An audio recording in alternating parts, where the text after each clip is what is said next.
Chapter 49, True Cogitation. Lumion couldn't help but suppress his laughter at the name of the Curly-Haired Baboons Research Society, but he managed to hold it in. But even if he held it in, he couldn't help but say, "Those who know will understand that you're studying curly-haired baboons. Those who don't know will think that a group of curly-haired baboons are doing research." Of course, he was only joking. Oro rolled her eyes at him. "We often tease ourselves as a group of curly-haired baboons being studied." Seeing that his sister was in a better mood, Lumion asked, "Are all the members of your research society Beyonders?" "Not all of them," Oro answered briefly. "But some gatherings can't be attended by ordinary people." She didn't say why they couldn't participate. "Who's the president? How many vice presidents are there?" Lumion asked. "Are you doing a census?" Aurora snapped back. "Huh?" Lumion was confused. And realized that Aurora didn't like him asking too many questions about the Curly-Haired Baboons Research Society. Aurora pouted and exhaled. "The president's code name is Gandalf. There are a total of 5 vice presidents." "All right, I'm gonna summon Healer's messenger." Lumion was puzzled and asked, "Aurora, Grande Sir, didn't you say that you only know the code name Healer and don't know her exact name? How are you going to summon her messenger?" He remembered that his sister had just mentioned that by changing the last sentence of the summoning incantation to "the messenger that belongs to so-and-so," he could very accurately pinpoint the target creature. However, she didn't know who so-and-so was. "Excellent," Aurora praised him and said, "To be able to discover the problem is an excellent learning quality. Let's put it this way. It doesn't matter what name you use when you sign a contract with a spirit world creature. The contract will automatically extract a bit of your true aura from you, allowing the two parties to be related. However, remember, you can only use the name written when you sign the contract in the future. Changing it to your real name will be ineffective." Lumion pondered seriously and said, "Got it. The key is the aura and connection. The name when signing the contract is only equivalent to the incantation used for the subsequent summoning. It doesn't matter what you write." "Yes." Aura nodded. Lumion suddenly laughed. "Is there such a situation, let me say hypothetically. Grande Sir, you obtained an exact incantation and summoned a messenger. You signed a contract with it in the name of Aurora Lee. After that, you taught me that incantation because you loved your younger brother, which is me. As for me, I successfully summoned another messenger. However, when signing the contract, I used Aurora Lee's name to sign it for fun. Then the question is, which one will be summoned with the description of the messenger that belongs to Aurora Lee?" Aura's face turned livid. "I don't have a messenger. How would I know?" She exhaled and calmed herself down. "This is actually a confusion caused by having the same name. Compared to ordinary contracted creatures that can only be summoned by oneself, it's indeed easy for a messenger that can be summoned by others to have such problems.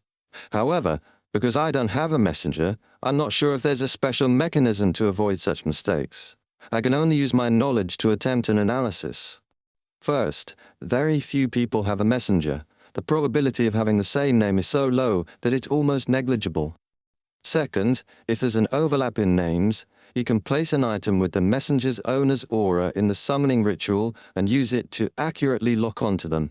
Third, if you're really afraid of having the same name, you can make your name longer when signing a contract. For example, Lumion, Torres Arellanos, Arthur Gurman, Sparrow Lee. That way, you probably won't have the same name. But it's very likely that I'll forget this name after signing the contract. It's too difficult to remember," Lumion muttered. "Also, why did you add the name of the pirate hunter in Great Adventurer?" "Because I like it. Madame Forswall's Adventurers series is a classic," Oro said confidently. She turned around and tidied up the altar, preparing to officially hold the summoning ritual. At that moment, Lumion thought of something and shouted, "Wait a minute." "What's wrong?" Oro turned around, looking confused. Lumion asked seriously, "Does the messenger count as an outsider?" Oro was confused at first, but quickly figured out the problem. She deliberated and asked, "You mean that? As an outsider, the messenger will fall into a cycle after coming to Cordu and won't be able to leave. Without waiting for Lumien's reply, Oro came up with a new theory. No, the situation will be worse. It's a contracted creature. After receiving the letter, it will immediately go to healer. It's equivalent to leaving Cordu. That will cause a restart. After that, it will instinctively attempt to leave again and again, while we restart again and again. We won't have time to investigate the key to the loop. Lumien couldn't help but imagine the scene his sister had described. Just as he opened his eyes to see his familiar bedroom, he would open his eyes again to see the familiar bedroom. Only to open his eyes again to see the familiar bedroom. He would repeat this action countless times, and the root cause of this was that a certain messenger was in a hurry to go home. Aurora raised her hand to cover her forehead. I can't even imagine what kind of changes will happen then. After sighing, she analyzed seriously. From the current situation, the departure of living things from Cordu and the surrounding area will cause the loop to restart, and inanimate objects won't trigger the restrictions. The telegram and the letter that were sent are proof. If that's the case, spirits definitely won't do either. From the looks of it, I can't summon the messenger. Lumien suddenly figured out why the Livre Bleu could maintain its state of having its words cut out. The pieced-together notes had left Cordu, making it no longer affected since it couldn't return. It naturally couldn't return to its original state. He shared his speculation with his sister and asked, "The problem with Livre Bleu has been solved, but how did that letter get sent?" "There's definitely no way to send it out during the loop. The moment the messenger leaves Cordu, it will cause a reboot, and if it's before the loop, I have no impression of it. What about you?" "Neither do I," Aurora thought for a few seconds before jokingly scolding, "Ah! You idiot, you almost led me astray. It's easy to send a letter in a loop." Lumien looked at his smart sister and asked, "Huh?" Aurora chuckled before explaining, "There's no need for a postman to send the letter, nor is there a need to hire a messenger. When we discover an abnormality and don't want to alarm those who might be problematic, the best choice is to find a wooden box and place the distress letter inside. After sealing it, we will throw the wooden box into the river outside the village and let it float downstream naturally. When the other villagers and even the people of Darry Edge pick it up, they will help us deliver it to the officials. You said that our last cycle confirmed that the loop contains a small portion of the river that can be reached." "That's right," Lumien exclaimed, pressing his palms together. He thought of another question. "Will the fish in the river cause a reboot?" "I don't think so," Aura replied after thinking for a moment. "These creatures without any intelligence are very sensitive to invisible restrictions, or rather, they're more prone to invisible influences. There's a high chance that they'll instinctively stay away from places that might cause a reboot." "What about your white paper? It has no choice but to leave the real world after 12 hours. Lumien felt that this would also restart the cycle. Aurora looked around and said thoughtfully, "I suspect that the loop not only includes Cordu and the surrounding mountainous areas, but also the area that corresponds to everyone here in the spirit world. You probably don't know that there are actually more natural interactions between the spirit world and reality. If you don't include the corresponding spirit world, it might restart every now and then, but the current situation is clearly different. As my contracted creature, white paper has a direct connection with Cordu. The spirit world it roams is most likely included." "I still don't know enough about mysticism." Lumien didn't ask further. Aurora demonstrated the ritualistic magic process again and dispelled the wall of spirituality. In the formless wind that suddenly blew, she said to Lumien, "It's already dark. I'll teach you true cogitation and a way to activate spirit vision." "Okay," Lumien replied, showing that he had his sister's full attention. Aurora explained, "You've long grasped the first half of cogitation. Let's start from the second half. When you imagine the sun, retract your spirit and enter a relatively calm state. Let your mind be slightly empty. Draw an outline of something that doesn't exist in reality to replace the sun. Keep drawing and repeating until your body and mind obtain peace. Your thoughts will have a feeling that they are floating." Lumien didn't quite understand. "Something that doesn't exist in reality?" Aurora took out a pen and paper and drew a few strokes. "Look, is there anything like this in reality?" The paper had something very abstract on it, like a boar with eyes and a cross on its face. Doesn't it exist once you draw it? This drawing is in reality. Lumion felt that her sister's explanation was wrong. Pictures and imaginations aren't real. Aurore rolled her eyes. As a younger brother's teacher, she had to suffer this kind of anger often. Lumion acknowledged her comment tersely. Then I'll try using this picture of yours. He pulled up a chair and sat down. He leaned back and focused. The crimson sun quickly outlined itself in his mind, gradually calming him down. After a while, because he was in reality, he did not hear the terrifying and mysterious voice. He could calmly use the pattern that his sister had casually drawn to replace the sun in Cogitation. The ball with eyes and a cross quickly appeared in Lumion's mind. As Lumion repeatedly outlined it, his body and heart became more and more peaceful, and his thoughts gradually felt ethereal. He saw that there was a faint grey fog around him. There were many indescribable, non-existent things, and dense coloured blocks mixed together, and, high in the sky, perhaps deep in the depths, there was a clear light. There's no hurry.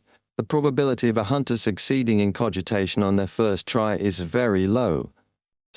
Aurore consoled her brother. Just as Lumion was about to report to his sister that he had successfully entered a Cogitation state, he suddenly felt something watching him from the depths of the grey fog and an infinite height. This seemed to be an illusion, but it made him break out in a cold sweat. He felt an inexplicable fear and immediately left the Cogitation state. Chapter 50, Observation. Aurore had intended to reassure him that non-spellcasting sequences usually took several attempts at Cogitation to succeed. Some even had to practice for 5 or 6 days, or even more than half a month. However, when she saw her brother open his eyes, she noticed that Lumion's forehead was drenched in cold sweat, and fear was evident in his eyes. "What's wrong?" Aurore asked, concerned. Lumion took a couple of deep breaths. The more he thought about it, the more frightened he became. I successfully cogitated. My mind seemed to float, surrounded by a myriad of colors and an indescribable faint grey fog. There were a few particularly bright and pure beams of light up above. No, it might not have been the sky. It could have been far away. I can't be certain. From your description, it seems like you succeeded, Aura explained. What your astral projection sees or senses is the spirit world. There, many concepts of reality either don't exist or are intertwined. That's why you feel like you're high in the sky yet far away at the same time. Those 7 lights are the 7 lights of the spirit world mentioned in ancient texts. They're believed to be near deity level and omniscient. Moreover, they're considered relatively friendly hidden entities. If you can grasp their complete honorific names, you can pray to them. Unfortunately, I don't know them either. Those indescribable things that roam everywhere belong to the spirit world, but you didn't seem to see much, nor did you perceive them clearly. This is likely a limitation of the hunter sequence. Your spirituality isn't high enough. Activating spirit vision later will probably prove difficult. The final effects certainly won't be impressive. Still, it's better than nothing. She had been monitoring her brother's condition, ready to intervene and assist him at any moment. Seeing Lumion gradually return to normal, she finished what she needed to say in one breath and asked, "But what you saw shouldn't have scared you. Aren't you known as Bald Lumion? Lately, you've experienced a time loop, people turning into sheep, men giving birth, and Madam Knight's patrols. How can ordinary spirit world creatures frighten you?" Lumion's forehead veins twitched at his sister's words. He didn't want to recall anything, especially anything related to Madame Pualis. He exhaled and said, "I sense something deep within the spirit world, or rather, extremely high up observing me. Just being watched by it terrifies me. I couldn't help but exit the Cogitation state." Aurora's eyelashes flickered as she thoughtfully said, "I suspect that it has something to do with the 2 strange symbols on your chest you mentioned. They involve some hidden entity. They might point to the source of Cordu's loop, or they might represent the special trait that allows you to maintain your clarity and strength in the dream and the loop. As a hunter, you succeeded in complete cogitation on your first attempt. It's highly likely that the 2 symbols influence this." Lumion nodded as he listened, agreeing with his sister. This realization left him somewhat disheartened. In that case, I can't cogitate. As soon as I succeed, I'll be watched and forced to leave that state. Besides, I don't think being constantly monitored is a good thing. Do you think you aren't being watched now? Ore couldn't help but laugh. It's just that you can't sense it without being in a state of cogitation. Since there's no way to evade it and you're bound to suffer damage, it's better to make more attempts to increase your resistance, allowing you to spend more time in cogitation. In the future, when facing certain situations, this might give you an edge. Of course, before becoming a Sequence 7 pyromaniac, hunters don't need deep cogitation. It's best to wait for your spirituality to improve before trying again. Why does that sound a bit depressing? Lumion had already composed himself and mocked his predicament. Since I can't resist, I might as well enjoy it. Aura scoffed. In our current situation, I'd rather have a unique trait like yours. Even if it means facing numerous unknown dangers and challenges, at least I can retain my memory during the next cycle. I wouldn't need you to remind me, sparing many details. She then looked out the darkened window. It's time to teach you how to activate spirit vision. Keep sitting and attempt cogitation again. You don't have to enter a state where your thoughts are floating, although that would be more conducive to activating your spirit vision. Aren't there hidden entities watching you? Yeah. Lumion leaned back in his chair, relaxing his body. He first envisioned the sun in his mind, then swapped it out for the ball his sister had sketched haphazardly. He didn't repeat the outlining process, stopping only when his body and mind were serene. Aurora monitored his condition, offering a soothing voice. Lift your hands in your current state and place them in front of your eyes. You can open your eyes now. Lumion kept his cool as he slowly opened his eyes. At some point his sister had snuffed out the kerosene lamp, casting the first floor into darkness. The crimson moonlight outside the window was the only thing illuminating the outlines of objects. Once his eyes adjusted, he could barely see his hands. Point your index fingers at each other without touching. Then, concentrate on the back of your hand, which can be the back of the opposite point, Aura instructed. After completing this step, slowly move your fingers to keep them facing each other without touching, and remember, they can't leave your sight. Lumion followed her guidance, focusing his gaze on the empty space beyond his hands as he moved his fingers. Despite repeating the process countless times, he saw no changes. Soon after, he couldn't sustain the cogitation state and snapped out of it. See anything? Aurora asked. Lumion shook his head. It's hard for hunters, don't stress. If it doesn't work now, it'll work later. If it doesn't happen today, it might happen tomorrow, Aurora consoled. Don't fret. Regular folks with high spirituality can activate their spirit vision up to professional training, let alone beyonders. But the results vary. If this loop fails, I can try again next time, but if that doesn't work, there may not be another chance. Lumion thought to himself. He was patient and resilient. After resting and regaining some strength, he tried again. After multiple attempts, he finally saw a fiery red dot emerge from the void between his index fingers. Success! Lumion was thrilled. He turned to his sister, but then he saw a red light radiating from Aurora's body, encompassing it entirely. Didn't you say you could see the different colors of the ether body? Lumion asked, confused. Aurora asked excitedly, Did it work? Lumion nodded and recounted his experience. It's a success, Aurora breathed a sigh of relief. You're impressive. It's probably due to your special enhancement. Other hunters would need at least 2 weeks of practice, and some might have to reach sequence 8 before they can activate their spirit vision easily. You can only see a vague ether body. The red color means I'm healthy. You won't be able to see much else with your soul body's current strength as a hunter. She pulled out a tiny ink bottle and unscrewed the cap. Let's see if you can see white paper. Lumion focused and saw a transparent bubble emerge from the bottle. It was similar to the bubbles he made while blowing soapy water, about the size of a fist and tinted red by the moonlight. He could barely keep track of it and feared losing sight if he blinked. The bubble floated towards Aurora's palm, which she scratched with her thumb, causing it to contract and expand. Lumion composed himself and reported what he saw to his sister. It's blurry? Aurora shook her head. A hunter's spirit vision is limited. You can only perceive basic ether body concepts and creatures like white paper. Most things are invisible. It's better than nothing. Lumion replied with what his sister had just said. Having never experienced a stronger spirit vision, he was rather content with his current situation. Aurora instructed Lumion to use Cogitation to stop his spirit vision from deactivating and to establish simple activation and deactivation triggers.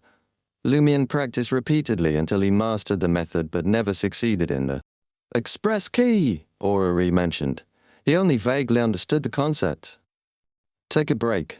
We'll monitor the Deputy Padre later for any anomalies. Aurora advised, noticing Lumion's pale face from depleted spirituality. She urged him to rest. They ascended to the second floor and lit the lamp in the study. Lumion dozed off in a recliner while Aurora read, waiting for night to deepen. Lumion quickly fell asleep in the recliner, while Aurora casually read her book, waiting for the night to get deeper. Lumion eventually fell asleep and forced himself to remain sleeping instead of exploring the dream world. Aurora woke him up shortly after. We can observe the Deputy Padre now? Okay. Lumion sat up and faced his sister. Aurora opened a miniature ink bottle and stroked white paper with her right hand, her eyes darkening. With the aid of the contract she recited in Hermes, "My contracted creature, bear the uniqueness of my eyes." Lumion couldn't understand or see anything without his spirit vision. He waited, patiently. In mere seconds, Aurora withdrew her hand and sat down. White paper is on its way to the Deputy Padre's house. Lumion inspected the scene and noticed that his sister's eyes reflected trees, swaying in the dark, not the study or himself. The trees were left behind swiftly. That's what white paper sees. Lumion realized. Aurora took out a mirror coated in mercury and sprinkled it with light white powder. The powder quickly bloomed with light, covering the mirror with an aqueous layer. In the water, the Deputy Padre, Michel Garrigue, appeared. White paper had reached the target's room and peered through a glass window. Michel Garrigue slept soundly, his eyes closed and breathing steady. Aurora and Lumion waited patiently, observing from all angles with white paper. Suddenly, Michel opened his mouth slightly, and a blurry, transparent figure emerged. It was a lizard-like thing. Chapter 51, Temporal Node. The thing that slithered out of Deputy Padre Michel Garrigue's mouth was slender and covered in scaly brownish-green skin, like a diaphanous and fuzzy lizard. As soon as it left Michel's body, its dark green vertical eye darted left and right, vigilantly sizing up its surroundings. While doing so, it even peered out the window but didn't detect white paper. Instead, Lumion and Aurora sensed the coldness and indifference in its eyes. "What's this?" Lumion asked. Aurora shook her head. "I don't know. It looks like a special spirit." Lumion immediately judged. "Sure doesn't look like something good." Even through white paper and the mirror, the lizard-like creature still made him feel uneasy, and his hair stood on end. Aurora glanced at him and reminded. "This lizard seems to possess an ability that leads to a degree of mental corruption. Just looking at it from afar makes one feel uncomfortable. If you stare at it for too long, you might end up with mental problems. You must be careful. If the discomfort is serious, immediately close your eyes and try cogitation. Get your mind right before looking again." "It's fine for now," Lumion tersely acknowledged. "What about you? Don't you feel uncomfortable?" Aurora smiled and replied, "As a mystery prior, I've seen things more corrupting than this. My resistance is much higher than yours. Besides, don't I go crazy occasionally? It doesn't seem to matter even if I go crazier a little more intensely and frequently." "I think it's necessary to check your mental state when you said that last sentence," Lumion said, half concerned and half joking. Aurora chuckled. "That's called being self-deprecating. Sometimes, it's not as if I can stop looking just because I want to. The mystery prior's eyes are special and can't be completely sealed. I can only barely prevent it from affecting my daily life." As the sibling spoke, the blurry lizard-like creature crawled along the wall and floor at an extremely fast speed to the bottom floor of the house. A few animal skulls hung on the wall opposite the door on the first floor. They were from wolves, deer, and wild boars. The Deputy Padre Michel Garrigue wasn't a Cordoue native. He ought to have lived in the cathedral, but Guillaume Benet had prevented him from doing so using an excuse. He could only rent a place from the hunter, Sabate. The lizard burrowed into the wolf's skull and kept entering and exiting the socket. Not long after, it switched to the wild boar's skull and continued doing the same thing. After coming out of the deer's pale white skull, the lizard crawled out of the house at a speed several times faster than a galloping horse. White paper quietly floated in the night sky and followed it. The lizard crawled all the way out of the village and finally arrived at the square. It circled around the cathedral and arrived at the cemetery before plunging into a grave. 10 seconds later, it crawled out and entered another tomb with a tombstone. Just like that, the strange lizard-like creature moved through different graves. Lumion could even imagine the scene of it entering and exiting different human skulls in the coffins. That scene made Lumion's skin protrude with tiny goosebumps. He couldn't help but ask, "What is this guy doing? Incomprehensible." Ore slowly shook her head. "It's a blind spot in my knowledge. After touring the cemetery, the lizard-like diaphanous creature returned the way. It came and entered Michel Garrigue's room. It burrowed into Michel's mouth and disappeared. After 20 to 30 seconds, Michel Garrigue opened his eyes and sat up. He gulped down water from the cup on the bedside table, looking extremely parched. He put down the cup, wiped his mouth, and fell back to sleep. Aurora turned her head and looked at Lumion. "How is it? There's indeed something wrong with him, right?" "How is this a problem? This is a huge problem." Lumion didn't hide his emotions in front of his sister. Pierre Berry, who grazes humans, the Padre who's key to the time loop, Madame Pualis, who makes men give birth, Naroka, who went to Paramita, an owl who has lived for countless years, and the Deputy Padre who has a lizard living in him. Are there too many extraordinary individuals in Cordu? During the loop, Lumion had griped about how little help Ryan, Leah, and Valentine, the 3 official investigators, had been. In hindsight, how could he blame them? The abnormalities in Cordu were truly exceptional. They might have taken action, but the results were probably unsatisfactory. Aurora glanced at her brother, half worrying and half teasing. "You haven't mentioned the most remarkable person yet.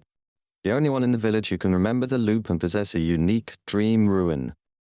Lumion was speechless and felt a headache brewing. Aurora turned to the mirror on the table, contemplating. "I don't expect any significant changes with the Deputy Padre.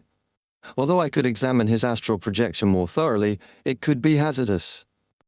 It's fine if it endangers me because I'll be another living warlock in the next cycle, but we need more information. We should wait until we have enough before prying deeper. Starting the loop prematurely would waste time explaining and communicating." Lumion agreed, sharing her perspective. Oro then suggested, "I plan on having white paper monitor the Padre now." Lumion was taken aback. "Didn't you just say we shouldn't pry deeper to avoid triggering the abnormality prematurely?" The Padre was the linchpin to the mystery. Wasn't it reckless to rush in like that? Aurora smiled at Lumion. "I'm sure what I'm doing is safe." Noticing Lumion's confusion and worry, she elaborated. "You heard the Padre and Pons Benet's private conversation on April 1st during the previous cycle. The Padre claimed to be an ordinary person, but he had a way to deal with me, a beyonder. Based on the corresponding scene and the fact that there was no reason to lie to an ordinary person like you, I believe the Padre was truly powerless before April 1st. Today is March 29th, and we haven't crossed midnight, so it's safe to spy on him." Lumion felt relieved. "That makes sense," Aura continued.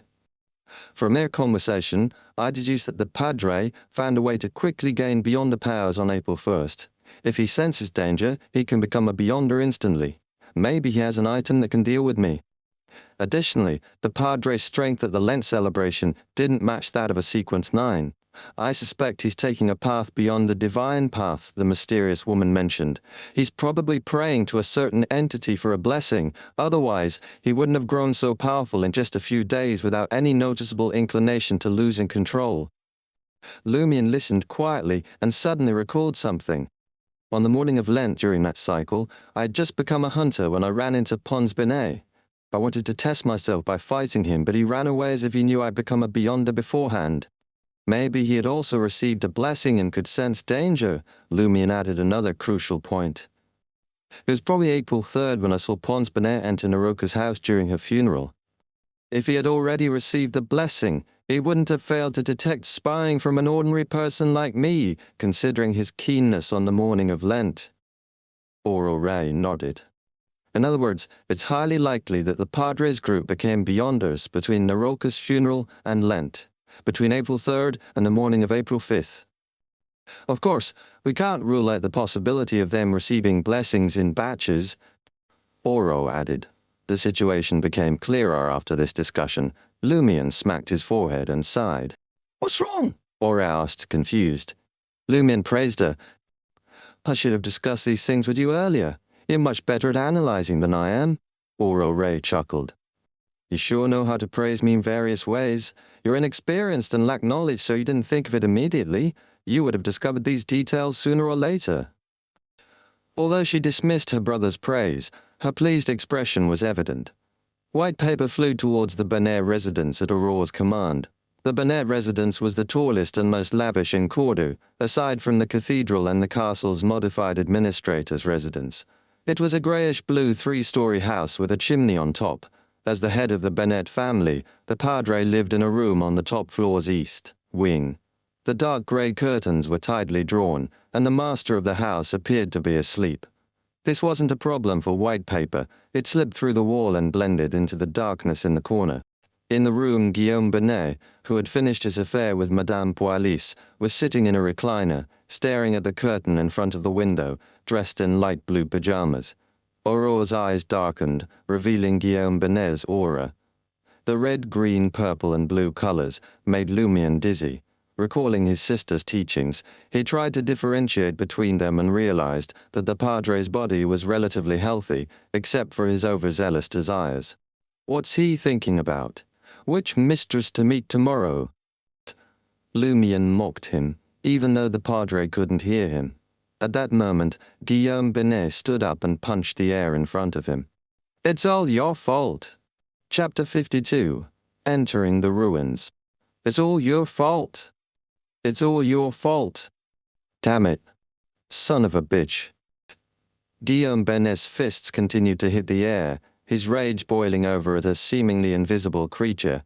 His expression was twisted with hatred, and he didn't bother to suppress his emotions.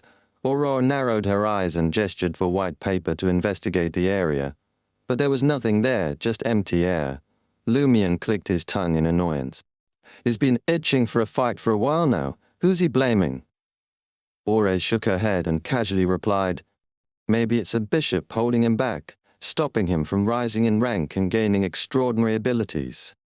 Or perhaps someone lured him into secretly worshipping a hidden entity, hoping to receive blessings and grow stronger, one-side bay."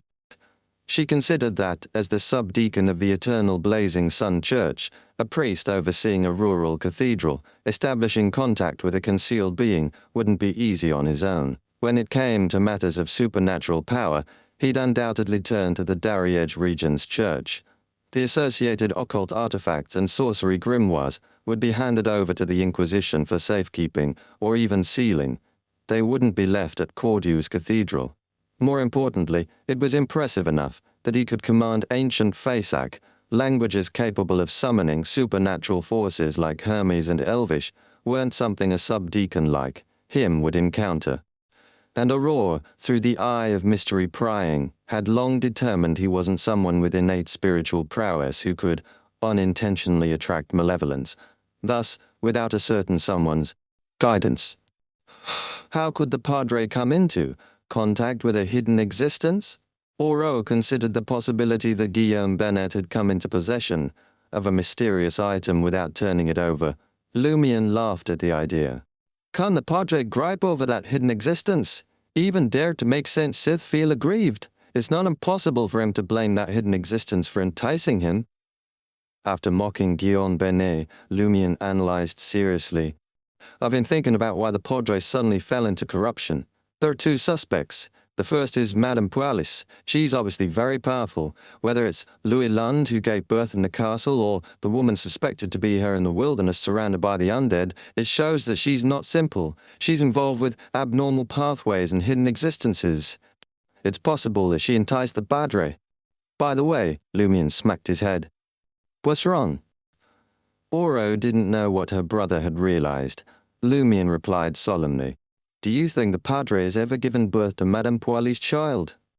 Oro was filled with regret for believing her brother was on the brink of an important discovery.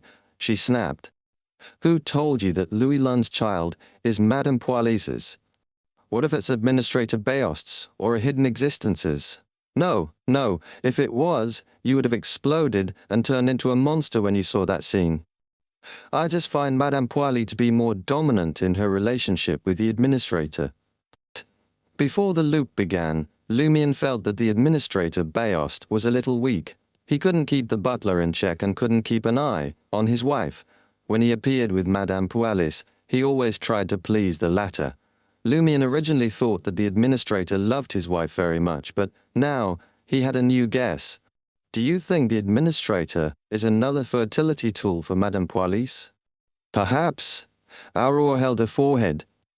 "The world of mysticism has really broadened my horizons. Many scenes that only exist in novels and imaginations have been realized in some warped manner."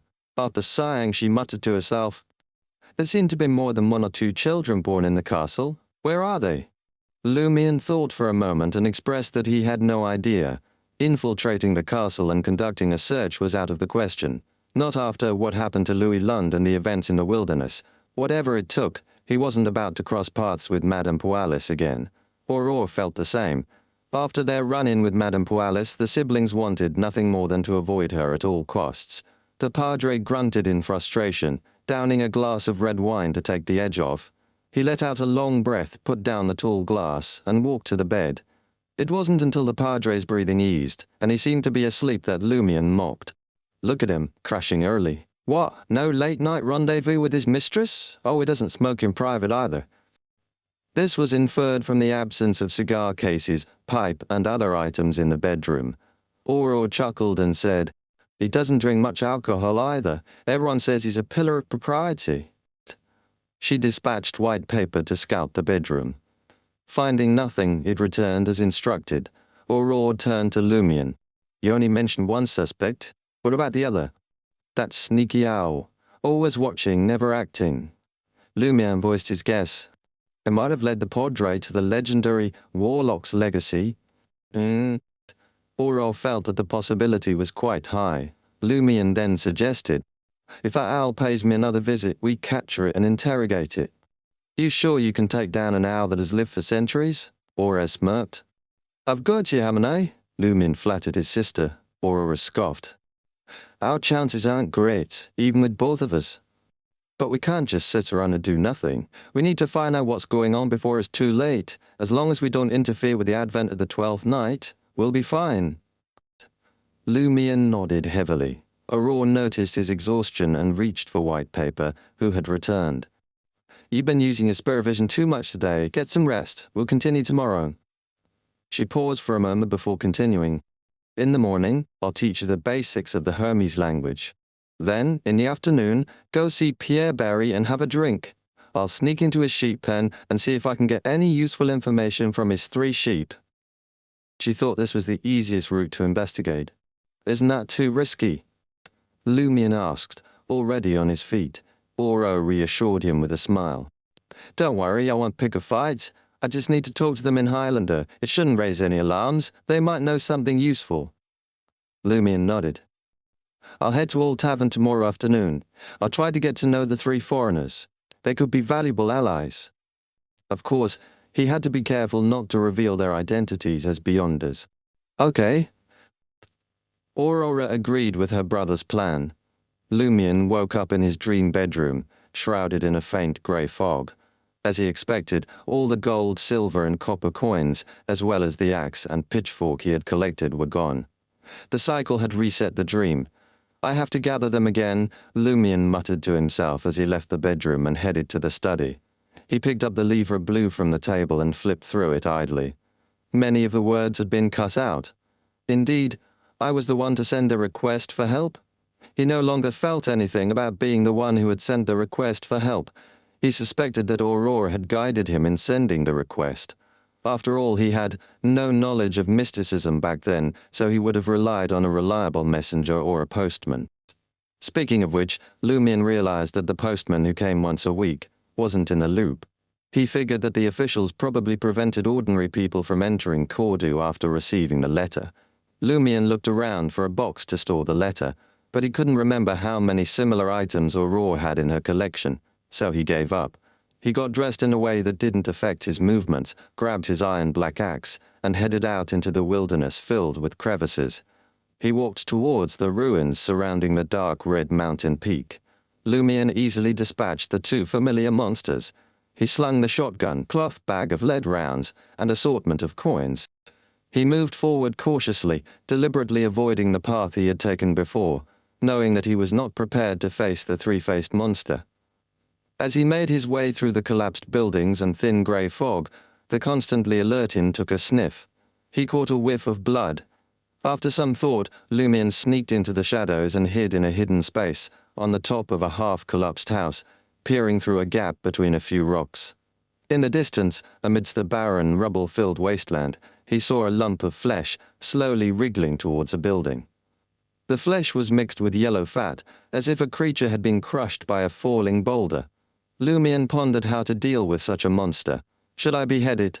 But it doesn't even have a head. Suddenly, several dark black fleshy ropes appeared out of nowhere and bound the blob of flesh tightly. Chapter 53. Mark. Tentacles?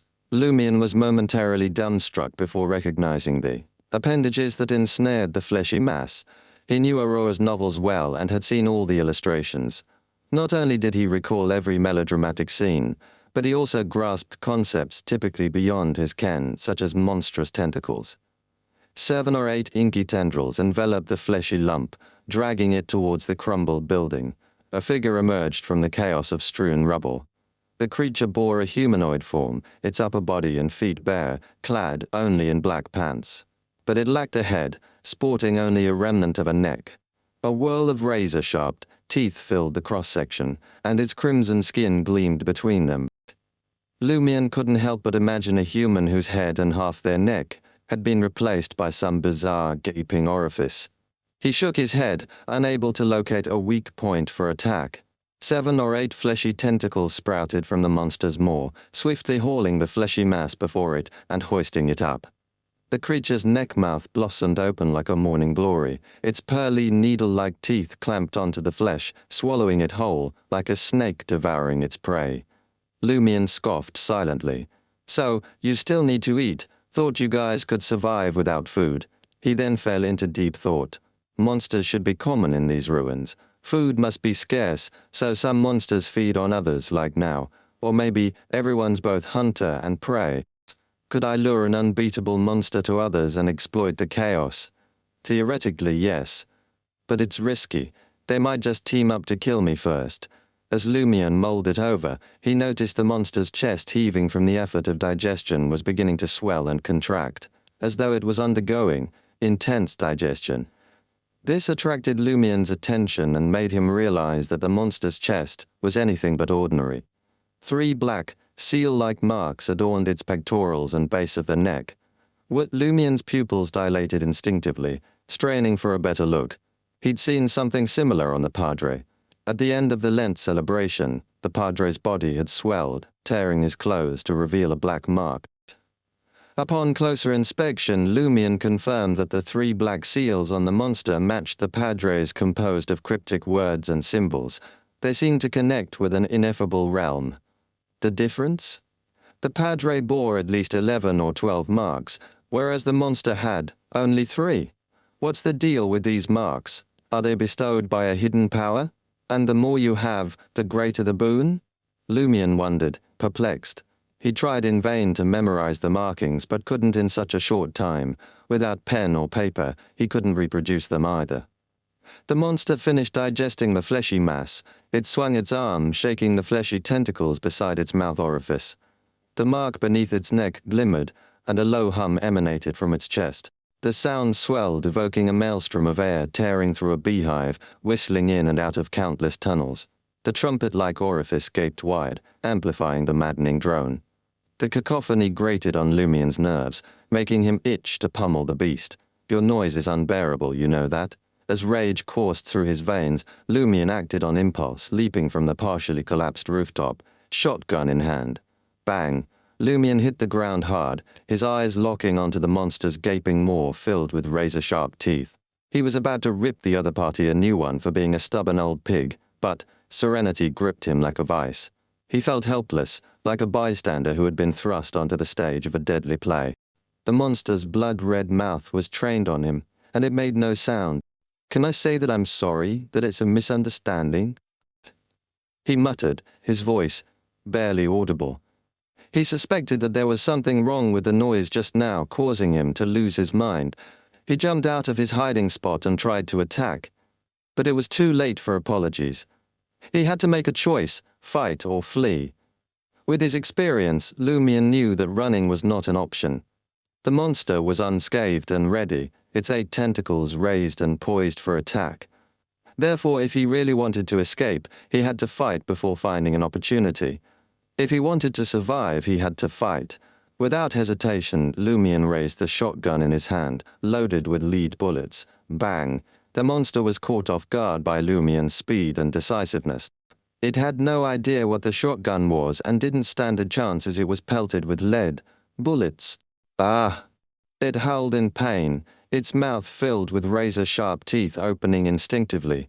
Its chest was a bloody mess, including the black mark on its right side. However, the black mark seemed to be engraved in his blood and flesh. It was still clearly visible and remained unharmed.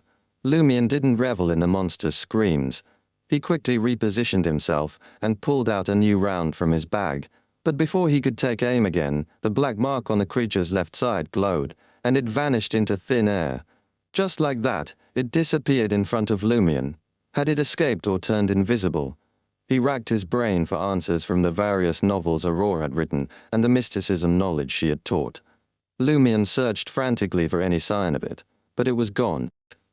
This scene and difficulty that he had never faced before made Lumion panic. He wanted to take the opportunity to escape and subconsciously take a few steps back. Lumion's ankles were suddenly yanked, and he lost his balance, flipping over and hanging upside down. Dark, fleshy tentacles appeared out of nowhere, wrapping tightly around Lumion's legs and hoisting him up. The monster was right in front of him, its black mark glowing on its right side. The vortex-shaped mouth filled with white, razor-sharp teeth widened to reveal a blood-red interior. The stench was overwhelming, and Lumion felt dizzy as he hung upside down. He could see the blood-colored skin of the monster's mouth and countless teeth. Thinking quickly, he grabbed one of the tentacles and wrapped it tightly around his arm.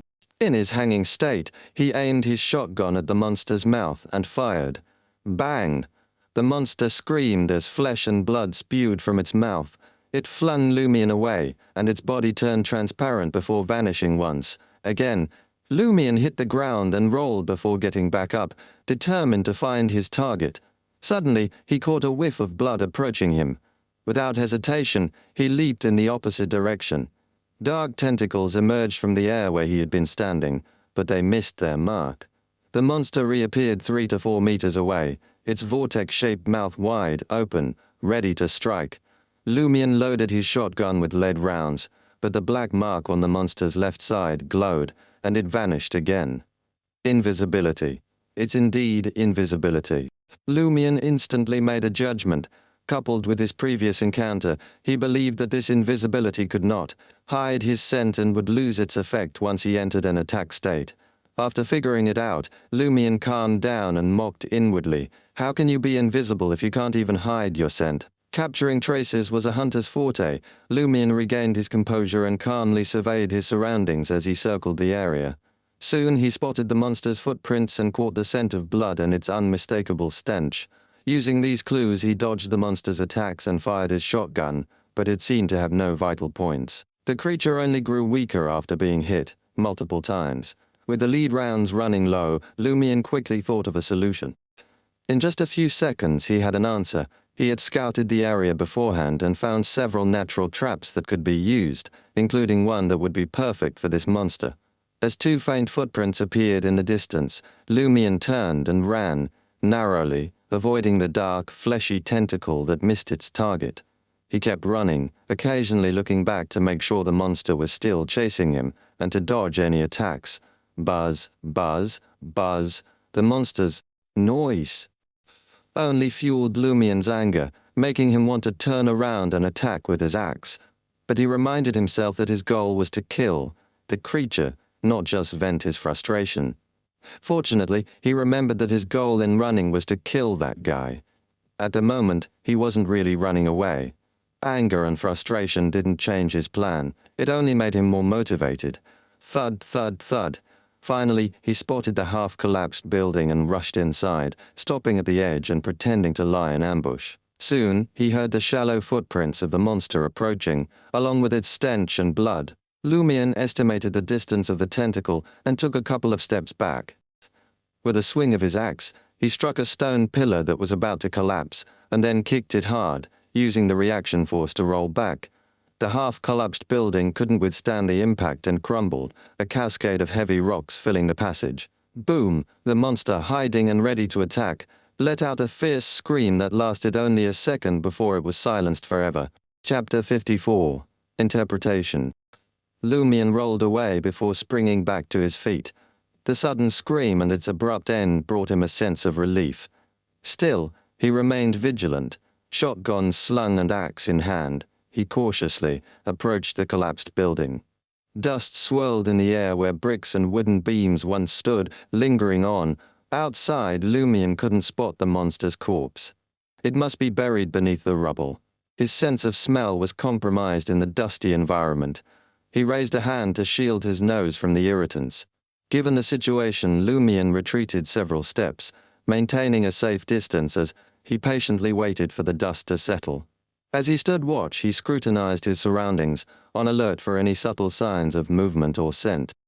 Finally, the air cleared, and his vision returned. Lumien neared the wreckage once more, tracking the scent of blood to find the monster crushed beneath heavy stones. With no need to rush, he employed his hunter expertise to methodically remove the rocks, avoiding any secondary collapse. Simultaneously, he kept his guard up against the monster, which might still be alive and awaiting an opportunity to strike. He pulled away another massive stone, revealing the twisted creature, its head neck a mangled vortex. Its maw faced the sky, crushed into a gory mess. Its chest was flattened, and its sharp mouth impaled on a jagged stone pillar. Several dark, fleshy tentacles had snapped. If not for its distinct features, Lumien wouldn't have recognized the semi-solid mass as his target. The trap had worked better than he'd anticipated. After confirming the monster's demise, Lumien noticed the 3 black markings on its chest, still clearly visible despite the carnage. It's so odd this can't be common even in mysticism, right? Despite going through his sister's crash course, Lumien still had much to learn. He relied on his intuition for judgment. He had planned to use his knife to remove the skin with the black mark, but the creature's chest was too mangled to salvage anything.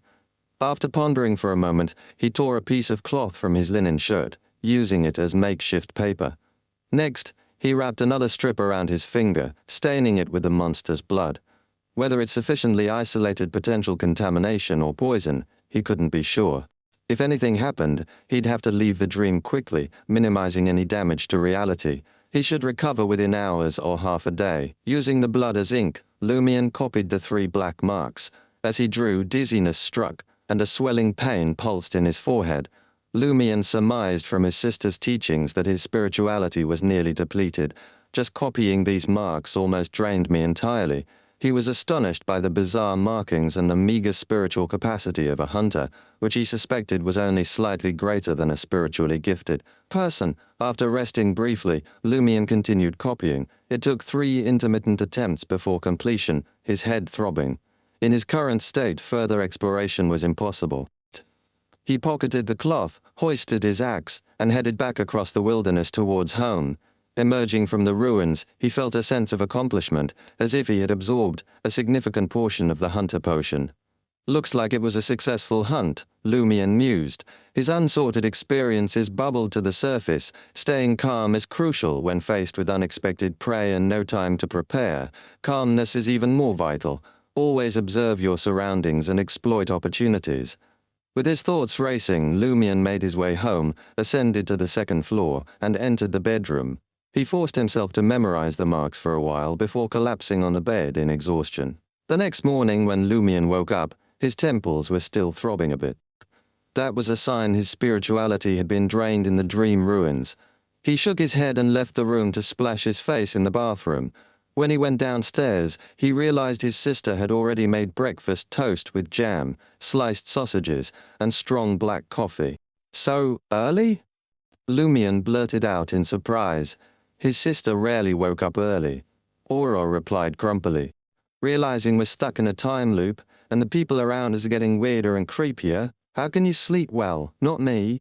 I got no choice. Lumion comforted his sister. At least you can really sleep. I've got stuff to do in my dreams. That's true. Aurel picked up the coffee laced with half a packet of sugar and took a swig. After her brother sat down and wolfed most of the toast and sausage, she asked, "What did you get out of exploring the dream ruins?" Lumion recounted his run-in with the monster and said, "Oh ho hey, Conde so, help me figure out what those 3 black marks mean." At the end of Lent, the priest had something similar on him, but even more. Aurora nodded and took out a fountain pen and a note from a hidden pocket in her beige dress. Lumion began sketching, but he couldn't accurately replicate the black marks. Soon he handed the note to his sister and introduced, "I only memorized it a few times. I can't be sure if some of it's right or wrong, but some of it must be. Here, and here are spot on." Just replicating part of the mark had drained a lot of his spirituality. Aurora placed the note on the dining table in front of her and focused on it for a while. "These words aren't any. I know, the symbols that go with them are more warped than those commonly seen in mysticism too." Lumion was a little disappointed when Aura added, "Judging by the influence of transcendent words and symbols on the surroundings and the leverage the marks have on natural power, I suspect this is the outward manifestation of a special contract." As she spoke, she tapped the note with her index finger. "Contract?" Lumion asked. Aurora nodded. "Paired with your battle with that monster, each black mark should represent a special contract. The effect of this contract is likely helping it gain a superpower from certain spirit world creatures, creatures from other dimensions, or extraterrestrial creatures. So, the black mark on its left chest emits light and grants invisibility. The one below its neck corresponds to a voice that makes people frustrated, resentful, and lose their minds. The one on its right chest didn't show anything. I suspect it has something to do with its mouth orifice, tentacles, or digestion." "No wonder." Lumion immediately understood some of the details of the previous battle. He then laughed and said, "The Padre signed more than 10 contracts with different creatures. What does this mean? Everyone can be his daddy?" "What a strange way to put it," Are muttered. "From the looks of it, the priest who fought you at the end of Lent didn't even show a tenth of his strength. He probably only used one ability he got through the contract. His body and mind went out of whack for no reason, and he was at your mercy." Lumion didn't get the previous 2 cycles, but he clearly knew it was luck back then. He eagerly asked, "Can I copy the contract obtained from the monster and contact the corresponding creature?" He was very envious of that. Invisibility, ability. A contract is a contract, and a ritual is a ritual. Do you know how to conduct a ritual? Aura doused his enthusiasm. "Even if you master the ritual, do you know what the price of such a special contract is? The Padre might have only completed it with the blessing of a hidden existence. Aurora paused for a second and muttered to herself, "Why does the monster in your dream ruin have such a black mark? Did it also receive the blessing of that entity?" As she spoke, Aurora cast her gaze at Lumion's left chest. "Could it be related to the black thorn symbol sealing your heart? The Padre had one too. Maybe the thorn symbol represents a hidden existence that created the dream ruin. The key to breaking the cycle might be hidden there. Or maybe reality can only solve the problem by doing something simultaneously with the dream ruin. It's possible." Lumion thought, realizing that this could explain why the monster had a black mark and why the mysterious lady wanted him to explore the dream ruins.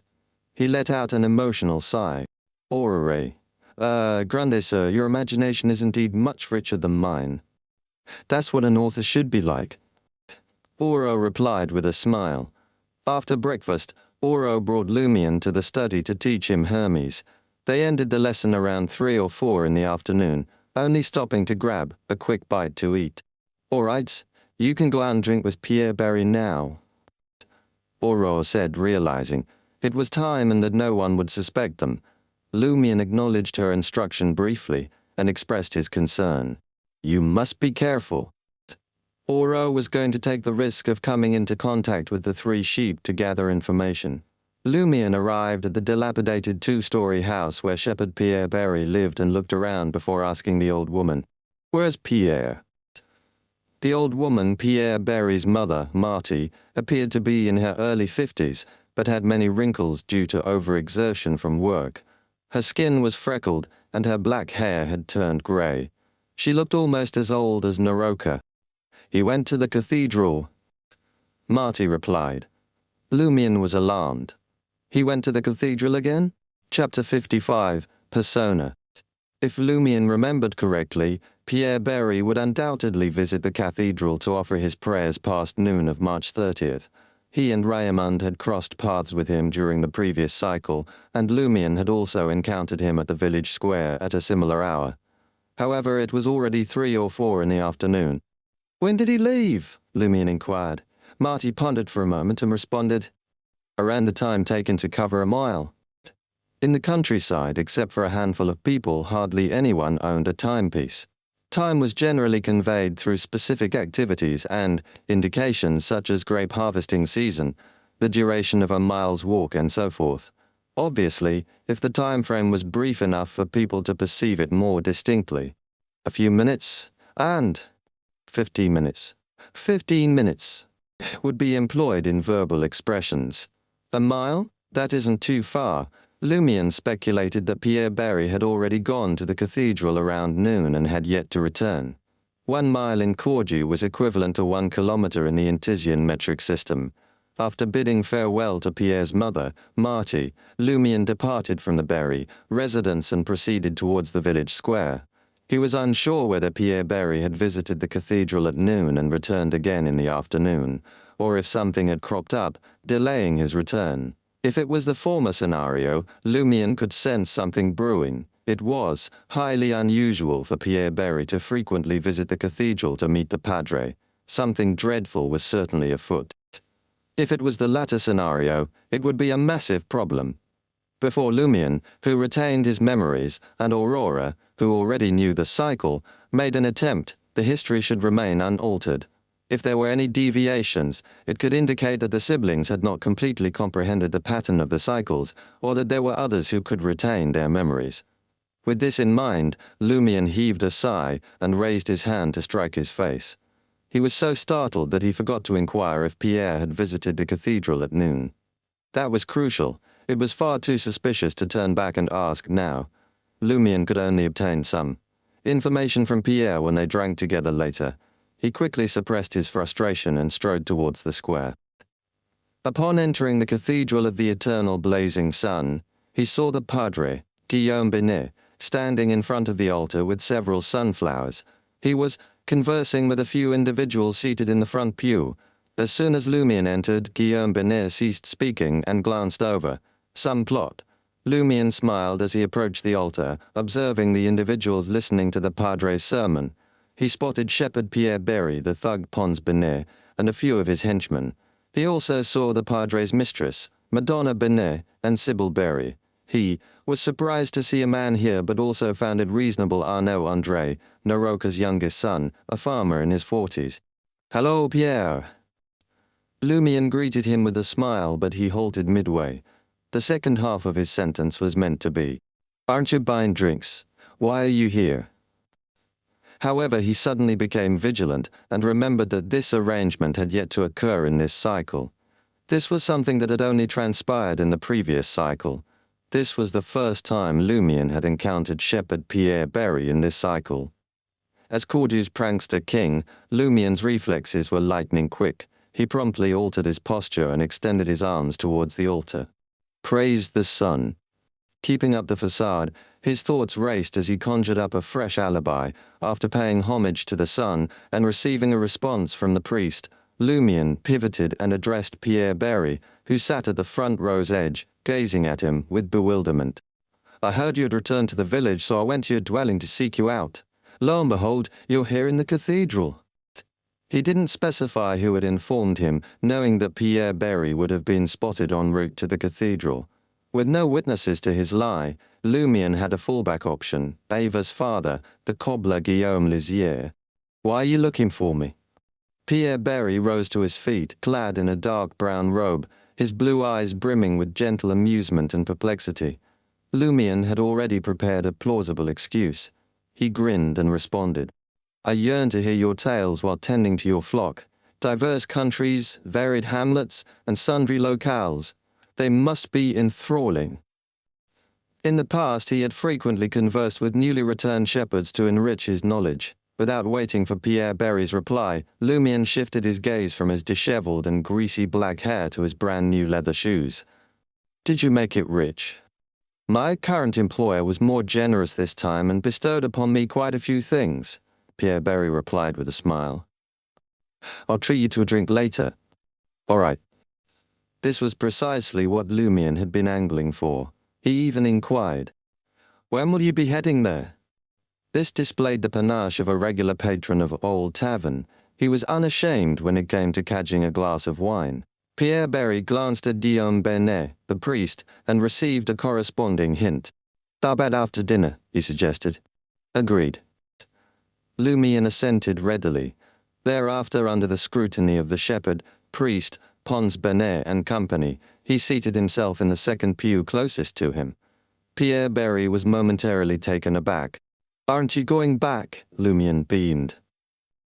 "I haven't prayed in ages. I'll seize this opportunity to pray, lest the deity thinks I'm not devout enough." Carry on, pretend I'm not here." Saying so, he closed his eyes, lowered his head slightly, and crossed his arms over his chest. Pierre Berry, Guillaume Benet, Pons Benet, and the rest exchanged glances, at a loss for words. After patiently waiting for an extended period and observing Lumion still engrossed in prayer, the priest turned to Pierre Berry, gesturing for him to inquire. Pierre Berry approached Lumion's side and patted his shoulder. "How long do you intend to pray?" Lumion opened his eyes and stated gravely, "I plan to pray until dinner time. Since there's nothing else to do, I can make a confession later." Guillaume Benet's forehead twitched upon hearing this. Gazing at Madonna, Sybil, Pons, Arnaud, and the others waiting for him, he exhaled slowly. He signaled to Pierre Berry and gestured towards the door. Pierre Berry comprehended the priest's unspoken message and hastily informed, "Lumion, I'm done praying. Shall we proceed to Old Tavern now?" "Absolutely." Lumion stood up, grinning from ear to ear. There was nary a hint of solemnity or piety in his demeanor. Previously, he had discerned that his arrival had impeded the padre and his accomplices' machinations. In a mischievous attempt to play a prank, he feigned interest and lingered until Pierre Berry was required to depart prematurely. He surmised that the padre saw through his act, but what use was being the prankster king of Cordoue if he didn't create a bit of mischief in such circumstances? He had to maintain his persona to avoid arousing suspicion. Lumion lamented his sister's probable departure to Berry's abode to confer with the three sheep. Had she been present, he could have dispatched white paper to the cathedral to clandestinely overhear the padre's scheme and glean valuable intelligence. "Perhaps I can undertake this in the next cycle, but would Pierre detect our surveillance? Pierre is no simpleton. He is certainly more capable than an ordinary person like the padre."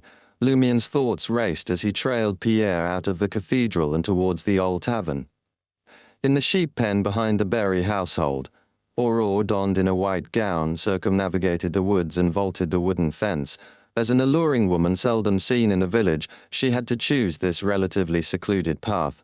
Otherwise, she would be subjected to small talk or worse, suspicion. "When will I learn the spells of invisibility and shadow concealment?" Aurore ruminated wistfully as she advanced towards the three sheep that had huddled beside a haystack. Speaking in Highlander, she said, "Do not fret. I am the adversary of Shepherd Pierre Berry." The eyes of the three sheep, whose coats were besmirched with filth, underwent a rapid transformation. Their initial vigilance and apprehension gave way to hope and perplexity. Despite their initial reservations, they did not retreat and permitted Aurora to approach. Aurora continued. I discovered your peculiarities through certain means. You were once human, were you not? The eyes of the three sheep were suddenly imbued with shock, elation, hope, and skepticism. They instinctually bleated. Aurora surveyed them. You cannot speak, but you can write, can you not? One of the sheep was stupefied for a moment before hastily inscribing on the ground. It scribbled a simple Highlander word. Yes, the sheep was confirming that they were once human. What transpired? Why were you transformed into sheep? Ore pondered briefly before adding, write the beginning, middle, and end separately to save time. The three sheep divided the task and inscribed different portions of the narrative on the surface of the soil using their hooves. Before long, they had each completed a sentence. We were caught. A ritual was conducted. Swaddled in sheepskin and metamorphosed into sheep. A ritualistic sorcery that can convert a human into a sheep using sheepskin? That is decidedly easier than transfiguring a person into a sheep. The only question is, which deity was the ritual invoking? Aurora queried as her mind raced. Did Pierreberry capture you? Is he alone? Do you wish to ascertain Pierreberry's current strength? Yes, one of the sheep responded. The other sheep added more. He has an accomplice. They were both exceedingly formidable. Pierreberry was already immensely powerful before his return to the village. Aurora suddenly detected something amiss. Why did Pierreberry appear to be under the sway of Guillaume Benet, the padre? Guillaume Benet was still an ordinary person. Chapter 56. Intuition. The more Aurora ruminated on the matter, the more her suspicions intensified. How could the powerless Guillaume Benet possibly subdue the mighty Pierre-Berry, who possessed no less than supernatural abilities? If the padre was indeed favored by the clandestine force to the extent that his clique considered him their leader, he should have been bestowed with a boon long ago and elevated above the common masses. Should he decline the boon, he would inevitably face ostracism. In these circumstances, his standing, authority, and machinations paled in comparison to his might or the gulf that separated him from divinity. Aurora lacked the luxury of time to ponder this and could only conceive of two plausible explanations. Either Guillaume Benet was not the true leader of the small group and was merely exploiting his status to orchestrate and conceal the anomaly from the Eternal Blazing Sun Church in Dariesh, or he was not rejecting the boon but merely biding his time to attain greater power. Neither explanation boded well. Aurora directed her gaze at the three sheep and inquired, Who was the man that accompanied Pierreberry in his assault on you? The three sheep scribbled down their responses. Neil Best. A shepherd named Niort. He goes by the name Niort. Niort Best, too, has achieved extraordinary power. Aurora was acquainted with the individual in question. Niort was a fellow shepherd from Cordoue who frequently grazed his flock alongside Pierreberry, but he had seemingly not returned early this time. Where is Niort? I did not spot him in the village. Aurora queried. The three sheep moved a few steps away and found a new patch of unmarked soil on which to write. He's dead. I killed him. We took him out, but we were apprehended. Had he fallen victim to a counterattack? Oro nodded pensively. Are all of you beyond us? The three sheep ceased writing Highlander with their hooves and nodded in assent. Aurora acknowledged them tersely as she raced to process the implications. Pierreberry and Niort Best are hunting beyonders. What is their motive? And one of them is now dead. Either Niort's abilities paled in comparison to Pierre's, or they had acquired their powers through the boon and were far from proficient in wielding them. It was certain that the Beyonder battles would encounter complications. Aurora glanced at the three sheep once more and asked, Do you know why Pierre captured you? The three sheep resumed writing. I have heard him speak of God and devotion. It may be for a blood sacrifice. I suspect he wants to offer us as a sacrifice to an evil god. Indeed, Beyonders possess remarkably high spirituality and unique characteristics. They are far superior to ordinary mortals as sacrificial offerings, and they can appease malevolent gods more effectively.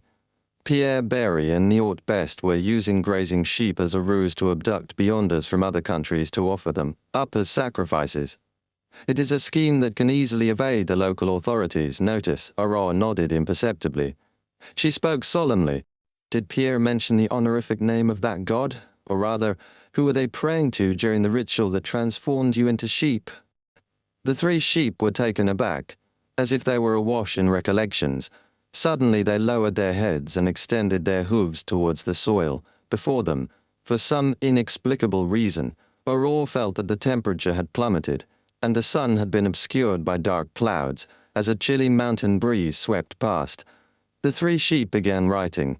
Aurore's spiritual intuition sounded a powerful alarm, prompting her to bellow, "Hold on." The three sheep lifted their heads and looked at her. At some point, blood-red tears had welled up in their eyes, and their fur was stained and ghastly. In the next moment, they resumed writing. Aurore whirled around and dashed towards the fence. As she exited the pen and looked back, the three sheep were bathed in the sunlight. If not for the bloodstains on their faces, everything seemed entirely ordinary. Thump, thump, Aurore's heart continued pounding. Panting heavily, she breathed a sigh of relief. If I had not learned to seal my sight and glimpsed things I should not have seen, I would not have reacted in time. She produced a vial of iron-black powder and scattered it over the sheep pen. The words etched in the soil vanished as though by an unseen hand. As for the stains on the sheep's faces, Aurore found it challenging to expunge them using spells, so she refrained from approaching them and merely washed them away with water. She feared that the three sheep were different from before and harbored latent dangers. In Old Tavern, Lumion sat at the bar, sipping on light green absinthe, his right elbow propped up casually as he surveyed the room. He searched for the mysterious lady, but she was nowhere to be seen, nor were Ryan, Leah, and Valentine. Lumion knew not when the former would arrive, and as for the latter three, he assumed they were wandering the village, engaging in idle chatter. Pierre Berry, who had just finished his glass of absinthe, picked up a new pale green liquid and babbled. "I had a chance to get married." "Is that so?" Lumion scoffed. "Who would fancy a shepherd?" Pierre sighed and replied, "Most of the pastures we graze in are owned by manor owners or nearby villages. If we want to graze, we have to pay a ranch tax or marry a village girl and settle down there." Lumion smiled. "That's a good thing for a shepherd." Pierre took a sip of absinthe and glanced sideways at Lumion. "That girl must fancy you and not ask for dowry. At one time, a lady thought I was not bad and didn't mind that I was a pauper and a shepherd. She was willing to marry me. Was she very foolish?" "Yes," Lumion nodded. "Honestly." Pierre took another sip of absinthe and was silent for a long time before saying, "Later, she died. She worked in a factory in the suburbs and fell ill due to exhaustion. I went to several cathedrals, got the priest to pray for her, and found doctors to treat her, but it was useless. After that day, I realized something," Lumion asked, taking a swig of absinthe. "What was it?"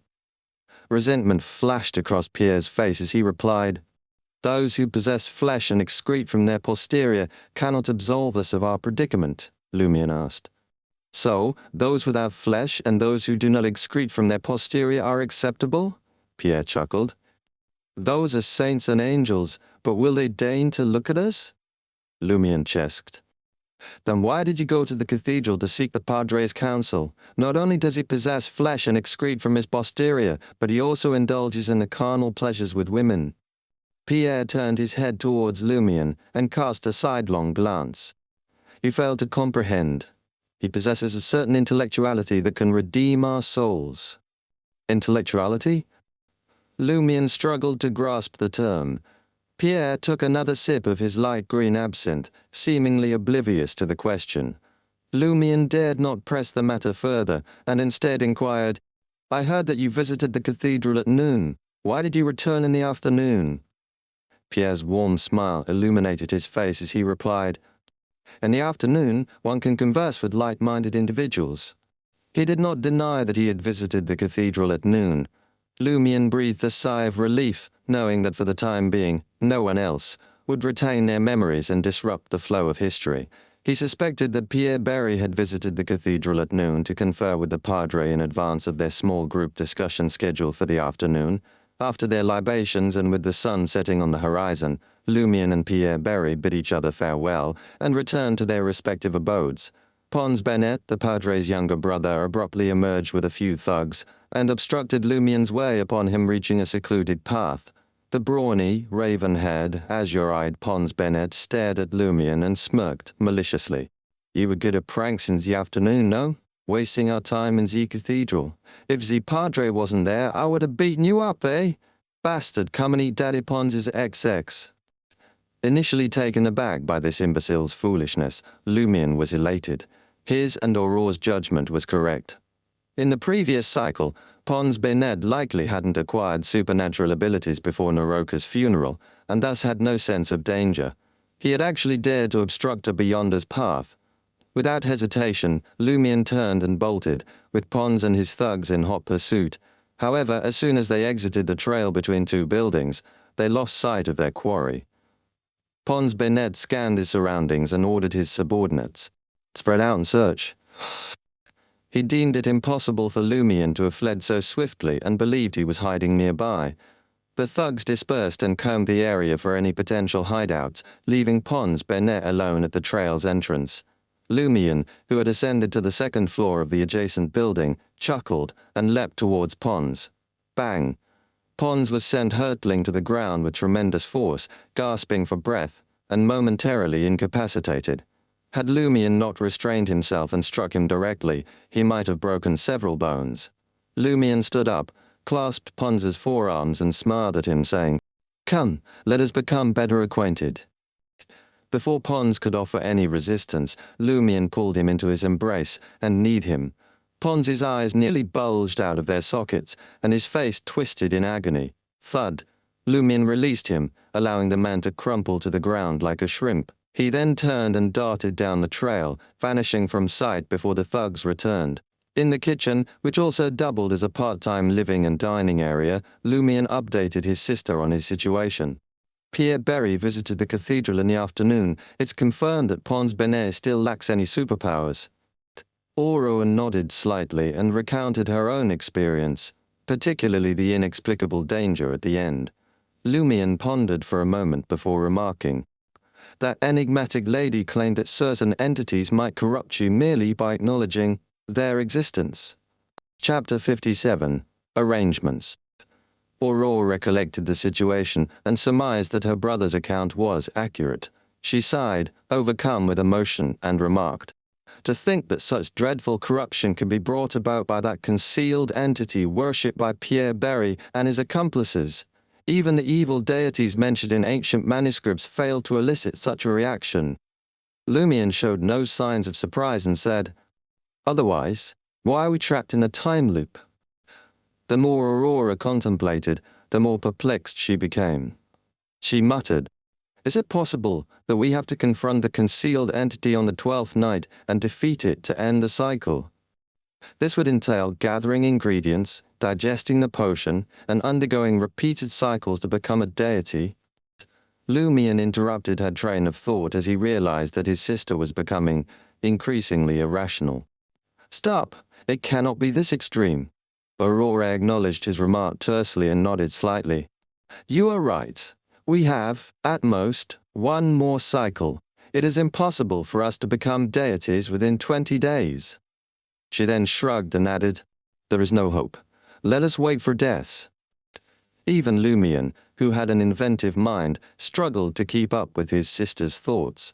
Aurora exhaled and looked at her brother. "All right, I'm done venting. Continue." Lumian appeared puzzled and took a few seconds to understand what his sister meant by continuing. By the look of things, the 3 transformed sheep are to be offered as sacrifices and brought back to Cordu. It is no surprise that they did not wait until early May. The 12th night is, in fact, the day of a grand-scale sacrifice to the concealed entity. Aurore's eyes scanned the surroundings and she said, "That was my assumption, but why did the Padre and his accomplices receive varying degrees of blessings before Lent? According to my understanding, it should have been an exchange through sacrifice." Drawing on his malicious perspective, Lumion made a bold conjecture based on the previous cycle's events. A small sacrifice and a grand ritual? At the end of the Lent celebration, the Padre, who had obtained extraordinary powers, no longer concealed his abnormality. It is evident that he was planning something significant. After pondering for a moment, Aurore said, "The Lent celebration could be a part of the grand ritual." Before the grand ritual, the Padre made up his mind and offered his soul to the evil deity. With a certain amount of offerings, he obtained a plethora of blessings, completely revealing his true colors. By the looks of it, everyone in Corju will be implicated once the Lent celebration commences. No one can escape. The siblings exchanged glances and believed that their assumption was close to the truth.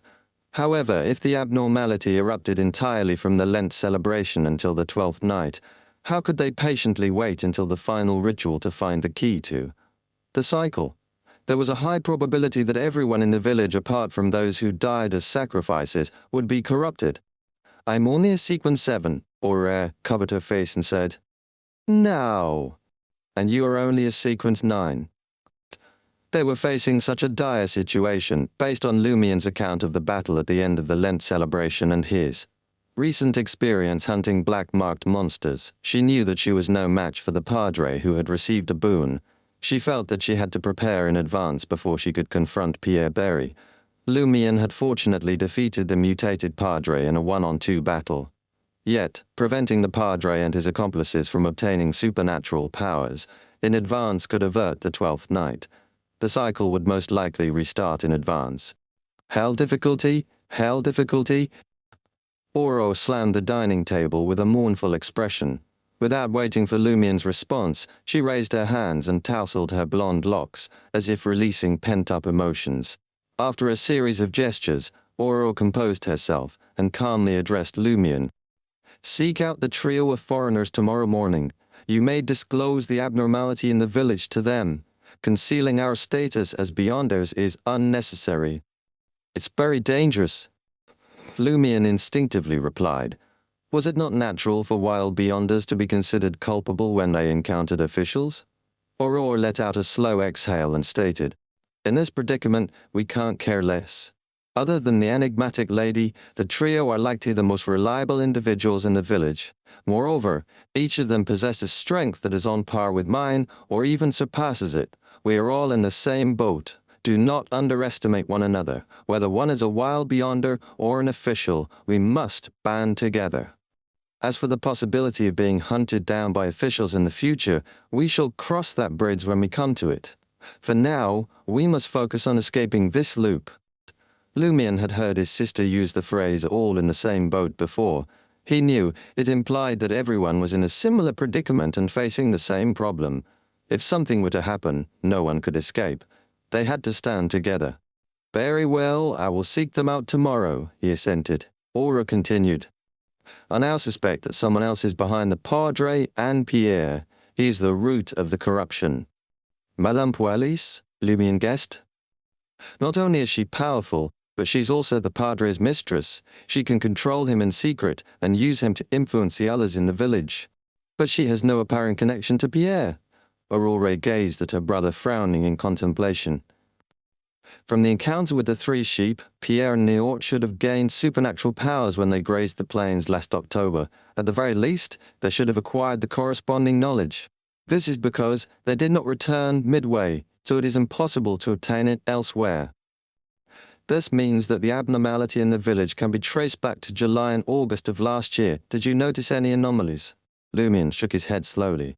"No." He had initially thought that he was thoroughly acquainted with Cordu, but now he realized that the undercurrents had been present for over half a year. This realization filled him with dread and made him feel like a stranger in his own home. What is the problem? Lumion felt as though he was shrouded in layers of fog. He could never discern the truth of the matter. Oro continued, "It could also be that owl. Perhaps the legendary warlock who died is not truly deceased. He may still be hiding somewhere in the village, or perhaps someone who we frequently encounter. He may have already discovered that I am a warlock and deliberately suppressed the legend from me. There are no such restrictions for ordinary individuals like you." Aurora instructed in a low voice. Notify me immediately the next time the owl pays a visit. I'll get white paper to track it and determine its whereabouts. Lumion tersely acknowledged his sister's request, indicating that he too was waiting for the owl to appear. This time, I will pluck all your feathers, he cursed inwardly. Aurora pondered for a moment before issuing a third directive. Tomorrow afternoon, I shall extend an invitation to Madame Pualis. The administrator remains at his post, leaving the butler and the servants as the only occupants of the castle. You may clandestinely enter and scour for any clues. If you are successful in persuading the 3 foreigners in the morning to come, we can get their aid in this operation. She dared not let white paper venture to Madame Pualis's place whilst she was present. Nevertheless, she could not afford to be distracted whilst in Madame Pualis's company, thus she had to rely on her brother. Lumion nodded before advancing the suggestion. I would advise against being alone with Madame Pualis. I fear she may seize the opportunity to deal with you. Shall we invite Nazali and the others to an afternoon tea gathering? The more individuals present, the safer it would be. Indeed. Aurora deemed it a superior option. She then remarked in a tone that was equal parts apprehensive and teasing. You must exercise caution after infiltrating the castle. I do not wish to end up an aunt. Lumion dared not retort, but gave her a glance that conveyed, I am more concerned about your safety, for Madame Pualis will be with you. During supper, Aurora set white paper free to monitor the sheep pen. She discovered that the 3 sheep had licked the blood off their faces, preventing Shepherd Pierre Berry from detecting any anomaly. Following that, Lumion resumed his education on mysticism until he fell asleep. He acquired mastery over many Hermes words, including knee, name, summon, need, light, and sun. Light served as an incantation to activate the integrity brooch. There were 3 paragraphs in total.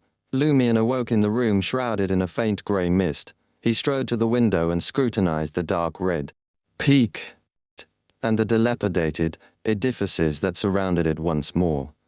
I wonder what secrets lie here, Lumion muttered. As he gazed, a thought suddenly struck him.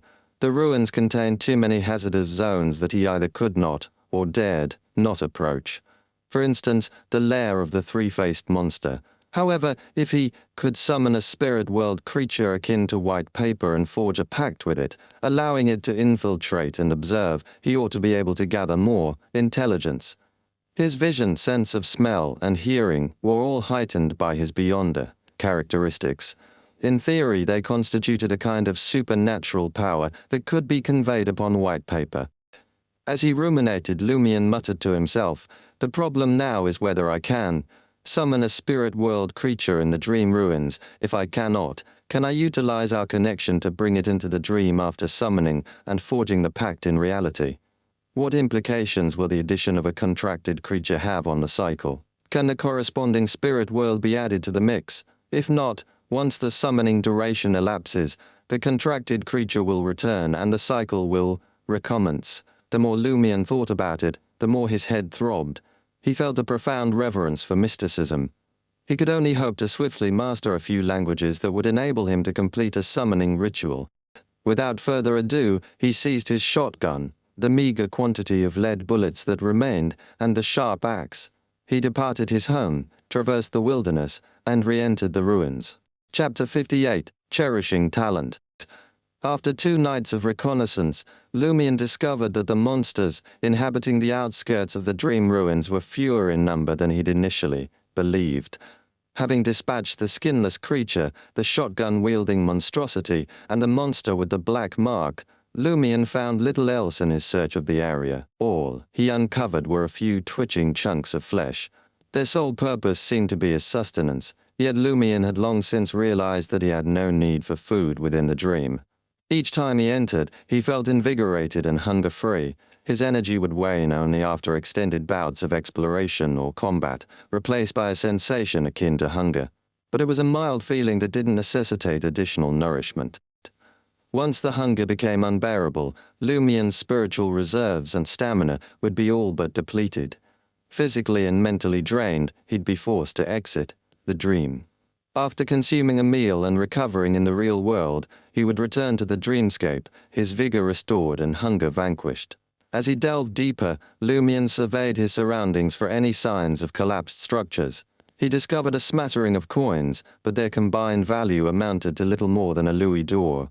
He found merely a few livres bleus inscribed with words. Left with no alternative, Lumion decided to venture further into the ruins.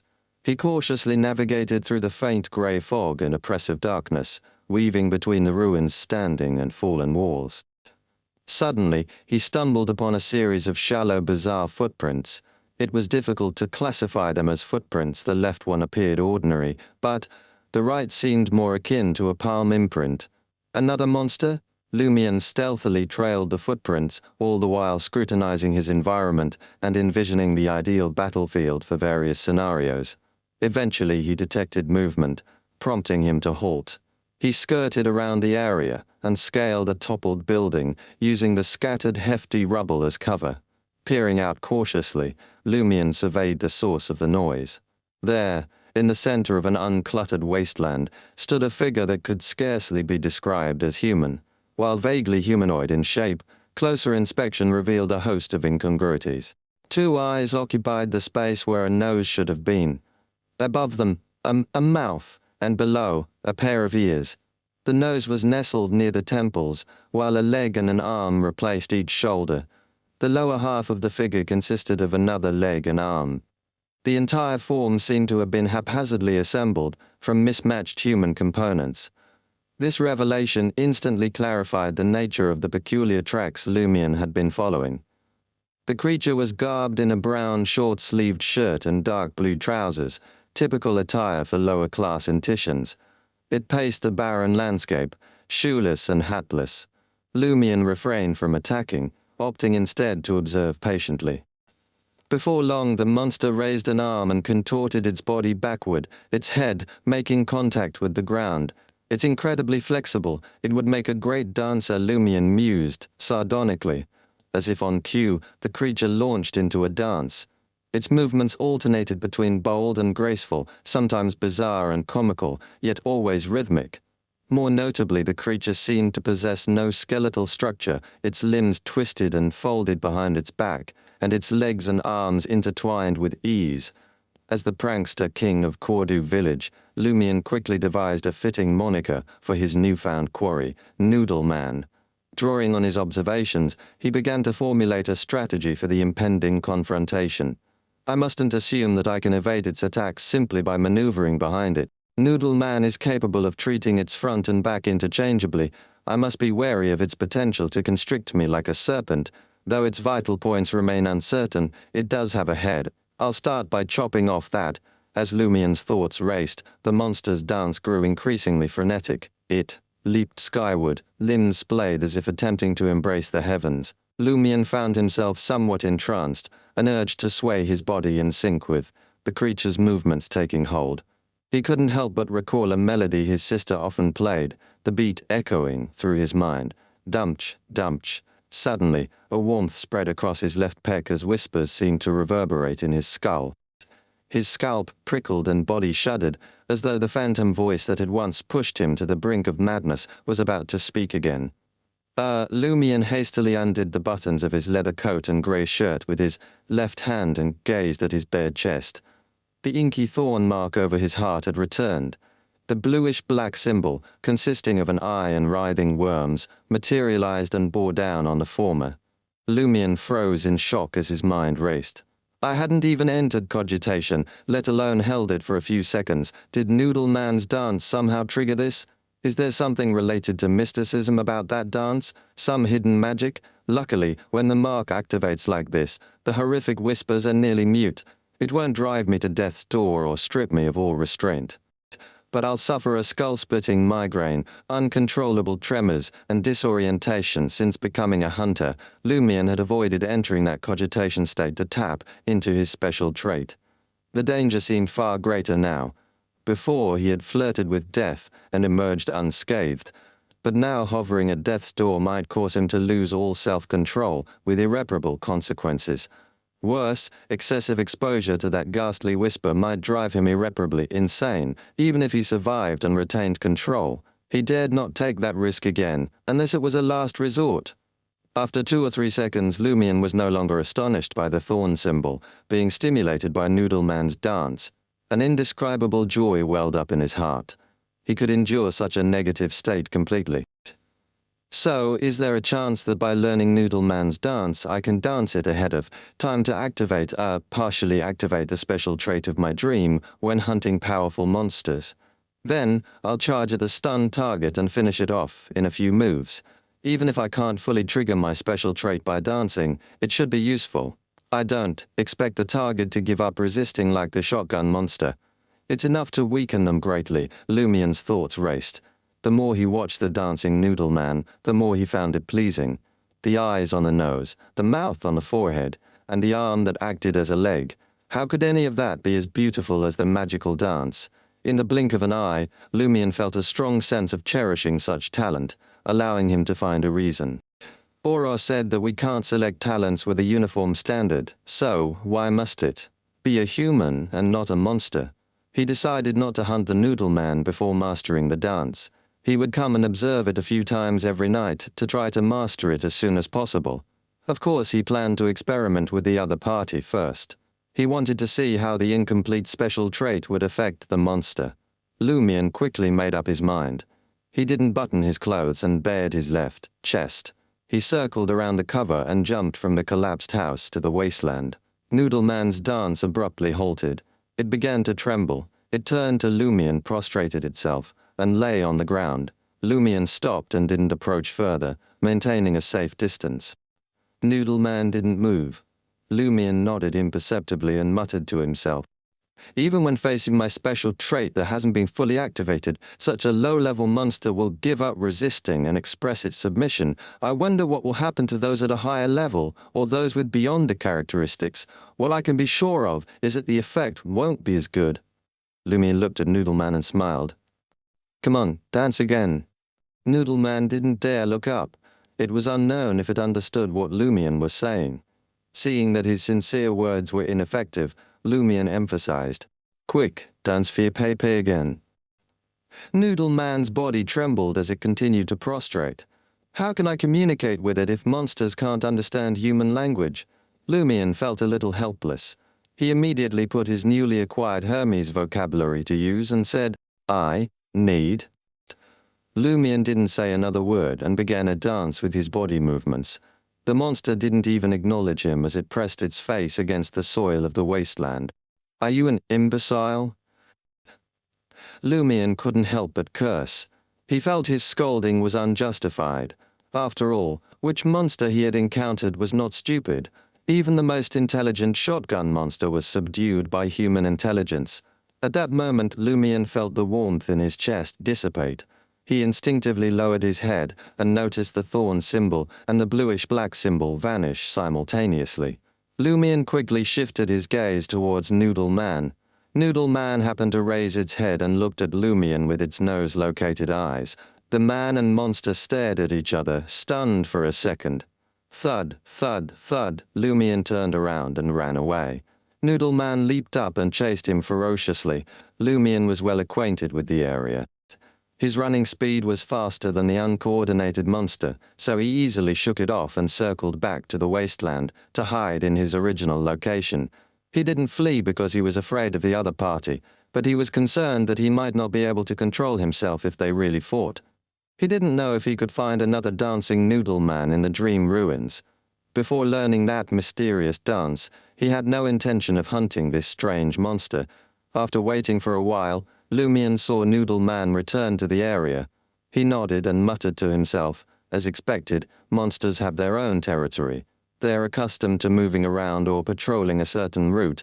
This is very similar to wild beasts. Next, Lumion patiently waited for the dance that might not happen. After nearly 2 hours, he had expended quite a bit of his spirituality and felt a little hungry. Noodle Man, who had rested for a long time, walked to the center of the wasteland and raised its arm and leg. Chapter 59 again. Noodle Man danced once more, and Lumion confirmed that the mysterious dance could prevent the black thorn symbol on his chest from activating fully.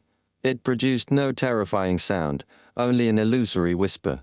This was highly advantageous for Lumion's special trait in the dreamscape. However, he discovered two problems. Firstly, Noodleman's dance moves were extremely difficult and violated the human body's structure. Only a monster with exaggerated flexibility like Noodleman could complete them. Although Lumion was a beyonder and a hunter with a greatly enhanced body, he had no confidence in replicating them himself. He feared that dancing even once would result in ligament tears, muscle strains, or worse, fractures. Secondly, the dance stirred the surrounding powers of nature and depleted Lumion's spirituality considerably. After watching it for the third time, Lumion sighed silently, realizing he needed rest. I have to go back and rest after watching this. A hunter's spirituality is really useless. He was almost certain that the hidden existence corresponding to the thorn symbol was closely related to this dream ruin. The Padre had a black mark on his body, and there was a dancing monster that could activate the thorn symbol. It would be surprising to say that it had nothing to do with the hidden existence. Lumion believed Aurore's guess even more, thinking of the similar symbol on the Padre's chest and the dream ruins rebooting along with reality. The key to resolving the loop might be hidden in the depths of this place, playing a vital role. Is that why the mysterious lady kept hinting at me to unravel the secret of the dream ruins? The more Lumion thought about it, the more frustrated he became. He raised his left hand, which wasn't holding an axe, and made obscene gestures at the black thorn symbol on his chest. Ignoring the question of whether the hidden existence could sense or see him, Lumion felt that the problem wouldn't deteriorate any further, given that he had already fallen into a time loop thanks to him, and the people around him were becoming stranger and more dangerous. After watching the dance for the third time, Lumion rubbed his somewhat empty head and left the ruins to return to his home on the other side of the wilderness, enduring the slight warmth in his chest. Before leaving the dream, he attempted to consolidate the dance movements he had memorized and almost sprained his back, broke his knee ligaments and tore his calf muscles. Dogshit, this isn't something an ordinary human can do. Lumion cursed and lay on the bed. As his spirituality was greatly drained, he quickly fell asleep. As Lumion awoke, the sky was just beginning to lighten. The sun had yet to rise, and the crimson moon had lost its luster. He sat up slowly, feeling the satisfaction of a deep sleep. His exhausted spirituality had been perfectly replenished. Walking to the window, Lumion drew back the curtains, allowing the light of dawn to flood the room. In the next moment, his eyes were fixed on the figure larger than an ordinary owl, perched on an elm tree not far away, staring down at him. Lumion quickly snapped out of his daze and opened his mouth. "Mira, Mira! The suspect is here. Quick, follow it." Upon hearing the shout, the owl unfurled its wings and soared towards the edge of the village. It gradually descended and vanished into the forest bordering Cordu village. Aurore, dressed in a white silk nightgown, entered Lumion's bedroom seconds. Later, her face contorted in irritation. "Is it that owl again?" Lumion gazed out of the window and replied, "Yes. Did white paper manage to follow it?" Aura pulled at her long blonde tresses and spat. "Why does it always appear at such ungodly hours? I was sound asleep when you woke me up. By the time I could release white paper, it had flown away." Lumion shot back. "But you said you couldn't sleep well with something on your mind." Aura rolled her eyes at him and sneered, "Ha ha! Humans tend to feel nervous, uneasy, and fearful at the beginning. Once they get used to it, they become numb to it. Only by sleeping well can they remain alert and rational. If you don't sleep well, it will affect your mental state and signs of losing control will surface." Lumion's expression was remorseful as he said, "We can only wait for the next time." After a moment of contemplation, Aure suggested, "Let's try to identify a pattern in its appearances. We can't keep waiting around all the time. We need to rest and cannot be on guard constantly." Lumion reminisced about the first few sightings. "It's always in the latter half of the night and early morning hours. Why only during that period?" Aure inquired further. "It seems more like an act than a pattern. Think carefully. Did you do anything or repeat the same actions on the corresponding nights when it appeared in the first half of the night?" "I was exploring the dream ruins," Lumion admitted to his sister as he began to recall. "Before it first appeared, I killed the first monster in the dream. Before it appeared the second time, I activated the symbol on my chest through cogitation and discovered what was special about me. The third time, I consumed the potion in the dream and became a hunter. The fourth time, which is today, I discovered a way to activate my specialness in the dream to a certain extent while incurring less damage. How did you do it? Oro asked eagerly. Lumion recounted Noodleman's dance and his attempt. As Aurora listened, she thought about the owl. After her brother finished speaking, she deliberated and said, "The owl's visit seemed to be related to significant progress in your exploration of the dream." Lumion thought for a moment before his eyes lit up. "Indeed. The first time I killed a monster, the first time I displayed my specialness, the first time I consumed a potion and stepped onto the Beyonder path, the first time I found a way to make use of that specialness. Similar major developments also have a certain reaction in reality. That owl sensed it and came over to observe. It smelled something," Ore tersely acknowledged. "In the future, we can deliberately create a similar opportunity to see if we can wait for that owl. I believe the next time it appears is after I master the mysterious dance and can truly use the specialness brought about by the symbol on my chest in my dream," Lumion pondered, revealing a malicious smile. "When the time comes, I'll inform you before entering the dream. Be prepared." Aura thought for a moment and nodded. "I had to figure out who the owl is related to and what role it plays in Cordu's abnormality." Lumion seized the opportunity to inquire, "Aurore, Grande Sir, do you possess any knowledge about that particular dance? As you are aware, my understanding of mysticism is still rudimentary." Oro dragged a chair in front of Lumion's wooden table and settled in. After pondering for a moment, she responded, "Several notebooks have alluded to the existence of large-scale ritualistic magic during the early 5th Epoch and throughout the 4th Epoch. Those rituals entailed not only numerous sacrifices but also a multitude of participants. They employed specific dances to appease their desired entities in exchange for a response. In essence, it was a form of sacrificial ritual and magic. Dancing, from the outset, was believed to influence nature and facilitate communication with deities. Its effects resemble those of Beyonder language and the combination of herbs, essential oils, and other ingredients. In Aurora and Lumion's world, history was divided into 5 epochs. The first epoch was the Chaos Epoch, followed by the Dark Epoch, and then the Cataclysm. Epoch, however, Aurora had heard from a pen pal that the Cataclysm Epoch was, also known as the Glorious Epoch. The 4th Epoch was the Age of the Gods, or the Epoch of the Gods. The 5th Epoch was the present day, which began 1,358 years ago, and was referred to as the Iron Age. Of the 5 epochs, the history of the first 3 remained unverifiable, with only myths and legends surviving.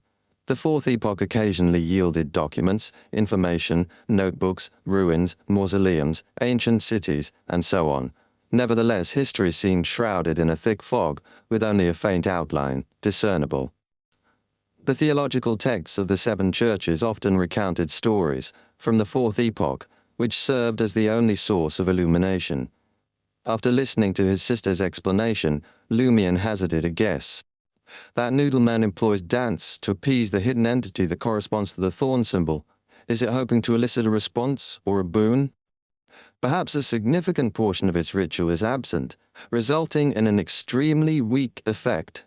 Or is the problem with the dream ruins causing a failure that can only trigger a tiny fraction of the power contained in the symbol within my body? It's as if I'm a god. Having witnessed Noodleman's dance and being pleased by it, I decided to highlight the symbol and offer a certain response. However, Lumion had no control over this. It was an automatic reaction of the thorn symbol. Oro smiled and replied, "You are more like a carrier of that symbol, a tool, in a sense." She paused thoughtfully and said, "I suspect that the dance was specifically invented to please or communicate with a hidden entity that corresponds to the thorn symbol. Otherwise, it wouldn't have elicited a reaction from the symbol. Furthermore, based on your description, this is not something an ordinary person can accomplish. Only Beyonders with special enhancements can do so. Although I am familiar with the names of the corresponding Sequence 9 and Sequence 8 pathways, I have a certain level of understanding of them. None of them can execute that kind of dance, and Noodleman's performance does not seem like that of a higher sequence. Otherwise, you would not have been able to escape." Perhaps it is not from the 22 pathways, but rather a boon from a hidden entity. Lumion recalled the mysterious lady's words. Oro looked out the window and pursed her lips. I wonder if this has anything to do with the circle inhabitant, or a power equivalent to Sequence 9 or Sequence 8. Probably, Lumion suddenly laughed. Let me name it. Noodleman Circle Inhabitants corresponding Sequence 9. Oro couldn't help but look up at the ceiling. The siblings chatted for a while before heading downstairs for breakfast. After studying Hermes until past 10, Lumion departed with important items. Chapter 60, Dancer. Lumion was in no rush to track down Ryan, Leah, and Valentine. Instead, he headed straight for the old tavern, hoping to get lucky. If that enigmatic woman showed up, he had a slew of questions for her. Accepting her gift had bound him to some future cost. He might as well seize the chance to gain more benefits, as Aurore had advised. The instant Lumion stepped into the old tavern, his eyes sparkled. The mysterious woman sat in her usual corner seat, 2 glasses of emerald absinthe before her. 2 glasses? She knew I'd come. Lumion approached her with a smile and greeted her. Good morning. She wore a white blouse with vine leaf patterns at the collar and a beige ankle-length dress, a light red beret beside her. Lumion, no stranger to his sister's fashion magazines, recognized this as Tria's latest trend. She glanced up at him. It's getting late, almost noon. This is to fit your schedule, isn't it? Lumion thought, annoyed, but seeing the enigmatic woman brought him a strange sense of calm. He sat and cut to the chase. I've been through a lot lately. She slid a glass of absinthe his way. The swirling green liquid was like a beacon of joy. She neither invited him to speak, nor silenced him. Lumion sipped the absinthe, finding it rich and invigorating, with a subtle bitter note. It tasted different from any absinthe he'd had before. What's this? He asked, puzzled. Hey! Another kind of absinthe, quite popular in Trier these days. To differentiate it from the original, people call it absinthe fennel. Authors, painters, and poets are particularly fond of it. She took a small sip. The green liquid in the clear glass seemed to possess a hypnotic hue.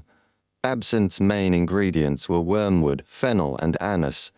Different producers used slightly varied recipes, some even adding lemon essential oils.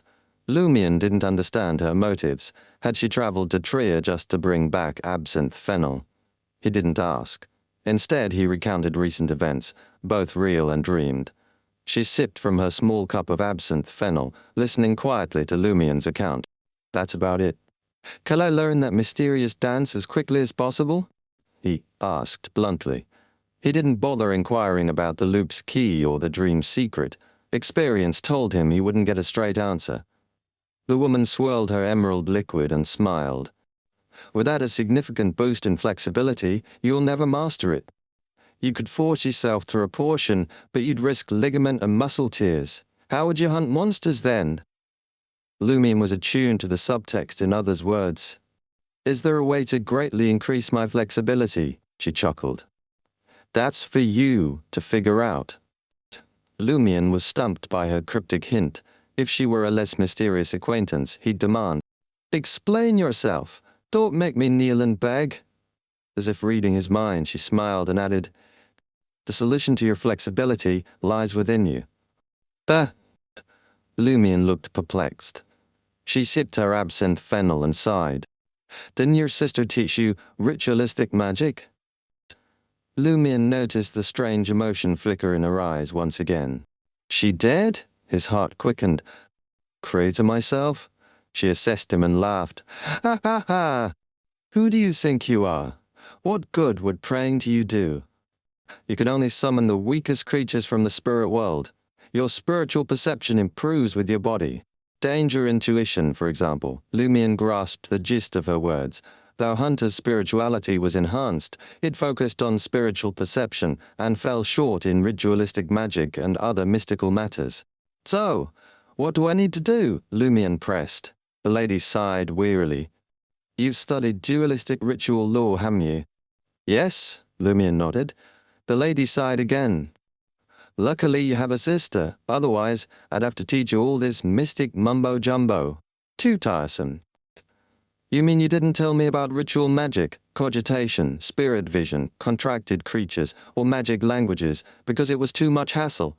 You just showed up after Aurora finished teaching me? Lumion felt rage bubbling up inside him. He took a couple of deep breaths and said, "Dualistic rituals require items closely tied to deities or supernatural beings, but I don't have any." His voice trailed off as a thought struck him. The woman smirked and said, "Oh yes you do. Don't you remember?" Lumion jabbed a finger at his chest. "The thorn symbol and the bluish-black symbol." The lady nodded before reminding. "Forget the bluish-black symbol. The key to a dualistic ritual is channeling the divine power in the object. If its power decreases, the balance in your body will be disrupted. And when that happens..."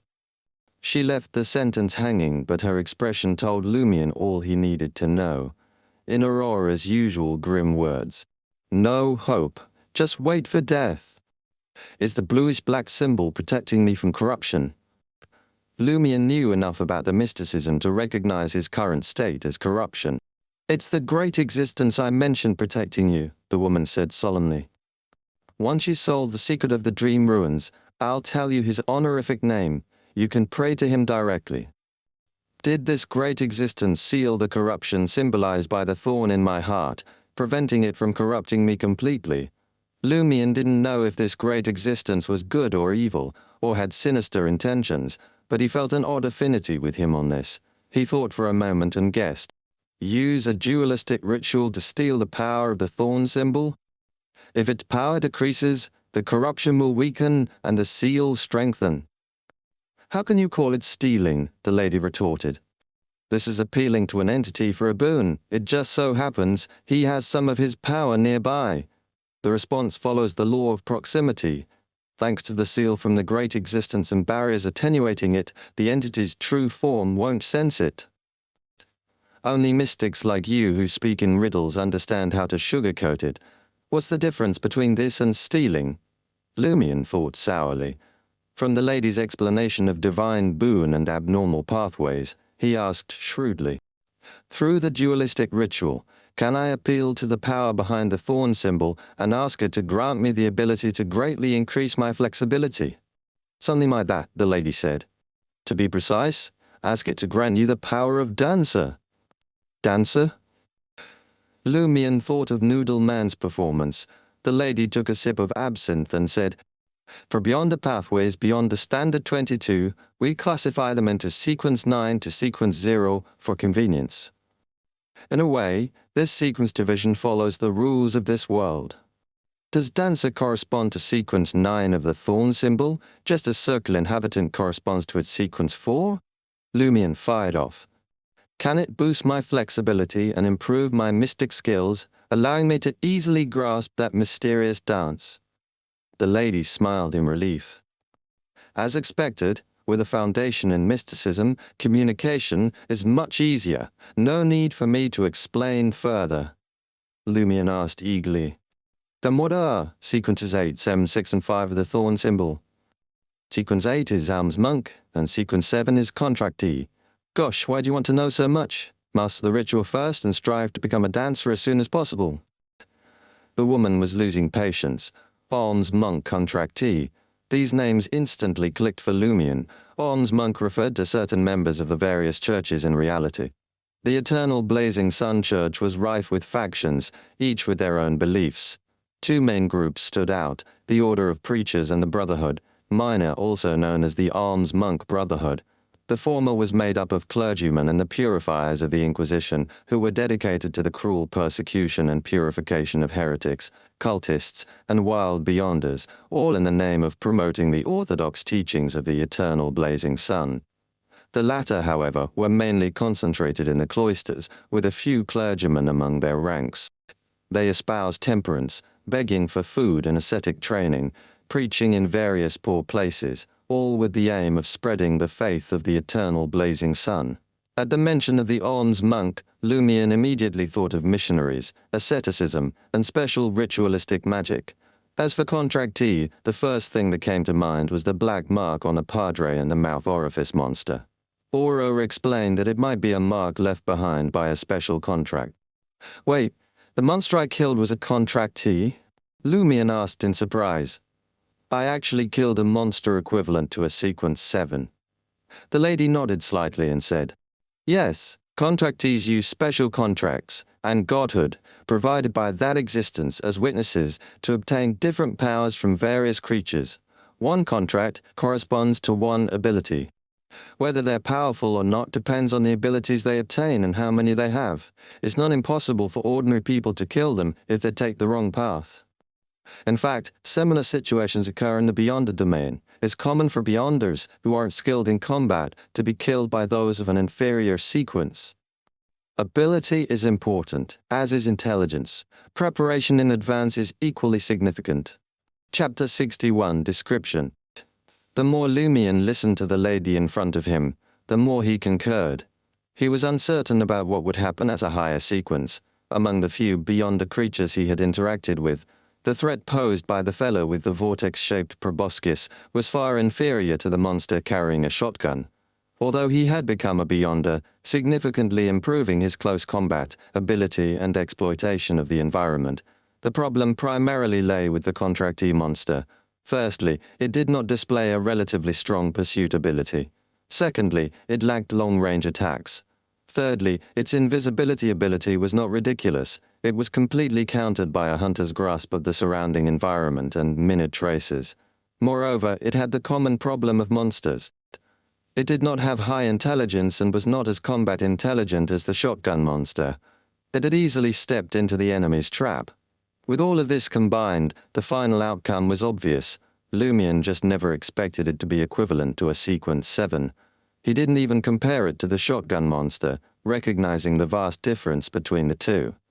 The shotgun monster was a force to be reckoned with, while the mouth orifice monster was weak.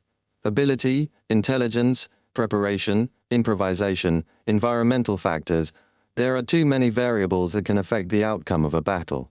Lumion concluded inwardly and asked without much hope, "Can I directly pray for contractee powers?" The lady chuckled. "That's a good way to kill yourself," she casually explained. "In theory, it's possible. After all, the power sealed in your body isn't limited to the Sequence 7 equivalent. But can your body withstand such a tremendous boon, or rather, corruption?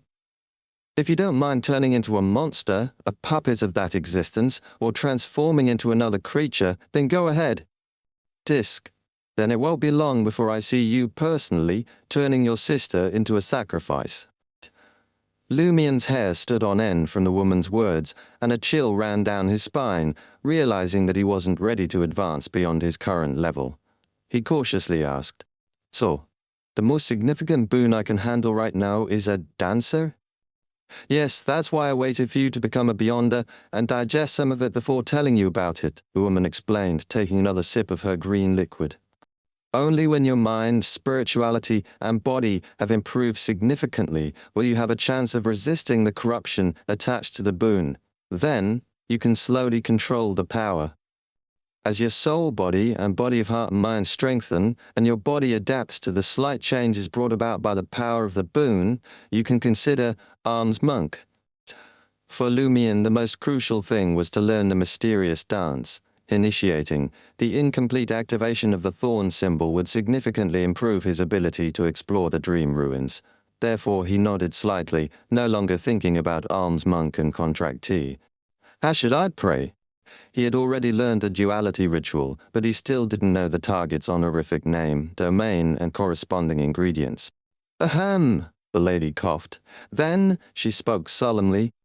"What I'm about to say shall leave my mouth and enter your ears. You must not tell anyone or you'll harm them. Leave my mouth and enter your ears. This is a sentence Aurora likes to write. Has this lady read one of her novels?" Lumion thought. "I understand." He thought for a moment and asked, "Hi.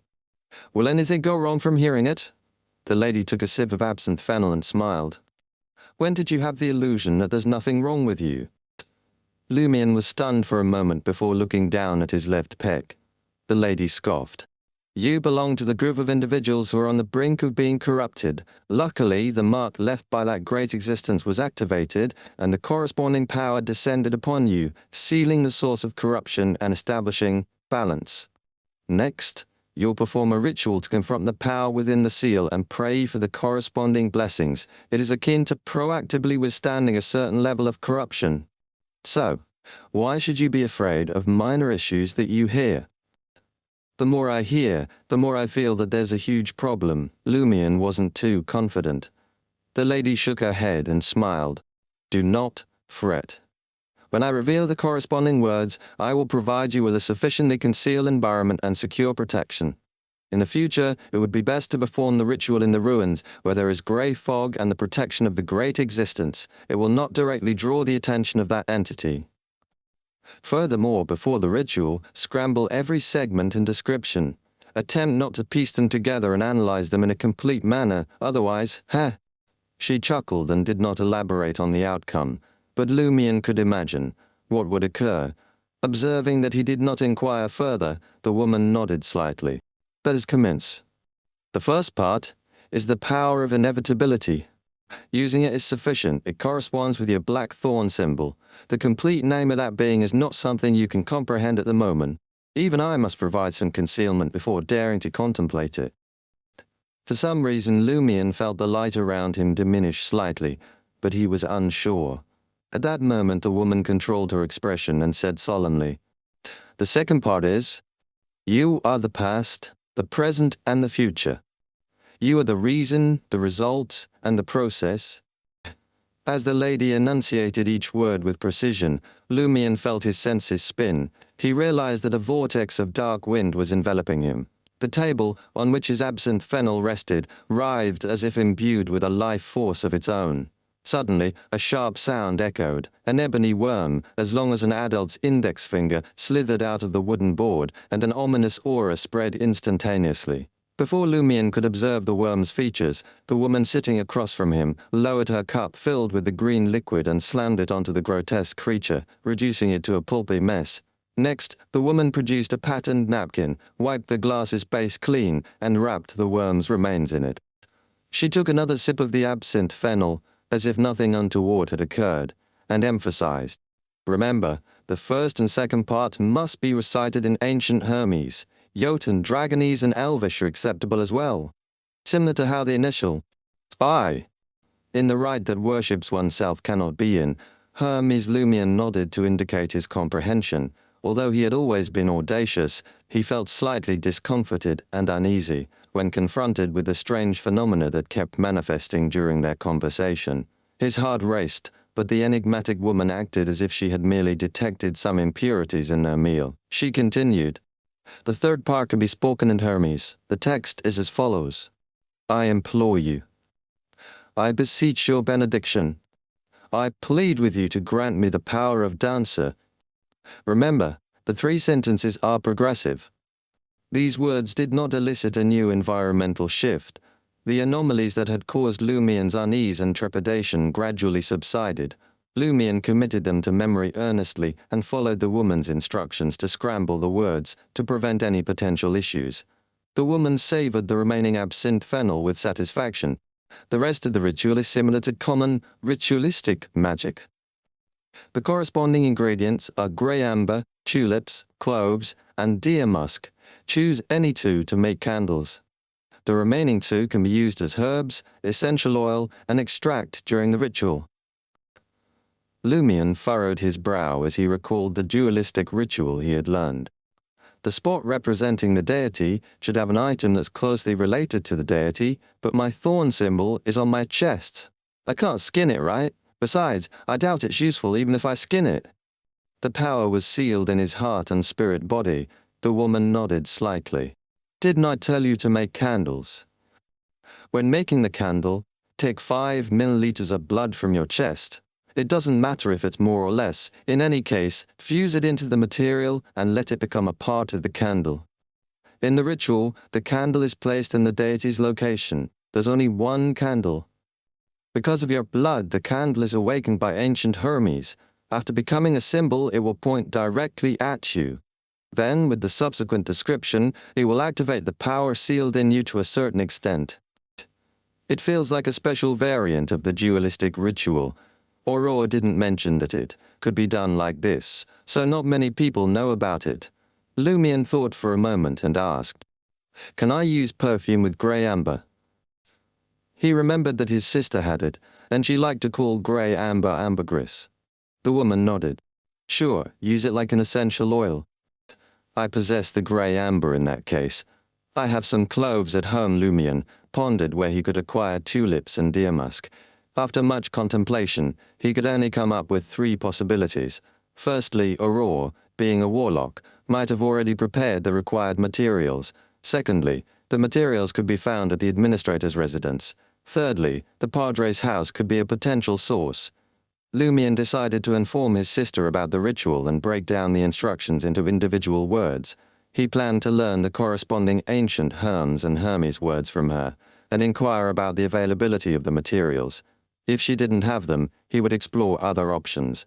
As the lady was about to depart, Lumion hastily questioned, "What was that lizard that crawled out of the deputy padre's mouth?" The lady smiled and replied, "I cannot explain it to you."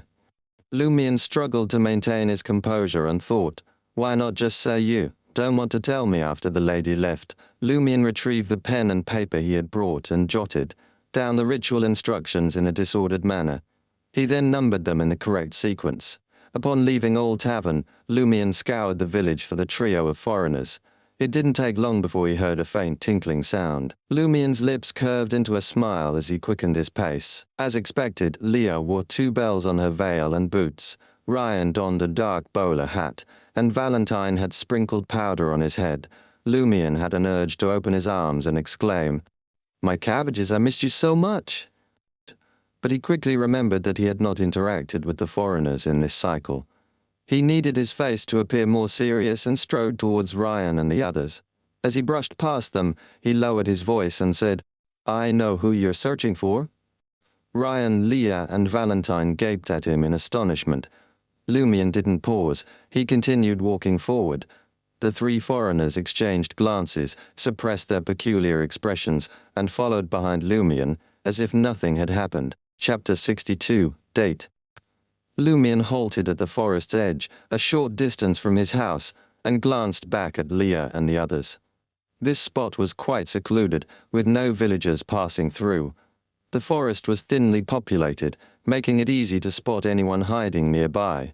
As the tinkling sounds drew nearer, Leah asked with a smile, "How do you know we're looking for someone?" Lumion remained silent. He pulled out the essential item he had brought with him, the livre bleu from home. He lifted the item and showed Ryan and the others the pages where some words had been cut out. Without hesitation, Ryan nodded and said, "So, you wrote the letter for help?" They had never mentioned a help letter in Cordu, let alone detailed that the letter was assembled from words cut from a livre bleu. Unless the other party had a key informant in Bigorre, it had to be the letter writer. Leah instinctively looked around. The 2 small silver bells hanging from the veil above her head oddly didn't make a sound. Valentine was about to ask what was weird about the people around him when Ryan asked, puzzled, "How can you be sure that we're here because of that letter?" "You told me yourself," Lumion smiled. "There are very few foreigners who come to Cordu to begin with, even fewer who don't buy wool, cheese, and lambs, and only wander around the village to chat with people. Besides, I didn't say anything, I just showed you this livre bleu." Realization hit Leah, and she laughed. "So, it's just a test." "That's a brilliant idea. Those who don't know the letter won't understand your intentions, so they won't be too suspicious. At most, they'll think it's a prank, and you're the prankster king of Cordu." Ryan nodded slightly. This seemingly innocent line revealed that the trio had gleaned something from chatting in Cordu over the past few days. At the very least, they had identified the more prominent villagers and taken appropriate measures. Lumion immediately flashed a teasing smile. "You believed it? You seriously believed it?" Seeing Ryan and the others' astonishment, he added, "I was just joking. I'll tell you the real reason later." Leah gritted her teeth. As expected of the prankster king of Cordu, "Aren't you afraid that we won't believe what you're about to say?" "You can choose not to believe it." Lumion wore an indifferent expression. "Or you can verify it yourself." Valentine, visibly dissatisfied, asked anxiously, "In your letter, you mentioned that the people around you are getting weirder. What's so weird about them? Lumion exclaimed and cracked his knuckles. There's plenty. To be precise, the Padre believing in an evil god, Shepherd Pierre Berry turning people into sheep and herding them back to Cordoue. Madame Pualis rides a demon-drawn carriage through the wilderness. When the Deputy Padre sleeps, a translucent lizard-like creature crawls out of his mouth. Naroka is clearly not dead, but she wants to go to Palamita. Louis Lund, the administrator's male butler, has just given birth to a baby. The owl from the Warlock Legends flies back to the village from time to time. Ryan, Leah, and Valentine grew increasingly shocked as they listened. They didn't want to believe it, but they felt that the kid before them couldn't invent so many absurd stories. They were all seasoned official investigators who had dealt with numerous Beyonder incidents, many involving evil gods and mystic arts. However, none were as ludicrous or exaggerated as what they were hearing now. Only the Padre believing in evil gods sounded normal. More importantly, most of the incidents they had previously handled stood independently. At most, 2 or 3 would occur simultaneously. Moreover, they were closely related to each other, but Cordoue had too many horrifying abnormalities. What kind of place is this? Almost instantly, similar thoughts raced through Leah, Ryan, and Valentine's minds. They suspected they had inadvertently entered the legendary abyss or hell. When Lumion stopped, Leah couldn't help but ask, "You're not joking, are you? Was there anyone normal in this village?" Lumion smiled. "I haven't finished speaking. There's another abnormality. This is the 3rd or 4th time I've taught you about something like this. Ryan, Leah, Valentine, my cabbages." Ryan, Leah, and Valentine weren't surprised that Lumion knew their names. It was inevitable when they had been chatting in the village. They were even more astonished and puzzled by the first half of the sentence. "What do you mean?" Valentine asked with a frown. "What I mean is that we've been repeatedly experiencing the past few days. In other words, we've fallen into a time loop." Lumion didn't let the 3 foreigners guess and provided a standard answer. Without waiting for Ryan and the others to question him, he briefly mentioned what they had experienced together and finally said, "Think back carefully. Was it really March 29th when you entered the village?" Leah and the others racked their brains. After more than 10 seconds, Valentine revealed a pained expression. "My sense of time is hazy. I can't remember the exact date of the previous 2 months, but I remember. I remember celebrating my youngest son's birthday before I set off." "His birthday is—" Valentine raised his head and blurted out in shock, "April 10th. In other words, the actual date now is mid to late April?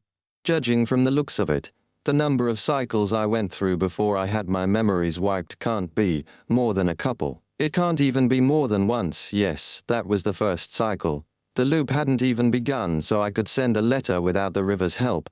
When the loop happened and time rewound, the corresponding memories would be replaced, but material objects beyond the range wouldn't be able to turn back.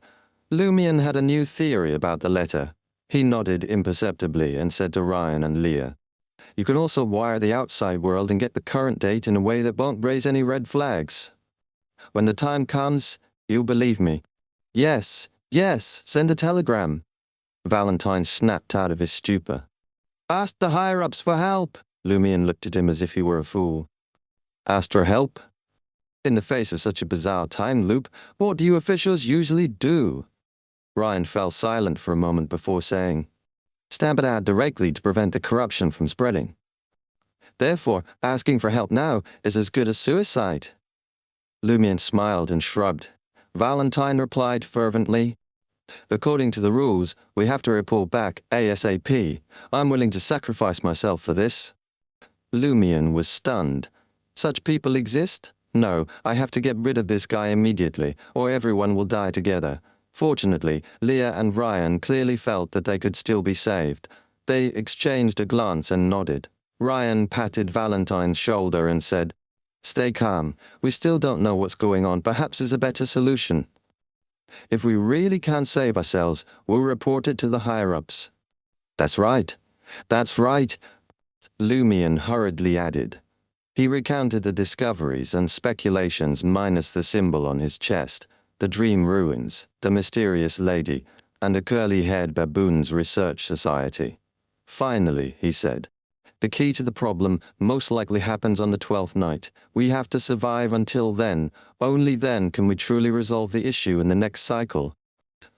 Seeing that he had revealed so many details and that they could verify them all, Ryan and the others were completely inclined to believe him. Valentine calmed down and remembered his wife and children. Leah exhaled. No wonder you know us and know we're looking for someone. It turned out that they had communicated in a previous cycle. She subconsciously touched the silver bell above her head, wanting to do a divination, but she held back when she recalled the abnormalities Lumion had described. She didn't want to blow up because of a divination that shouldn't be done before. The real investigation began.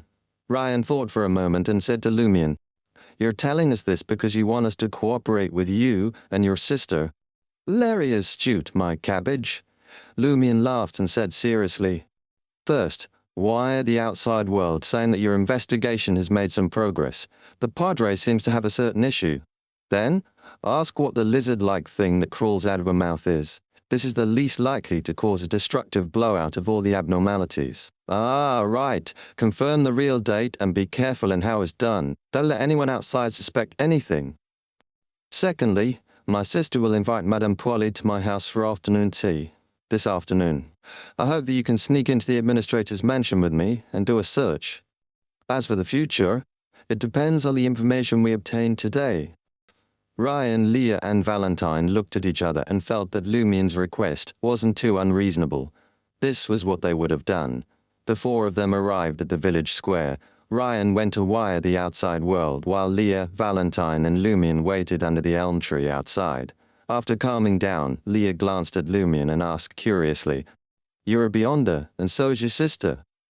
"Yes," Lumion denied it. Leah laughed. "Aren't you afraid of being arrested by us? We're in the same boat now. In the face of an emergency where the boat is about to sink, we can only help each other." Lumion shrugged. "As for the future, we'll talk about it later. It's still unknown if we can escape this loop." "That's true." Leah turned her head and looked at Valentine. The reason why she brought up this topic was to let her companion understand this and not do anything stupid. Valentine's expression remained cold as he nodded imperceptibly. Leah then asked about something she was more concerned about. "Why can you keep the memories from before?" "I'm not telling you." Lumion laughed.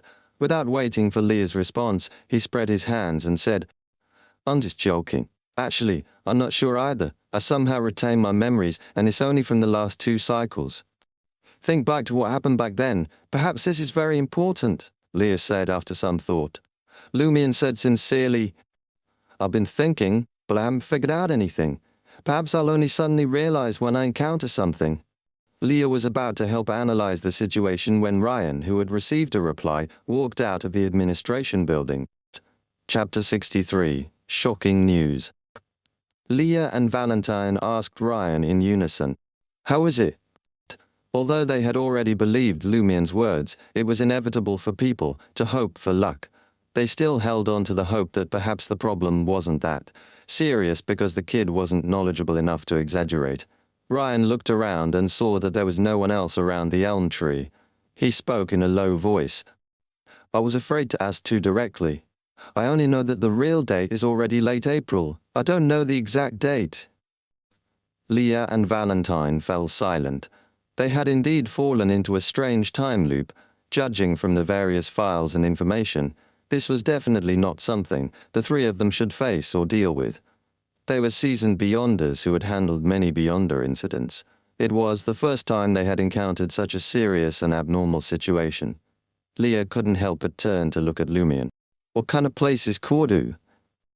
There were abnormalities everywhere, each more exaggerated than the last. "I don't know either," Lumion had an innocent expression. Before the loop, this place was beautiful and the people were simple. Everyone was normal and hospitable. He didn't tell the 3 foreigners that the person standing before them was also one of the abnormalities. Ryan sighed and said, "I've never encountered so many abnormalities at once, and every one of them is serious." "This is the most dangerous situation I've ever faced," echoed Valentine. Lumion was already a little numb to this. He sneered and said, It's normal that you haven't encountered it before because those who have encountered one are dead. Leah looked at him with a smile. Don't say anything if you can't say something nice. People like you won't survive past childhood elsewhere. Killed in the cradle? Lumion mocked himself and asked Ryan. Did you get an answer about the deputy padre? Ryan nodded. In the past few years, similar legends have emerged in various places across the northern and southern continents. Legend has it that heaven banished a group of sinful elves to the ground. They can only reside within human bodies, hoping to redeem their sins and gain absolution before returning to heaven. In some versions of the legend, these elves appear as translucent lizards. However, the elf I'm referring to is not the ancient elf race. It is more akin to a mixture of fairies and various spirits. Again, in recent years, Lumion recalled that the legend of Madame Night had only surfaced recently. What was wrong with this world? He pondered for a moment before asking. Did they specify which deity's heaven it is? Ryan shook his head. What's remarkable is that every person who claims to have seen an elf believes it is from the kingdom of their local deity. The local deity referred to the orthodox gods of the local faith. Heavens of different deities. Lumion gazed up at the azure sky. Did that lizard-like elf come from the sky? However, according to Aurora, beyond the sky lay the cosmos. Each star represented a world. So were these extraterrestrial beings, or were they from an astral plane beyond mysticism? As Lumion's thoughts raced, he asked, curiously, in some versions of the legend, these elves appear as translucent lizards. What about the other details? Ryan shook his head once more. That's all they could uncover in a short period. They may need to communicate with headquarters for more information. Leah pondered and spoke. I am familiar with the legend of elves. I once met a native of Lemberg who shared that farmers in many regions of the south-central zone have reported mischievous fairies in recent years. These creatures known as Alpus I would vandalize their homes and fields or play pranks on them. The south-central zone referred to the area where Lemberg, Massin, Segar, and other small countries were located. It also included a few areas in the Intis Republic, the Loan Kingdom, and the Fenapota Kingdom. Most of them were located in the highlands, mountains, forests, areas filled with ruins and legends. Lumion listened attentively and concluded, this is not an isolated phenomenon. Each elf seems to have their unique way of causing trouble, Ryan mused. And the lizards that inhabit human bodies are perhaps the most malevolent. It is uncertain if they are the most dangerous. With so many abnormalities in Cordu, the parasitic elf shouldn't be an isolated phenomenon. Perhaps someone wants to use it to control the deputy padre. Very clear line of thinking. Lumion looked at the villagers who were returning home, after finishing their work, and said to Leah and the others, meet me behind the hill where the administrator's castle is at 3,003 p.m. Will you join me to search for clues? Of course. Ryan agreed. Leah, however, called out to Lumion before he left. Is that all? Is your brief was on the situation in the castle, its inhabitants, and Madame Pualis' abnormality. We cannot explore and search without preparation. Lumion did not want to recall Madame Pualis' matters, but he had to admit that. Leah's request made sense. He had to endure the discomfort and tell them the entire story. Ryan and the others were mentally prepared, but they still looked a little dull upon hearing the tale. Leah lightened the mood with her tinkling laughter. It does not matter to me. I might experience such a thing in the future. This is an opportunity that most men never encounter. You must cherish it. However, Valentine ignored her joke and whispered with a cold expression. All of this needs to be purified, purified. Lumion did not want to provoke Valentine and waved his hand. See you in the afternoon. After taking a few steps, Lumion turned around to look at Ryan warily and asked, did Bertrand have any knowledge of the contents of your telegram? Bertrand was responsible for the telegraph, and if he knew about the date and the legend of the elves, it meant that the administrator knew as well. And if the administrator knew, Madame Pualis would know too. Don't worry, Ryan said reassuringly. We have a secret code. He won't be able to decipher it. Lumion breathed a sigh of relief only then and left the village square, heading back to his building. As he walked a distance away, he spotted Ava Lizier herding a flock of white geese back home. "Hey there, isn't this our spring elf?" Lumion tried to push the bloody and cruel scenes from the Lent celebration out of his mind, and greeted Ava with his usual quip. Ava seemed a little embarrassed. "I haven't been chosen yet." Her exquisite facial features made her greyish-white dress look less rustic. "That won't be a problem," Lumion said with a smile. "Raymond and I will help you campaign for votes." Ava looked surprised. "You don't know?" "What don't I know?" Lumion's heart skipped a beat. Had something happened in the village that wasn't a part of the historical process? Ava observed his expression and suspected that he was teasing her. After a few seconds, the girl frowned in concern and said, "Raymond's missing. You didn't know?" "Huh?" Lumion was so shocked that he couldn't hide his expression as usual. In the previous cycle, he and Raymond Gregg had met almost every day, from the second day of March 30th until April 5th, Lent. Back then they had followed the waterside ritual procedure to lift Raymond, who had thrown the last offering, and throw him into the river. Like the others in the past, Raymond swam further away and could only return home after leaving the ritual site. He wouldn't leave the house until night.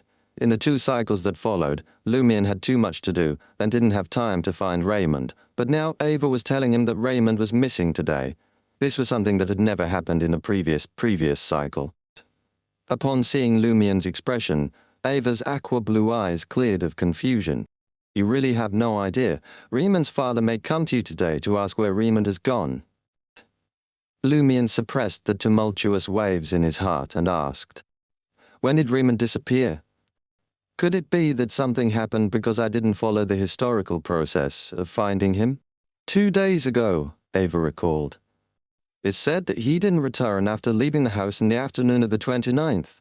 His family assumed he was at Old Tavern or chatting with the Green Watchers.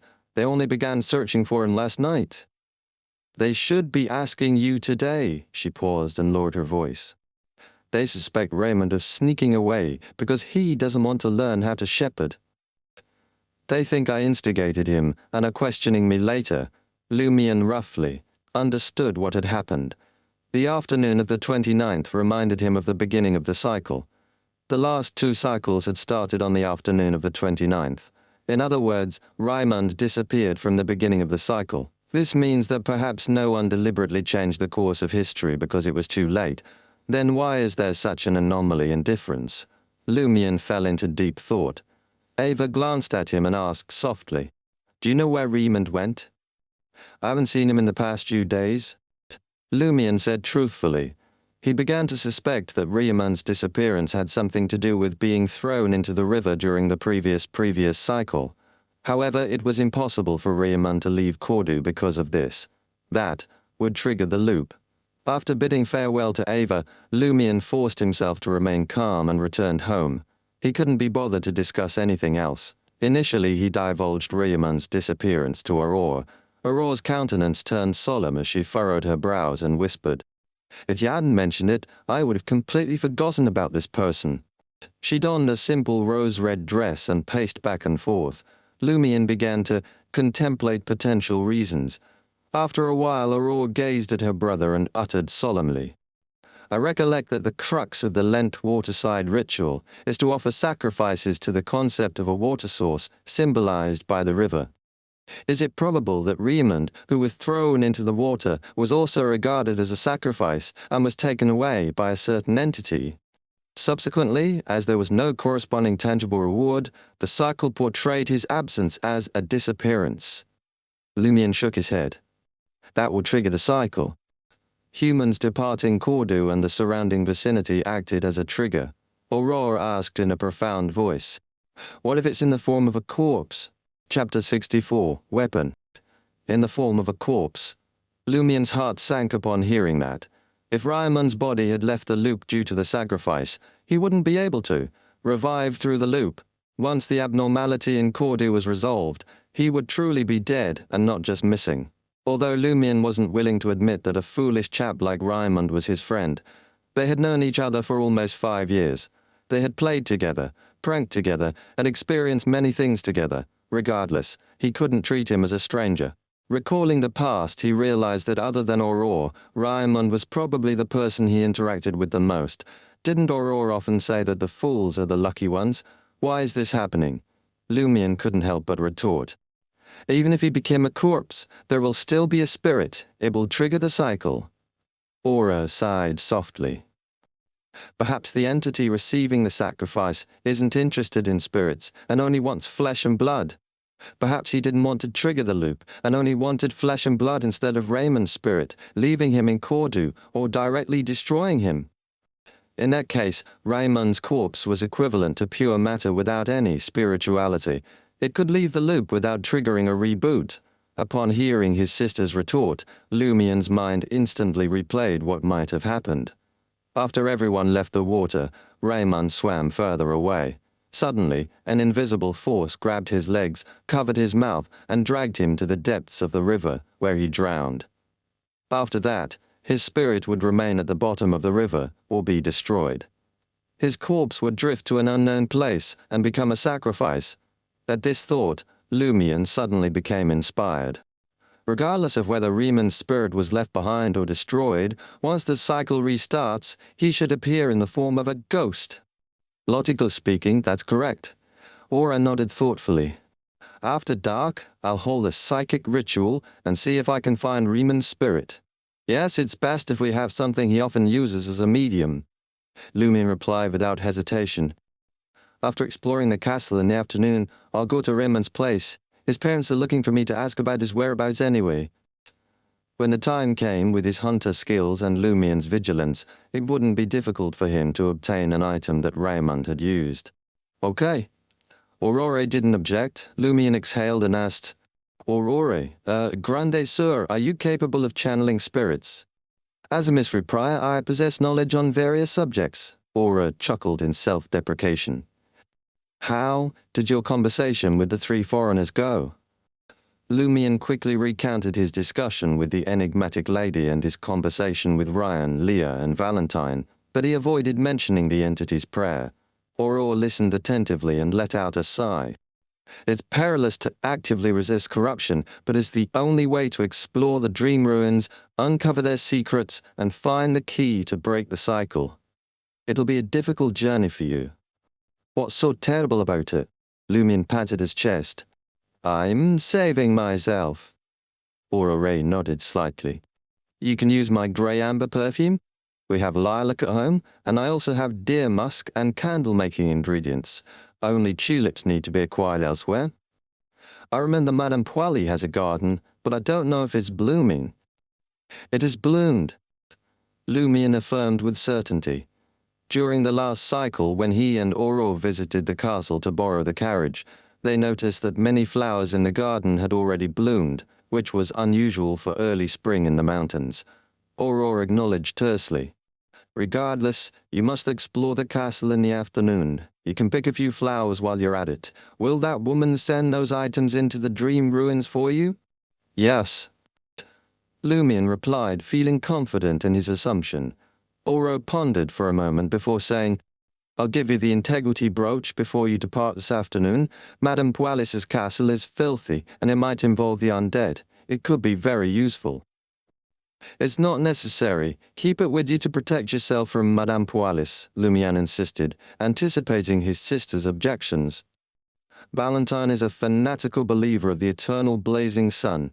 According to you, as a beyonder, he should have chosen the sun pathway. He would be more useful than the integrity brooch. Based on Aurora's observations over the past few years, fanatical believers of the eternal blazing sun typically chose the sun pathway. This also made sense. Eternal blazing sun believers who chose the sun pathway tended to become more and more fanatical unless they didn't believe in this true God from the beginning. That's true, Aurora conceded. Nah. You can practice the simplest way to activate spirit vision. Afterward, take a nap at noon to replenish your energy. I'll teach you the ancient Hermes and Hermes words required for the ritual tonight. Upon hearing his sister's words, Lumion suddenly recalled something she often said when she was rushing her manuscripts. The schedule is tight, and the task is enormous. At 3:20 p.m., Lumian stood on the hillside overlooking the administrator's castle when he spotted Madame Pualis approaching the village with her lady's maid, Cathy. Madame Pualis wore a stunning greyish-blue dress that had a slight fluffiness to it, and her hair was tied back in an elegant bun. As soon as they were out of sight, Lumian hurried to the back of the hill where Ryan, Leah, and Valentine were already waiting. They appeared to be in their original clothes, having made no preparations for what was to come. Lumian was surprised to see that they were unarmed and asked, "You're not carrying any weapons?" Ryan, who was only slightly taller than 1.7 meters, smiled and replied, "I don't need to carry a weapon with me." Valentine, dressed in a white vest and a thin blue tweed coat, echoed Ryan's sentiment.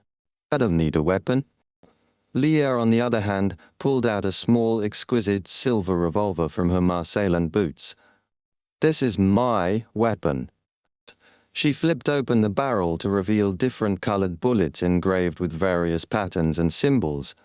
"They have different Beyonder effects." "Pa," Leah snapped the barrel shut and asked Lumian with a smile, "What weapon did you bring?" "One of you doesn't need a weapon. The other doesn't need to carry a weapon with him. And one has such a good-looking and powerful revolver. It makes me look silly." He lifted the dark jacket on his back to reveal an iron-black axe tucked into his belt.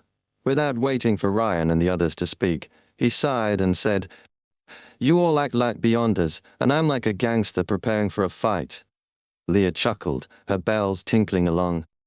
"You have a talent for self-deprecation. It's better than being mocked by others." Lumian pointed to the steep hill behind them.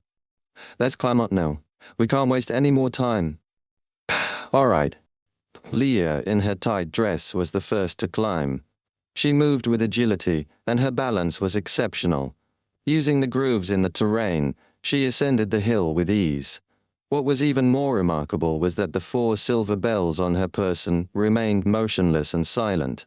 Lumian followed closely behind, using the hunter potion to strengthen his body, and scaling the previously unclimbable hill with the help of rocks and tree roots, although he wasn't as carefree and nimble as his companion. After regaining his balance, he glanced back and witnessed Ryan seizing Valentine's shoulder and hoisting him up. In a swift motion, Ryan vaulted onto a jutting boulder amidst the hill. Without hesitation, he sprang forward once more, delivering Valentine to Lumian and Leah's vicinity. Throughout the entire endeavor, his physique appeared to have expanded in size. This left Lumian in awe. Although the hill wasn't high, it was still too exaggerated to be scaled with just 2 jumps. Hunters definitely couldn't do it. After snapping out of his daze, Lumian looked at the castle-shaped building with 2 towers and the surrounding garden. He suggested to the 3 foreigners, "We'll go around to the back door." "Wait a moment." Ryan stopped him and glanced at Leah. Leah remained silent and strode 2 steps towards the rear entrance of the castle-like structure. Her lips moved soundlessly, muttering something under her breath.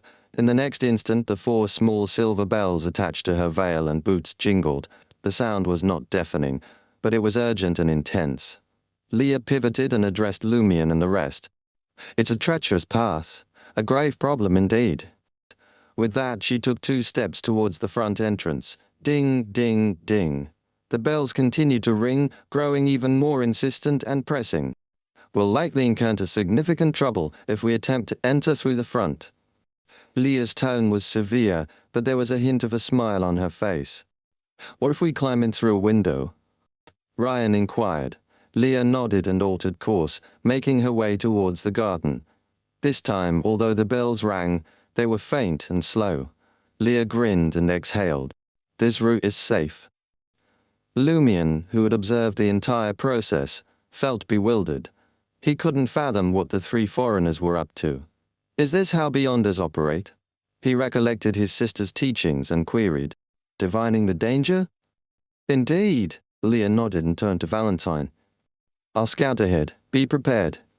"Understood," Valentine responded gravely. "What preparations?" Lumian asked, confused. Leah chuckled. "Prepare to cast divine spells and conjure flames." "Then, what's the purpose of creating flames?" Before Lumian could ask, Leah had strolled into the garden and headed towards the castle. She arrived at a window and signaled that everything was clear. "Let's go," Ryan informed the group as he hastened towards Leah. Valentine and Lumion followed closely behind. As they passed a bed of tulips, Lumion reached out to pluck one, but Ryan stopped him with his forearm. He didn't ask Lumion why he was doing this, and only said gently, "There's no hurry. We can pick flowers later. If picking it causes some incident, our mission will be compromised."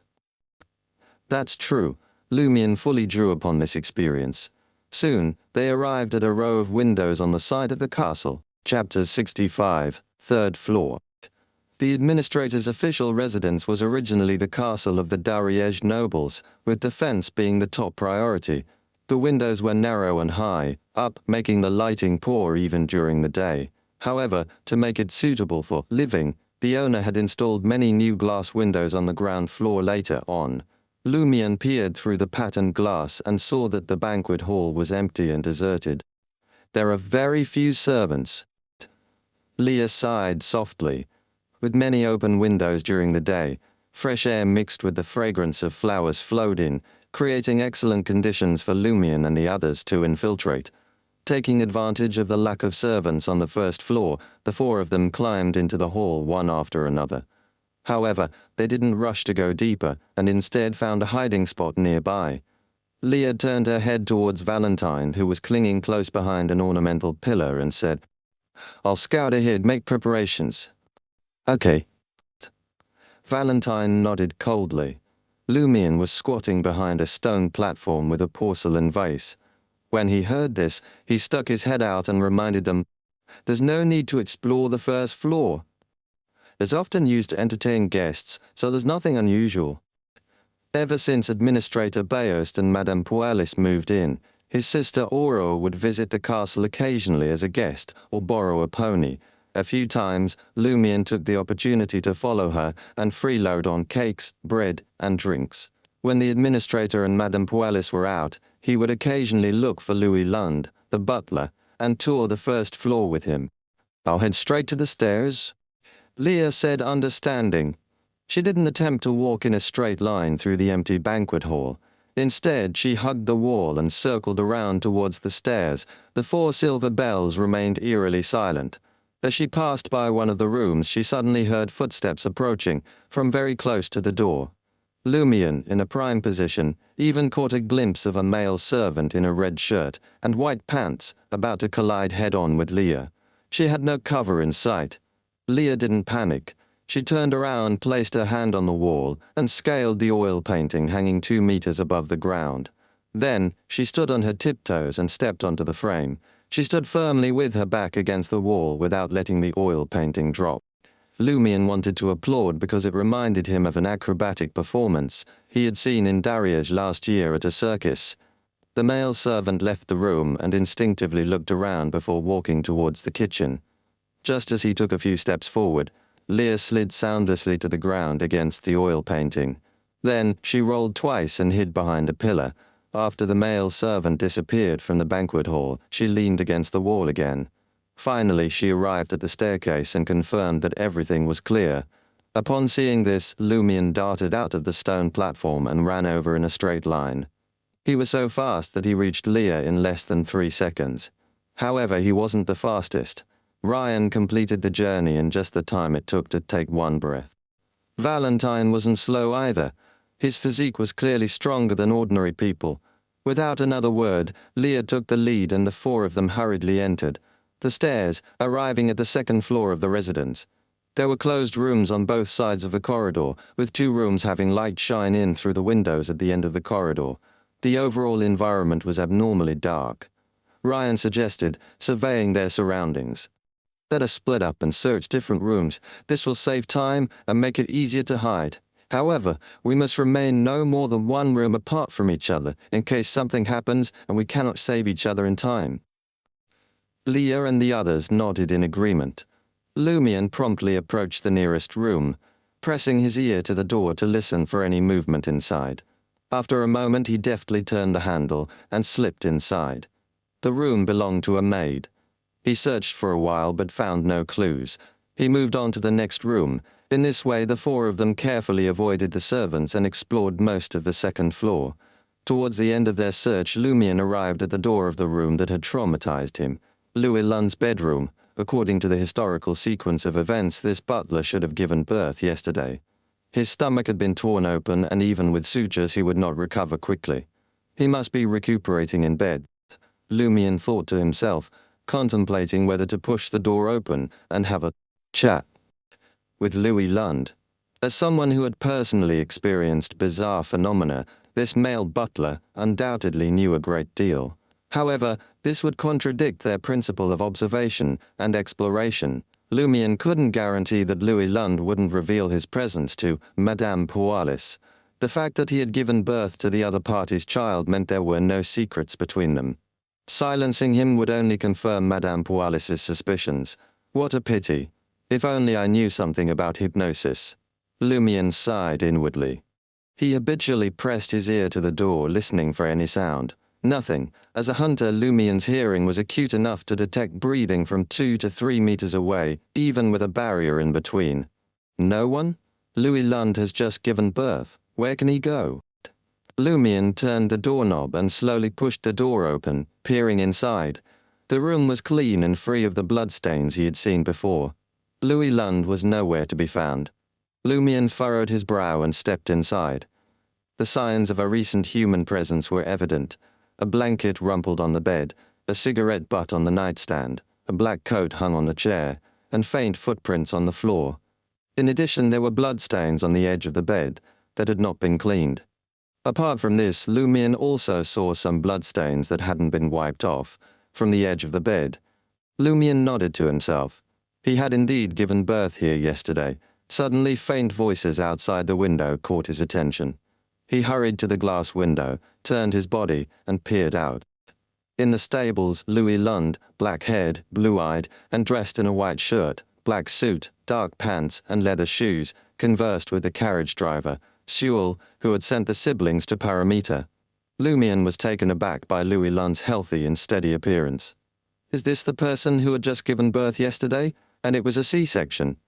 Lumion suppressed the shock in his heart and listened carefully to what Louis Lund and Sewell were saying. Unexpectedly, these two fellows were only exchanging experiences in gardening. What's the matter? With Lumion inside the room for so long, Ryan, donning a dark bowler hat, pushed open the door and entered the room, followed by Leah and Valentine. Lumion quickly filled them in on Louis Lund's situation. Ryan pondered for a moment before asking, "Have you heard of Earth's Mother?" The Dariège region had a border with the Phainopota kingdom. Shepherds often went there. Coupled with his sister's basic education, Lumion was no stranger to this. Yes, the deity that Phainopota believes in. Ryan nodded and said, Earth Mother is associated with fertility, healing, and life. These domains are reflected in the beyonder powers of the corresponding pathway. While I'm not saying that Louis Lund's situation is related to the Earth Mother, it's possible that his ability to give birth and quick recovery are linked to these domains. Is that so? Lumion found this plausible after some thought. After all, men were already capable of giving birth. What was so strange about them being out and about after a C-section? Did you find anything? Lumion asked Ryan and the others. Ryan shook his head. They were all normal servants' quarters. We may have to check the 3rd floor. Lumion felt a sense of unease wash over him. Madame Pualis and Administrator Bayoist's quarters comprised a bedroom, study, solarium, and activity room, all located on the 3rd floor. This posed a significant risk. Very well. Ryan replied without hesitation. The 4 of them proceeded to sneak up to the 3rd floor. Many of the doors were ajar, and the corridor was brightly lit. Lumion made a beeline for the bedroom, which was adorned with a light-colored velvet blanket on the bed, a small bookshelf stocked with bedtime reading materials, a capacious cloakroom brimming with a variety of clothes, a safe containing precious collections, a set of plush beige sofas, a table displaying 5 photo frames and documents, and a fluffy white carpet covering the entire room. Lumion and company surveyed the room and simultaneously headed towards the table. The books on the table were mostly popular novels, including Forswall's masterpiece, The Adventure of 5, Vice Admiral Ailment, and Aura's latest work, The Substitute Detective. The documents pertained mainly to various matters in the Dariège area. As for the 5 photos displayed in the frames, 4 were of Madame Pualis, and one belonged to a man Lumion did not recognize. No photo of the administrator? He exclaimed, surprised. Madame Pualis was the sole subject of the 4 photos, each depicting her in different clothing and poses. The male photo was not of Administrator Beost, who, after all, was the male owner of the house. Wasn't this peculiar? Leah nodded thoughtfully. Perhaps the administrator's status in this family is akin to that of a butler. Have you ever seen a butler's photograph displayed in someone's home? Then who is this man? Lumion inquired, pointing to the photo frame on the side. The frame contained a color photograph of a man in his late 20s. He was wearing a red shirt, a black velvet coat, and dark pants with tassels. He sported a pair of short lace-up boots and was dressed very fashionably. He bore a striking resemblance to Madame Pualis, with light eyebrows, bright brown eyes, and brown hair parted in an exaggerated 7-3 style. His lips were curled up, giving him the air of a hooligan who frequented high society. All in all, this man's facial features were not extraordinary, but they were pleasing to the eye. Madame Pualis's brother, Lumion hazarded a guess based on his appearance. Chapter 66, Crib. Leah gazed at the man in the photo, lost in thought. After receiving the request for help, we set off 2 days later to gather relevant information, she said. Madame Pualis's full name is Pualis de Roquefort, isn't it? She paused for a moment before continuing. We investigated the Roquefort family in Dariège and found no trace of Pualis. In Intis, a woman could choose to keep her maiden name after getting married, if there was a de. In her name it meant that she was once a noble, the Intis, meaning of de was from, and the surname behind it was the fiefdom of the time. None? Lumion was surprised. He knew something was wrong with Madame Pualis, but he didn't expect her identity to be fake. Ryan nodded. In Dariège, Roquefort is a large family with many members, including a provincial senator. We were in a hurry and didn't have time to conduct a more detailed investigation. We could only confirm that there was no such person as Pualis, but a man named Poulet had been missing for over a year. Poulet? Lumion asked. What's his relationship with Madame Pualis? They look alike. Ryan shook his head. Without enough information, it's impossible to make a guess. What we do know is that Poulet de Roquefort was a popular dandy in Trier, and he had many illegitimate children. Many people hated and detested him. Perhaps this is why he had no choice but to leave or was forced to leave Dariège. Dandyism? Lumion was unfamiliar with the term. Aurora subscribed to magazines and newspapers targeted towards women or focused on national affairs. There were some materials on the supernatural, but none involved male matters. Leah chuckled. To put it simply, it's a Casanova who dresses fashionably, speaks elegantly, and acts freely. Lumion sighed and mocked. The people at Trier sure know how to live life. They package their affairs as a thought, a doctrine, and a trend. When it came to cheating, triers were at the forefront. The padre, in front of the triers, he was still a child. In the past year, Trier has constructed numerous arcades, Aurora remarked while sipping her Marquis black tea, regaling Madame Pualis, Nazalie, and the others with the latest trends from her 2-story subterranean abode. What's an arcade? It's a covered street with glass roofing and marble flooring. Elegant and stunning shops line both sides. During the day, light filters in from above, and at night, gas lamps illuminate the area. Carriages are prohibited from entering. The most renowned arcade is called the Opera House Arcade. Madame Pualis, holding a white porcelain cup filled with black tea, watched Aurora with her bright brown eyes, listening intently with a smile. That sounds like something I must see. Nazalie sighed, imagining the elegance, fashion, cleanliness, and brightness of the arcade. Aurora's knowledge of the latest Intis trends was the primary reason why they had accepted the afternoon tea invitation. After chatting for a while, the discussion turned to Aurora's work and relationships. Love is just so unfathomable and elusive. Madame Pualis mused aloud. So this is why you fall in love with so many men at the same time. Aurora couldn't help but inwardly criticize. Madame Pualis gazed at her with a faint smile and sighed. Sometimes I get so angry because of his mistakes. I wish I could kill him and send him to his death, but when he's actually facing death, I can't help but save him and refuse to tell him.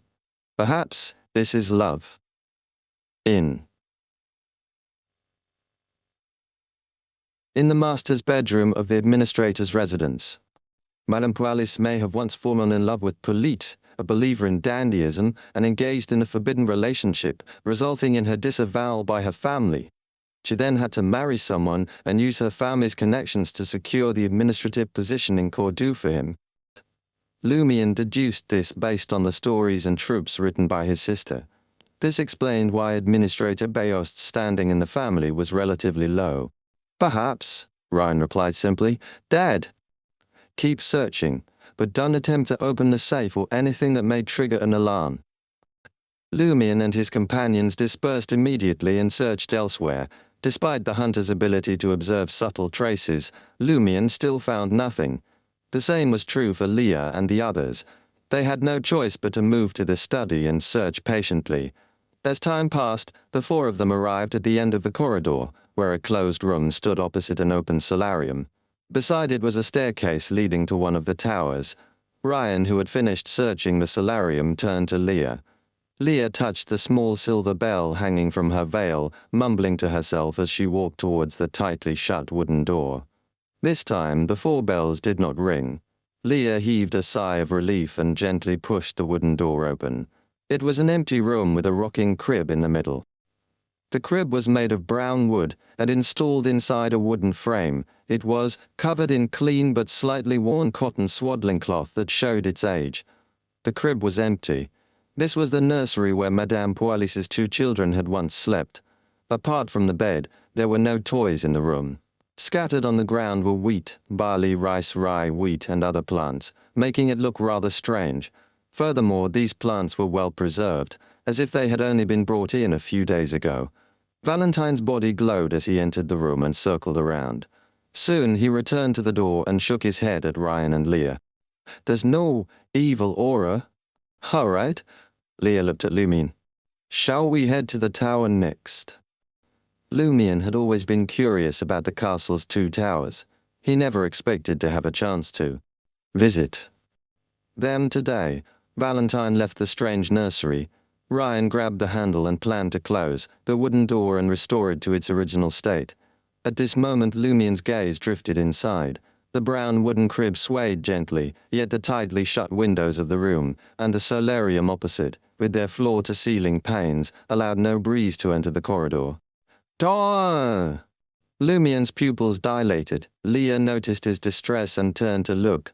The crib continued to sway, as though an invisible baby lay within its swaddling cloths. Leah raised her hand to her glabella, as if trying to ease her tired eyes. She readied herself to activate her spirit vision and see what lay inside the crib. Suddenly, the four small silver bells on her veil and boots jingled, as if they were about to burst. Ryan's face froze as he yelled, "Get out of here!" With that, he dashed into the solarium, crashing through the floor-to-ceiling windows in an attempt to create a path of escape from the castle. Bang! A loud thud echoed throughout the room as Ryan hit the windows, yet there was no sound of glass shattering. The transparent faces of young children appeared on the row of windows, some of them mere infants with pale, inexplicably terrifying faces. As Ryan bumped into them, they opened their mouths in unison and let out a haunting wail. Their cries echoed through the third floor of the castle, casting an eerie gloom over the entire area. The walls and glass were adorned with the translucent faces of children, some wailing while others stared blankly at Lumian, Leah, Valentine, and Ryan. Lumian shuddered with fear as he felt their cold gazes upon him. Suddenly, Valentine's body was engulfed in a dark, golden light, which quickly spread to envelop Lumian, Leah, and himself. A warm sensation spread throughout Lumian's body, dispelling his fear and filling him with courage. He drew his iron black axe with newfound confidence. Meanwhile, Ryan seemed to grow taller and more imposing. Dawn-like rays of light surrounded him, coalescing into a silver-white full-body armor and a massive broadsword of light. With a mighty swing, Ryan cleaved at the floor-to-ceiling windows, dispersing the pale white faces of the children into smoke as they screamed. But the glass didn't break, and more faces appeared, their shrill cries tormenting Lumion and his companions. "Who dares to trespass the castle?" A woman's voice boomed, echoing through the halls. Almost immediately, Lumion spotted a figure on the other side of the corridor, standing on the second floor. She was a middle-aged woman with brown hair and eyes. She was rather good-looking without any wrinkles. She was the midwife who had helped Louis Lund's delivery. In her hand, she held a pair of enormous scissors that could decapitate a human while donning a grayish-white gown. It was as if she had just returned from pruning a branch in the garden. She glared at Lumion and his companions and spoke in a deep, threatening voice. "You deserve to die." In the subterranean two-story abode, Madame Pualis jolted suddenly, and her countenance altered. She delicately placed the porcelain teacup on the table and smiled at Aurore. "My apologies. I've just recollected an urgent matter that requires my immediate attention at home." "Eh?" Aurore was shocked. Pualis rose from her seat, her expression filled with regret. "I had intended to stay and discuss your work and its beautiful and poignant portrayal of love." Aurore responded quickly. "Please, you're more than welcomed." "I cannot, unfortunately." Madame Pualis shook her head. "It concerns my children." Chapter 67, Evil Spells. Valentine caught sight of the woman in the grayish-white dress. His eyes brimmed with hatred as he stretched his arms out as if embracing the sun. A blinding pillar of light descended from the sky and struck the target, clutching the enormous scissors. The surroundings burst into light in an instant. The transparent faces on the walls and glass vanished before they could even scream. The woman's body had clearly caught fire and was evaporating, but then it suddenly vanished.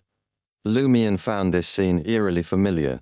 The mouth orifice monster had displayed similar behavior when he was hunting it. Invisibility.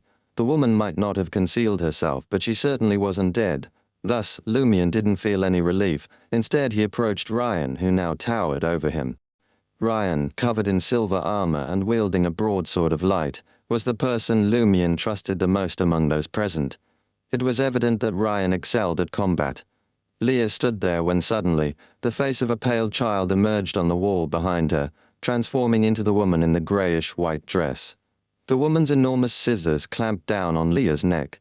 Crack! Leah's head drooped, but no blood spurted forth. Her body and head swiftly shriveled and thinned, transforming into a ragged paper effigy that softly settled.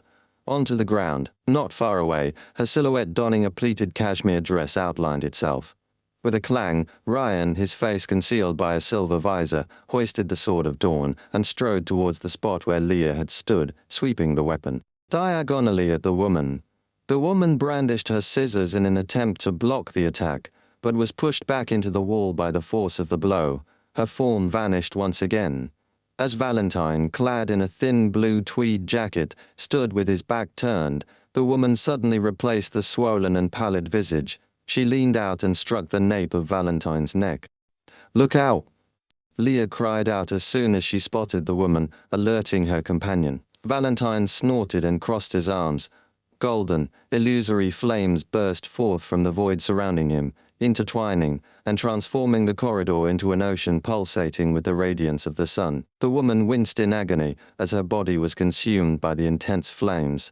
She retreated back into the interior of the walls, reverting to the swollen, pallid face. The translucent face melted instantly into wisps of black gas within the golden, illusory flames before dissipating. Clang! Ryan's Sword of Dawn struck the same spot again, causing the entire castle to tremble. Despite his efforts, he was still a step too late to stop the woman. Lumion quickly grasped the gravity of the situation. The woman who had delivered Louis Lund was linked to the transparent faces of children on the wall and glass. Not only could she transform into one of them, but she could also transform into a ghost form, evading attacks and deflecting damage. In other words, she could attack from any wall or glass on the third floor of the castle at any given time, and Ryan and the others' counterattacks were ineffective. With this realization, Lumion immediately distanced himself from the floor-to-ceiling windows and the surrounding walls, and walked to the middle of the solarium. At that moment, ghostly faces appeared on the ground and ceiling. The woman suddenly emerged from behind Lumien's feet and quickly reached for his thigh with the pair of scissors. Lumien's heart raced with a sense of danger. Without bothering to confirm where the attack was coming from, he jumped into the air and dodged to the side. Despite his efforts, he was still half a beat too slow. A deep gash was left on the lower part of his thigh, and blood instantly gushed out. As soon as the drops of blood landed on the ground, the woman who had switched spots pointed at them, and they condensed into a thin blood-colored figure. Without any hesitation, the blood-colored figure turned to Lumien, who had rolled to the recliner and pounced at him, feeding on his blood and growing stronger with each drop. At the same time, Lumien endured intense pain and felt his blood running out of control. Almost instantly, Ryan jumped in. In mid-air, he raised the broadsword of light high and slashed at the blood-colored figure, pinning it to the ground and shattering it with the transparent faces around him. Leah had somersaulted to Lumien's side and pressed her right hand on his thigh, wound. To Lumien's surprise, the wound magically moved along with Leah's right palm, all the way down to the side of his calf, which wasn't rich in blood vessels. The bleeding immediately decreased. The woman suddenly appeared from the ceiling. Her brown eyes burned with a blazing life. The blood dripping from Lumien's calf was ignited, producing a bright flame that resembled the spring sun. It quickly spread deep into the wound and into the blood vessels in his body. At that moment, Lumien felt his life rapidly draining away. With a pop, Ryan stabbed the two-handed broadsword condensed from light into the ground. Around him, in the area where Lumien and Leah were, rays of dawn-like light appeared, filling all space. In the morning light, the remaining blood-colored figures quickly melted, and the bright and beautiful flames on Lumien's calf quickly extinguished. The second of burning had sealed his wounds together, stopping the bleeding. Ryan pulled out his broadsword and bellowed in a deep, commanding voice. "This environment is unsuitable. We must depart at once." What he really meant was that the woman was not as powerful as she appeared. She was almost invincible and impossible to target due to the unique conditions on the third floor of the castle that greatly enhanced her abilities. Without waiting for his companions to react, Ryan charged after the woman. Although he was still slightly slower than his opponent, who could move with the aid of translucent faces, he spared no effort and attacked with powerful slashes, diagonal cuts, and stabs. He forced his adversary into a constant state of motion, forcing her to constantly shift positions after each attack. Together with the holy light summoned by Valentine and the golden flames he conjured, the two of them managed to temporarily subdue the woman, thus preventing Leah and Lumien from being harmed. Taking advantage of this opportunity, Leah leapt onto the armchair and dashed back and forth across the sofa, tables, recliners, and ornaments, making sure to avoid touching the ground. Throughout this process, the silver bells on her veil and boots chimed incessantly, sometimes melodious and sometimes grating. Lumien no longer felt safe on the ground. He climbed onto the table and scanned the ceiling above and the floor below, analyzing Leah's movements. Drawing from his previous experience, he deduced the route the woman was attempting to use to escape. Soon, Leah ceased her acrobatic maneuvers. "To the tower, quickly!" Just as she finished speaking, the woman thrust her head out of the ceiling and barked in a stern voice. "You damn bastards!" Each word was enunciated with precision, causing Lumien and his companions' hearts to race, their heads to spin, and their vision to blur. It was a thoroughly unpleasant experience. Valentine endured the discomfort and stretched his arms out once more. A brilliant and pristine light flooded the ceiling. "Let's move," Ryan commanded. Lumien immediately leaped off the table, enduring the pain in his calf. Stepping on the transparent faces, he raced towards the tower, with Leah and Valentine close behind. Only Ryan, covered in silver armor, wasn't in a rush to escape. He lifted the sword of dawn and sliced the woman who had poked her head out, preventing her from stopping his companions from fleeing. After Leah and the others ascended the stairs leading to the tower, he turned around and gave chase with a leap. A woman emerged from a transparent face on the side wall and let out a piercing scream. Accompanied by the scream, a layer of black, malevolent flames ignited on the surface of Ryan's silver armor. Ryan immediately felt his stamina rapidly depleting. Without hesitation, he deactivated the dawn armor. Spots of light resembling the morning sun scattered in all directions, along with the black flames, and dissipated into the air. Holding the broadsword of light, Ryan took the opportunity to leap and depart, from the castle's third floor, entering the stairs. At this moment Lumion, aware that he was a little weak and unable to make use of the environment, ran in second place. Ahead of him was Leah, whose silver bell was ringing softly. Leah suddenly came to a halt. Lumion hastily slowed down as he heard chattering. He then looked ahead and was taken aback. The tower was not large, and it could even be considered small. There were stairs leading to various firing ports. The walls were densely packed with children. They were dressed in different clothes. Some appeared to have just been born, while others were 3 or 4 years old. Their limbs resembled bird claws with unnaturally sharp tips, using their bad claws. These children were like birds in a forest, perching on the wall and occupying most of the area. Lumion's scalp tingled as he saw over 100 human children's faces, bodies, and wicked, sharp bird claws combined with an abnormal perching method. He once again felt as though his mind, eyes, and soul had been corrupted, just as when he had witnessed Louis Lund give birth. The children had not yet noticed the intrusion. A small number of them were happily discussing different topics. "The sky is so blue out there. I want to go outside." "No way." Mummy said, "We have to be able to retract our claws and be like normal humans before we can go out." At that moment, Ryan caught up to the 3 of them and said urgently, "Stay away." He then turned around and barricaded the entrance of the tower like a giant, holding the Sword of Dawn in his hand. Leah and Valentine didn't inquire why. They ran frantically and found stairs and other obstacles to hide behind. Although Lumion didn't comprehend, his survival instincts told him to follow orders. "All of you, come down here." The woman's sharp voice reverberated, each word drilled into Lumion and his companions' ears, weakening them simultaneously. Immediately afterwards, the woman in the grayish-white dress appeared at the corner of the staircase. The entire tower was filled with the aura of life, and no pale faces were visible. Chapter 68, Purification. Upon seeing that Ryan was blocking the entrance of the tower with the Sword of Dawn, the woman in the grayish-white dress felt a sense of foreboding. She swiftly turned the enormous scissors around, clamped them around her neck, and pulled gently. A vivid red stream of blood gushed out immediately, accompanied by her sharp cry. The blood flowed in every direction as if it had a life of its own, enveloping her entire body.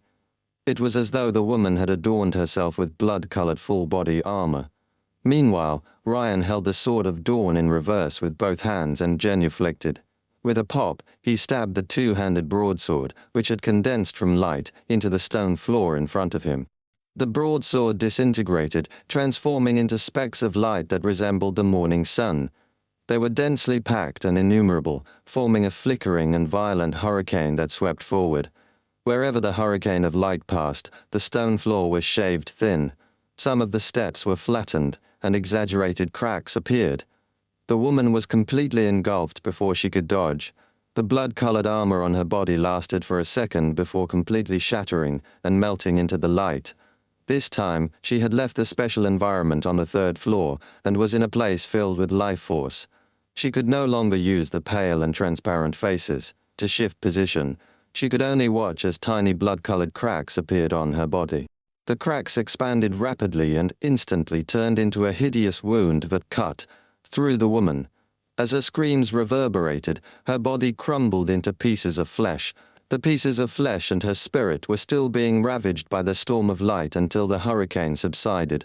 The flesh was ground and the spirit dissipated. Although Ryan tried his best to prevent the hurricane of light from implicating the others, he was still too weak to control it. He destroyed a large swath of the walls on the side and the stairs behind him. If Lumion, Leah, and Valentine hadn't found cover in advance, they would have more or less been injured. Wah, wah, wah. The bird-clawed children who were climbing the wall were frightened and cried out. Lumion and the others' ears buzzed as if they had suffered a noise attack. "Let's go." Ryan turned around and slammed into the most damaged wall nearby. Crash! The wall shattered and a large number of rocks fell. A huge hole that humans could crawl through appeared. When Valentine and Lumion ran over, Ryan grabbed each of them with one hand and jumped from a height of more than 10 meters to a tree outside the castle.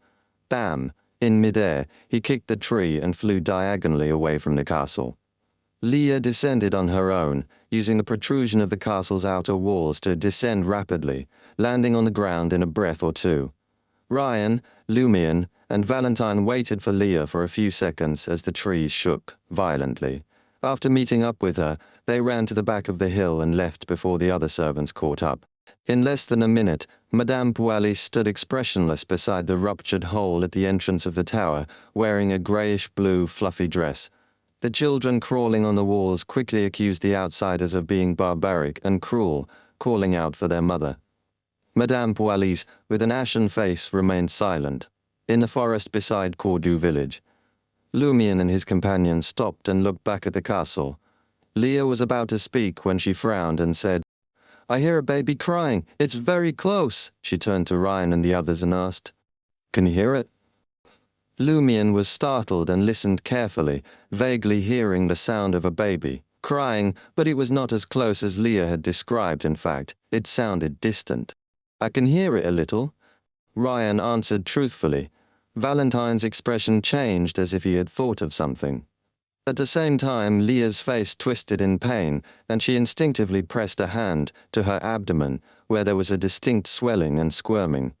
Valentine quickly went over to Leah and placed his hand on her head, saying a word in ancient Hermes that Lumion had just learned. "Sun." Golden translucent liquid drops condensed out of thin air and sprinkled over Leah's body. Illusory black smoke immediately rose from Leah's body, and her expression alternated between distortion and normalcy. Finally, her abdomen returned to its original state and stopped squirming. "Phew!" Leah breathed a sigh of relief. "I narrowly avoided becoming a monster's mother. Luckily, we took care of it in time before it could take root." She wore a smile on her face, unfazed by the bizarre and terrifying experience. Leah turned to Lumion, Ryan, and Valentine. "Would you like to purify yourselves with holy water? I worry that you may unknowingly become mothers." "Yes." Lumion agreed immediately, but Valentine approached Ryan first. Placing his hand on Ryan's head, he uttered the ancient Hermes word. "Sun."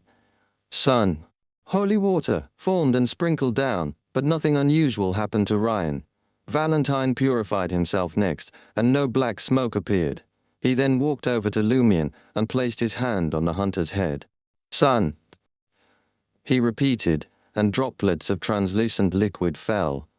Lumion suddenly felt a sharp pain in his heart, as if a snake were burrowing inside. Each time it moved, Lumion's heart raced or slowed down, causing extreme discomfort. In the next moment, Lumion heard the mysterious voice that seemed to come from an infinite distance, but also sounded close by. It wasn't as clear as in his dream, so it prevented him from entering a near-death state. Just as Lumion couldn't take it anymore, Valentine stopped the purification and nodded coldly. "There's nothing wrong with you either." Phew, Lumion breathed a silent sigh of relief, feeling as though he had been pulled back from the brink of death. At that moment, he roughly understood what had just happened. According to the mysterious lady, he was severely corrupted by a certain hidden evil god.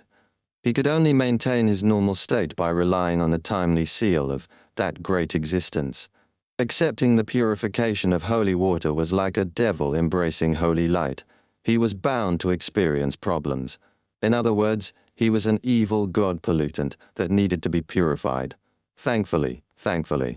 If Valentine had kept going, or had been a little stronger, I would have exposed my abnormality, even with the seal of that great existence. I can't undergo purification in the future. I won't even be able to find someone to exorcise the evil. I'm the evil that needs to be exorcised. Lumion rejoiced and didn't let the remnant pain appear on his face. Upon realizing that his companions had been cleansed and all risks had been eliminated, Ryan promptly suggested, "If we make our way to the edge of the village now, we'll activate the loop. In the event that Madame Pualis discovers a clue and catches up with us, we can attempt to flee and restart the cycle." Noticing Valentine's perplexed expression, Ryan added, I'm concerned that if we die once during a cycle, there may be repercussions once the loop is lifted. Therefore, it's best not to perish at this moment. Understood. Leah agreed before Valentine could interject with any radical ideas. Observing that his two companions had arrived at the same conclusion, Valentine simply nodded. At that moment, Lumion glanced at them before waving his hand and declaring, "You guys go on ahead. I'm going home." Ryan furrowed his brow in confusion and asked, "Aren't you worried that Madame Pualis might come after you?" Lumion grinned and replied, "I'm not like you. As soon as I entered the tower, I was attempting to avoid the monster children's gaze. They didn't spot me, and the midwife who saw me was killed by you. It seems that even channeling spirits is ineffective. How could Madame Pualis have suspected that a powerful infiltration team like yours had an ordinary person like me with them? Think about it. Prior to your arrival in Cordu, no one had attempted to infiltrate the castle. The moment you arrived, something immediately occurred. Who else could be suspected but you guys? If I escape with you, I'll be dragged down with you." Ryan, Leah, and Valentine were left speechless. This was clearly an operation concocted by Lumion. Why did it appear as though he had nothing to do with it in the end? Were they going to shoulder all the blame? Goodbye. If Madame Pualis doesn't dare to confront official beyonders like you and the cycle isn't restarted, I'll see you at Old Tavern tomorrow. Lumion waved his hand and dashed towards the edge of the forest, reminding them, "Take care, my cabbages." Once he exited the forest, Lumion's expression became serious. The explanation he provided for not escaping with Ryan and the others wasn't the only reason. It was more of an excuse. His primary objective was to return home immediately and rendezvous with Aurora. As soon as Aurora invited Madame Pualis for afternoon tea, someone snuck into the castle, and they were the prime suspects. Lumion had to inform his sister that if Madame Pualis came to interrogate and silence her, she should sell out the three foreigners and agree to Madame Pualis's imprisonment. She could discover and dangle a valuable secret to delay Madame Pualis for a while, preventing her from executing anyone on the spot. Only by staying alive would there be a chance. Even in the loop, Lumion couldn't afford to die easily in case something catastrophic occurred once the loop ended. Furthermore, once Madame Pualis caught up with Leah and the others, if she emerged victorious, one of Ryan and the other two would trigger the loop and erase their memories. If she lost, what was there to be concerned about? Lumion gritted his teeth and ran home through the village road, enduring the pain in his calf. Upon seeing Aurora standing at the door, appearing completely unharmed, he breathed a sigh of relief. "Is everything all right? Is everything all right?" The siblings both inquired simultaneously. Chapter 69, Him. In response to his sister's concern, Lumion shook his head and declared, "I'm fine." He surveyed his surroundings and suggested, "Let us talk inside." Upon reaching the stove, he briefly narrated his expedition with Ryan and the others. Lumion then advised his sister that if Madame Pualis were to attack them, she must surrender and betray the three foreigners without hesitation. Considering the phenomena he had encountered in the castle, Lumion believed that the siblings could not defeat Madame Pualis. They were not even capable of handling the midwife. Aurora listened attentively and couldn't help but chuckle. "From a logical standpoint, your tactics are indeed the best. But why do I find it peculiar? It is as though I have become the villain in a story. Furthermore, I am not the principal antagonist, the charismatic kind. What is important is the consequence," Lumion stressed to his sister. "In your own words, one must endure the humiliation, bear the heavy burden, preserve the useful body, and wait for it to prove its worth in the future." Aurora couldn't help but rub her forehead. "Have I taught you too many strange things?" "Yes," Lumion earnestly nodded. Aurora rolled her eyes. "Okay, I understand. I will not confront Madame Pualis until the most crucial moment. When Madame Pualis noticed that the alarm had been triggered and attempted to leave, I did not stop her. I merely expressed reluctance and conversed with her for an additional minute. Right, please elaborate on the specifics of your exploration." She seated herself at the dining table and listened intently, just in case Madame Pualis were to interrogate her in anger. Lumion pulled out a chair on the opposite side of the dining table and expounded on the expedition's accomplishments and battle process. As Aurora listened, her expression gradually became somewhat peculiar. "What is the matter?" Lumion noticed his sister's abnormality. After considerable deliberation, Aurore inquired with a strange expression. "There is a portrait of a man in Madame Pualis's bedroom, and he resembles her. It's suspected that he is her brother." Yes, the three foreigners speculated that he might be a missing member of the Rochefort family named Pullet. Lumion recounted Ryan and the others' statements, including dandyism and a vast number of illegitimate children. He added, "According to the three foreigners' investigation, there is no such person as Pualis in the Rochefort family." Aurore nodded and exhaled. "Then, I am quite sure that my guess is correct." Her expression remained peculiar, only growing more pronounced. "What guess?" Lumion asked, perplexed. Aurore gave him a sidelong glance before replying. "Perhaps Madame Pualis is actually Pullet." "What? That's absurd," Lumion exclaimed. "One is a man, the other a woman, and Madame Pualis had 2 children. Who's to say she gave birth to them herself? Maybe the administrator did it for her," Aurore countered, a sneer curling her lip. "And even if they are Madame Pualis's children, it doesn't necessarily mean anything. In the world of mysticism, anything is possible. Consider this, if Louis Lund can give birth to a man, then why can't Pullet become a woman?" "That may be true, but..." Lumion was still unconvinced. Aurore gave him a sly smile. "The reason I dare to make such a guess, unlike the three foreigners, is because I've heard something. Or rather, I've witnessed something. Do you remember which pathway neighbors the Hunter pathway?" "Assassin?" Lumion replied without hesitation. He had been drawn to the name, which was undoubtedly cooler than Hunter. "In our organization, the Curly-Haired Baboons Research Society, there was a man who was fascinated by the idea of an assassin and chose that pathway." Aurore explained, her expression growing stranger by the moment. "At a gathering he confided in us with a melancholy and troubled air that the potion an assassin needs to consume after reaching sequence 7 is called Witch." "Witch?" Lumion had a sinking feeling the moment he heard the potion's name. "Yes, witch. In the world of mysticism, warlocks and witches are 2 entirely different concepts. You used to get them mixed up and call me a witch from time to time." It was rather unsettling, Aura said, taking the opportunity to enlighten him. "Drinking the witch potion will turn you into a witch. Acting as a witch causes your body to undergo a complete transformation, turning you into a woman." Lumion took a deep breath, relieved that his first obtained characteristic was that of a hunter. Had he obtained something related to the assassin pathway, he might very well have been lost to it due to his eagerness. "What happened to the man who was considering it? Did he drink it?" Lumion asked, unable to resist. Aurore replied with a smile. "He agonized over it for a long time. He didn't want to become a woman, but he also didn't want to stay at sequence 8. Eventually, someone persuaded him, 'Life is short, why not give it a try?' After that, I met him again at a gathering. No, he was already a her by then. She was already a woman by then. A beautiful and charming one at that." Lumion was momentarily speechless. Aurore grinned at him and added, clearly enjoying herself, "In the future, should you reach sequence 5 and find yourself unable to obtain the sequence 4 materials for the Hunter pathway, you might consider the Demoness pathway instead. The Assassin pathway is also known as the Demoness pathway. Demoness," Lumion found the name. "Assassin." Bewildering.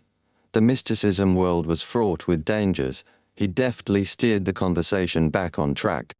"So Madame Pualis is truly Pullet, the Casanova. Even an assassin could transform into a demoness. A path that enabled a man to bear children was likely to transform a man into a woman."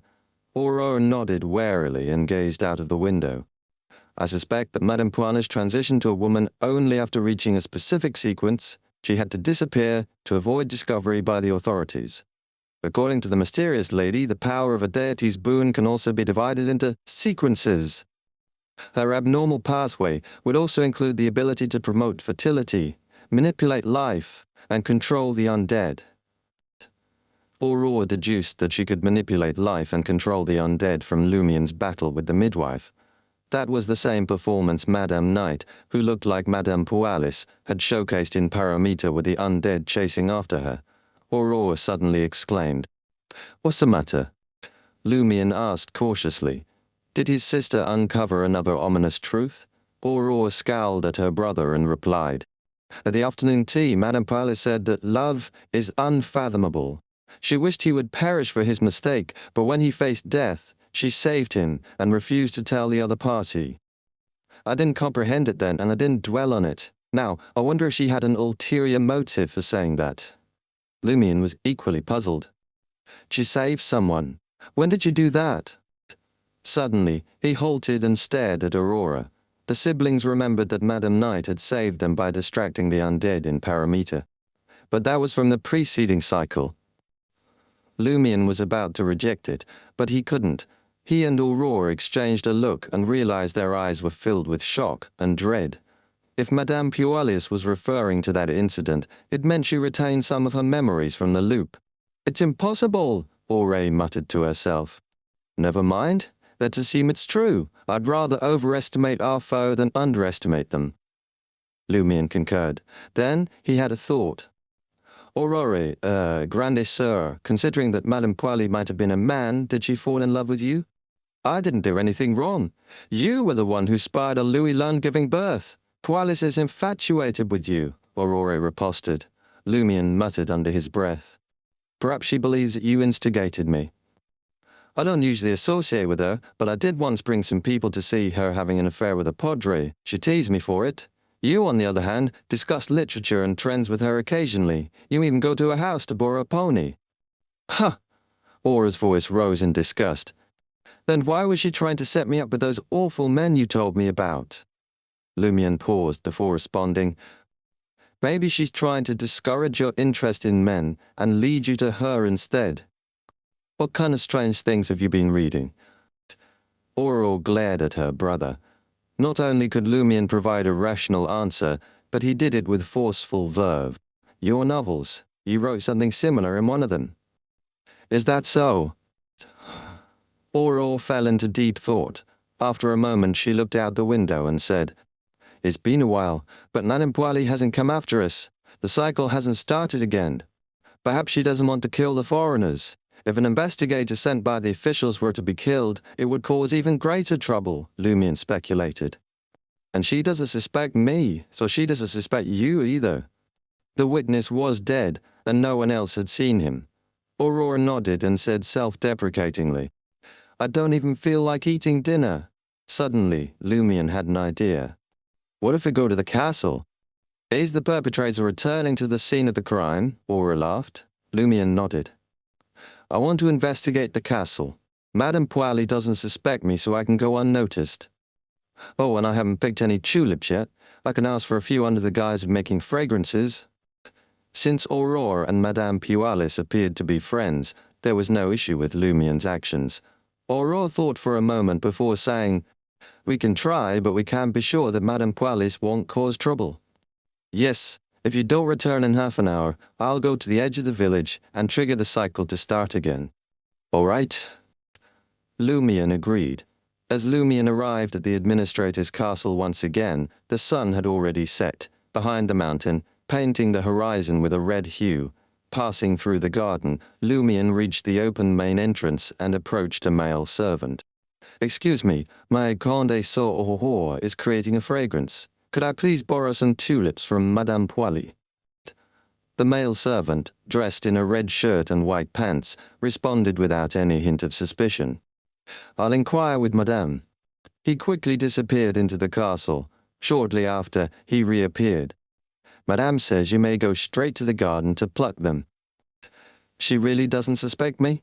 Besides, it's as if nothing happened. Nevertheless, he refrained from entering the castle and headed towards the garden to search for the tulips. It was there that Lumion spotted the flowers and a lady's maid pruning a flowering tree in the shadows. As he casually sized her up, his gaze suddenly froze. The lady's maid was in her 40s, with brown hair, brown eyes, and a pretty face, devoid of wrinkles. She was none other than the midwife who had fought Valentine and the others, and was eventually killed by Ryan. Yet here she stood, seemingly unscathed, her face shrouded in a shadow cast by the flowers and trees. Chapter 70, Spirit Channeling. The instant he laid eyes on the midwife, Lumion's heart seemed to cease beating. She's still alive. I clearly saw her killed by Ryan, and her spirit was destroyed. Lumion remembered vividly how the midwife had eventually been reduced to tiny pieces of flesh scattered on the ground. Some parts couldn't even be found. This must be a freaking ghost encounter. No, wait, there's the sound of breathing. Lumion thought of some scenes from his sister's novels, and his heart went from stillness to rapid beating. If it weren't for the midwife not looking at him, preoccupied with trimming the branches of the flowering tree, he would have reacted to the stress. Catcher, catcher. Tiny tree branches that grew haphazardly fell to the ground, snapping the stunned Lumion out of his daze. He subconsciously took a step forward, walking towards the place where the tulips bloomed. The midwife didn't stop him or even turn around. Lumion couldn't help but steal another glance at her. She was focused on pruning the branches. The shadows cast by the flowers and trees made her profile look dark and gloomy. Not daring to linger, Lumion plucked a few tulips and left the administrator's castle. His heart was still pounding even when he returned to the village. After calming himself down, Lumion walked towards Raymond Gregg's house. It was still too early for Aurora to trigger the cycle. It was also a two-story building, but compared to Lumion and Aurora's house, it was clearly older, more dilapidated, and narrower. The outer wall revealed the grey color of stone amidst the many green plants creeping over it.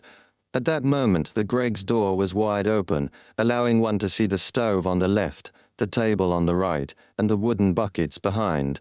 Lumion recalled that the wooden barrels were used for storage. There were two simple wooden beds in the space they isolated. They belonged to Raymond and his sister. Lumion didn't knock and walked straight into the Gregg's house as usual. Raymond's elder and younger sisters were helping their mother prepare dinner.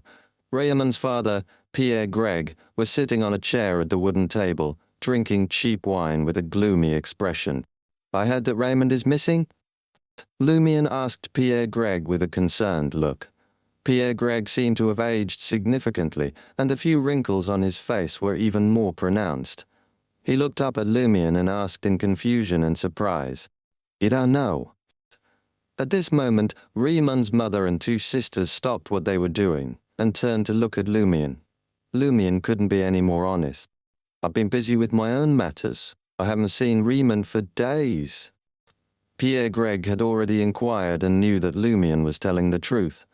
Otherwise, suspecting that this rascal had instigated Raymond to run away from home, he would have gone questioning him that afternoon. 2 afternoons ago they said it was the 29th. "Raymond didn't return after he left," Pierre Gregg said with a gloomy expression. "We've been looking for him. His two brothers are still out searching. Where do you think he'd have gone?" Lumion hesitated before responding. "He usually says that he doesn't want to learn shepherding, but he doesn't have much money on him. It's impossible for him to leave on his own. Let me see if he left anything behind." As he spoke, he walked naturally to the wooden barrels at the back of the first floor and passed through them to reach Raymond's bed. The bed was very simple, as if pieced together with a few planks of wood. However, the greyish-blue bedsheets, the pillow stuffed with straw, and the quilt, with traces of mending, were all clean. It was evident that they were often washed. This was because Aurora loved cleanliness and didn't allow lice to appear at home or on her body. Even Lumion had developed this habit. Therefore, when he interacted with his playmates, he would consciously urge them to maintain personal hygiene. He didn't allow those fellows to be dirty and live with lice and fleas all day. If Raymond and the others slacked off at some point, and were discovered by him to have lice, they would definitely be pranked. They might even be pushed into the river, and made to wash up even if they refused to, after a few years of oppression. Raymond habitually helped clean up the environment when he returned home. "We didn't find any message," Pierre Gregg said with a worried expression as he followed him to the bed. Lumion sat by Raymond's bed and reached under the pillow. He found 2 items, a cracked dark red fountain pen and an exercise book filled with handwriting. Raymond was hungry for knowledge, but had little chance to receive an education. In Emperor Rosel's time, villages like Cordu had mandatory township schools, housed in the same building as the administrator's office. The building also contained an army recruitment center, a recruit physical examination committee, and other institutions, but ultimately there were only a few staff members. In recent decades, many villages had lost their schools. The church provided Sunday school for larger populations, but Cordu had to rely on educated elders to teach the children sporadically. Over time, some young people became illiterate again. When Lumion was in a good mood, he would claim he needed money for drinks. So he sold his old fountain pens and workbooks to Ryamond, Ava, and others at a low price, teaching them some words in the process. Ryamond took every lesson as seriously as he did combat training and helping. Shepherds make cheese in the mountains to earn money. He was determined to change his fate. Lumion removed the fountain pen and exercise book, staring at them for a long time. I asked the padre. He said these are just simple words that don't form a sentence. Pierre Gregg sighed. Lumion flipped through the exercise book, noting how the handwriting had improved from messy and ugly to something acceptable. True, there's no message, he agreed with Pierre Gregg before adding, but I wonder if it's a code that can be deciphered into a sentence. You've heard a similar story, right? Aurore told it to many village children. Did they mention it at home? This included Riemann's younger brother and sister. Yes, they did. Pierre Gregg nodded. Cordu villagers would often gather in the kitchen at night for conversation, laughter, and storytelling when they couldn't afford the tavern. First-time guests had to follow Intis social norms and bring a bottle of wine, even a cheap one. Pierre Gregg had heard a similar story from his youngest son during such a gathering. Lumion held up the exercise book, confidently. I'll take it back to Aura for her to examine and see if she can find anything. All right. Pierre Gregg didn't think it was anything valuable. After leaving the area surrounded by wooden barrels, Lumion walked toward the door, and Pierre Gregg sat down again. A few steps later, Lumion heard Pierre Gregg sigh and mutter, if he didn't want to learn shepherding, he could have told me. Why did he just leave? Our family will soon be wealthy. He won't need to learn shepherding anymore. Wealthy? Lumion's heart raced as he turned around, feigning curiosity. What's this chance for wealth? Pierre Gregg didn't look up, keeping his head lowered as he said despondently. Our family's horoscope is about to change. Our luck will improve. What? Lumion felt a chill down his spine. Who told you this? He asked. Pierre Gregg didn't answer, continuing to lament. Upon returning home, Lumion immediately informed his sister that the midwife was still alive. Aurore frowned her blonde brows. She's not necessarily a living person. Huh? Lumion was taken aback. Aurore pondered and said, Didn't we discuss this before? Madame Pualis' pathway might have the power to control the undead. That might be a zombie. Impossible, Lumion said. I saw her without activating my spirit vision. Besides, there were no signs of stitching on her body. Back then she was diced into many small pieces by Ryan. Lumion recalled and said, Also, I heard her breathing. At this point, Lumion paused. However, she was indeed a little sluggish. Her expression was gloomy, and her eyes weren't lively enough. She looked almost exactly like Naroka, the one I saw on the night of the previous loop when Naroka took the initiative to enter Paramita. Naroka, whose face was pale and eyes were blank. Of course, the midwife obviously resembled a living person more. Aurora nodded and said, A special state that's closer to the undead? Unable to deduce an answer, she gestured for Lumion to say something else. Lumion recounted everything that had happened in Riemund's father's words in detail, as if nothing had happened in the castle. Aurore listened quietly and nodded. Madame Pualis doesn't seem to want to pursue the matter of the castle. I wonder what she's holding back. Also, your discovery proves that a portion of the abnormality in the village is related to her, but she doesn't seem to be involved in the cycle. What she meant was that Madame Pualis's involvement in the abnormality was mainly the fertility, death, soul, and parameter. Nothing to do with the time loop. I think so too. Lumion had such an inkling during his explorations. It seems that the person behind the Padre and Company is most likely not Madame Pualis. Referring to Raymond's father's words, he guessed. The one who spread the news that doing something can affect the horoscope and obtain good luck. Aurore acknowledged tersely. We'll investigate tomorrow and see if we can channel Riemund's spirit tonight. After dinner, Aurore saw that it was about time and began to set up the altar. She was praying to herself, so she only placed a single candle, but the candle was replaced by another one made of slumber flowers and other materials.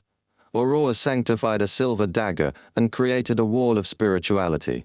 Then, she dripped the extract made of night vanilla and moonflowers onto the orange flames, stirring up a misty fog. Seeing that the preparations were complete, Aurora glanced at the workbook on the altar and took a step back. She said in ancient Hermes, "I." As she uttered the word, her eyes darkened as if an invisible wind was swirling around her. "I summon, in my name." This was the second sentence she said, and she changed it to Hermes. As she didn't know where Raimund's spirit was, she couldn't directly communicate with it. She could only try summoning it.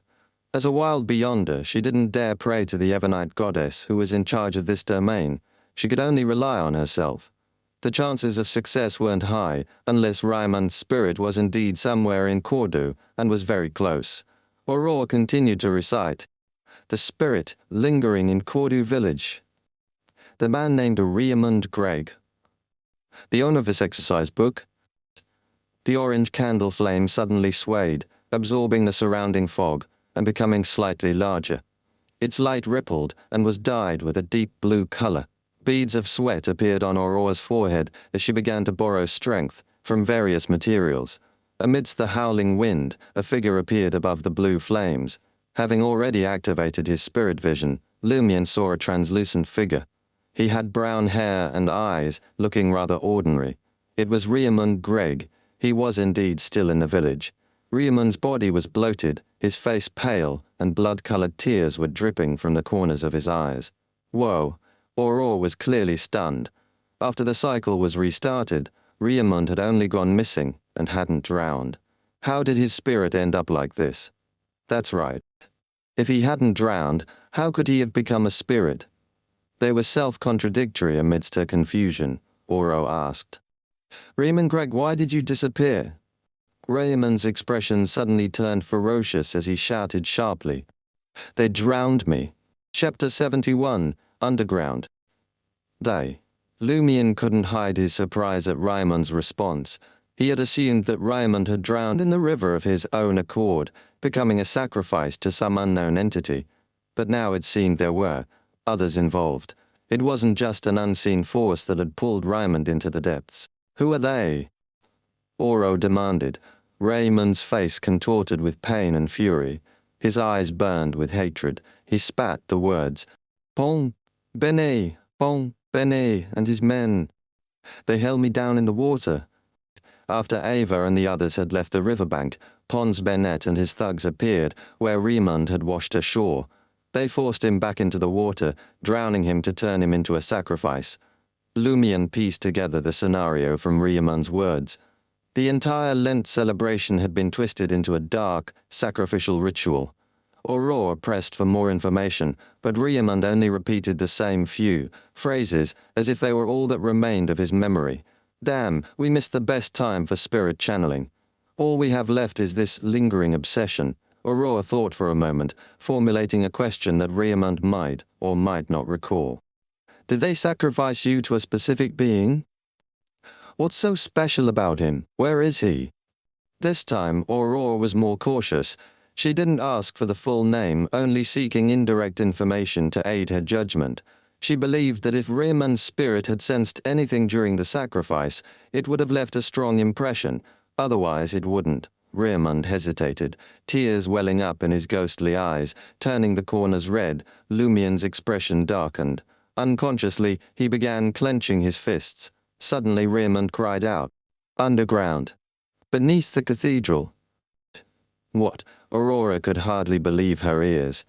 Based on her question, Raimund was implying that the secret entity he had been sacrificed to resided beneath the cathedral.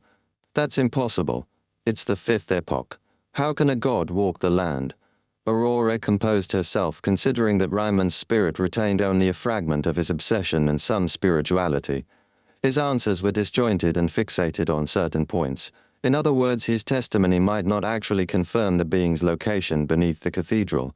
It could simply be a reaction to her prompting.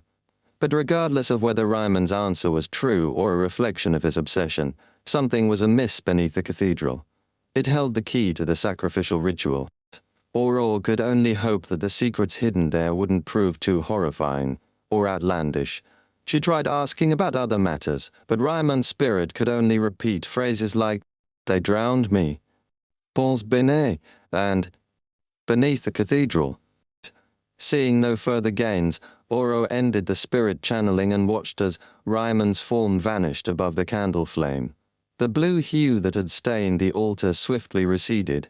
After dispelling the wall of spirituality, she noticed Lumion lost in thought, silent. "Shh, what are you thinking about?" Aurora waved her hand in front of her brother's eyes. The corners of Lumion's mouth curled up as he forced a smile. "I regret not hitting Pons Benet harder yesterday." He had kneed Pons Benet, causing him considerable pain, but he had held back, not wanting to escalate the conflict with the Padre and his allies before the 12th night. He had rationally restrained himself, not crippling Pons Benet outright. "There'll be a chance," Aurora reassured him. Lumion nodded and chuckled. "Actually, we've been overlooking something. Before Lent, we're not the only ones afraid of escalating the conflict. The Padre and his goons are too. They're not ready, and they haven't started the ritual." In other words, if Lumion had truly wanted Pons Benet to suffer irreversible harm, the Padre would likely only feign retribution and avoid any real action. They would bide their time until Lent, regardless of whether Lumion had offended them or not, once the Lent celebration began. Everyone in the village would be in their sights. Oro understood Lumion's point and nodded slightly. "You can decide how to exact revenge on Pons Benet. What we need to focus on now is how we can survive until the 12th night after the Padre and his cronies gain immense power during Lent." Lumion immediately sank into deep contemplation. Oro shared her thoughts. "We have two options. We either join forces with the three foreigners, or we find a way to strengthen ourselves." She hesitated for a moment before continuing. "If we can confirm that Madame Pualis has no connection to the loop and is trapped here like us, we might even cooperate with her." "Huh?" Lumion was taken aback. Madame Pualis was a terrifying and malevolent beyonder. Oro sighed and said, "A philosopher from my homeland once said that balance is needed between principal and secondary contradictions. We must unite all possible forces. Yes, there's definitely something off about the cathedral's underground. It might hold crucial clues. We have to investigate it before Lent, as we may not get another opportunity." From Aurora's knowledge, most of the cathedrals in this world had underground chambers. Some stored sealed artifacts, while others served as burial sites for important figures. Although Cordoue Cathedral didn't contain sealed artifacts or notable people to be buried, it still featured a large basement when constructed. "All right," Lumion agreed. "I'll talk to the three foreigners tomorrow." He then brought up Riemann's condition. Why can he only say those few words? Was the spirit not summoned properly? Ore sighed again. "There's a critical period for mediumship, within an hour of death. After an hour, the spirit of the deceased rapidly dissipates, losing their original memories. All that remains are some thoughts, emotions, and images they can't let go. In the technical terms of our homeland, it's called obsession." Lumion nodded slightly. "When the next cycle starts, we'll summon Riemann from the beginning. Does that count as an hour of death? But wait, why does Riemann remember the last cycle?" Only then did he recognize the issue. After the cycle reset, shouldn't Riemann forget about drowning? Aurora was stumped. Combining her thoughts from the ritual, she pondered and said, "I believe it counts. It's not Lent yet. According to the timeline, Riemann hasn't drowned, so he shouldn't know the murderer's identity. However, because he lost his body, he can only exist as a spirit. It's similar to death. There will be lingering obsessions. Thus, the person we summoned just now remembers certain events from the previous cycle. In simpler terms, Riemann's state has become unique due to his body's loss. He retains a certain amount of memories when the cycle resets. It's like a glitch. The loop created a tiny error because Riemann's body was sacrificed. Lumion roughly understood his sister's explanation. Oro chuckled and added, "It seems that the power allowing us to loop is very mechanical and rigid. It probably isn't under the original owner's control and operates autonomously. Otherwise, it could easily target Riemann's spirit." At this point, she appeared to relax somewhat. Haha, in that case we still have a chance to break the cycle. Influenced by his sister's emotions, Lumien's somber mood lifted slightly. After all their efforts, they finally saw a glimmer of hope. The two of them cleaned up the altar and moved to the second-floor study. Aurore taught Lumien Hermes and Ancient Hermes, word by word, based on the disordered and incorrect ritual he had written. Lumien had already learned some words, so his progress was promising. Under the bright electric lamp, Aurore explained the pronunciation and structure of the words to her brother. While he revised, she used musk, cloves, blood, and other materials to create candles. As Lumien studied intently, he occasionally glanced at his sister working beside him, feeling as if he had returned to their warm life, free from loops or malevolent gods. Outside the window the night was tranquil. Lumien woke up to find himself in his misty room. As he got out of bed, he walked over to the table and grabbed a pen and paper. He then wrote down the Ancient Hermes and Hermes words, but in the wrong order. He then corrected them by labeling each with a number. After finishing, Lumien let out a sigh of relief and looked over to the table. There were 4 items there, the 2 grayish-white musk candles made by Aurore, one with Lumien's blood, and the other without, the bottle of grey amber perfume, the metal bottle containing tulip powder, and the silver dagger provided by Aurore. That lady really sent them in. Lumien's heart calmed down when he saw the items. Lumien grabbed the items and looked for Aurore's homemade incense. When he found it, he went downstairs and placed everything on the dining table. Then, he went to the kitchen to grab a glass of water and a pile of coarse salt. The materials for the ritual were now prepared. Before falling asleep, Aurore was worried that Lumien didn't have the corresponding symbol to pray for the boon. This would prevent him from burning the items on the replica goatskin to inform the target deity of his desires. However, since the mysterious lady didn't mention it, there was probably no need for it. After all, it was essentially praying to the power in Lumien's body. It could hear all the prayers without any additional paperwork. Lumien took a deep breath and slowly exhaled as he looked at the items on the dining table.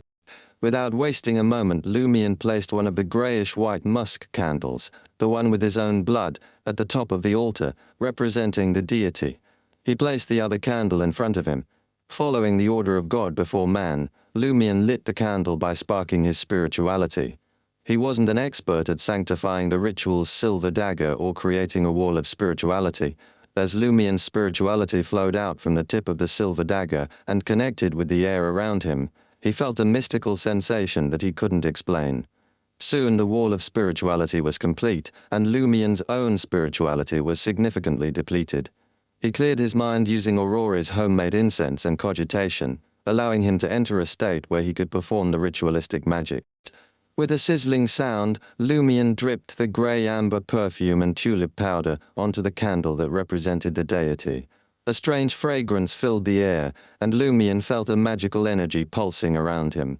Lumien took a step back, glancing at the small notebook beside the altar. He looked at the burning candle and shouted in Ancient Hermes, "Power of Inevitability." Chapter 72, Sacrificial Dance. Power of Inevitability. As Lumien uttered the words in Ancient Hermes, the light above the altar dimmed ominously. The orange candle flame flickered wildly, as if buffeted by an unseen wind, compressing to the size of a peppercorn. Simultaneously, heat bloomed in his chest, and his head spun, his ears buzzed, as if once again on the verge of hearing that terrifying voice emanating from an infinite distance, yet remaining unnervingly close. Lumien steadied himself, and had a sudden realization. The corruption within him had been sealed by the master of the bluish-black symbol. Even if he delved into deep cogitation, he could only summon the thorn symbol and release a meager aura. He couldn't harness its true power. Could this ritual bypass the seal and absorb the boon? Only if the owner of the bluish-black symbol, that great existence, had tacitly granted permission. Remembering the enigmatic lady's self-assured demeanor, Lumien felt a surge of confidence. He even suspected that the ritual itself contained a component for seeking the Great Presence's approval, as for which part his knowledge of mysticism was too limited to speculate. In the throes of the ritual, Lumien dared not delay. With a focused mind, he began, reciting the subsequent incantations in Ancient Hermes. "You," are the past, the present, and the future. You are the cause, the effect, and the process. These words resonated within the sealed altar. The floor and artifacts seemed to writhe, as if innumerable bizarre entities were about to burst forth and invade the dream ruins. Ooh! A black wind materialized out of nowhere, encircling Lumion. The candle flame, previously shrunk to a peppercorn size, swelled, suffused with a silvery hue and a touch of black. Lumion heard the voice that had always pushed him to the brink of death once more. But at some point, a faint grey fog had emerged from the altar, coalescing around him. The sensation left him suspended between deep cogitation and witnessing the Noodle Man's dance. He wasn't on the edge of death, but he wasn't comfortable either. It felt like severe tinnitus, dizzy, nauseous, and agitated to a degree, his mind a swirling mess. Barely maintaining control, Lumion continued the ritual. I implore you. I beseech your benediction. I plead with you to grant me the power of dancer. Tulip, a herb that belongs to inevitability, please pass your powers to my incantation. Grey amber, a herb that belongs to inevitability, please pass your powers to my incantation. As the ritual progressed, Lumion's tinnitus and dizziness intensified. It felt as if countless maggots writhed beneath his skin. Finally, he completed the incantation. Almost instantaneously, the silver-black candle flame condensed, transforming into a pillar of light that illuminated his left pectoral. Silver-black phantom liquid poured forth, swiftly enveloping Lumion, rendering him sinister and fearsome. It felt as if his skin was pierced by 1,000 needles, his muscles and ligaments torn asunder. The mysterious voice became deafening, reverberating within his mind. Lumion was consumed by excruciating pain, his mind teetering on the edge of madness. His blood vessels seared as if incinerated from within. This torment far exceeded the near-death state induced by deep cogitation. All he could do was clench his teeth and endure, desperately clinging to his fraying sanity. As for everything else, it didn't matter. Amid the tempestuous onslaught, he was adrift. Time became an enigma. At last, the agonizing pain abated. Lumion felt as if he had been unburdened or had emerged from drowning, a sudden sense of relief washing over him. He swiftly collected his thoughts and looked up. The candle flame had returned to its original size, but retained its silver and black hues. Regaining his senses, Lumion took 2 hasty steps forward and snuffed out the candle, representing him to avert any mishaps. Next was the candle symbolizing the deity. He meticulously followed the procedure, completing the ritual step by step. As he dissolved the wall of spirituality, he felt mentally drained and his body sore, as if he had battled a formidable beast. Before long, the dining table was cleared. Lumion began to assess his condition and discovered a wealth of knowledge had materialized in his mind. There were 3 primary parts to this. First, it involved harnessing the power of dance, rhythm, and spirituality to tap into the forces of nature and communicate with unknown entities. This was the essence of being a dancer. With this knowledge, Lumion could not only beseech inevitability but also craft new sacrificial dances tailored to various situations in order to appease other beings. The second and third parts were applications of the first. What Lumion desired most was the enigmatic dance performed by Noodle Man. The knowledge was directly implanted into his mind, enabling him to comprehend it instantly. All that remained was to practice. With this arcane sacrificial dance, Lumion could activate the black thorn symbol on his chest while exploring the dream ruins, suppressing or weakening the formidable monsters therein. The third segment involved another bizarre dance. It didn't resemble a traditional sacrificial rite, but rather a blend of sacrifice and summoning. By executing this dance, Lumion could attract nearby objects and, at the cost of his own blood, bond one of them to himself, thereby gaining access to one of its abilities or traits. Of course, Lumion would first need to endure such possession. Some attachments could inflict significant adverse effects on humans, while others might prove reluctant to depart, creating complications. Lumion felt it was crucial to understand the summoned entities fully.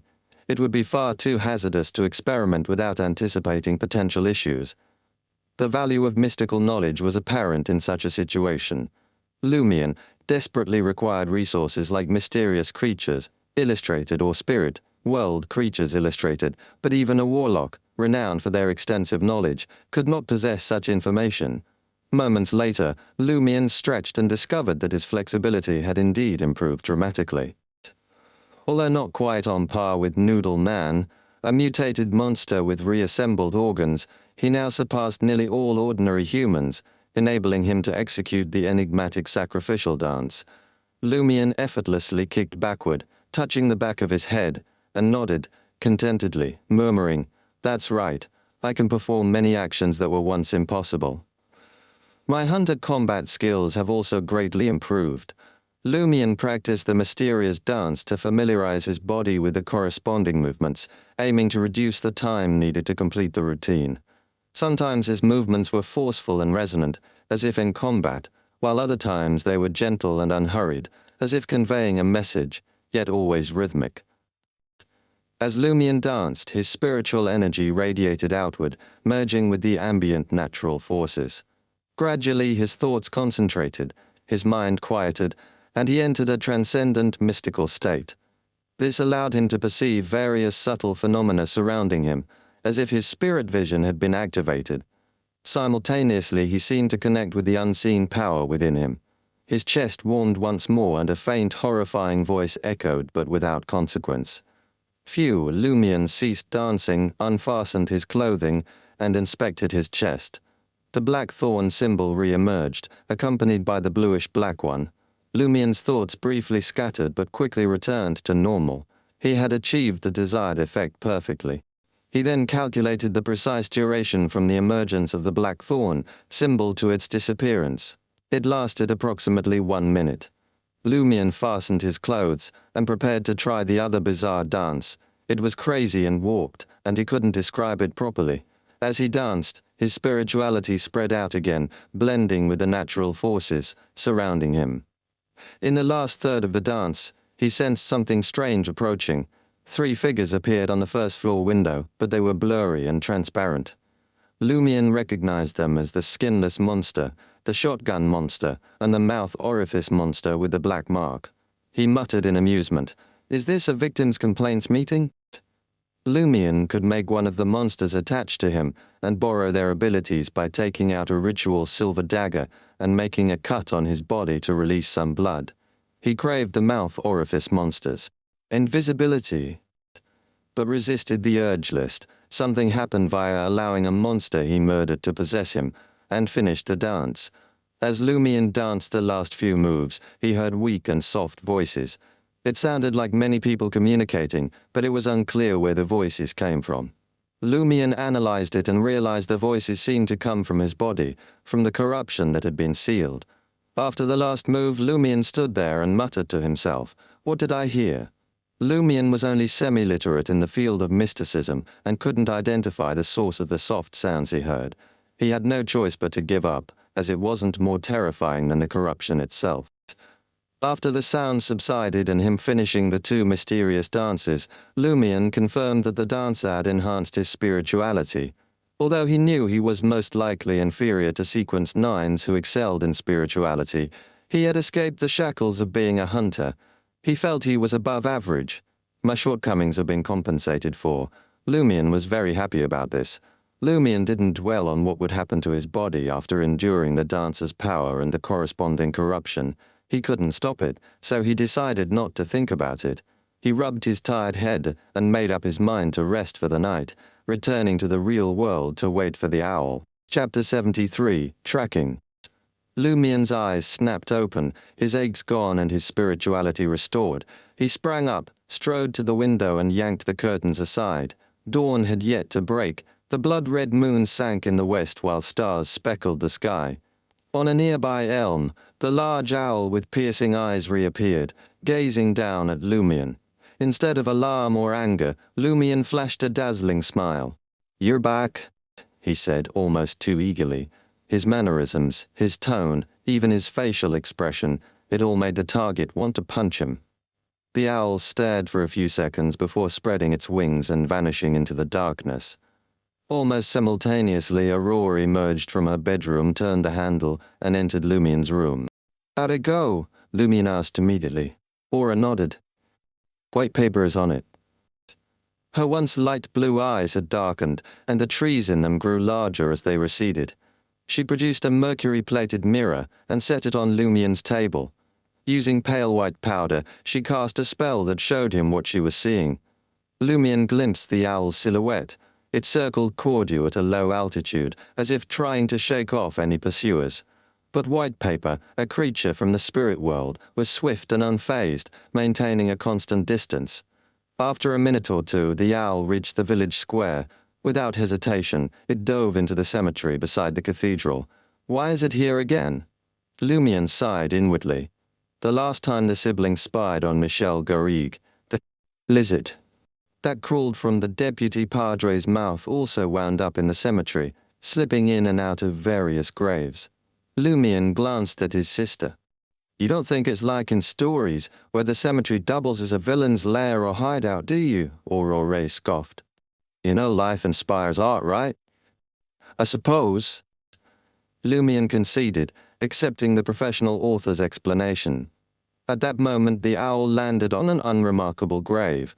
Like most graves in Intis, it featured a deep pit filled with a coffin and covered with soil. 1 or 2 stone slabs lay atop it, and a tombstone marked its head. This was Lumion's guess, at least. From the outside, the grave seemed ordinary. The owl settled on the slabs sealing the grave. With White Paper's aid, Aurora and Lumion uncovered suspicious traces. The tombstone was blank. The stone slab, which should have been dirty and overgrown, was clean, as if regularly tended. Something's off about this grave, Aura remarked. As she spoke, the slabs sealing the grave fell. No, not fell opened, inward, like a door revealing darkness and stone stairs descending deeper. Wow, Lumion marveled. It's huge. Not the average grave he'd pictured, but more like a spacious mausoleum. Cordew has such a place. Oro had thought 6 years in town taught her everything about Cordew, but it was growing stranger by the day. As the siblings talked, the owl swooped into the depths of the mausoleum. The underground space was no exaggeration. As White Paper followed, it entered, a tomb chamber, about the size of Lumion's kitchen. The chamber held a black coffin at its center. The coffin wasn't closed. The lid leaned against the side, resting on the ground. The owl flew over and perched on the coffin's edge. The dead warlock? Lumion tensed. Aurora tersely agreed and instructed White Paper to approach the coffin and peer inside. Almost simultaneously, Lumion spotted a figure lurking in a corner of the tomb. Before he could tell his sister to check it out, White Paper's gaze fell into the open coffin. With a bang, the mercury mirror before them shattered, and Aurora let out a pained, muffled cry. Lumion spun to face his sister, only to find her eyes squeezed shut. Blood-streaked tears traced her cheeks, and her facial muscles spasmed as if they might split.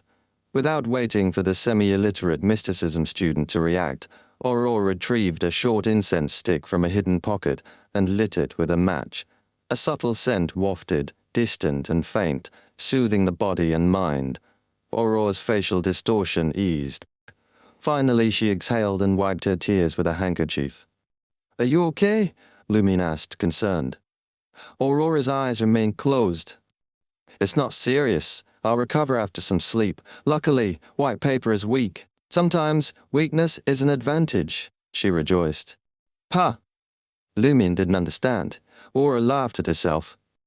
"In short, I saw something I shouldn't have, but White Paper was too weak to handle it. It caught only a fleeting glimpse before suffering severe injuries that forced it to retreat into the spirit world. The impact on me lessened significantly as well. Otherwise, it wouldn't have been so easy to keep things under control. It could have been quite problematic." The world of mysticism is perilous. Lumion truly grasped the meaning of not seeing what one shouldn't. He waited for his sister to recover slightly before asking, "What did White Paper see? Why was it so harmful?" "I saw a silver-black speck of light." Aura didn't dare to remember. As for things that can cause damage just by looking at them, there are countless possibilities. Perhaps it's an object that reveals godhood, or a high-sequence Beyonder's mythical creature form, or something laden with curses and malice. Mythical creature form? Lumion had never encountered this term before, Oro casually elucidated. The essence of the divine pathway is to transform beyonders into deities. At sequence 4, we can assume our own mythical creature form, albeit incomplete. For those below sequence 4, merely witnessing this form can inflict harm. They might even lose control. Saints are that formidable? They're worlds apart from beyonders below sequence 4. No wonder they're deemed demigods at sequence 4. Lumion instantly recognized his own ignorance. He had naively believed that the demigod title was basically no different from lower-ranked beyonders. He then said, Aurore, when white paper neared the coffin, I think I saw a figure in the corner of the tomb, but I couldn't make out who it was, what they looked like, or what they wore. Another person was there? Aurore was taken aback. Lumion nodded. So, is the one inside the coffin the deceased warlock, or the one in the corner? I think it's the one in the coffin. Aurore, eyes still closed, pondered before continuing. The one in the corner is either his puppet or subordinate, or another beyonder. They control the warlock's corpse. Lumion tersely acknowledged her words. This means the warlock issue hasn't been fully resolved. Perhaps this is the root cause slowly corrupting Cordu. This discovery left him both elated and frustrated. He was pleased that their investigation had advanced significantly, but disheartened that merely glimpsing the warlock's corpse could injure them. Losing control was a high probability. How could they return to the tomb for further confirmation and pursue additional actions? Aurore also considered this. Let's not visit the tomb for now. We'll concentrate on the area beneath the cathedral. Maybe we can uncover vital clues there to help us resolve the tomb situation. All right. Lumion had previously planned to discuss exploring the cathedral's underground with the 3 foreigners at dawn. In response, Aurora added, If I fully recover, I'll accompany you to the cathedral. Lumion hesitated for 2 seconds before consenting. At this point, they needed to marshal all their strength to find hope. With her eyes still closed, Aurora asked, Your ritual appears to have succeeded. How do you feel? Lumion recounted the entire ritual process and his gains, but omitted the precise description of the being. I nearly lost control when I received the boon. It stabilized afterward, and my body underwent no abnormal changes. Perhaps it's because my sequence is low enough. Aura smiled, eyes still closed. The dance that summons abnormal creatures around and allows one to be possessed by them is quite intriguing. It reminds me of a legendary ability from our homeland, the spiritual boxer. Huh? Lumion couldn't comprehend. Aurora laughed and replied, It entails requesting partial possession from demigod-level creatures to utilize their combat prowess. That would require an incredibly robust body, soul, and mind, right? Lumion speculated. Aurora didn't pursue the topic further and instructed her brother, Help me back to my room. I need to rest. As Lumion assisted his sister and they walked to her bedroom, he casually inquired, What I find odd about that ritual is that I extracted a bit of power from the seal without the bluish-black symbol's owner's consent. Could it be that he has been watching me the entire time? That's impossible. How could he have that much free time? Aurore mulled it over for a moment before responding, You mentioned that the mysterious woman's description of the honorific name was vague and inaccurate, to avoid drawing the attention of the corresponding being. Could it be that the black thorns and the bluish-black symbol have some sort of shared authority? Lumion pondered aloud. Maybe. They both have power in the fate domain, and when you use a vague honorific name, it could refer not only to the person with the black thorns, but also the owner of the bluish-black symbol. Under normal circumstances, this wouldn't matter much, but because you have the corresponding symbols and power on the altar, they reacted to the stimulation and the existence discovered your actions. And since you were guided by the mysterious lady, it was easy for you to obtain permission. So when you finish reciting all the honorific names and point to the corruption in your body, there won't be any obstacles in extracting some strength. The back door's already been opened. What an ingenious ritual design. It has to be an expert at exploiting bugs. I see, Lumion said, finally understanding the situation. Chapter 74, Mute. His sister needed rest, so Lumion couldn't learn new Hermes and ancient Hermes words. He could only revise what he had already learned. Around 10 o'clock, he left the house and headed straight to Old Tavern. He had two objectives. First, he wanted to see if the mysterious lady would appear after he became a dancer and provide him with some knowledge. Second, Leah and the other foreigners lived there. After yesterday's incident, they might not be out today. Upon entering Old Tavern, Lumion quickly scanned the room and was disappointed to find that the spot where the lady usually sat was vacant. With a slow exhale, he walked to the bar counter, intending to ask if the three foreigners were around. At this moment, the tavern owner, Maurice Baynet, appeared to have just woken up, and was clearly not in high spirits. He had a bulbous nose and was conversing with a customer at the bar. The customer seemed agitated, gesturing wildly and making muffled sounds, but he couldn't speak. Mute? Lumion approached curiously and realized the customer wasn't one of the village mutes but Jean Maury, Sybil Berry's husband. Sybil was the mistress of Padre Guillaume Baynet, sister of Shepherd Pierre Berry, and a member of their small group. Jean Maury isn't mute. Lumion assessed the middle-aged man in confusion. His black hair was unkempt, and his stubble was uneven. His eyes were filled with anger and fear. Uncharacteristically agitated, he gestured urgently, trying to communicate something to the tavern owner, as Lumion thought. Aunt! He approached the bar counter and knocked on it with a smile. Hey, what's going on? Maurice, did you sell fake alcohol to Jean? He looks so angry he can't speak. What's that got to do with me? Maurice Baynet quickly defended himself. He muted himself. Jean Maury paused and glanced at Lumion, reverting to his usual sullen demeanor. He then turned and left Old Tavern. After he disappeared through the door, Lumion lowered his voice and asked, What's wrong with him? Maurice Baynet looked outside and whispered, I heard he caught Sybil and the Padre in bed together last night, and it made him so mad, he went mute. Today, he's been telling everyone he sees.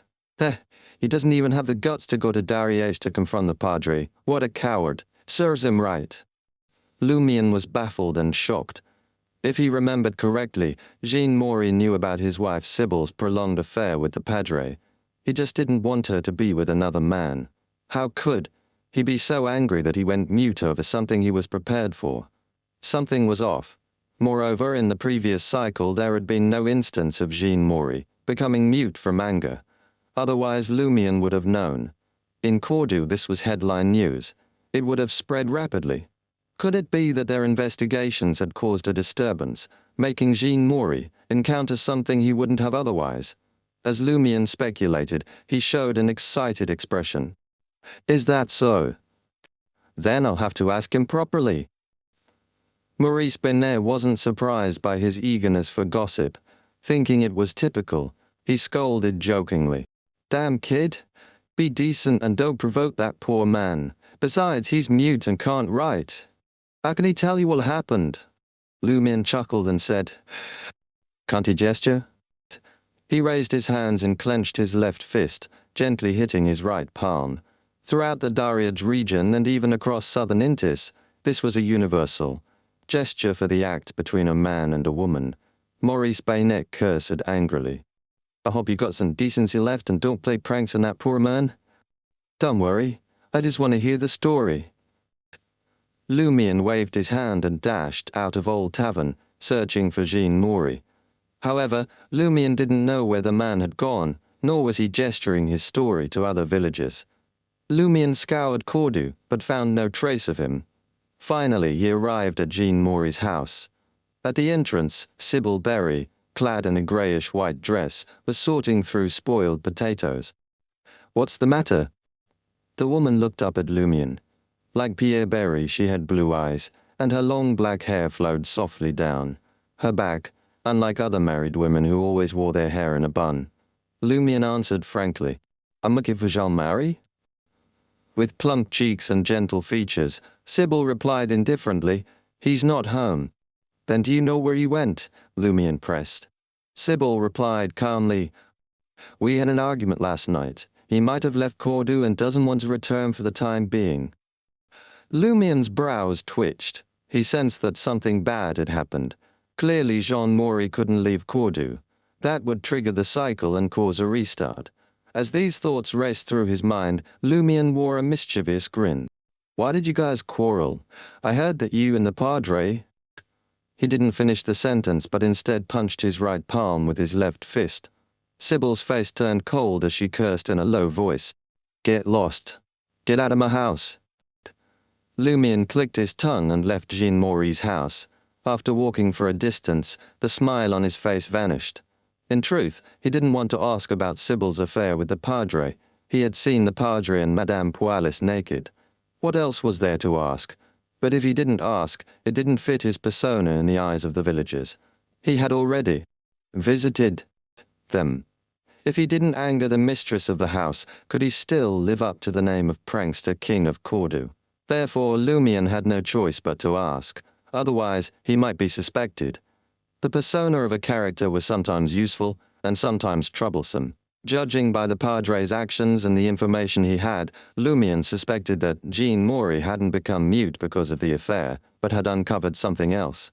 It was highly likely that he had been poisoned and rendered mute. I have to find him as soon as possible. If he goes around looking for people to complain to, he might just die like the previous one. No, he's already missing. The more Lumion thought about it, the more he felt that something had happened to Jean Maury. The villager who had snitched in Dariage previously had fallen to his death for no reason. Just as Lumion was making his last effort to find Jean Maury, he encountered Ryan, Leah, and Valentine, who were hanging around in the village. They were still wearing their original clothes. "Good morning, my cabbages." Lumion greeted them with a smile. As soon as they approached, he immediately asked in a low voice, "Did anything happen yesterday?" Leah replied with a smile. "That madam doesn't seem to want to pursue the matter. She didn't appear." As expected, Lumion looked around and saw that there was no one nearby. Only then did he tell the 3 official investigators about his sister's deduction of the Madame Pualis pathway and her guess of Pulit's identity. Valentine's expression soured as he listened, while Leah was rather excited. Ryan recalled and said, "It's rare for a demoness to appear in Riston province. We don't know much about this, but the higher-ups should know very well. I'll send a telegram later and tell them about Madame Pualis. I'll only mention how Madame Pualis's room has Pulit's photo, but the Roquefort family doesn't have Pualis." Seeing Lumion's puzzled expression, Ryan added, "In Inters, demoness-related matters often happen." "So, my sister's pen pal is also in Inters?" Lumion nodded and said, "So far, Madame Pualis doesn't seem to have anything to do with the loop. Also, she seems to be aware of the loop. That might be why she didn't pursue our search of the castle. Is it possible that we can join forces with her to some extent?" Valentine blurted out, "Aye! How can I work with such an evil and filthy person who's even more terrifying than a demon?" Lumion didn't even look at him. He turned his gaze to Ryan and Leah. Seeing that they were somewhat hesitant, he tried to persuade them earnestly. "A limited cooperation, only in the loop. When this damn loop is resolved, you can deal with her however you want. You can even tell her directly about this. I believe she can understand and accept it." Ryan thought for a few seconds, patted Valentine's shoulder, and said to Lumion, "Indeed, the most important thing now is to resolve this loop. However, we can't be sure of that madam's attitude. We don't dare to visit her directly. I'm afraid we'll have to trouble you or your sister to communicate with her and inquire." "All right," Lumion agreed. He planned to do it himself. He didn't want his sister to be alone with Madame Pualis when he realized that she might harbor abnormal feelings for his sister. Valentine kept a poker face as he listened to their conversation. He neither agreed nor disagreed. Lumion peered around furtively once more. "There are 3 more clues." He recounted Riemann's case, Jean-Marie's situation, and the burial chamber, where the owl had flown into. Leah was stunned. "How did you get so many clues so quickly?" She even suspected this guy or his sister were off. That was why there were red flags and clues everywhere. Who were the real investigators here? Why hadn't we caught on? Blame yourselves for not remembering the first 2 cycles. Lumion smirked, spreading his hands in mock innocence. Leah nodded, swallowing his explanation. Ryan mulled it over for a beat before uttering in a gravelly voice, "Then we've got to investigate the cathedral catacombs ASAP. Yeah, it's probably very dangerous down there. You should contact Madame Pualis first. If she's down to joining, we'll have a way high chance of nailing this. Chapter 75. Meeting Madame Pualis again. Outside the administrator's residence, a building transformed from an old castle, Lumion strolled through the gardens and approached the front door. He said to the valet standing guard, "I need a word with Madame Pualis." The valet, clad in a crimson shirt and ivory pants, sized him up warily and asked, "What's this about? Is this brat here to make trouble?" Lumion scoffed. "That's not for you to know. That's not for you to know." "Why would some servant care so much? Who do you think you are?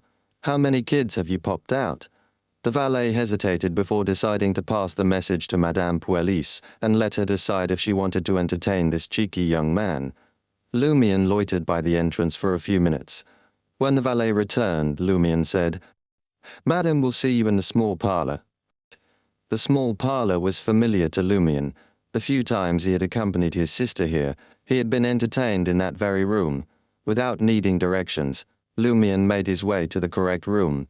The valet trailed behind like an obedient dog. Lumion sprawled on the sofa in the parlor and helped himself to the black tea. Then Madame Pualis glided through the doorway.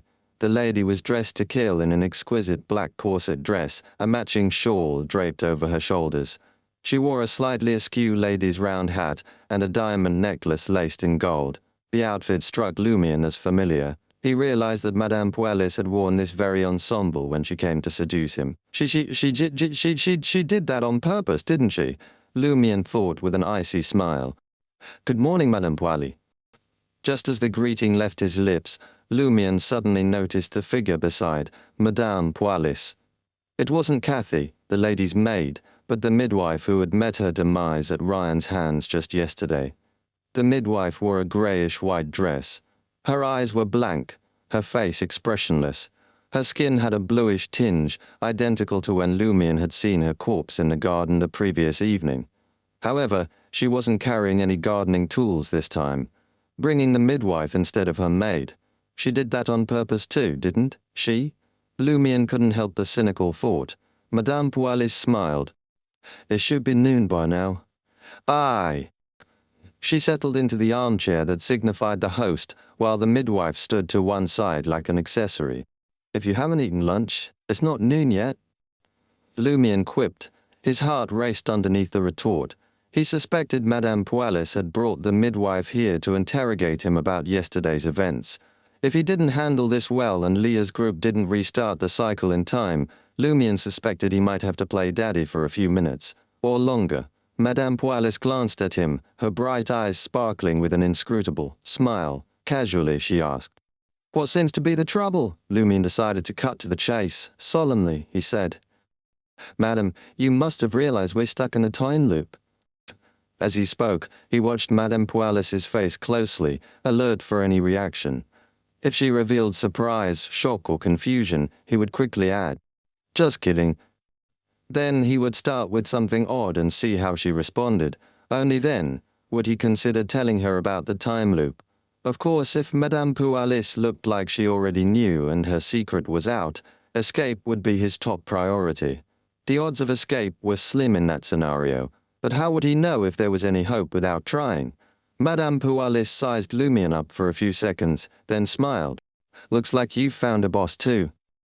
She didn't seem surprised by the time loop concept, nor did she look puzzled. That was as good as admitting she knew what was going on. Boss. That was a favorite word in Aurora's books.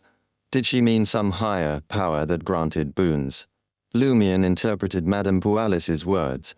He believed she could retain memories across loops only because she had a boss, some kind of protection. Lumion smiled and pretended to sigh in relief. "Since I won't need to explain much." "What are you getting at?" Pualis asked, still smiling. The midwife stood motionless beside her like a mannequin. Lumion had an excuse prepared and launched into it with enough charm to convince anyone. "People outside already know about Cordu's abnormality. If we don't end this loop soon, this place will be wiped out. Everyone dies. We're in the same boat. Only by uniting can we avoid sinking. Only then do we have a chance of finding the key to escape this loop and return to normal life. Madame, time is running out. Let's work together." Madame Pualis listened with a faint smile, not interrupting Lumien's story. At this, she chuckled. Who said we're in this together? What? Could she be the one wanting to sink the boat? Lumien grew alarmed. Madame Pualis maintained her smile. Why should I cooperate with you? I could leave here at a specific time. Oh! Lumien was stunned, but a glimmer of hope flickered. Are you saying you have a way out of the time loop? You only need to do something at a precise time? Madame Pualis nodded and sipped her tea from fine porcelain. She said nothing else. The perks of a higher power's protection. Wait, this isn't the first cycle. Why is she still here? Could other cycles have restarted before that specific time? That explains why she didn't pursue us, infiltrating the castle and killing the midwife. She fears the three Beyonders causing trouble and forcibly restarting. The cycle Lumien grasped things that had puzzled him. He suspected Madame Pualis was also waiting for the 12th night. Amid his thoughts, Lumien smiled.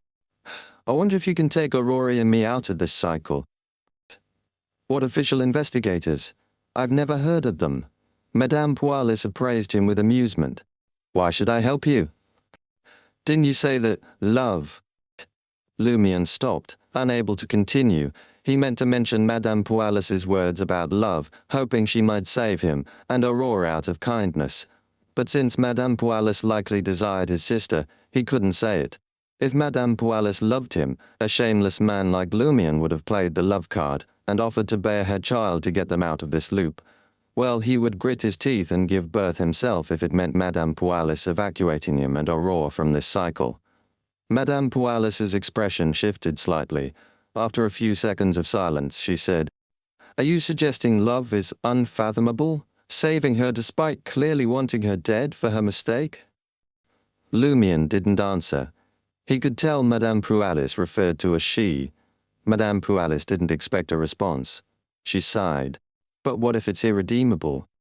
Irredeemable. Lumien's heart sank like plunging into an icy lake in early spring. Regaining his breath, he asked for confirmation. You mean, at that time you can only take a few people, but that doesn't include me or Aura? Madame Pualis nodded. You can see it that way. Looks like I still have to rely on myself, Lumien sighed, forcing calm. The rise and crash of hope was unpleasant indeed. He thought for a moment, then smiled. Madam, the three foreigners and I will explore the cathedral's underground later. If anything happens, the cycle might restart ahead of time. We won't even make it to Lent. Let alone the 12th night. Madame Pualis narrowed her eyes, chin raised. Are you threatening me? No, 'tis a reminder. Lumien smiled sincerely, the picture of relaxed. Outwardly, he feared angering Madame Pualis and being confined here to give birth. The three investigators would restart the cycle if he didn't emerge 15 minutes later. Madame Pualis gazed into Lumien's eyes for a few seconds. Seeing no flinch or evasion, she suddenly smiled. You're truly interesting. It would be lovely if you and your sister became my lovers. Without waiting for a response, she turned to the midwife. You destroyed a heretic spellmaster, yet I didn't blame you. I'm merciful enough, but you still expect my help? Heretic spellmaster. Lumien filed away the term and said earnestly, This isn't about help. It's about doing what benefits everyone. Madame Pualis fell silent for a few seconds before smiling again. I won't explore the cathedral's underground with you, but for Aurora's sake and your courage, I'll provide some help if anything happens. Lumien was satisfied to negotiate this much. He stood and mimicked the gentlemanly posture from his sister's books. Pressing a hand to his chest, he bowed. I thank you, my lady. Madame Pualis chuckled. Shouldn't it be my sunshine? She referred to what Lumien had said in the previous loop. Madame, you are my sunshine. Lumien felt embarrassed, but had always been shameless. Pretending not to hear, he left the small parlor. After descending the hill from the castle and entering Cordiu, Lumien spotted Leah, Ryan and Valentine waiting to greet him. How did it go? Leah asked with a smile. Lumien recounted his conversation with Madame Pualis, concluding, This is the best outcome we could hope for. That's right. We can still count on someone to help in our direst moment. Ryan nodded. Lumien asked, Did you get a reply? Before visiting the castle, Ryan had reported Madame Pualis wasn't truly of the Roquefort family, and Pulit's photo was in her room. Leah exhaled, answering for Ryan. Our superiors remind us to consider the possibility of Pulit becoming a woman through potion or power. As expected, Lumion tersely acknowledged. When do we explore the cathedrals underground? Ryan had already decided. In a deep voice he said, Now. Chapter 76, Physical Examination. Now? Lumion jumped in fright, though eager to explore the cathedrals underground, not to this extent. A thought occurred. Can't we wait until nightfall? In the dead of night with only 2 or 3 servants left in the cathedral, wouldn't it be easy for beyonders like them to infiltrate? Ryan replied, gently yet firmly. Now is the ideal time. Think about it. If we realize there's no one in the cathedral at night and it lacks protection, how could the Padre and company not realize the same? I suspect they'll send their strongest to guard it in shifts or set subtle traps. Once triggered, there'll be an alarm. And now, it's nearly noon. All villagers have gone home, so no one will come pray at this hour. Furthermore, it's daytime, so the traps won't activate to prevent accidents. With the 2 padres and servants in the cathedral, it's easy for people to lower their guard. In short, their strongest will be home eating in peace. We only face the padre, deputy padre, and 3 odd job workers. Lumion nodded, grasping it, and finished Ryan's thought. And before April 3rd, the padre is still an ordinary person without supernatural powers. Today was April 1st.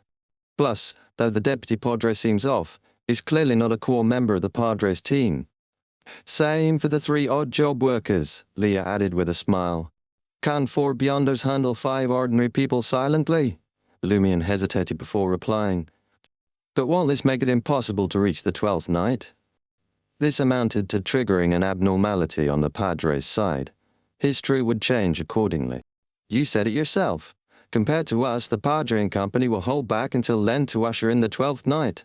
As long as we don't kill him, finding someone entering the basement will make him pretend not to notice and accelerate gaining supernatural powers, Leah said, smiling.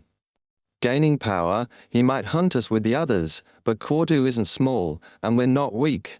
We can hide and stall until Lent. Lumion accepted this reasoning. All right, let's do it now, he reminded them. But Aura's eyes haven't fully healed. I'm afraid she can't help us. Before seeing Madame Pualis, Lumion had checked on Aurora. Her eyes might only recover by evening. It's fine. Madame Pualis backs us, doesn't she? Leah said half-jokingly, the bells above her head ringing. Lumion no longer objected and cautiously suggested. Before the cathedral, let's walk around the village and confirm Shepherd Pierre Berry and the dangerous ones are home. He wanted to avoid running into Pierre and the others, who had received a boon upon entering the basement. Ryan nodded approval, agreeing. Discussing details, Valentine glanced coldly at Lumion. Do you need cleansing? Leah quickly explained on her companion's behalf. You went into the castle and spoke with Madame Pualis. You might have been corrupted again. No, I believe Madame Pualis won't do that this time. It's meaningless.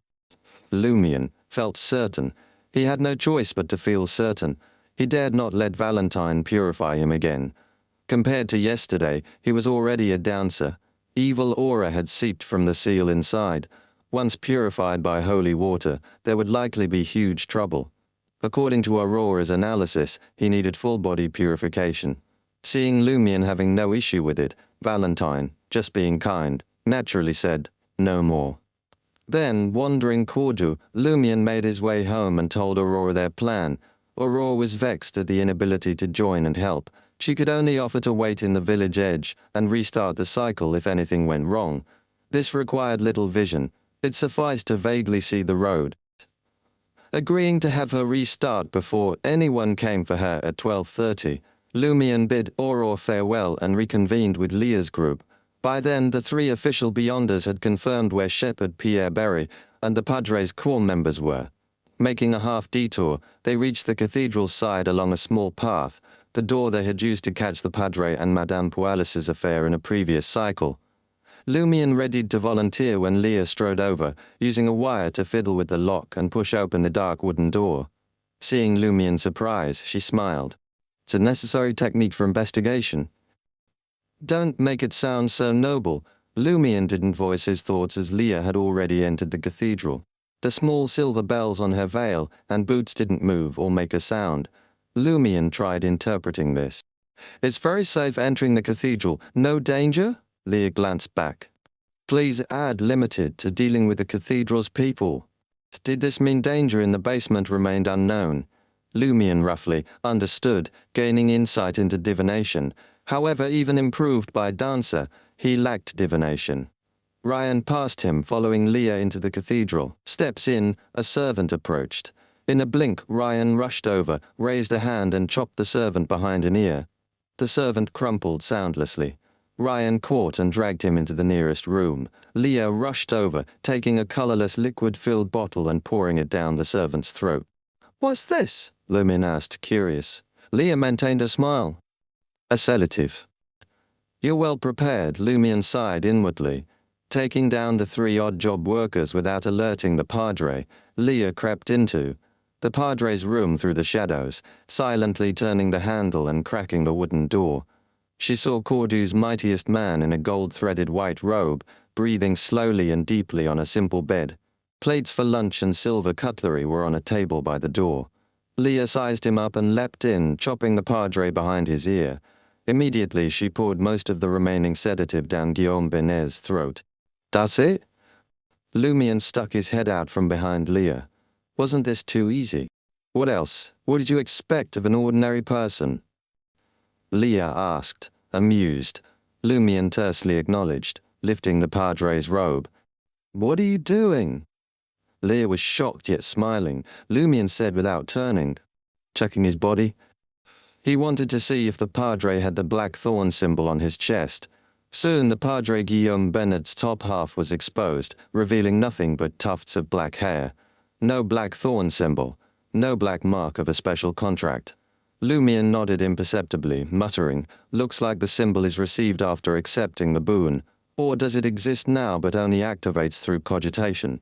And how did I get mine?" The 12th night, thinking the Padre Guillaume Benet might lack the black thorn symbol now, Lumion couldn't help evil thoughts. If I kill him now, would it trigger the cycle? How would killing this man in advance impact later events? Considering the Padre's importance later, Lumion, still wanting to wait for the 12th night, convinced himself otherwise. Leaving the Padre's room, Ryan said to Lumion and Leah, "Can't find the Deputy Padre." "Ah?" Lumion hesitated before understanding. "Maybe he's home. He's not allowed to live in the cathedral, and no one brings him food. This demon's lackey is truly tyrannical." Valentine cursed, glancing at the Padre in the room. Without further ado, the quartet headed in the opposite direction for the altar. In a corner loomed a stone staircase, narrow and steep, allowing only one person to pass through. It ascended into the cathedral's roof before winding deeper underground. Leah took point. After taking a few flights of stairs to the bottom, the veil and the 4 small silver bells on her boots rang at the same time. Ding ding dang dang. The sound wasn't loud but echoed faintly in the small space. Sometimes urgent, sometimes soothing. What does this mean? Lumion struggled to interpret it based on his past encounters. Leah turned aside and grinned. "It means there's a level of risk, but I can't determine how serious." "The divination had worked for the castle," Lumion muttered to himself in surprise. "Doesn't this mean it's even more dangerous underground?" "Not necessarily," Leah soothed. "Perhaps it's just interference. Hadn't Madame Pualis been absent at the castle?" At this point, it was impossible to back out over such a trivial hiccup. They descended the stairs one by one into the depths.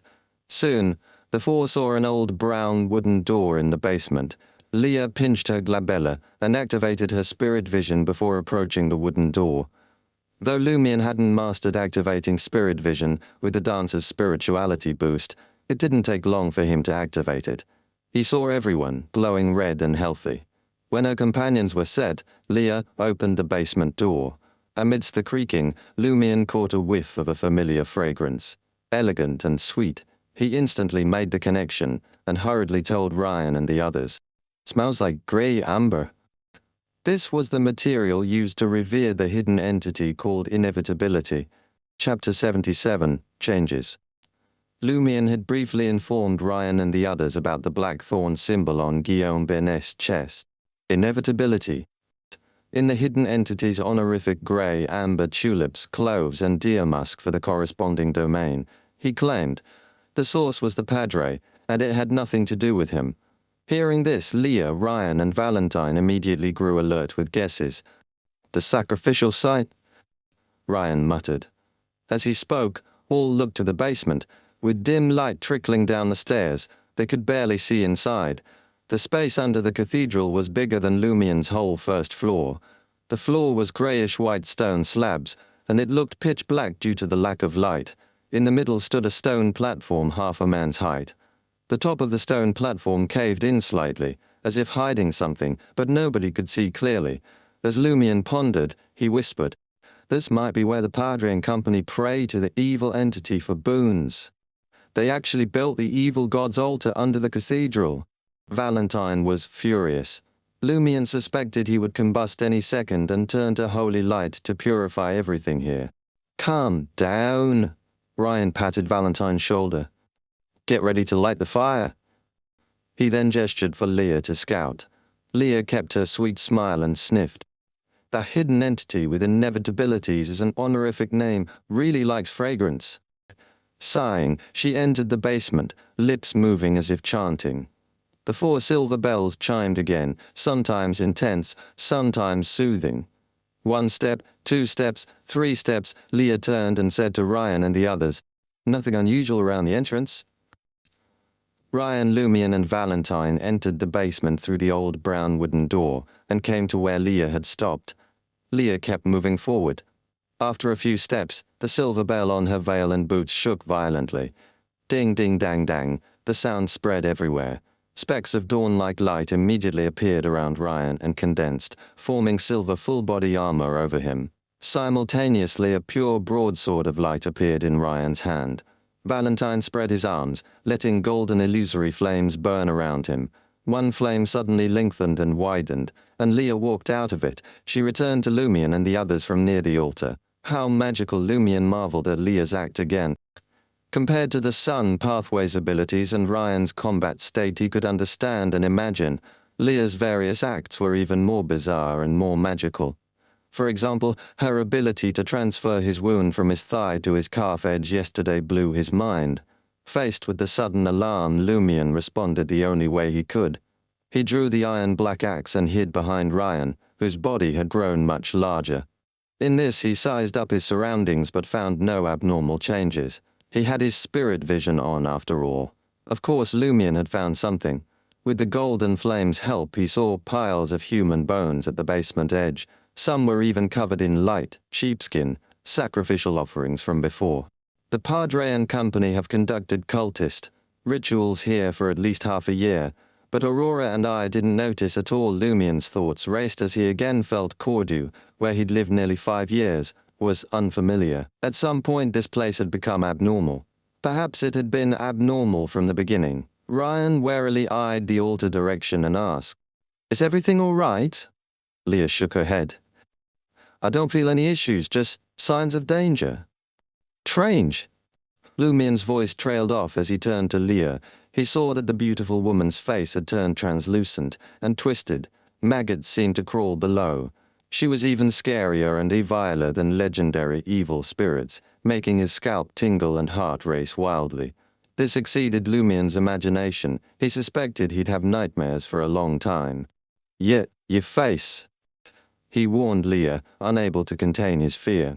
Leah subconsciously touched her face with her right hand, and her expression changed. As for whether her expression changed, Lumion couldn't tell from the transparent and distorted maggots. Leah hurriedly looked at her hand back. The skin there had also turned translucent, and the flesh below seemed to have turned into strange maggots. "You're losing control." Valentine also noticed Leah's condition. Leah muttered, confused. "But my mental state is all right." Ryan tilted his head and reminded, "Make sure you're not hallucinating." Almost simultaneously, Lumion realized the tall warrior was rapidly shrinking. The silver armor over him and broadsword of light disintegrated.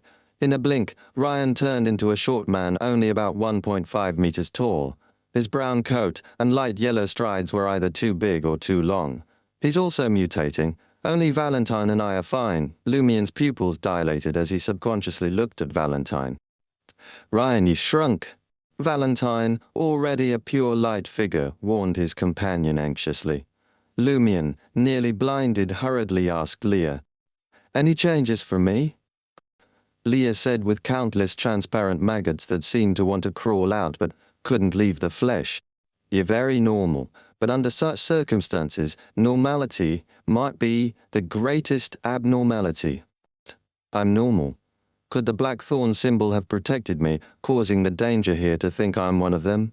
Lumien suddenly guessed. At this, Ryan had finished checking his body. He said warily, "I'm not shrinking, but I've returned to my former self. I've even lost my superpowers." "Former self?" Lumien blurted.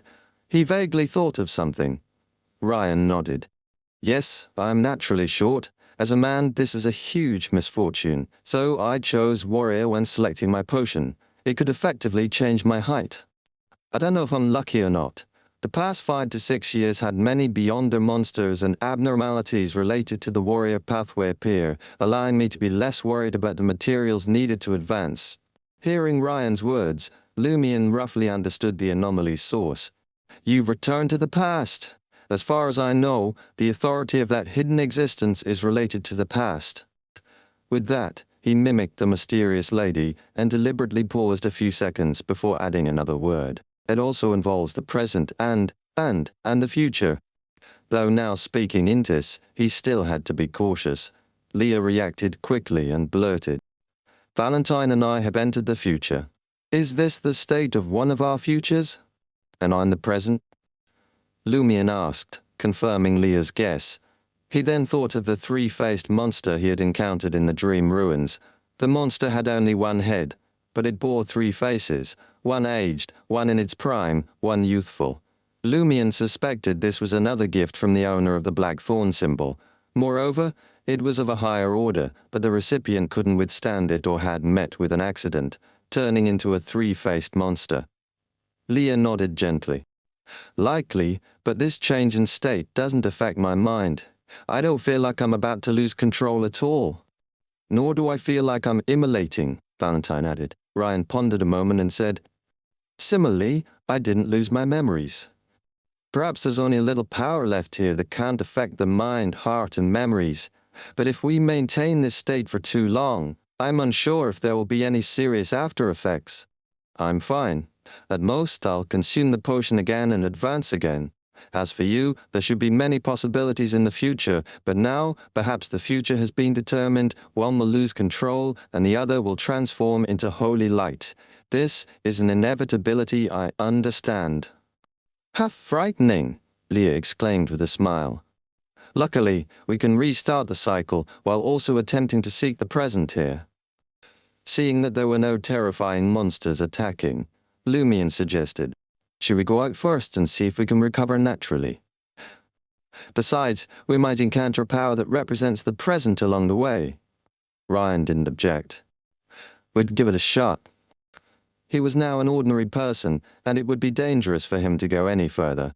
"I'm afraid that another change in state will cause me to lose control," Leah said cautiously. "It would definitely be good to encounter the present, but it would be troublesome to encounter the past. They didn't know what would happen if future was additionally stacked on them." Lumien took the initiative to say, "Let me scout the way. I still have a chance to change my state." He mainly wanted to see if his luck was good enough to encounter the present, or if the black thorn symbol on his chest protected him. "Be careful," Ryan warned, and Leah nodded. Valentine's gaze on Lumien grew less cold.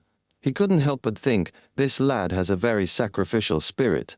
Furthermore, he's a devout believer of the Lord. Once the cycle is lifted, let's see if there's a way to remove the hidden corruption on his body and let him join our team. Seeing that Lumien was about to take a step forward, Valentine, who had regained his composure, suggested, "Let me see if I can rid myself of this state first." No one objected. Lumien was the same. This was because he was in the present. He didn't need to remove any negative state or undergo purification. In the next second he realized he had miscalculated. Valentine didn't directly use holy water creation to purify Leah and Ryan. Instead he used sun halo. A dark golden light flashed, and an invisible force spread in all directions. Chapter 78, Traces. Lumion jumped in fright. It was too late to evade, so he could only brace for the invisible force to crash upon him. He instantly felt warmth, and valor flooded his body. It was as if the sun had at last arrived in winter when he lacked clothes. Other than that, he felt nothing peculiar. It was precisely the same as the experience in the castle yesterday afternoon. As a dancer, am I actually unscathed? Lumion couldn't help but swivel his head to glimpse the short Ryan and the terrifying Leah. He realized that there was no black fog or smoke billowing from them. Promptly after, Valentine, who was in the form of a figure of light, conjured holy water creation and let fall a few drops on Leah and Ryan. However, the two of them retained their transformed semblances with no signs of improvement. Purification and exorcism are futile, Lumion asked. He hoped to determine why it was possible, and why not. Only then would he, who had already received a boon, know what to evade or feign that nothing had transpired when encountering something similar in the future. Ryan briefly explained to him, purification and exorcism aren't omnipotent. The corresponding power is in the category of evil. For instance, the aura of depravity and all undead. The last isn't necessarily evil, but it's incompatible with the real world.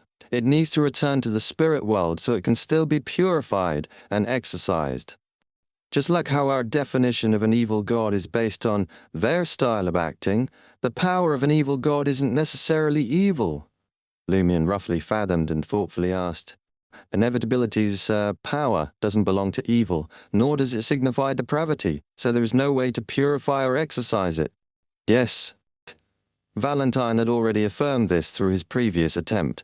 From the looks of it, it's normal for me to be able to withstand the halo. But why can the holy water activate the black thorn symbol on my chest and permit me to hear the terrifying sound? This is because the corruption in the seal doesn't belong to me at the moment. It's incompatible with my body, rendering my body impure. Therefore it needs to be purified. Lumion made a guess. He had wanted to use Shepherd Pierre Berry, who had already received a boon, as an example to ask if the mutation of the body was also in the category of evil and depravity, but the current situation was rather urgent, so he didn't have the luxury to discuss the topic. Lumion tried to walk to the basement door.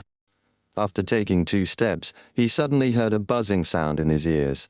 He could vaguely hear a voice that seemed to come from an infinite distance, but also seemed to be right before him. However, it wasn't clear enough and was very fuzzy. It only made his chest heat up slightly and his mind enter a state of disorder. This was very similar to when he saw Noodle Man dancing. This made Lumion confirm that the black thorn symbol on his chest had been partially activated. He quickly pivoted around and gazed at Ryan, Leah, and Valentine, only to find that they didn't react abnormally. Lumion was immediately disheartened. He originally believed that the 2 symbols on his chest could suppress and weaken Beyonders to a certain extent, but from the looks of it, they could only target the monsters in the dream ruins, especially those that had been bestowed by the owner of the black thorn symbol. Of course, he wasn't sure if fully activating the symbol on his chest would affect the surrounding Beyonders. Has my condition changed? He asked Leah and the others. No. Leah and the others shook their heads in unison. Lumion nodded indistinctly and affirmed 2 things. The first was the black thorn symbol on his chest, or rather, the evil god corruption sealed in his body. It could indeed help him resist the abnormality in the basement. Secondly, luck was on his side. He was affected by the power of the present. After a few seconds, Lumion attempted to take a diagonal step forward. The slight heat in his chest did not weaken, maintaining its previous intensity. Any changes this time? He asked Ryan and the others again. Leah was the first to shake her head. You're fine. You're fine. Lumion exhaled and muttered inwardly. With the protection of the black thorn symbol, I can move freely here. Shepherd Pierre Berry and company should be the same. Wait, the Padre hasn't received any blessings yet. There's no thorn symbol. How did he reach the altar unscathed? With this in mind, Lumion grasped something as he turned his gaze to the ground. With the help of Valentine's light, he saw many messy footprints that ordinary humans couldn't see. Apart from a small number of them, which were everywhere, they followed a certain pattern and extended to the front of the altar. Lumion immediately overlapped with the nearest footprint, and a slight heat in his chest began to weaken. This meant that he had returned to the present. As expected, there's a safe route here that leads to the present. Lumion suddenly became very happy. This was because the three powerful Beyonders, Ryan, Leah, and Valentine hadn't discovered it, and he, a mere hunter, had found it. This reminded him of something his sister Aurora had said. Every pathway has its strengths. Before becoming a demigod, sequence 9 of some paths might trump sequence 5 of others in certain situations. Lumion had originally felt inferior and suppressed, useless before the powerful Beyonders these past 2 days of exploration. Now he'd regained a good amount of confidence. Finding faint traces in reality is a hunter's specialty, can you? Of course, Lumion didn't forget that Aurora added. But there are pathways, good, at everything. He gathered his thoughts, turned around, and commanded Ryan, Leah, and Valentine. Take a step toward the altar at the same time. Ryan and the others were clearly puzzled. They couldn't just trust Lumion blindly, without knowing why. Lumion could only explain. Look closely at the ground. There are many footprints marking a safe path left behind by the Padres group. Ryan, Leah, and Valentine, lacking Lumion's abilities, could barely see a trace in the sun's dim light. They believed him. They knew that in Intis, many Hunter Pathway Beyonders had collaborated. Some sequences were skilled at detecting faint signs. Following Lumion's guidance, they trekked the secure route. Instantly, Lumion saw Ryan regain height, Valentine darken, and Leah's face normalize. They had returned to the present, no longer trapped in the past or future. Lumion easily rejoined the team on the safe route. He grinned and said, "No more slip-ups. There may be no coming back if anything else goes south." He was mimicking Ryan's tone and felt it fit their current situation. Typically, his attitude would have had him mocking them. "Haha, are you blind? Can't you see any of the obvious signs? Another mistake and you're done for." Leah touched her face and breathed a sigh of relief. Where was he? Lumion wasn't humble. He carefully picked out the footprints on the ground and crept up to the altar. It wasn't as straightforward as heading back just now, since it didn't matter if he took a wrong turn, but Ryan and the others couldn't. This time, Leah's silver bells stayed silent. Only once all four had reached the altar did they start ringing, sometimes soothing, other times intense. "It's dangerous, but we can find a way around it," Leah, experienced enough, explained. Ryan instantly nodded. "Don't touch anything here for now, we'll just observe." Lumion had already set his sights above the altar. There was a depression at the bottom, as if hollowed out to hold something. Inside were greyish-white candles, a small bottle of clear liquid, and an unopened wooden box. But the most striking item was a black object, a long robe with a hood. In front, in the center of the circle, was a circular symbol made of thorns. Every part of it was twisted and pitch black, as if painted with some strange substance. It gave the feeling of slowly oozing. Seeing the symbol, Lumion felt dizzy and ringing in his ears. Ryan snorted, and a dawn-like light naturally emanated from him. This helped Leah and Valentine suppress the mental confusion. "Don't stare at that symbol too long," Ryan said in a deep voice. Lumion quickly shifted his gaze aside. The dizziness and ringing in his ears lessened. "That seems to be all for the altar." Lumion was about to suggest searching the area when he heard Leah ask Ryan, "Will your sunrise beam activate the altar?" "Huh?" Lumion whipped his head around and unconsciously looked at the altar again. Ding, ding, ding. Leah's veil and silver boots rang harshly, an urgent warning. In the same breath, the black altar robe leaped up as if inhabited by an invisible being. "Ooh!" A chill wind gusted. Lumion glimpsed transparent faces under the hood, ferocious warped heads radiating hatred. They swarmed into a strange, terrifying gestalt. Lumion recognized one face, pale, swollen, with blood and tears pooling in its eyes. Ryaimund. Lumion dodged behind Ryan, uninterested in a closer look. "Save us! Save us!" The translucent faces shrieked in unison. Their shrill cries pierced Ryan and the others like needles, threatening to fell them. Valentine was unmoved. Arms spread, he summoned a holy flame-wreathed pillar of light from the sky. It landed over the black robe. Light erupted. Lumion and Leah shut their eyes on instinct. Chapter 79, Sufferer. Sensing the light dim, Lumion hurriedly opened his eyes. The black robe lay charred on the altar, resisting the golden flames licking at its edges. Yet still it struggled to stand, like a cursed puppet refusing to die. The translucent faces of Raimund and the others flickered in and out of existence. Around him, ghosts trapped between the present and the future obliterated. Down! Ryan bellowed. Lumion dropped without hesitation. If there had been time, he would have thrown himself flat to the ground. Leah and Valentine were a heartbeat behind, scrambling to duck.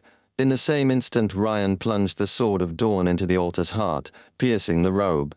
Silently, the broadsword shattered into a resplendent storm of light, tearing the altar asunder. When the radiance cleared, Lumion peered up to find the altar a ruin, reduced by a third. Candles, thorns, and black cloth had vanished, ground to dust floating on the air. Incredible power. Lumion had pondered this strike since the day before.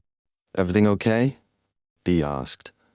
Leah rose and spun swiftly around, the 4 silver bells decorating her veil, and boots jangled ominously, their tune neither reassuring nor alarming. "This isn't over," she warned Ryan and Valentine before murmuring, "The altar's gone, so what's the catch?" As she spoke, Valentine conjured golden flames that floated in the air and lit up the space. At the far end of the basement, there was naught but piled human bones and a few sheepskins. The ceiling was bare and unadorned, not even a chandelier. Lumion snickered. "No, beyond the characteristics?" "Maybe they were sacrificed," Ryan said bluntly. "It's also likely they didn't get many boons in the beginning and weren't tough enough. They could only nab normal folks as sacrifices and only go after Beyonders once they had decent powers. For instance, this time." "It was clear they weren't unfamiliar with getting boons," Ryan then said. "There's nothing else here. We should bail. No point tangling with danger we can't see." Lumion didn't react. Lumion scanned the room again, searching for any hidden doors from the subtle traces. The answer was no. He led the way out of the basement, Leah, Ryan, and Valentine trailing behind. As soon as Lumion emerged, Ryan grunted in pain. His body flew backward, slamming into the basement door. The rickety stairs shuddered. Wham! Some invisible spear had pierced Ryan's chest, pinning him to the wall. Blood gushed from the gaping wound. If Ryan hadn't jerked aside just in time, that spear would have skewered his heart. Leah, who had her spirit vision activated the entire time, couldn't detect their attacker. It was as if some deity had singled Ryan out for punishment. Before they could figure out what was going on, Leah's smile twisted into a grimace. Her arms snapped back on their own. Bones shattered with a crunch as her limbs went limp. A crater bloomed in her stomach, as if she'd been sucker-punched. The impact sent her staggering backwards into the wall. Valentine shrieked from the foot of the stairs. His ribs collapsed one by one, like a sledgehammer was pounding his chest. With a series of bangs, bloody holes tore through Leah and Valentine's stomach and chest, spearing them to the stone wall. Lumion was stunned for a moment. While this inexplicable change confused him, he was relieved that he didn't appear to be the target of this bizarre attack. Did that black thorn symbol protect me? As this thought flashed through his mind, he suddenly felt an invisible force slam him against the wall by the stairs. There was nothing visible with his spirit vision. Remembering what had happened to Ryan and the others, Lumion immediately dodged to the side. Intense agony instantly filled his mind. The skin on his right chest tore open, roughly exposing his lungs. Lumion felt as if an invisible rod had impaled him and nailed him to the wall. As his bright red blood flowed out, Ryan lit up the area with spots of light that looked like dawn. This would effectively banish evil and dispel illusions. However, the 4 of them still couldn't see anything. Bang! Ryan's chest caved in, hit by an invisible hammer. As Leah's veil and silver bell boots rang out intensely, her nails were pried out by an invisible force, staining them red.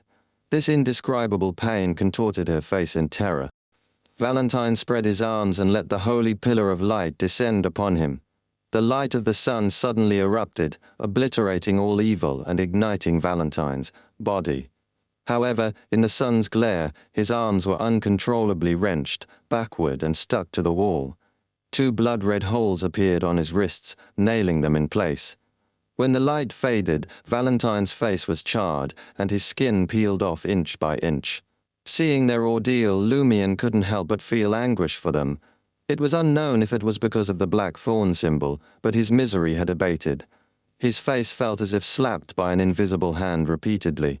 His face was red and swollen, and his teeth were loose. He could hardly speak. Just as another round of attacks were about to descend, Lumion's vision blurred, and he glimpsed a wilderness. In the distance loomed a mountain range, and close by stretched a grassy wilderness. 2 demon-like creatures with goat horns hauled a dark red, conch-like carriage from afar, hastening before Lumion and company. Seated in the carriage was a woman in emerald robes and laurel wreath. Chestnut locks swept up, hazel eyes bright and watery, dignified and noble, reminiscent of Madame Pualis matured. She kept her pledge to proffer aid. Lumion startled, then delighted as the invisible force assailed them not. Somehow he knew the woman before him was not quite Madame Pualis, or rather not Madame Pualis precisely, more an unearthly construct Madame Pualis had fashioned by dint of will. Lumion chose to call her Madame Knight. Unlike his parameter encounter, Madame Pualis grasped an oak branch mistletoe wreathed at its tip in one hand, a jadeite bowl of sparkling liquid in the other. Madame Pualis dipped the oak branch in the bowl and sprinkled them. After the 3rd sprinkle, Lumion saw his chest wound heal apace. The swelling receded swiftly, and no more was he pinned immobile to the wall. Leah, Ryan, and Valentine wholly healed, no trace of cruel injuries. "What attacked us?" Lumion asked, figuring nothing ventured, nothing lost. Madame Pualis, seated in the crimson carriage, replied superciliously, "There's a hint of sulfur taint on you now. Thankfully it's minor. Otherwise, you'd have to restart the loop." Sulfur taint. What's that supposed to mean? Lumion exchanged puzzled looks with Ryan and the others. Madame Pualis replied gently, "That's all I know." "Then do you know what happened to the dead warlock and owl in the cemetery?" Lumion pressed. Madame Pualis glanced at him. "If I'd known, things wouldn't have turned out this way. I'd originally planned to rule this place, but now I have no choice but to leave." Rule this place? Alarm bells rang in Lumion's head. Falling into a loop might not be the worst fate. Aurora and I have no idea how many babies we'd have if Madame Pualis gets her way. Compared to that, getting looped and destroyed at any moment doesn't seem so bad. At least we'd die unadulterated. Madame Pualis glanced at them but said nothing more. She had her pitch-black demon beasts pull her conch carriage into the wilderness.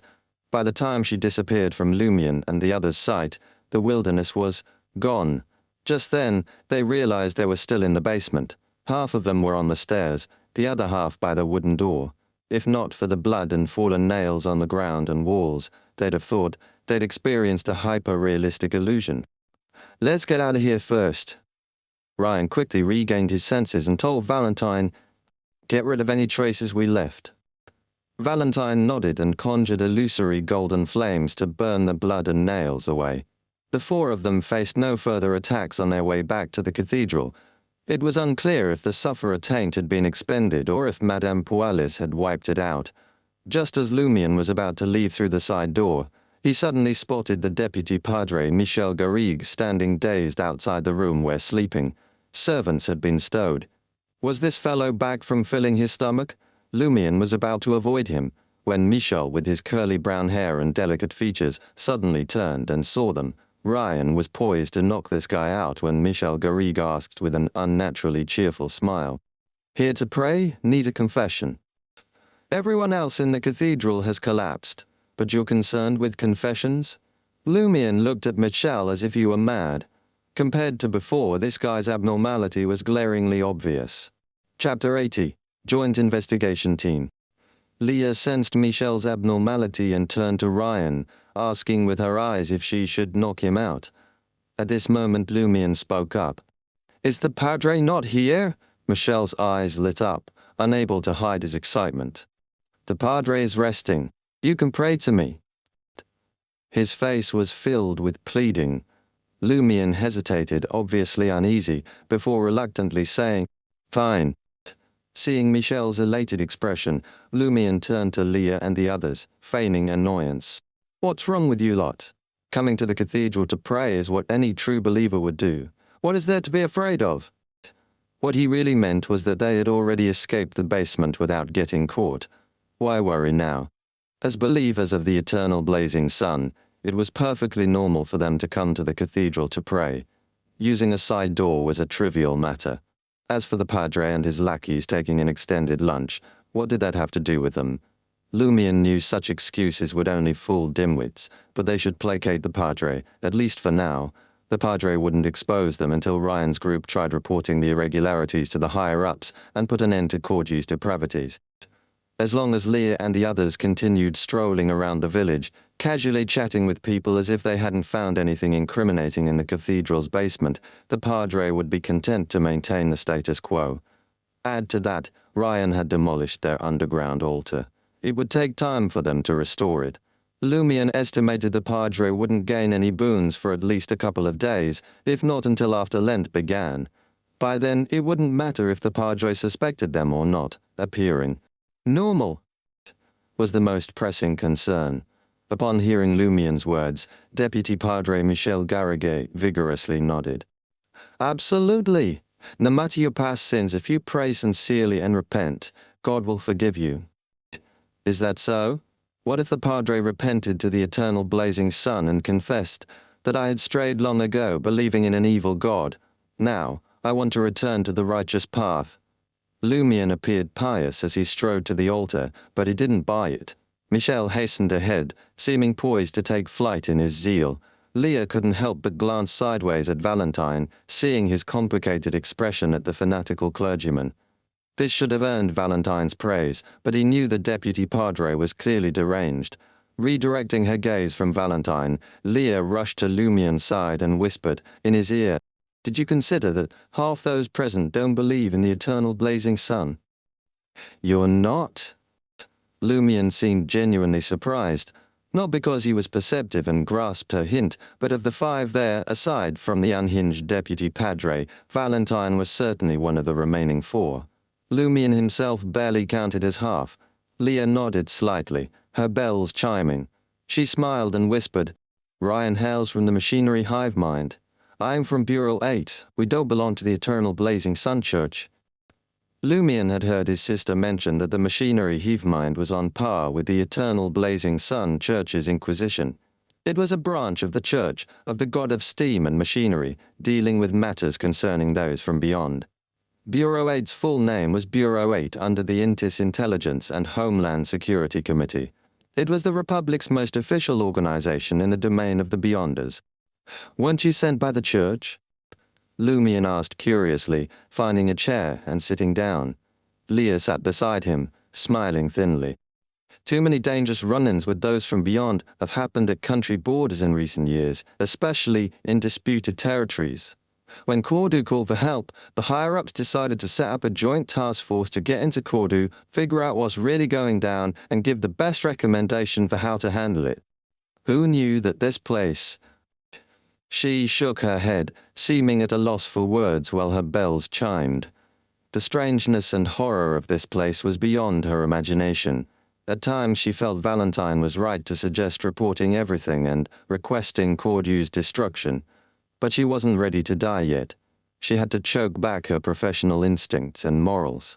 At that moment, Deputy Padre Michel Garriguet picked up the book on the altar and glanced at the four praying. Leah then crossed her arms over her chest and bowed her head. Lumion was a little stunned. "And you claim not to believe in the eternal blazing sun?" Leah sensed his gaze and turned, flashing him a wry grin. "God won't fault me for posing as a sheep of another flock during a crusade. If you doubt it, look." She jerked her chin to the other side. Ryan, hailing from machinery hive mind, folded his arms over his chest in a pious fashion. "So your moral compass possesses flexibility when questing." Lumion longed to jibe Leah and Ryan, but worship had commenced. He couldn't lag behind. After adopting a reverent mien and closing his eyes, the deputy Padre Michel Garrigue riffled through the Holy Bible and intoned gravely. God spake, "Let there be light," and there was light. Lumion suddenly felt a surge of nostalgia as he listened to the familiar sermon in the cathedral. Though he used to just go with the flow and float through the service, whispering and gazing around, he now longed for the simplicity of the past, even if he had to pray with the greatest devotion. Even the unpleasant events that had once annoyed him were now a source of comfort. By the time Lumion and the others left the eternal blazing sun cathedral, the padre and servants were still knocked out cold. Ryan glanced toward the castle and sighed emotionally. That woman's far more powerful than I realized. How powerful? Lumion asked, curious. Ryan deliberated a moment. It's like she's touched the threshold of godhood, yet not quite. You seem to have said something yet not quite. If Lumion didn't need Ryan and the others recently, he'd have spoken his mind. However, thanks to his extensive knowledge of mysticism, he could roughly guess what Ryan meant by the threshold of godhood. Sequence 4, the beginnings of a demigod. He pondered a moment. I think Pualis seemed off when she appeared as Madam Knight. He told them about Madam Knight in Parameter. I got the same impression, Leah said with a smile. Ah ha ha. Like a botched patchwork monster. Ryan nodded. We have an understanding of Madam Knight to some extent. In the border region between Intus and Phaenopotter, similar incidents have occurred frequently in recent years. Some call her Madam Knight, some call her Madam Heart, some call her the Benevolent, and some call her the Vile. But so far, we haven't caught any of them. We still lack a systematic grasp of them. Yes, this is the first time I've heard of Parameter. Leah strode to the edge of the village square with a tinkling gait. Something about Parameter occurred to me from the description. What? Lumion never felt embarrassed to inquire. Leah glanced southward. In Phaenopotter's Church of Earth Mother, there's a saying, the soul returns to the land. The soul returns to the land, images of the wilderness and wandering undead surfaced in Lumion's mind. He had to admit Leah's association made sense. Arriving at the elm tree at the village entrance, Ryan surveyed the area and remarked, let's not provoke that madam further. Regarding escaping the loop, even if she doesn't provide aid, she won't become an enemy. We just need to monitor her movements and see if we can utilize the specific temporal node she mentioned. Wasn't it because you clearly couldn't defeat her if you didn't provoke her? Lumion suppressed his mouth, ready to retort. He then asked Valentine, how many minutes? He worried that if he mistimed, his sister would trigger the loop and restart everything. Valentine extracted a gold pocket watch and popped it open. 10 minutes remaining. That's good. Lumion sighed in relief and waved at Ryan and the others. I'm going to search for Aurori. If you've nothing else to do, help me locate Sybil's husband, Jean Maury. Investigate who's spreading the rumor that the horoscopes are about to change and everyone will usher in good fortune. If you discover anything, come to my house to find me. Goodbye, my cabbages. That was what Leah and the others had planned to do, so no one objected. Lumion fell into deep thought as he bade farewell to the joint investigation team, and walked to the agreed-upon spot at the edge of the village. After completing his exploration of the cathedrals underground, he had a darn good hunch about the anomaly and Cordu. The ones responsible for the loop were definitely the Padres group. They'd been secretly worshipping an evil god for at least 6 months and had secretly sacrificed quite a few foreigners under the cathedral in exchange for loads of boons. Before Lent, the Padre Pons Bene and their lot had received a boon using the 3 Beyonders that Shepherd Pierre Berry had brought back, or at least one of them. The former instantly became a pretty powerful Beyonder. Hence, they kicked off a grand ritual at the start of Lent. On the 12th night, in the final stage of the ritual, the hidden being with the name of Inevitability would accept the large-scale sacrifice incomplete, something that the Padre and company had prayed for. But at that moment, something unexpected happened. The ritual failed to complete, and the power involving the past, present, and future dissipated, bringing about a time loop. As for what unexpected event had occurred, Lumion recalled something the mysterious lady had once said. He belonged to the group of individuals who are on the brink of being corrupted. Luckily, the mark left by that great existence was activated, and the corresponding power descended upon you, sealing the source of corruption and establishing balance. Chapter 81, Key. Beside the Serpentine River outside Cordu village, under the piercing sunlight, Oro, clad in a casual blue dress, sat on the ground with her eyes closed, listening to Lumien's conjectures and analysis. She remained silent for a while as if lost in thought. After nearly a minute of contemplation, Oro spoke. If something truly occurred during the ritual on the 12th night, causing the hidden entity's power to disperse and trigger a time loop in Cordu and its surroundings, I believe that the people and even the spirits in this area at that time wouldn't have been spared. What do you mean?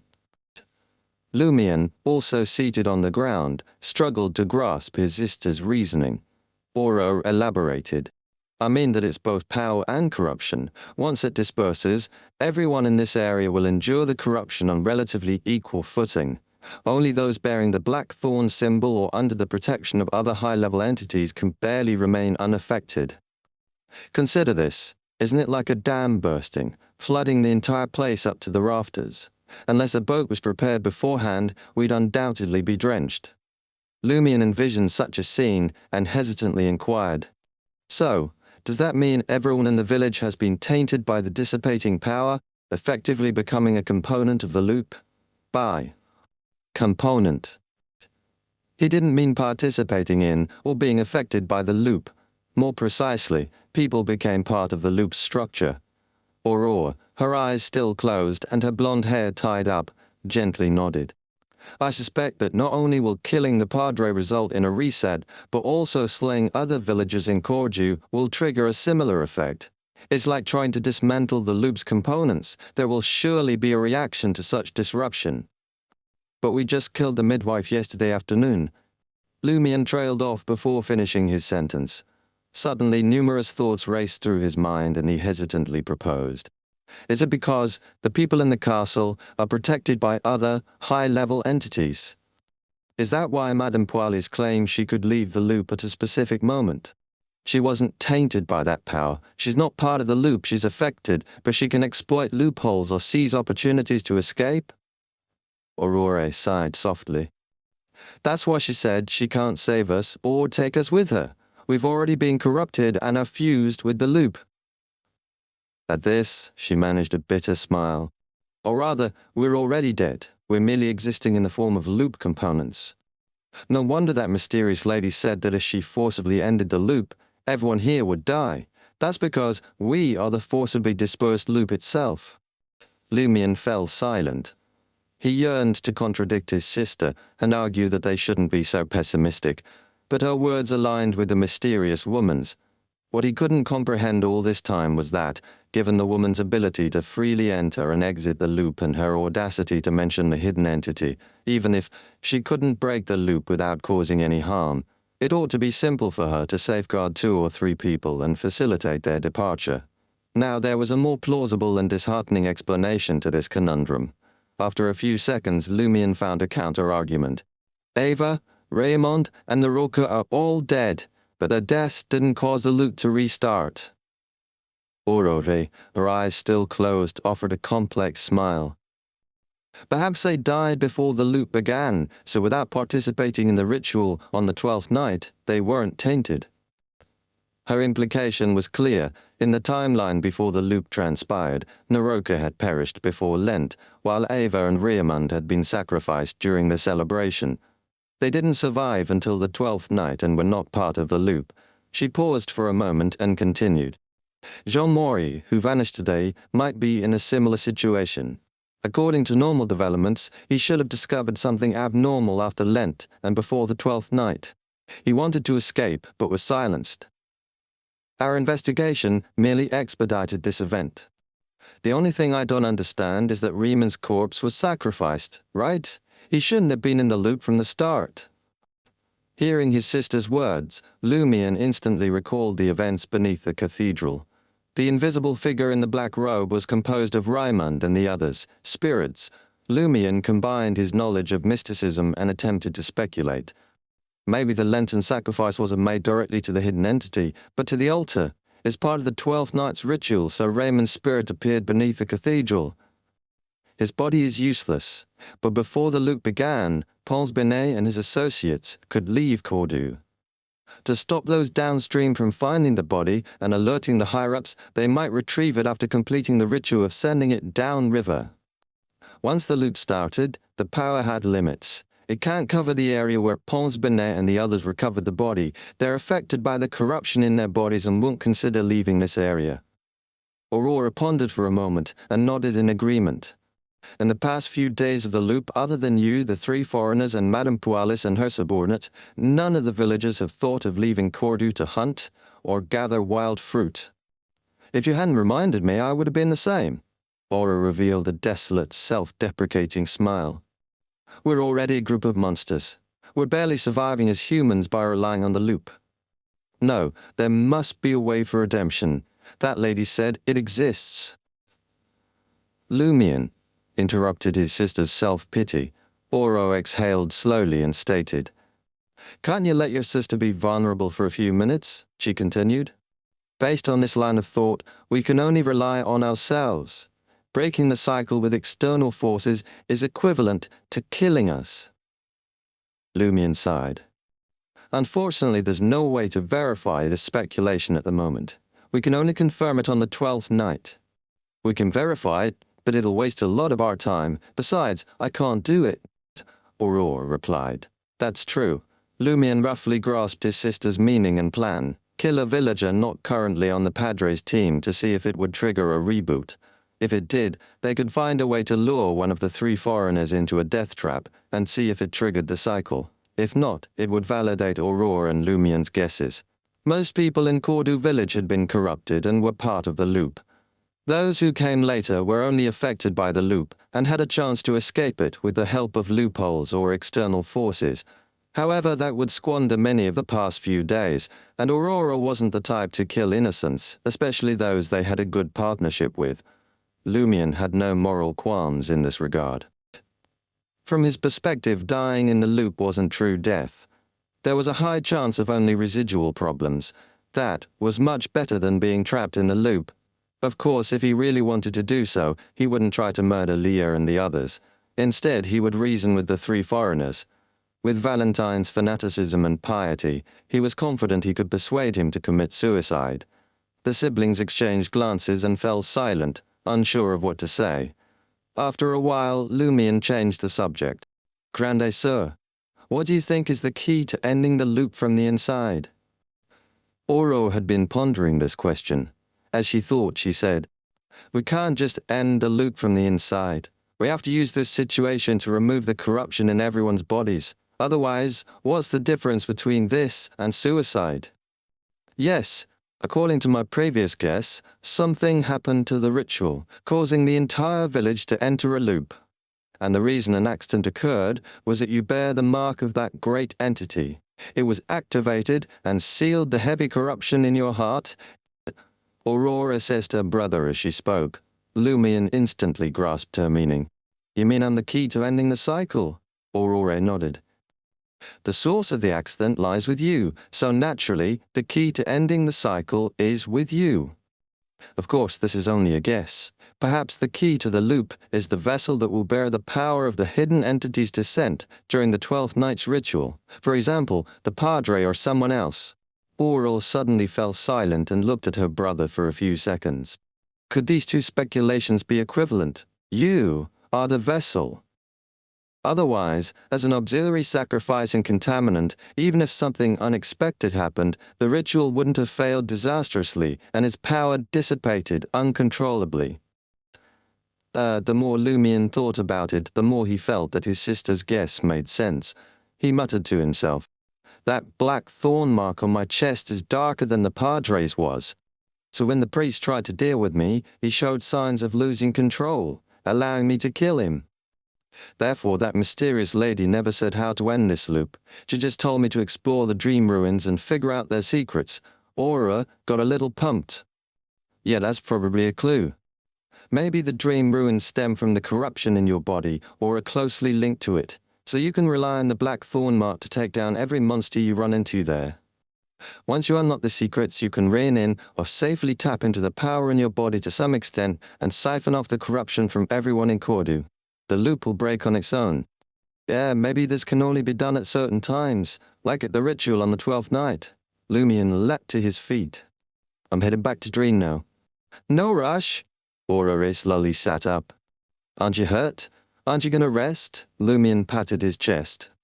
The liquid Madame Pualis sprinkled, healed all my wounds, and restored my spirituality. Oh, was that Pomelos Sago child giving Guan Yin? Aurora muttered. Huh? Lumion didn't get it at all. His sister was speaking a totally foreign language. Aurora smiled with her eyes closed. What I mean is, go home, fill your belly, take a nap, and explore your dreams. Chapter 82, Dream Divination.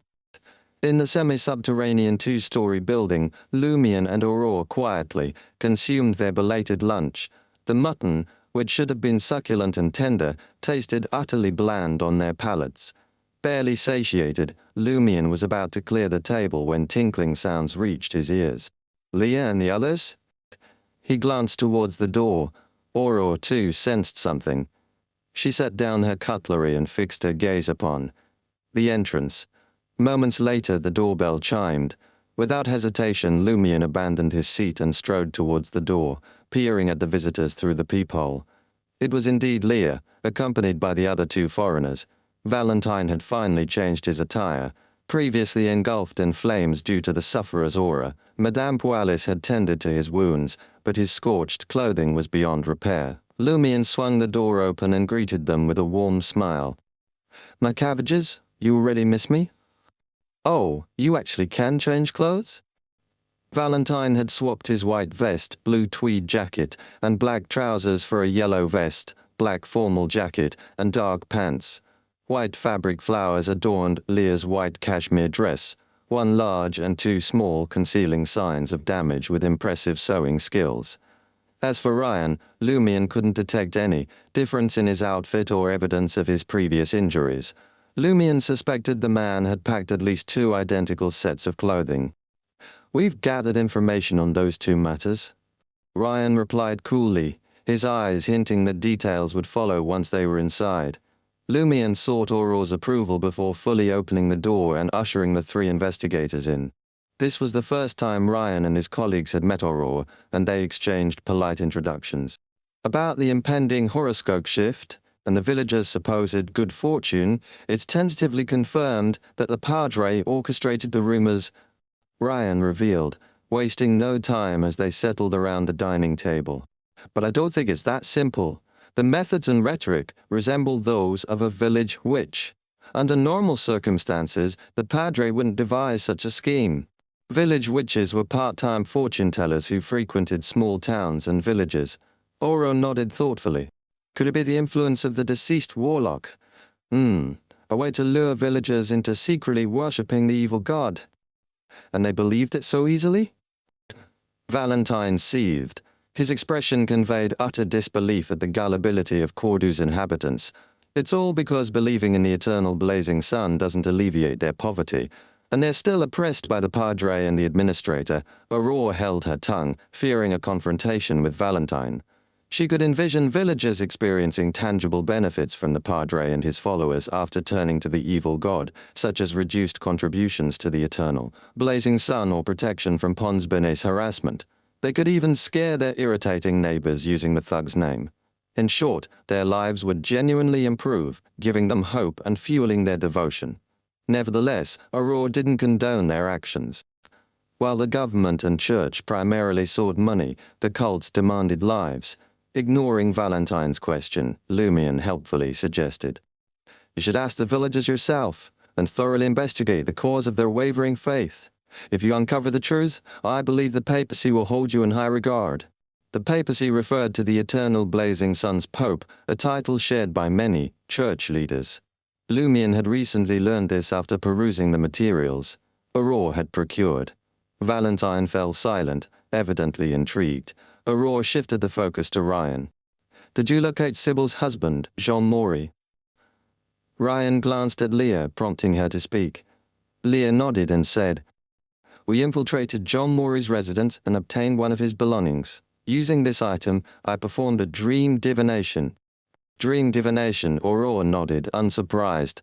As Lumion recounted their exploration of the castle the day before, Aurora had already pieced together their pathways and approximate sequences based on the performance of the three official investigators. Clearly, Leah belonged to the more common seer pathway in Intis.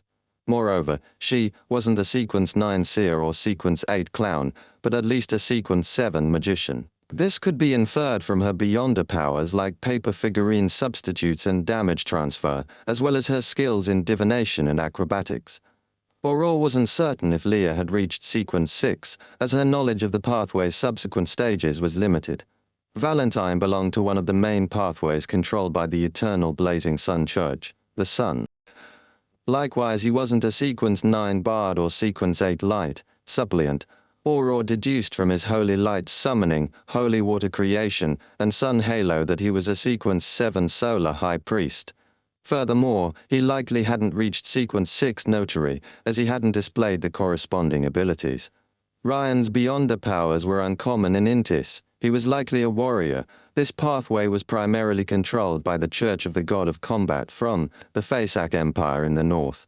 However, in the past 5 to 6 years, numerous beyonders and beyonder creatures of the warrior pathway had appeared in various countries. Several members of the Curly-Haired Baboons Research Society had either actively or passively chosen this pathway. According to Aurora's knowledge, this was also known as the Giant Pathway. Sequence 9 was Warrior, Sequence 8 was Pugilist, and Sequence 7 was Weapon Master. Sequence 6 was a level that experienced a qualitative shift compared to previous sequences.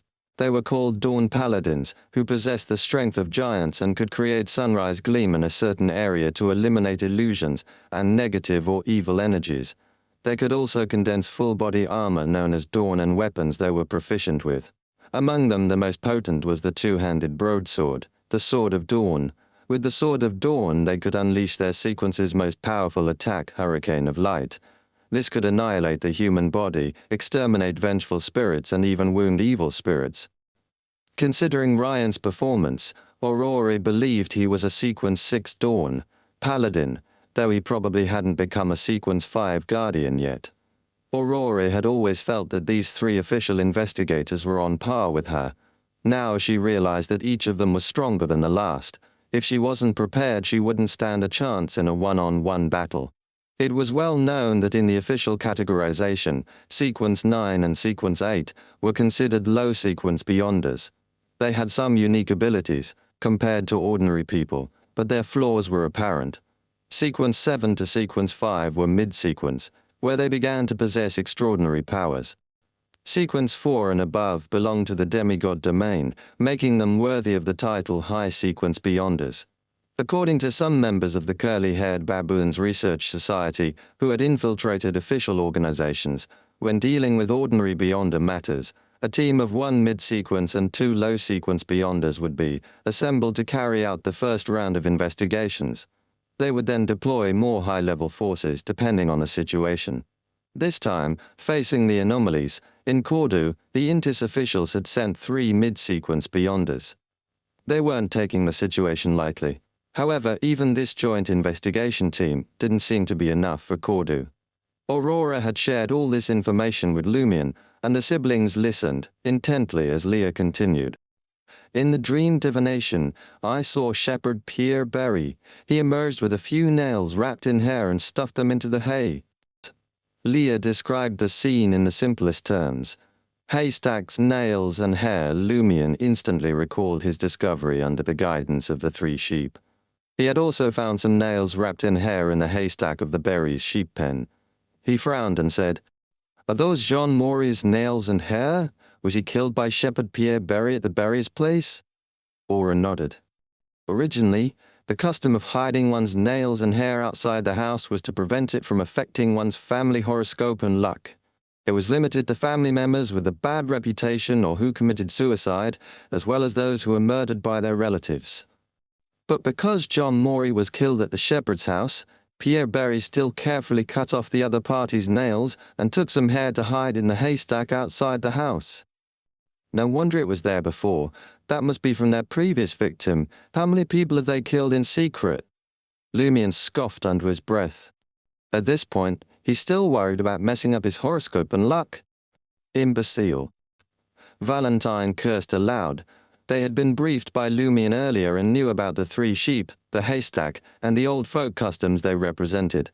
After discussing for a while and confirming they wouldn't try anything else now, Leah and the others bid Lumion and Aurora farewell and returned to Old Tarvin. The siblings didn't mention their speculations at noon, afraid it might deter the official investigators from cracking this case open from the inside.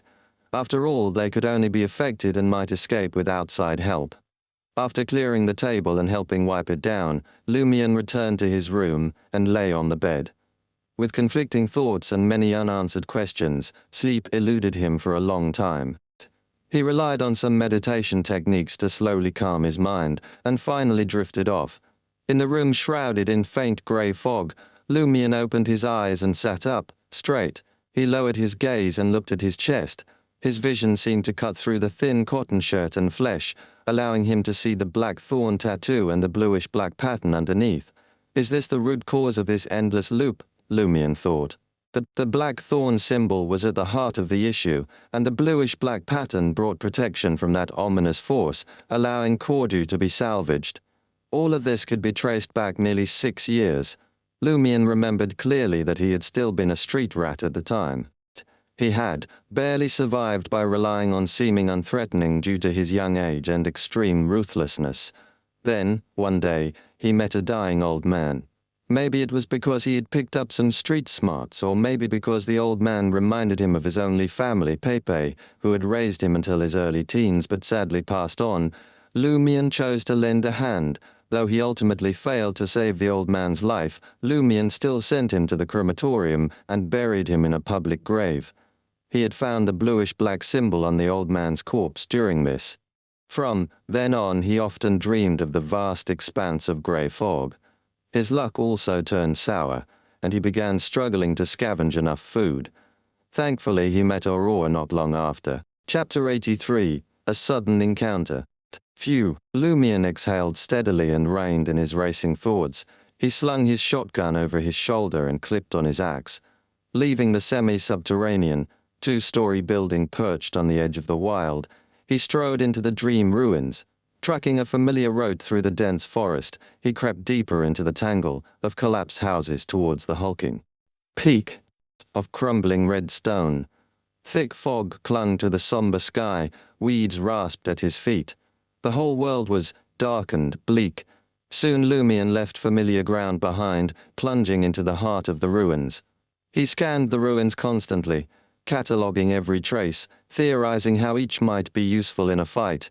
Caution slowed his progress, but hunting taught caution and carefulness above all. Finally a clue, fresh footprints, seemingly human, tucked behind a jumble of rubble at the road's edge, cunningly concealed. This one knows how to move unseen, capable of eliminating traces to a certain extent. Lumion observed for a while and made a preliminary judgment. He suspected that it was something similar to the shotgun monster, perhaps bearing clues to sequence 8 of the hunter's pathway.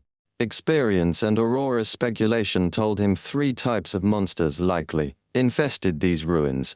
The first bore no boons or beyonder characteristics, like Noodleman or the Mouth Orifice monster, probably under the sway of that hidden being called Inevitability. The second displayed beyonder characteristics but no boons, typified by the shotgun monster. The black thorn on Lumion's chest would suppress them. It meant that they were tainted by some hidden corruption, resulting in them turning into monsters. The third showed no boons or beyonder characteristics, mere humans or creatures, twisted into horrors like the skinless monster he first found. Whether monsters with both boons and beyonder characteristics existed, he and Aurora suspected so but lacked proof. Therefore, it was very likely that a monster with hunter traits possessed beyonder characteristics. Lumion tracked the footprints and discovered 2 lethal traps along the way, validating his hypothesis. Had he not tread carefully or lacked his hunter abilities, he might have become prey instead of predator. Soon, the footprints grew fresher. This meant a high probability of encountering his target if he pressed on, rather than rushing to greet his target. Lumion circled around and located an ideal ambush spot. Then he began to dance. Amid the intangible melody, he stamped with powerful steps and spun in a gentle, graceful semicircle, reenacting Noodleman's strange, mysterious sacrificial dance. His skills were rough and rusty, but with his dancer power, Lumion felt his chest heat up. After undoing his shirt and confirming the black thorn symbol's materialization, Lumion climbed into the collapsed house's center and settled into his chosen hiding place. He quickly glanced into the distance and spied a figure digging a trap. It was certainly a person, but its whole body was charred black and crimson flames blazed on its surface endlessly. No way it's a pyromaniac, right? I've landed a big one. Lumion was both thrilled and vexed. He was thrilled that the primary ingredient matching a Sequence 8 provoker had appeared. What troubled him was that it was much stronger than the prey he had anticipated. Pyromaniac was a Sequence 7 of the Hunter pathway. According to Aurora, it was a sequence that had undergone a qualitative change. Its ancient name was Fire Mage. Lumion believed that with him being a hunter, a dancer, and possessing the black thorn symbol, as long as he wasn't careless, hunting a provoker monster shouldn't be an issue. However, he wasn't confident against a Sequence 7 pyromaniac. As long as the monster attacked him from afar, it might not be weakened by the black thorn symbol. After some thought, Lumion decided to retreat. He planned to devise an effective plan to handle the flaming monster after setting up a targeted trap. His initial idea was to head home and dance the dance that could summon the strange objects in the surrounding area and see what kind of adverse effects it would have on him when allowing the remnant spirit of the mouth orifice monster to possess him.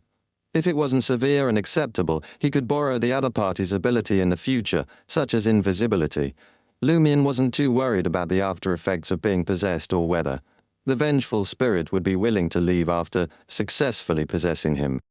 In any case, he was in the dream ruins. As long as he didn't die on the spot, he could recover fully after returning to reality to rest. Just as Lumion made a move, the flaming monster suddenly raised its charred face and bulging eyes, looking right at him. Not good, Lumion thought. Instead of climbing, he jumped down from his hiding spot. Almost instantly, a massive fireball smashed into where he'd been, sending bricks and rocks flying, erupting in flames. Lumion staggered in a sorry state. When he crashed, he could barely control his body. All he could do was tumble and roll to cushion the impact. If not for Dancer's extraordinary flexibility, his muscles and ligaments would have torn from the twisted movement. By the time Lumion stood up again, the flaming monster had already materialized atop the collapsed building. Phantasmal fire ravens coalesced from flames around it. Upon seeing this, Lumion felt as if surrounded by soldiers with guns trained on him. Without hesitation, he bolted towards the collapsed building where the flaming monster stood. Faced with such a scene, he felt the only way to turn defeat into victory was by using the black thorn symbol on his chest. And this seemed to require closing the distance. Thud, thud, thud. As Lumion ran, half the fire ravens descended from the sky and detonated behind him, causing heat waves to surge and explosions to reverberate. The remaining illusory fire ravens banked and locked onto their running target. At that moment, Lumion arrived at the bottom of the collapsed building, no more than 5 meters from the flaming monster. In the next second, the charred monster enveloped in crimson flames froze. The remaining fire ravens around it were instantly snuffed out. It's working. Just as joy flooded Lumion's heart, the flaming monster pivoted and filed from the collapsed building in the opposite direction. "Hey, don't run," Lumion blurted subconsciously. He circled around the ruins before him and chased after the flaming monster. Lumion chased it for 2 blocks. As the monster was too swift, he completely lost sight of it. At this moment, the searing sensation in Lumion's chest vanished. He had no choice but to stop and adjust his breathing, gearing himself up to track the footprints and watch out for traps. As he panted, Lumion's gaze swept around and suddenly froze. Not far away, a figure loomed in the doorway of a half-collapsed building. The figure wore a black robe with a hood. Aside from that, it seemed ordinary enough, except it had 3 faces on its head. The front face was an old man's, milky eyes, scraggly brows, wrinkled as a prune. The left was in its prime, chiseled and stubbled, icy blue eyes gleaming. The right was a child's, one less than 5 years old, smooth and round, blue eyes wide with innocence and ignorance. The 3-faced monster. That 3-faced monster. Lumion was truly frightened. As he was chasing after the flaming monster, he'd wandered deep into the ruins and stumbled on the three-faced monster. Despite mastering the mysterious sacrificial dance and activating the black thorn symbol, Lumion had no intention of using the three-faced monster as target. Practice. His instincts screamed that this foe was lethal. According to the mysterious lady's words, even weakened by the black thorn symbol, the monster could easily slay a weak hunter. Lumion's plan was to steer clear of the three-faced monster's territory and practice on other monsters. He wanted to test the black thorn mark's power against enemies of varying might before deciding whether to hunt the three-faced monster. Unexpectedly, the monster left its domain and stumbled upon Lumion. Would a little dance of contrition perhaps appease you? Lumion thought, taking an involuntary step back. At the entrance of the crumbling building, the three-faced monster in a black robe and hood retreated a step. Lumion spun around. The three-faced monster mirrored him. Lumion bolted. The three-faced monster fled as well. Lumion, who had meant to flee and try dancing, ran a few paces before sensing something amiss. He halted and glanced back. By chance, he saw the three-faced monster retreating. Lumion stared, stunned. After a moment, Lumion vaguely grasped the situation. He touched his face and muttered, "Am I that scary?" The three-faced monster's actions reminded him of their first encounter. Back then, Lumion stole a glance at the three-faced monster and cowered in terror, praying to the eternal blazing sun to conceal him. Though the three-faced monster clearly peered toward his hiding spot, it didn't seem to notice anything. Instead, it took the initiative to retreat further away. So it wasn't the eternal blazing sun that shielded me, nor was I very fortunate. Did the three-faced monster sense my specialness and flee? Lumion nodded, thoughtfully, hazarding a guess. In the dream ruins, can monsters of a certain level directly perceive my specialness without me half-activating the black thorn symbol? Chapter 84, Dirk. Lumion broke the monsters in the dream ruins into 3 levels based on how the flaming monster and the three-faced monster reacted when they encountered him. The lowest level ones acted on instinct alone. As soon as they saw him, they would attack. When he activated or partially activated the black thorn symbol on his chest, they would immediately give up and submit fully to his mercy. The higher level ones would hunt him down before he partially activated the black thorn symbol. After he finished the sacrificial dance, they would cunningly opt to escape. But they couldn't sense the existence of the black thorn symbol beyond 5 meters. The flaming monster likely only remained in fear and associated the corrupting aura from the seal with Lumion. At a certain level, Lumion didn't even need to activate or partially activate the black thorn symbol on his chest, nor did they need to be within 5 meters of Lumion for them to obviously feel his specialness and show conspicuous dread. Were there any other levels above these 3? Lumion felt there should be at least 1, at most 3, for instance, the kind that wouldn't fear the partially activated black thorn symbol so much that they immediately fled. They would persist in attacking despite significant weakening, or for example, the kind that were so high in level that they wouldn't react to the black thorn symbol at all. Therefore, while Lumion was delighted that he could scare off the three-faced monster and seemed capable of doing whatever he wanted in the dream ruins, he didn't dare to be careless. Disregarding terrifying beings that might be higher in level than the three-faced monster, just the flaming monster could incinerate him to ashes without being impacted by the partially activated black thorn symbol with its powerful long-range attack. With this in mind, Lumion hesitated for a moment before stealthily delving deeper into the dream ruins along the three-faced monster's escape route. He planned to scout the blood-colored Pake and surrounding area today to gather information for the subsequent unlocking of the dream's secret. Along the way, he proceeded to a relatively concealed area less easily discovered, on guard against any monsters that might suddenly burst out. Perhaps because the three-faced monster had just passed by, frightening off the other monsters, Lumion didn't see a single person. He successfully passed collapsed buildings and grey gravel everywhere, and arrived at the base of the blood-colored teak. There was still a circle of ruins, but unlike the outer layers, the buildings here hadn't collapsed, but seemed to have completed a warped reassembly as if they had a life of their own. They were interconnected, as if a strange thorny city wall had been built. The wall was dyed a faint greyish black. The windows and doors of the original buildings were embedded messily on its surface. Some were open, permitting one to see the shattered tables and chairs inside. Some were tightly shut, as if they couldn't be pulled open. Lumion scanned the area and gazed up at the blood-colored mountain behind the city wall. At this range, even with the heavy fog blanketing the sky and the dim light filtering into this realm, Lumion could see every detail of the mountain peak. Clearly, it was made of rocks and soil, no more than 30 meters tall, but it gave off a towering menace.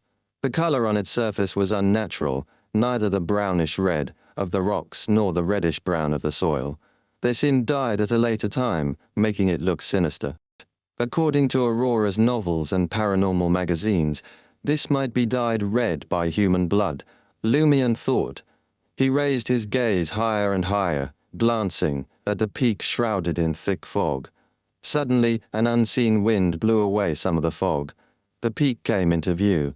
Sitting cross-legged was a giant 4 to 5 meters tall with 3 heads. He was naked and had 3 heads growing from his neck.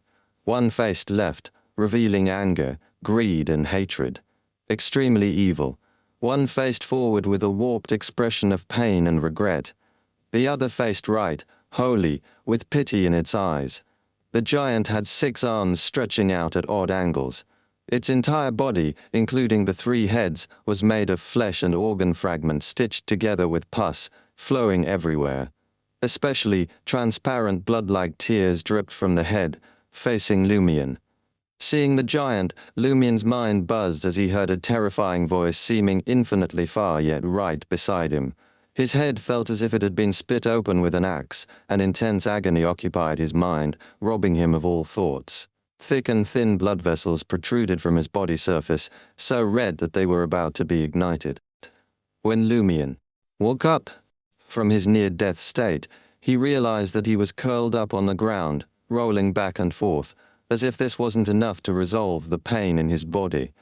His vision was blurry, stained with blood, and everything he saw was misty.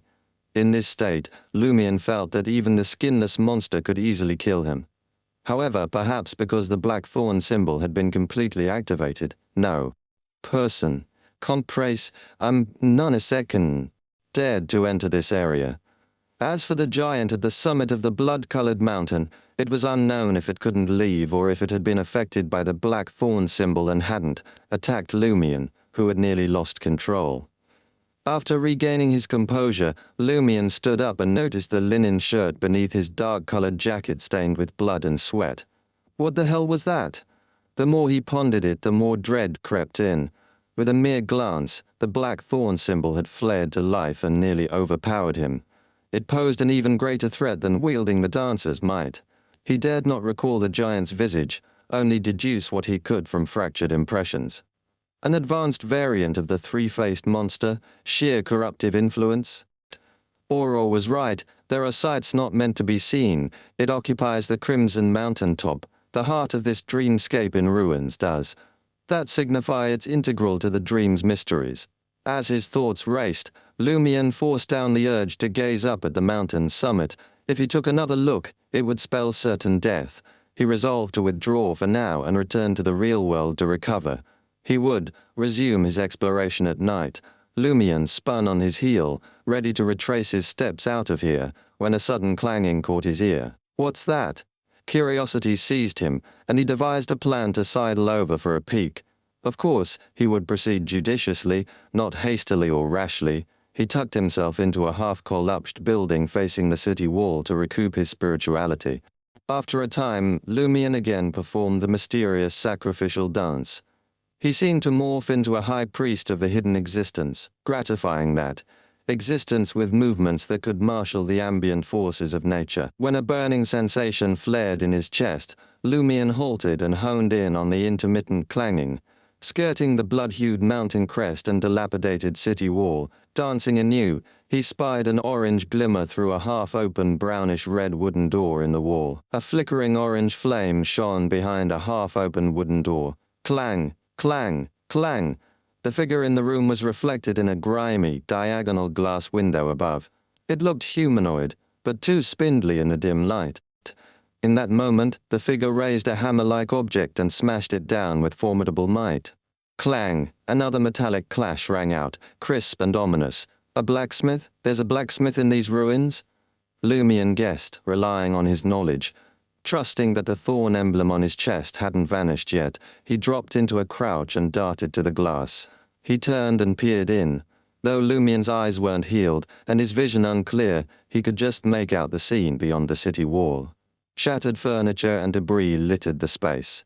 In the center was a stove, its top half gone, housing a fire. On top, an iron plate cobbled together, mismatched. A pewter black dirk lay on the plate, twice as long as a normal dagger, strange patterns coating its surface. Just looking at it made Lumion dizzy.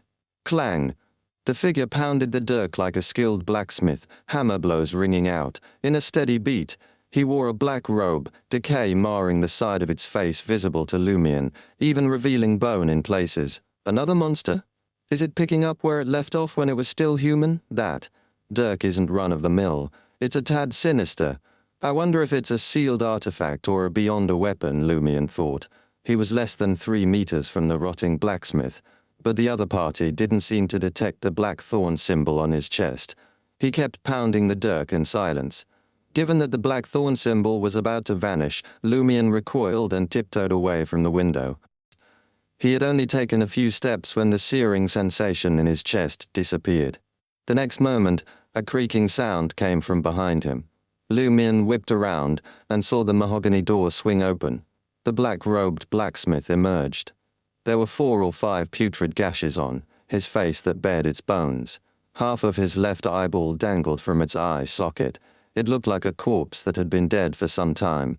He clutched the hammer in his right hand and the pewter black dirk in his left. Lumion's reflection glinted in his lifeless eyes. Suck! Lumion couldn't help cursing.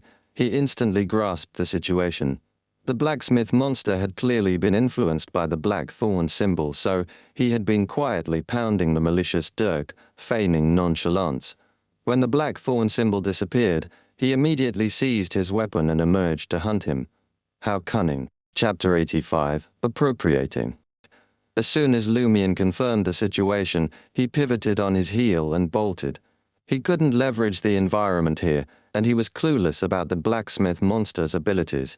What choice did he have but to run? Once he escaped to the nearest natural trap, and it was still in hot pursuit, he'd consider counterattacking.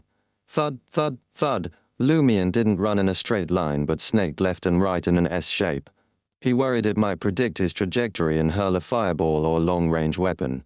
The old Lumion could run on a curve, but he'd have to throttle back at points. Otherwise his body couldn't take it and he'd eat dirt. Things were different now. He was extremely limber, far beyond ordinary humans. His muscles and tendons easily let him arch his body in a smooth semicircle. With this move, he felt that unless the blacksmith monster had special abilities, he should reach the ruins 7 to 8 meters away. Suddenly dread gripped his heart with premonition. Without thinking, Lumion plunged forward, riding his momentum. Sizzling, sharp pain seared his back. The evil pewter black dirk had sliced him, spurting bright red blood. The blacksmith monster had caught up in a single bound and swung its weapon. It seemed to have shortened over a dozen steps to one. Lumion endured the pain and rolled twice before finally touching a half-collapsed building. He vaulted in with a whoosh. Slithering through the walls and furnishings as cover, he bolted out the back entrance. Being back in this area was like a tiger returning to the deep mountains or a trout in a river. He adeptly wove through the ruins and buildings, at times circling around, other times going straight. Within 10 seconds, he arrived at a natural snare he had spotted earlier. He ducked behind the roof that had slid to the ground and held on for the blacksmith monster to turn up. He didn't try the sacrificial dance because he felt there wasn't enough time. The other side clearly had some distinctive tracking prowess. As time passed, Lumion didn't spot the blacksmith monster, nor did he catch any sound approaching. He didn't note any indistinct footprints around him. It didn't chase after me? Lumion couldn't help but frown. He was glad, but he also felt this situation was a bit odd. After some thought, He guessed the blacksmith monster couldn't leave the city wall, so the moment he went into the building ruins, it gave up chasing him. Considering he had already suffered 2 injuries and was drained, Lumion decided not to explore further. Leveraging his terrifying flexibility, he treated the wound on his back and headed toward the edge of the ruins. After walking a long time, he looked at the familiar collapsed buildings and suddenly felt something was off. It has already been more than enough time to finish a meal. The dream ruins aren't especially large. I should be able to walk out in a straight line. Why haven't I escaped yet? The more Lumion contemplated it, the more he sensed that something was amiss. His thoughts were becoming foggy and disjointed, as if severe exhaustion was overtaking him, or he was about to drift off to sleep. He forced himself to focus, relying on his hunter abilities to locate the path, hoping to get out of these ruins immediately. However, as he walked, he couldn't help periodically slipping into a daze. Eventually, he didn't even know what he was doing. After an indeterminate amount of time, Lumion's eyes abruptly reflected the flickering orange glow of a fire. He found himself back by the city wall and the chamber where the blacksmith monster was. Not good, I'm under its influence. No wonder it didn't chase me. It seems I can't force my way out. I can only think of a solution starting with that monster. Lumion's thoughts slowed and fogged. As he approached the chamber involuntarily, he struggled to perform the mysterious sacrificial dance. Since he had to confront the blacksmith monster, his greatest reliance was the black thorn symbol on his chest. He had to activate it immediately. Amid the sonorous but intermittent noises from within, Lumion saw the door, emitting orange flames, open. The monster in a black robe holding a pewter black dirk and hammer appeared in the doorway. Unlike before, much of the rotting marks on its face had vanished, and fresh flesh had grown over the wounds that exposed its bones. Its eyes lit up as it gazed at Lumion with undisguised greed and amusement. This made it appear more human than zombie. At the same time, Lumion saw himself reflected in the glass window. His face was pale and his eyes were dull. Some of his skin showed signs of decay. He looked more like a zombie than a human. Lumion instantly realized the truth. I will take its place. It will walk out as a human Lumion, who didn't know what ability had affected him or when he had encountered the anomaly, only had one thought, giving it his all by finishing the sacrificial dance and partially activating the black thorn symbol on his chest. He slowly but firmly began his dance, but the blacksmith monster didn't seize the opportunity to attack. It seemed to be patiently waiting for the outcome, afraid that additional actions would impact its fate. As he edged closer and danced each step, Lumion's vision grew increasingly blurry. He only knew that the blacksmith monster's smile was becoming more and more human. After advancing some distance, Lumion's mind buzzed. He heard a terrifying sound that seemed to come from an infinite distance, yet also seemed close at hand. This wasn't clear enough and was very illusory. It only caused some disorder in his mind, preventing him from experiencing a near-death experience. Amid his grogginess, Lumion's thoughts cleared, and his vision returned to normal. He felt a burning sensation in his chest and knew that the partially activated black thorn symbol meant trouble. Almost simultaneously, he saw the smile on the blacksmith monster's face. Freeze, numerous silver and black warts protruded from the monster's face, head, and hands. The wicked dirk in its hand buzzed and vibrated violently, as if trembling in fear. Amidst a crisp metallic snap, a jagged fracture shot across the pewter-black dirk's demon-etched blade. The blacksmith monster crumbled into silver-black warts and warped maggots crawling across its black robe. The maggots and warts stopped moving, turning into lifeless grey flesh.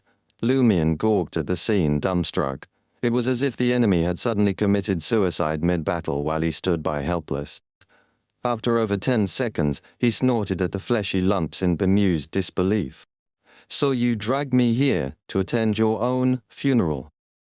You should have said so earlier. No need for all this pomp and show. I'd have gladly shown up and applauded your swan song." He strode over to the chunks of flesh the blacksmith monster had crumbled into, and scrutinized them intently. Nothing else seemed amiss, save that the slightly cracked pewter-black dirk still quivered minutely, like a wounded animal encountering its mortal foe. Lumion's heart raced as he looked down at his chest, sensing the black thorn symbol beneath his clothes. He realized the truth and grabbed the pewter-black dirk with his right hand. The evil Dirk trembled vigorously but didn't struggle or resist. It was docile. As soon as he held it, the heat in his chest intensified. Something leaked out, resonating with the pewter-black Dirk. Amidst the metallic hum, Lumion grasped a greater understanding of the sinister Dirk in his grip. It was a corrupted beyond a weapon, gaining power and a semblance of life. In other words, Lumion hadn't encountered a blacksmith monster. The Dirk was the true menace. The blacksmith monster was its puppet, or rather wielder. It could gradually transform any living being who touched its cold steel and drew blood into a zombie, robbing them of will and reason. They would always clutch it and act on its desires. Those who were cut by it, spilling crimson, would have their destiny appropriated by its edge.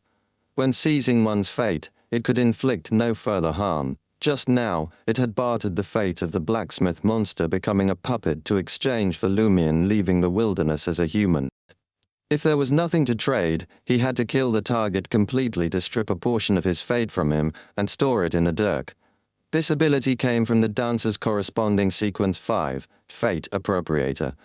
Therefore, after the corruption in Lumion's body was half activated, it resonated with the evil Dirk through flesh and blood, letting some knowledge seep out.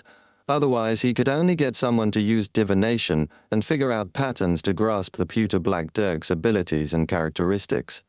He could also rely on his repeated experiments to gather information. After sorting out the additional knowledge in his mind, Lumion looked at the evil Dirk that was still trembling in his hand and chuckled. Actually, I don't mind you appropriating some of my destiny, but you'll have to bear the consequences. If you can swap at my fate of being trapped in this time loop, I'll kneel and grovel before you 3 times. Task. But randomly appropriating destinies will only hurt you.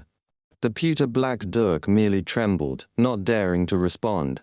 Lumion now understood why the Dirk was so obedient. First, the half-activated blackthorn symbol suppressed it.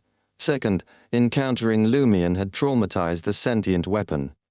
Exhaling, Lumion said, "From today onward, your name is Fate Appropriator Dirk. Got it?" The Dirk bobbed up and down twice as if nodding. "Unfortunately, you're only a beyonder weapon. Your power will gradually fade. You could have lasted 2 years, but now, severely damaged from your foolishness, you'll only survive half a year." Lumion said regretfully. In fact, he could replenish Fate Appropriator by extracting power from the corruption in his body, but that required finding someone to repair the crack. No sooner had he spoken than the heat in his chest quickly vanished. The minute was up. Wasting no time, he hurled Fate Appropriator Dirk away as if it were red-hot coal. Chapter 86, Another Idea. The pewter-black Dirk clattered to the ground, bouncing a few times before coming to rest. Lumion heaved a sigh of relief and muttered to himself, "Without the protection of the half-activated black thorn symbol, this thing's a ticking time bomb." Luckily, he already knew how to avoid the sinister Dirk's adverse effects. Lumion approached the grayish-white remains and picked up the black robe left behind by the monstrous blacksmith. He tore off several strips of cloth and wrapped them tightly around his right hand, as if applying a thorough bandage. Then, Lumion grasped the fate-appropriated Dirk. The pewter-black Dirk remained unresponsive the entire time. Prepared to discard the item in his hand at any moment, Lumion relaxed and whispered, "I need to find a scabbard to carry it around safely. Do I have to permanently bandage my left or right hand just to have time to protect myself when I need to draw the blade in an emergency? This thing is dangerous, but it's also incredibly powerful. Besides its short lifespan, it outclasses all the beyonder weapons Aurora mentioned. Many level 3 sealed artifacts might not even compare." While muttering to himself, Lumion swaddled the fate-appropriated Dirk in layers of black cloth. Once wrapped securely in 3 layers, he slid the evil Dirk into his left belt with a sense of relief.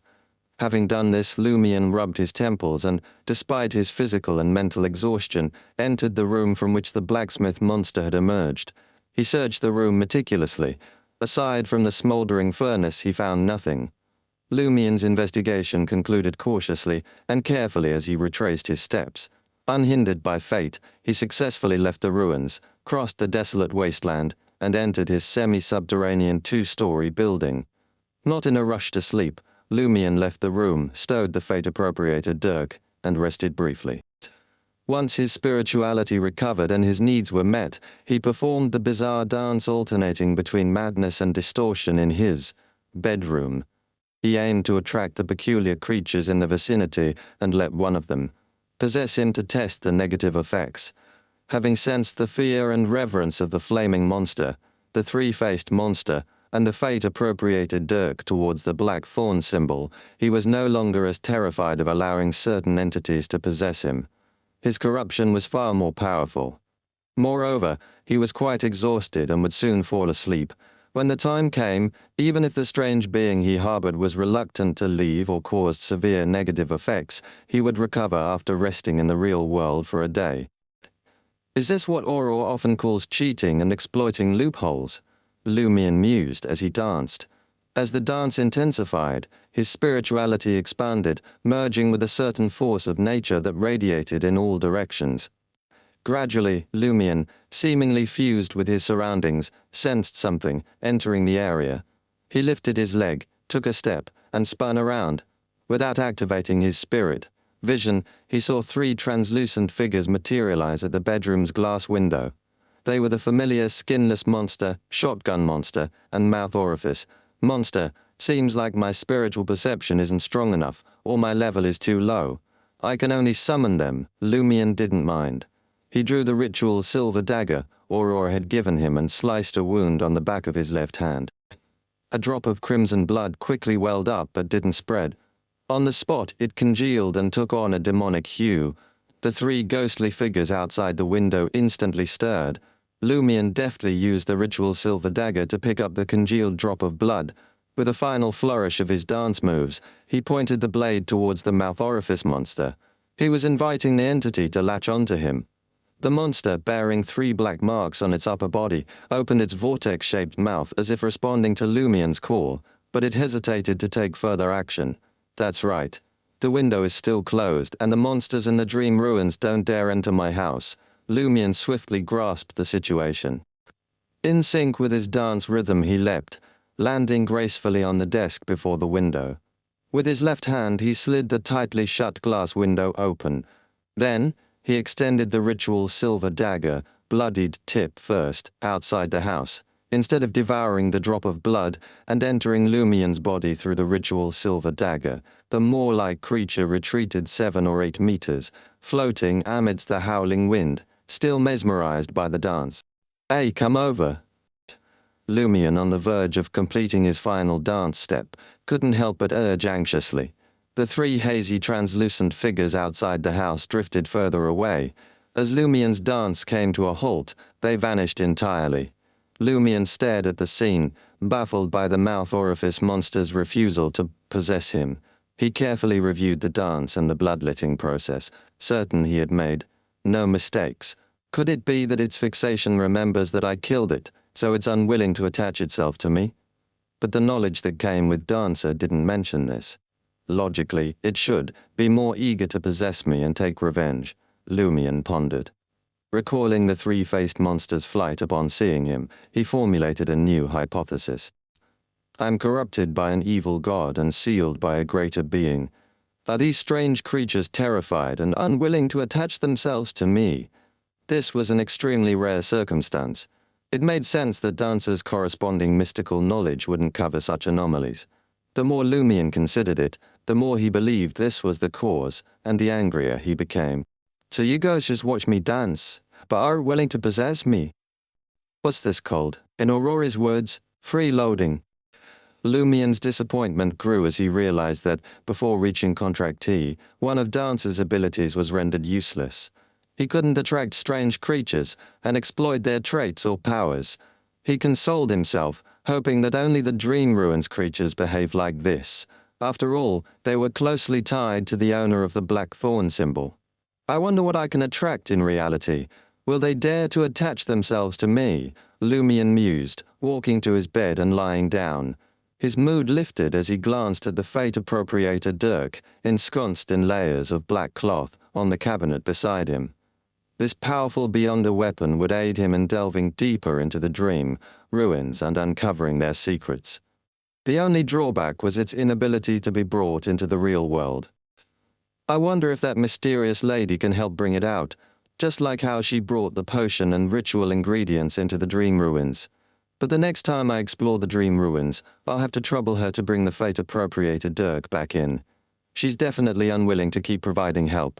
She's clearly averse to hassle and prefers slacking off. With these thoughts, Lumion drifted into a deep sleep. When Lumion woke up, the sky was an unnatural shade of inky black.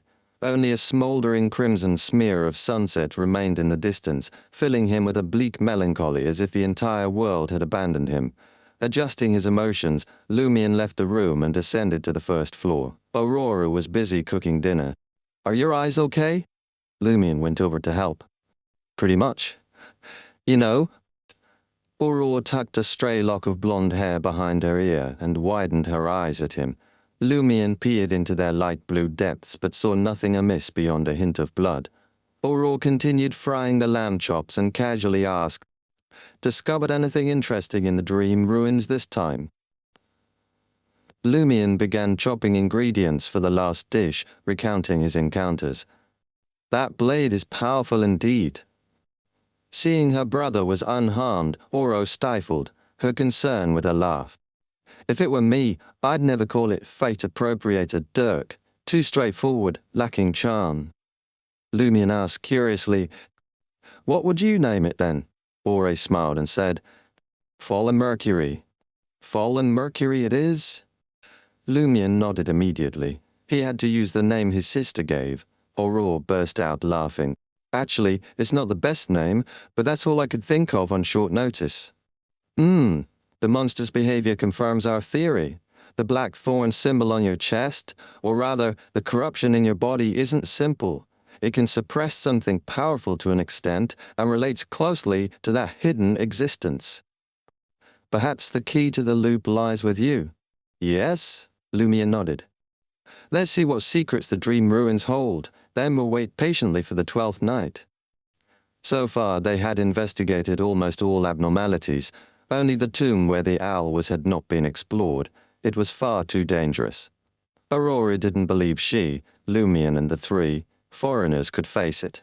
Her only hope was asking Madame Pualis for help, but she clearly didn't intend to interfere, merely waiting for the opportune moment. Lumion didn't hold much hope, recounting how the strange creatures his dance attracted were hindered by the two symbols on his body, preventing success. "Grande, sir. Any ideas to circumvent this restriction?"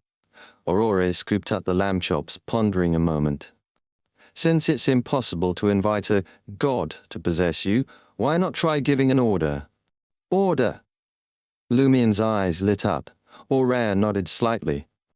"Since those strange creatures fear the corruption in your body and the seal of that great existence, use their fear like a fox assuming the authority of a tiger. Order them to attach themselves to you. Right. Use ancient Hermes when you try." "That's an idea." Lumion understood what his sister meant by a fox, assuming the authority of a tiger. Chapter 87, Catharsis. Aurora carried the plate of lamb chops to the table and said, "I'm not sure if ordering them under those circumstances will work. After all, I'm not a dancer, and I don't have any relevant mysticism knowledge. However, you won't lose anything by trying." "That's true." Lumion took over at the stove and said with a grin, "It'll just be another wound while I bleed a little. I'll recover after a nap. What do you think the three-headed giant at the top of the mountain is? What does it have to do with the hidden existence and the corruption in my body?"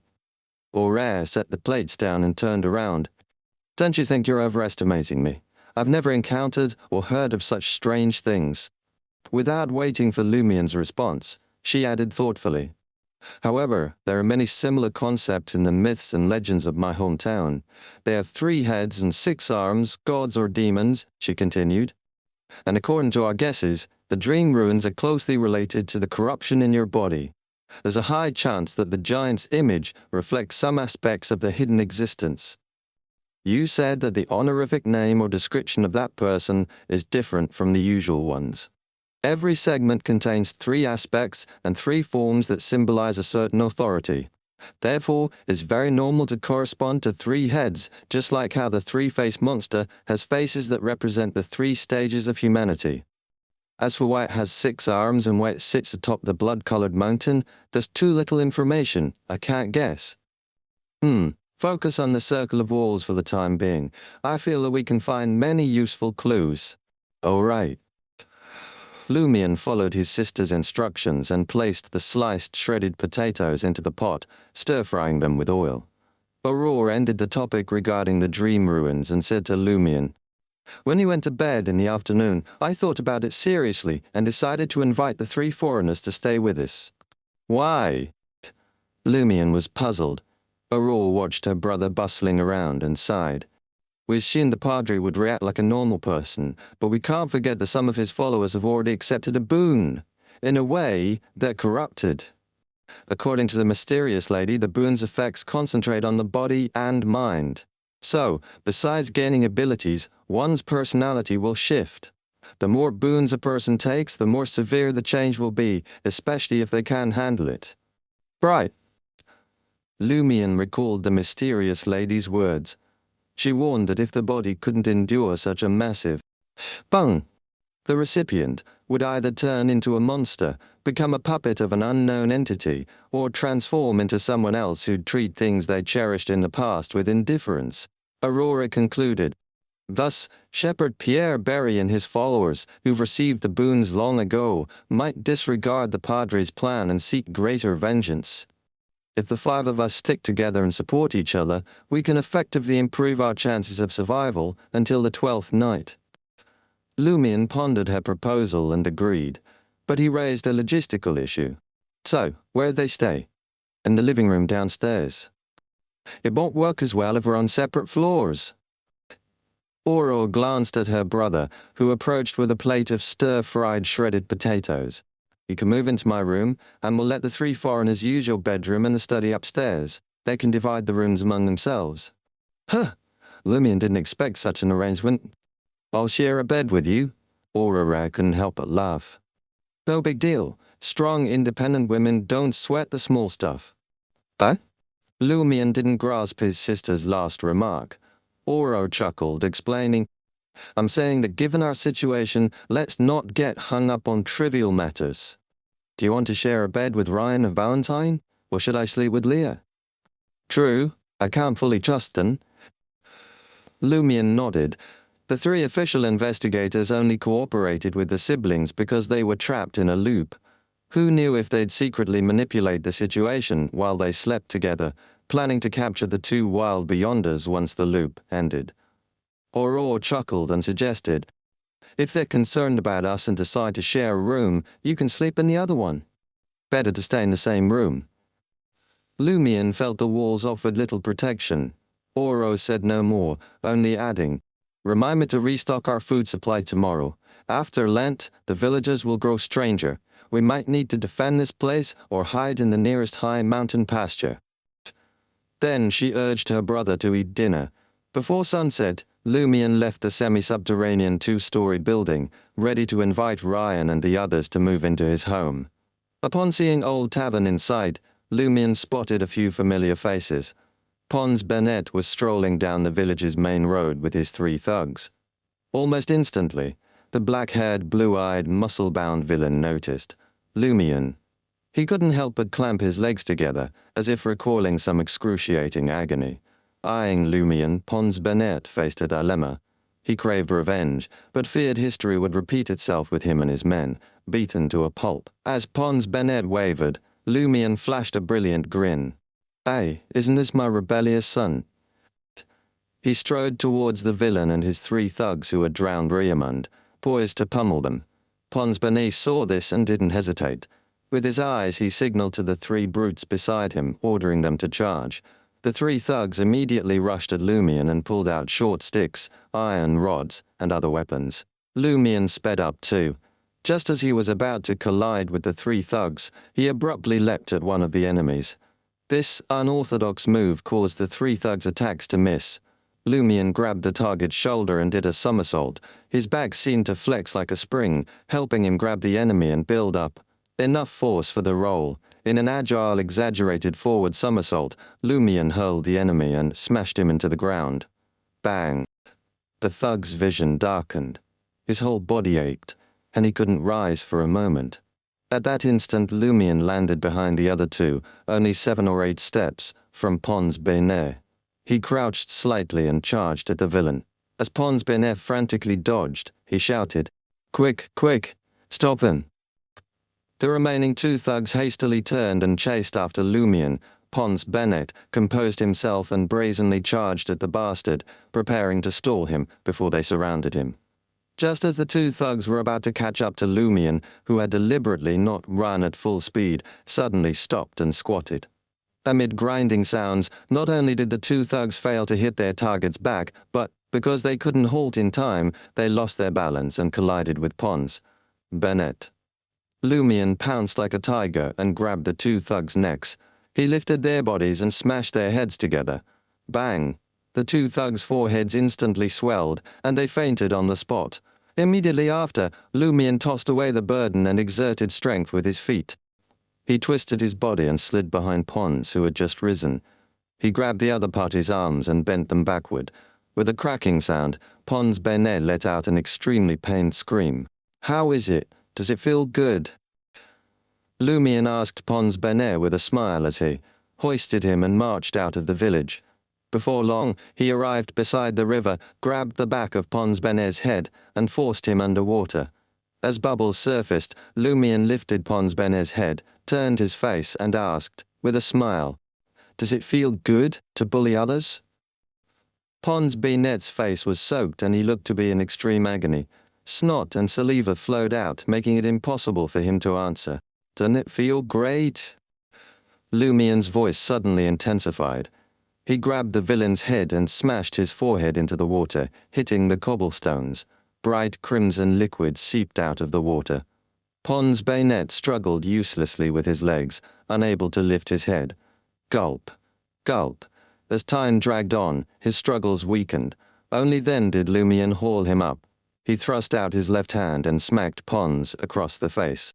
"I'm asking you, does it feel good to bully others?" Pure terror filled Pons's eyes. He didn't know how to respond. Just then, a figure ambled over to the riverside.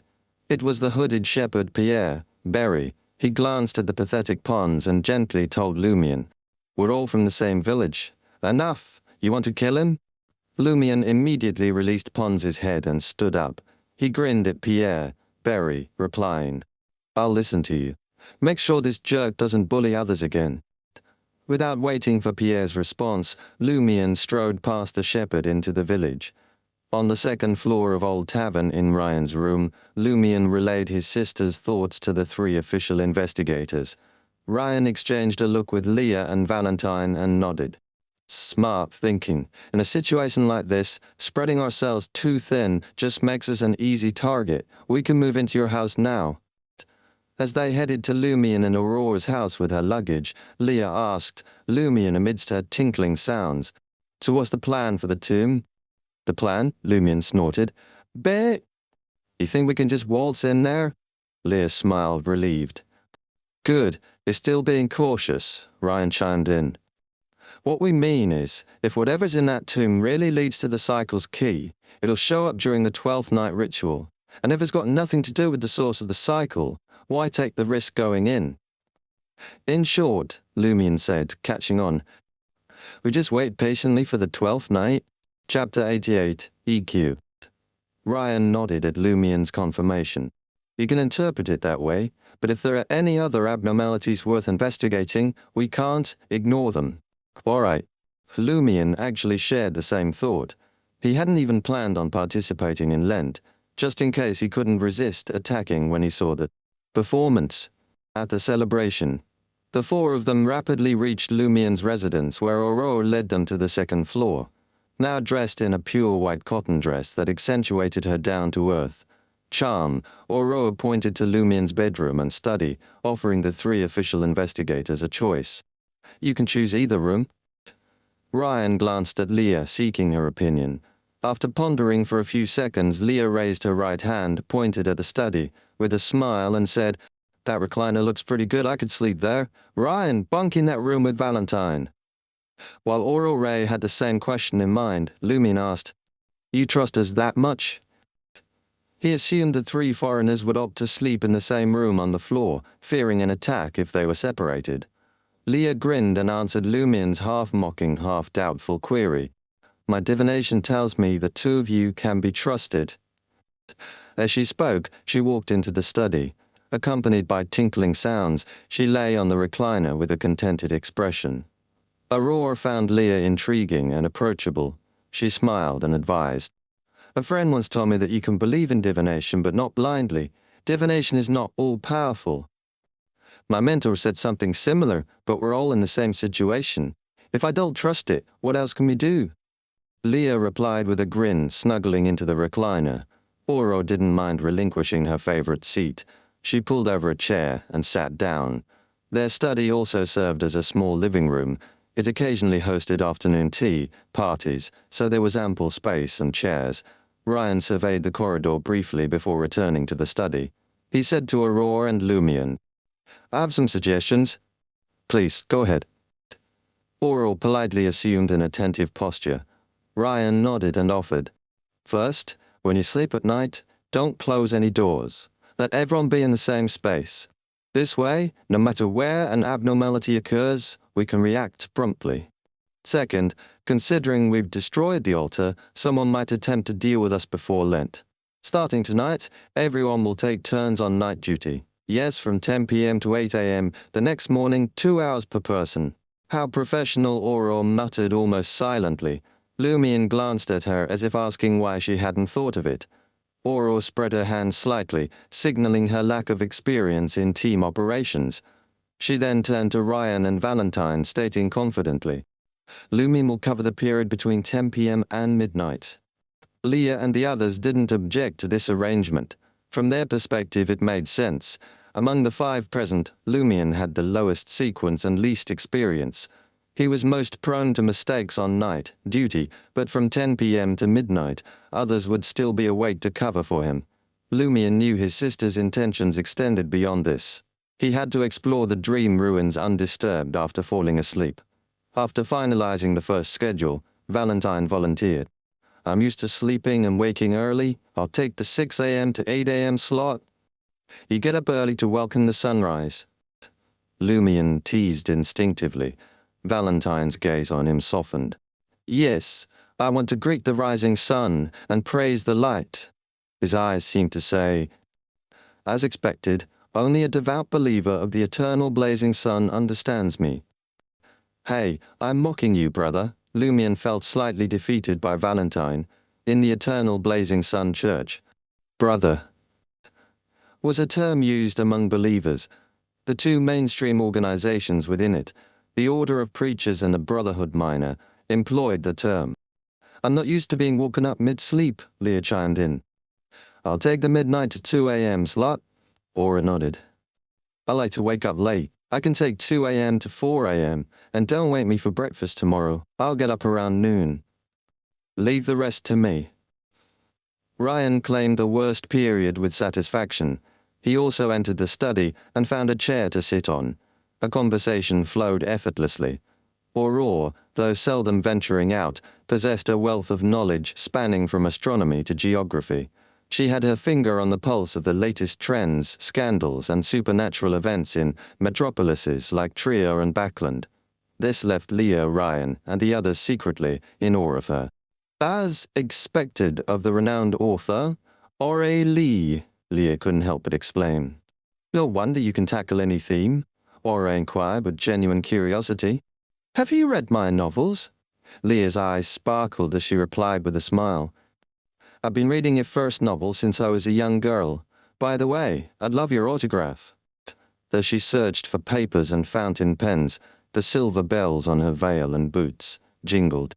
Those sealed artifacts. Having heard Lumien mention Leah's performance, with the 4 bells Aurora couldn't resist asking, Leah produced a stack of post-it notes and a fountain pen, casually responding, Yes, they can proactively warn me and enhance my divination abilities. The downside is they're rather noisy and not exactly discreet. Plus, the wearer must dress fashionably, with a dress being mandatory. It has to look good, or it'll be not only useless, but also potentially misleading or even dangerous. Aura Ray chuckled. I can't decide if these bells were originally a man or a woman. Lumien agreed. If they were from a woman, it was a remnant of her vanity. If a man, he was undoubtedly a pervert. Leah offered a faint smile. That involves some confidentiality, so I can't say any more.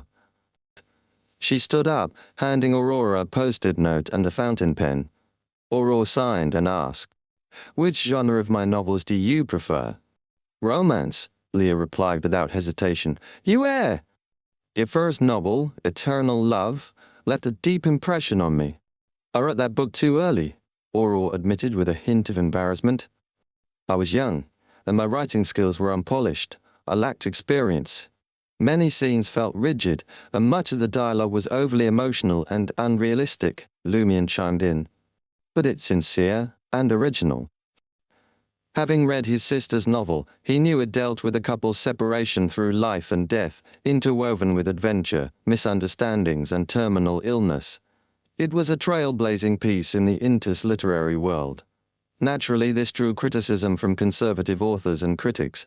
They echoed Aurora's self-assessment and claimed it couldn't qualify as literature, deeming it a mere pedestrian novel. "That's right," Leah agreed, retrieving the paper and pen.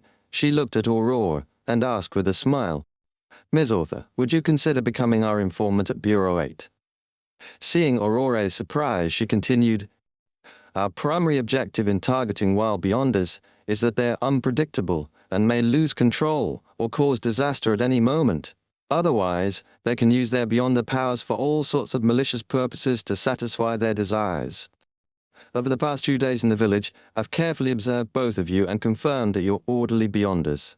Prior to arriving in Cordu, the information we gathered indicated that you haven't committed any wrongdoing on the surface. This meets our recruitment standards. Moreover, once you become our informants, you won't need to worry about being targeted by official beyonders." Aurora found the proposition enticing. She glanced at Lumion and gave a slight nod. "I'll think about it. I'll give you my answer when the cycle is over." Lumion immediately understood why his sister had looked his way. "I don't have a problem, but will a heavily corrupted guy like you bomb the test?" After chatting briefly, the siblings bid adieu to Leah and the others and headed back to Aurora's room. Aurora perched on the edge of the bed and glanced at the door. She hushed her voice and muttered, "Leah's socially adept." "What do you mean?" Lumion also sensed Leah had made the vibe harmonious in the study. Aurora smiled and said, "She took the initiative to bring up my novel and asked for my autograph to bond with me, so she could pitch recruiting me. The recruiting was to fix the distrust and barriers we have, easing teamwork the next few days. The whole process seemed natural, not off-putting or wary. That's a sign of high EQ. You should follow her lead." Lumion remembered the chat and said self-deprecatingly, "If it were me, I might have been booted by now."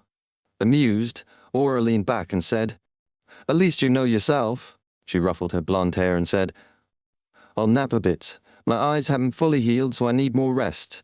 Rouse me at 10 and I'll keep watch over you. It's your first night shift, so better safe than sorry." Lumion didn't object and agreed instantly. He watched his sister lie on the bed, unhesitatingly, pull the blanket over her and close her eyes. The room instantly turned eerily silent. Lumion quietly switched off the electric lamp and drew the curtains. Then he sat on the chair by the desk and quietly watched his sister sleeping peacefully under the crimson moonlight. His heart gradually calmed down. Chapter 89, Nothing happened. The wind outside rustled, almost silent. Lumion allowed his thoughts to wander in this tranquil state as instinctive questions ran through his mind. There's still light in the corridor. Leah must be awake still, reading Aurora's book collection. Pitch darkness blankets my bedroom. Valentine should be resting in bed. I wonder what Ryan's up to. Heh. They didn't bring any alcohol on their first visit. They've no clue about Dariege's customs. If the cycle lifts, Grande Sœur can turn informant for Bureau 8. When the time comes, she won't fret over any investigation if she goes to trial.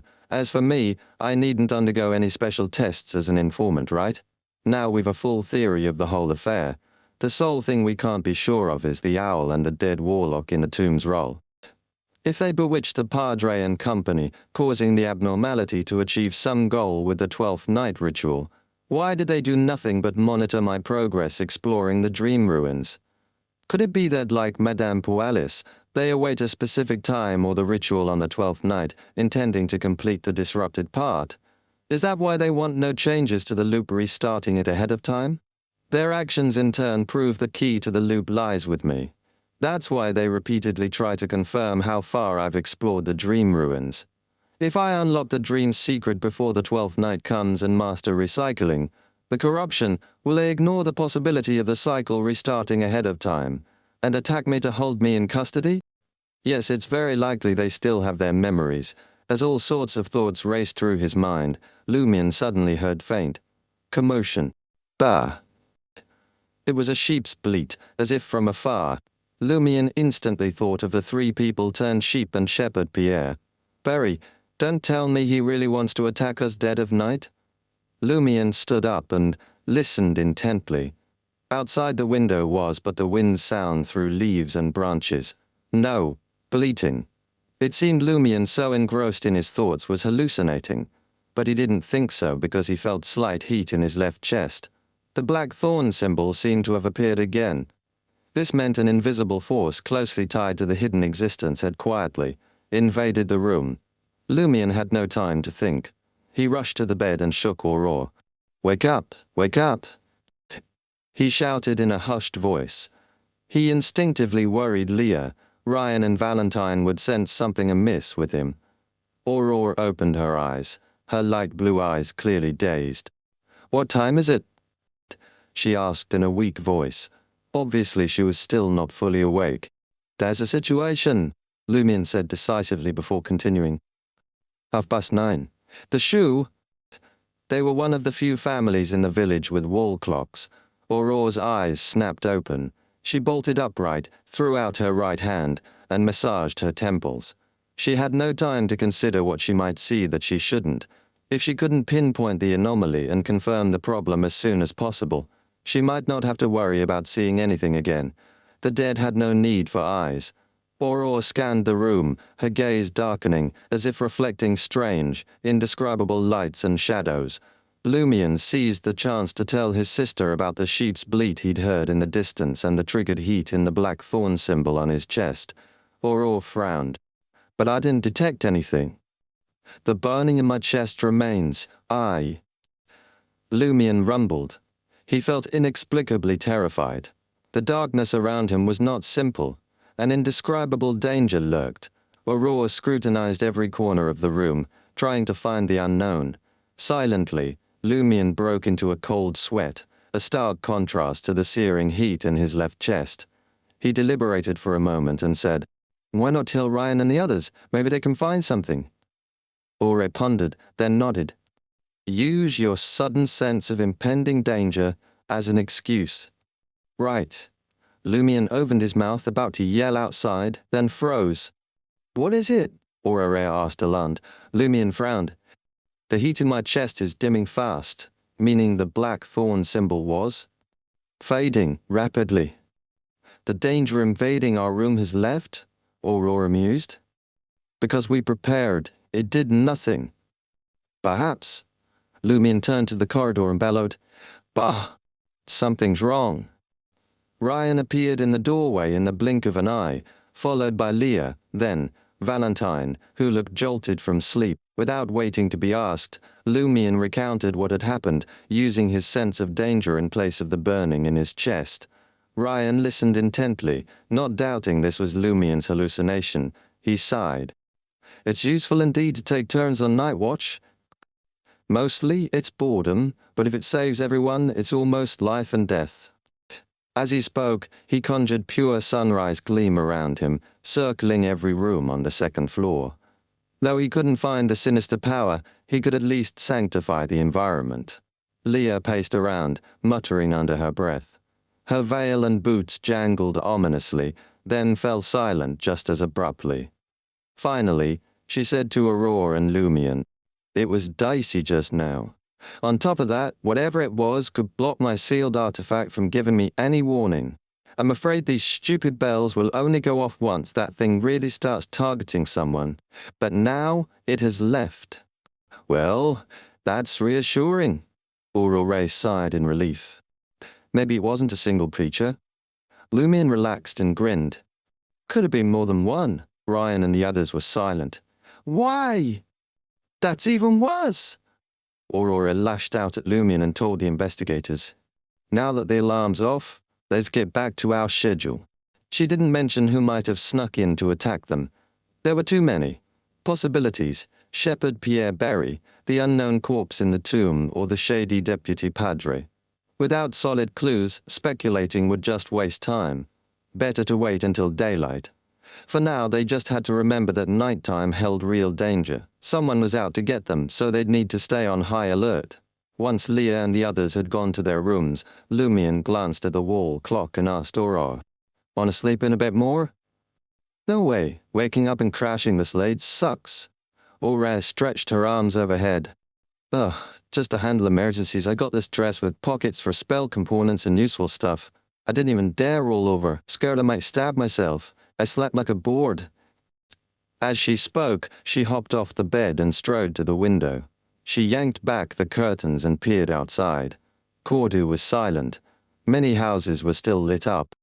"I thought that owl would come after us for sure, but there's no sign of it out there." Oro surveyed the area and explained to Lumion. Lumion nodded. "That was my guess too." He then leaned in and whispered everything he had figured out to his sister. "Not bad," Ore said with a smile. "You're getting better at analyzing situations. I've got nothing to add." She paused. "But we can't take matters into our own hands. That tomb is too dangerous. At this point," she explained. "At dawn, we'll pay Madame Pualis a visit and tell her your theory. Let her know the Warlock's and Owl's motives might affect her escape from this time loop at that precise moment." "I'll go myself," Lumion said. He didn't want Aurora anywhere near Madame Pualis, who had designs on her. Aurora didn't argue. She only reminded him, "Watch your back, don't piss her off, or else—" She eyed his abdomen meaningfully. Aura sighed and said, "Truth is, that mysterious Lady Old Tavern is clearly stronger, but she wants nothing to do with this time loop. No way she'll help us investigate that tomb." "Yeah," Lumion agreed. He then said, "Still, I'll drop by Old Tavern tomorrow to see if I can run into her. What if she changes her mind?" "Fair enough." Aura didn't object. They chatted in hushed tones until midnight. After Lumion relieving his post with Leah in the study, he returned to Aurora's room.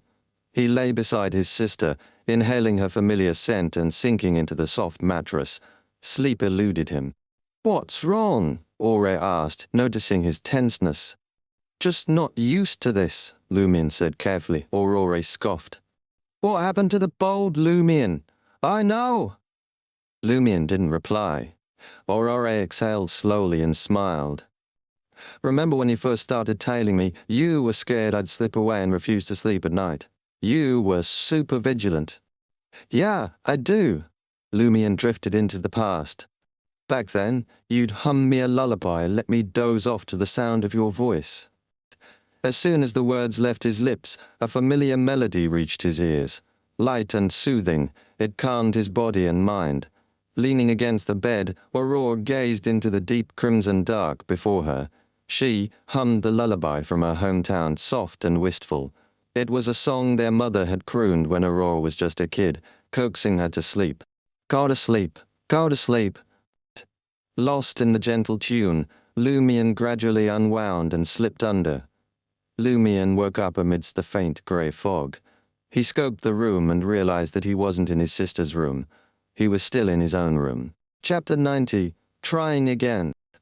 Indeed, no matter where I fall asleep, I'll wake up here. Lumion tumbled out of bed and glimpsed at the fate-appropriated Dirk beside him. No fallen Mercury. He paced to the window in the faint grey fog. He planted his hands on the desk and cast his gaze at the blood-colored peak. At the summit of the mountain, the fog was dense and stratified, utterly masking the three-headed, six-armed colossus. I nearly lost control with just a glance the last time. I really have no idea what to do, if I have to face it in the future. Lumion sighed in frustration. He didn't sink into such emotions for long and quickly broke free because he still had numerous things to do. Lumion contorted himself into a deranged dance within his bedroom, emitting a distorted spiritual pulse. Combined with the stirred forces of nature, he broadcasted it himself in an unspecific direction. Before long he sensed approaching entities and saw the translucent forms of the mouth orifice monster, the shotgun monster, and the skinless monster reflected in his glass window. Lumion was in no hurry. Following his dance, he withdrew a ritual silver dagger and stabbed the back of his left hand. A droplet of crimson swiftly surfaced and congealed into a bead atop his skin, guided by his spirituality and the forces of nature. The trio of creatures shifted but did not dare enter Lumion's abode or attach themselves to him. Lumion spun around, elevated his left hand and bellowed, "I!" Shouting in the ancient tongue of Hermes, it caused the room to rock faintly. Employing his ritual dagger, Lumion collected the droplet of blood and aimed it at the mouth orifice beast. "I command you, onto me." Again in ancient Hermes, an imperceptible gust blew. The translucent form of the mouth orifice monster trembled visibly, as if seized, and vigorously shaken by an invisible entity. Just as Lumion completed his dance, believing it would have no effect, the mouth orifice monster hurtled into the house and landed upon the ritual silver dagger, devouring the droplet of crimson. It then convulsed violently as it tunneled into Lumion's body through the silver dagger. Lumion could not help but gasp, his mind flooded with thoughts of so hungry, starving, starving. He hastily turned and stared at the full-length mirror on his wardrobe. He saw his visage was pallid and tinged cerulean. His maw gaped wildly, resembling a cadaver more than a living being. Success. Lumion exulted, gazing at his reflection as if regarding a stranger. It felt somewhat alien. He resisted his intense hunger and attempted to sense the mouth orifice monster, possessing him. It was like acquiring an additional brain. Much of it brimmed with hunger, bloodlust, madness, and more. Instinctively, he had a proclivity to harness its characteristics. Lumion could utilize his will and spirituality to magnify one of those instincts. It equated to employing the mouth orifice monster's traits or abilities. Without a second thought, Lumion chose invisibility. In the blink of an eye, his reflection vanished from the full-length mirror. Everything from his body to his clothes to the ritual silver dagger had disappeared. Lumion took a few steps forward and back, but he couldn't spot any traces of himself in the mirror or glass. Of course, his footprints and scent remained. Lumion stuffed the silver dagger Aurora had given him, raised his arms and punched the air a few times. With each whooshing punch, the full-body mirror stayed empty until Lumion swung a fist at its surface.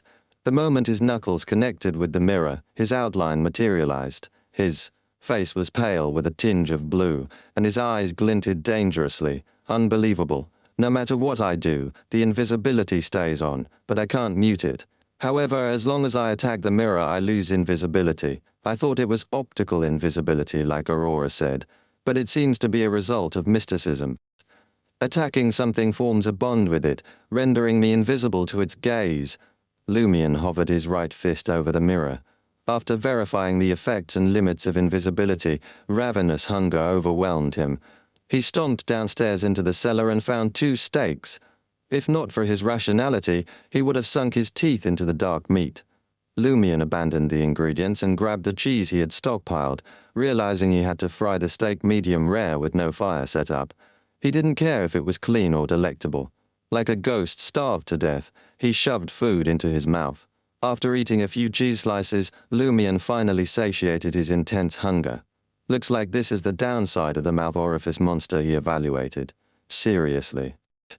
Luckily, I can still control my body and haven't lost my mind. That thing is obsessed with revenge, but overpowered by even greater fear if I utter. Leave in ancient Hermes now. It'll bolt faster than anything. By now, Lumion was sure the mouth orifice monster's possession had acceptable side effects. Invisibility would become a potent weapon to explore and battle in the dream ruins. Coupled with fallen Mercury, he felt his combat ability had more than doubled. Lumion returned to the dining table, pulled out a chair and sat down, patiently, awaiting the possession's end. Soon his spirituality nearly depleted. He didn't strain himself. He stood up and performed some seemingly insane moves. It was the same dance to attract monsters. Its purpose was to force the possessing creature out. Without Lumion's command in ancient Hermes, the mouth orifice monster's blurry and translucent figure flew out and vanished through the glass window on the first floor without glancing back. Lumion couldn't help but make a self-deprecating remark. "Don't run so fast. You're acting like I have a cesspit on me." He knew he could maintain possession for about 3 minutes given his spirituality. Once invisible, his consumption rate would double. Of course, that was under normal circumstances. In danger, he could strain himself to last longer. But that risked losing control, best avoided if possible. Though the mouth orifice monster had left, Lumion still felt ravenous. He lit the stove and fried the steak medium well. Then he picked up his knife and fork and quickly forked it, and put it into his mouth. He felt that the juice locked in the meat was delicious. Lumion devoured 2 steaks in under 10 minutes, sating his hunger. Looking at the empty plate, he sighed. 3 minutes of possession needs at least 2 hours to recover. This didn't only mean eradicating hunger, but a recovery of spirituality too. Lumion knew his current state wasn't fit for exploring. He found flour, sugar, and other bits, using the oven at home to bake biscuits. With cheese, this would be his main source of fuel in the ruins. Had he more time, he'd have gotten jerky too, food shepherds often carried. As a Cordu resident, he knew how to make them. Busy with this, Lumion pondered his dream ruin plans. First circle the city wall, then hunt that flaming beast. Only by amping up my strength can I better explore and unravel the secrets of the dream. The flaming monster's strength was at least sequence 7, and there was a high chance it was from the hunter pathway, its various abilities perfectly squashed. Lumion. He hadn't planned on dealing with that dude anytime soon, hoping to first seek out prey that was weaker, and on par with the provoker. But now, scoring fallen, Mercury and invisibility gave him a certain level of hope. When his spirituality had mostly recovered, Lumion placed the baked biscuits and sliced cheese into a cloth pouch and slung it around his waist. Then he seriously wrapped his left hand in layers of white bandages and grabbed the evil Dirk called Fallen Mercury. Hauling his shotgun and axe, Lumion strode towards the door on the first floor, with the other stuff he needed. Suddenly he had the feeling that he was a fully armed hunter preparing for a dangerous hunt. Many thoughts surfaced in his mind. My first move is to track the flaming monster's movements. Then I'll use invisibility to sneak up on it and stab it with Fallen Mercury. Before that, I'll hunt a weak monster and steal its bad fate. Then swap that fate with the flaming monsters. I can't do the sacrificial dance while possessed and half-activate the black thorn symbol. Otherwise, the mouth orifice monster will bolt from my body immediately. So, how do I get away from the flaming monster after hurting it and wait for the fate swap to finish? It'll easily lock onto me through my traces. Invisibility alone won't cut it. Lumion hadn't figured out the last part yet. That depended on early intel. As he opened the door and went into the wilderness, he had an odd feeling. If I can successfully hunt the flaming monster, my hunter potion will be fully digested.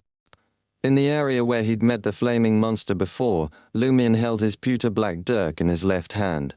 He carefully searched for any traces, on high alert for sudden attacks. After circling cautiously for nearly 10 minutes, he finally found signs of the flaming monster. In a collapsed house's corner, there were black scorch marks on a stone unlike any around it. Where there's one, there's two.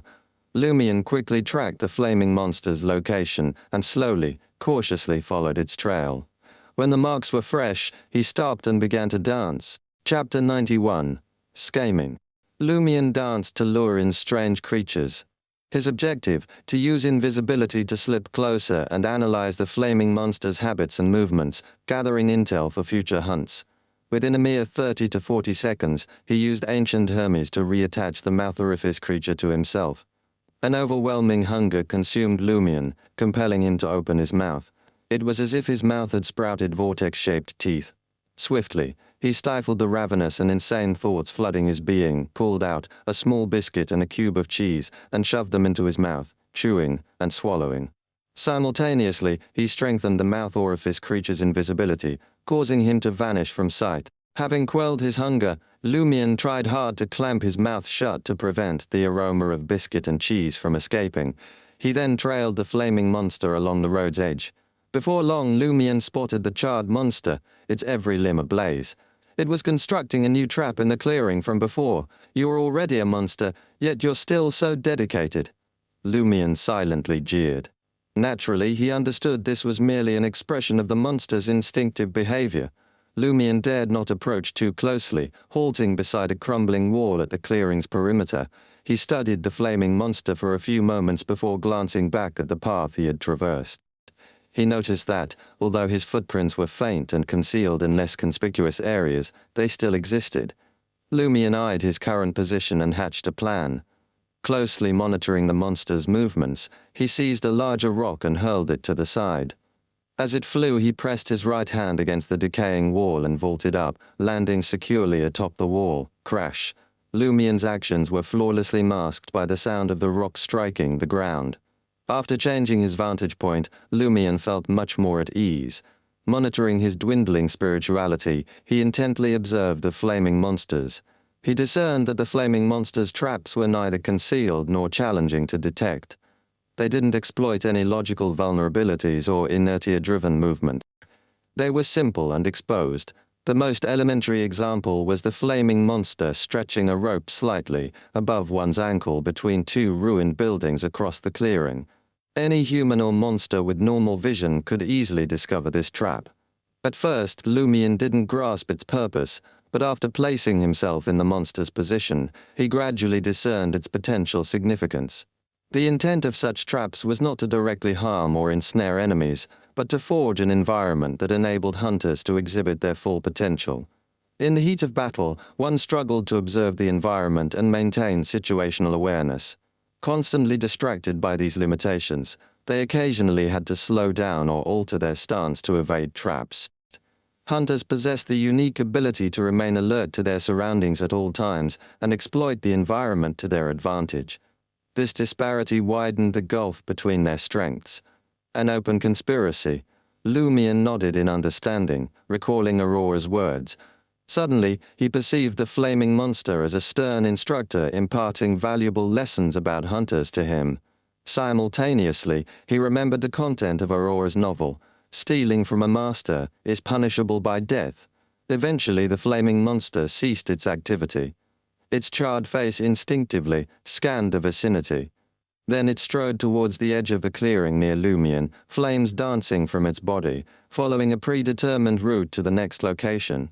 Lumion mused to himself, his excitement mounting. For hunters, discerning a quarry's path was invaluable. Most traps lay hidden along such routes. As the flaming monster ambled, it scrutinized its surroundings and examined the ground, remaining vigilant. This caused Lumion to furrow his brow. He realized that a higher sequence, hunter wouldn't be easily handled. The most effective counter to Beyonders was often individuals or objects of a higher sequence from the same pathway, even if the gap was only 1 or 2 sequences.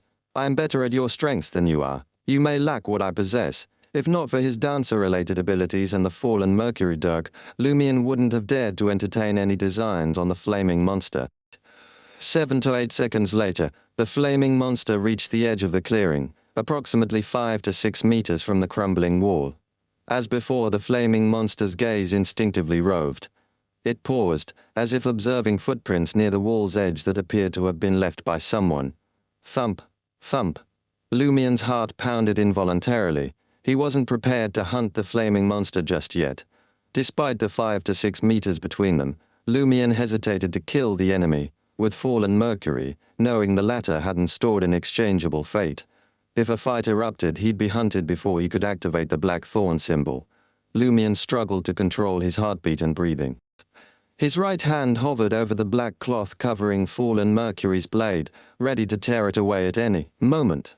If he leaped with full force from his current position, he might reach the flaming monster and avoid a long-range battle that favored his opponent. 2 or 3 seconds ticked by. The flaming monster averted its gaze and moved on. It didn't seem to have noticed Lumion's footprints. After covering another 10 meters, the flaming monster suddenly spun around. Flames erupted from its body, condensing into a massive, searing white fireball. The fireball rocketed like a cannonball toward the spot where Lumion had been, perched at the edge of the crumbling wall. Following his instincts, Lumion, who was crouching on the wall, leaped down to the other side, where the flaming monster had laid its trap. Boom! A fiery blast erupted, causing the already unstable wall to collapse. Upon landing, Lumion rolled twice to avoid falling debris and the shockwave, laced with flames. He immediately sprang back up, maintaining his invisibility. As he sped through the traps left by the flaming monster and headed toward another exit in the clearing. The flaming monster couldn't detect its enemy right away, so it focused on searching for clues. Finally, it spotted a series of faint footprints. By then, Lumion had reached the rope stretched between two collapsed buildings, easily jumping over it and fleeing the clearing. He dashed to a natural trap and shook off his pursuer. Having deactivated his invisibility, Lumion cursed in pain. Too treacherous. Too treacherous. One of these monsters' heads is worth 2 of Ponz's. After finding my footprints, it pretended not to see them and deliberately increased the distance between us, fearing it might be defeated. As Lumion cursed, he felt like he had learned something new. Of course, there were drawbacks to this approach. The increased distance gave Lumion room to escape. Furthermore, his invisibility meant the flaming monster couldn't lock onto him right away. His chances of escaping were high. After catching his breath and restoring some energy, Lumion mused while eating biscuits and cheese. Based on what just happened, as long as I plan carefully and strike at the right moment, I can rely on invisibility to create distance and escape to a safe location, waiting for the fate exchange to complete. Lumion's invisibility would break upon attacking, but as long as he avoided contact, he could use it again. This valuable insight emerged from his reconnaissance. However, he also realized a problem. As a hunter, I didn't bring water when I went hunting in the mountains. I'm so thirsty. Both cheese and biscuits required water. The jerky Lumion intended to make in the future fell into this category too. After resting briefly, he resolved to hunt Noodle Man, strip its bad fate, and store it in fallen mercury. He couldn't risk being defenseless in an emergency again. A puppet's fate also belonged to fallen mercury and could be exchanged. But Lumion wasn't a wielder. He couldn't swap his fate with others. If he could, he'd gladly give away the bomb on him. About 30 minutes later, Lumion tracked down Noodle Man, the grotesque hodgepodge of limbs and features. Having completed the ritualistic dance in advance, Lumion strode towards Noodle Man openly. As expected, he found Noodle Man prostrate on the fetid ground, trembling uncontrollably. Very obedient, Lumion praised, gripping an iron-black axe in his right hand, and the pewter-black fallen mercury Dirk in his left. Though fallen mercury Dirk's malignant aura seeped into Lumion's skin even without contact, he had long grown immune to its corrupting influence. What might drive ordinary beyonders to losing control was nothing to him. Lumion glowered at the pathetic Noodle Man cowering before him, retracting his gaze from the gnashing maw on its forehead. According to our Aure, death is a mercy for your kind. The sooner you expire, the sooner your suffering will end. As he spoke, Lumion crouched and plunged the pewter-black Dirk deep into the back of Noodle Man's neck. Noodle Man spasmed, but did not resist or struggle. Lumion wrenched the Dirk free and gripped his axe, swinging the weapon down with fluid grace. The axe head cleaved through flesh and bone, sending Noodle Man's head tumbling across the ground with fallen mercury's swipe. Blood erupted from the severed neck, splattering everywhere. Noodle Man's twitching remains soon fell still, lifeless at last. Lumion strode over to the head and retrieved fallen mercury with his left hand. In the fleeting second between breaths, an illusory river shimmered before his eyes. The river appeared to be constructed from intricate mercury symbols, and each symbol seemed formed by the river itself. At once, the river's branches disappeared, leaving only the primary current. It fractured midway and kinked as if wanting to double back to its source, but for now could not prevail. Chapter 92, Stripping Fate. Lumion couldn't grasp the meaning of the illusory river he saw or sensed. All he could surmise was that it symbolized fate.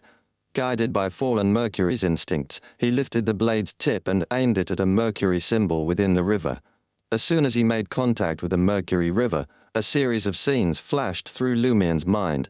Noodle Man performing an enigmatic sacrificial dance, Noodle Man cowering before the black thorn symbol and prostrating itself, Noodle Man gathering the scattered flesh and blood throughout the dream ruins to satiate its hunger, Noodle Man attempting to approach the city wall circle but retreating each time as if afraid of something, Noodle Man's head severed by an axe. Is this its entire existence since the loop began?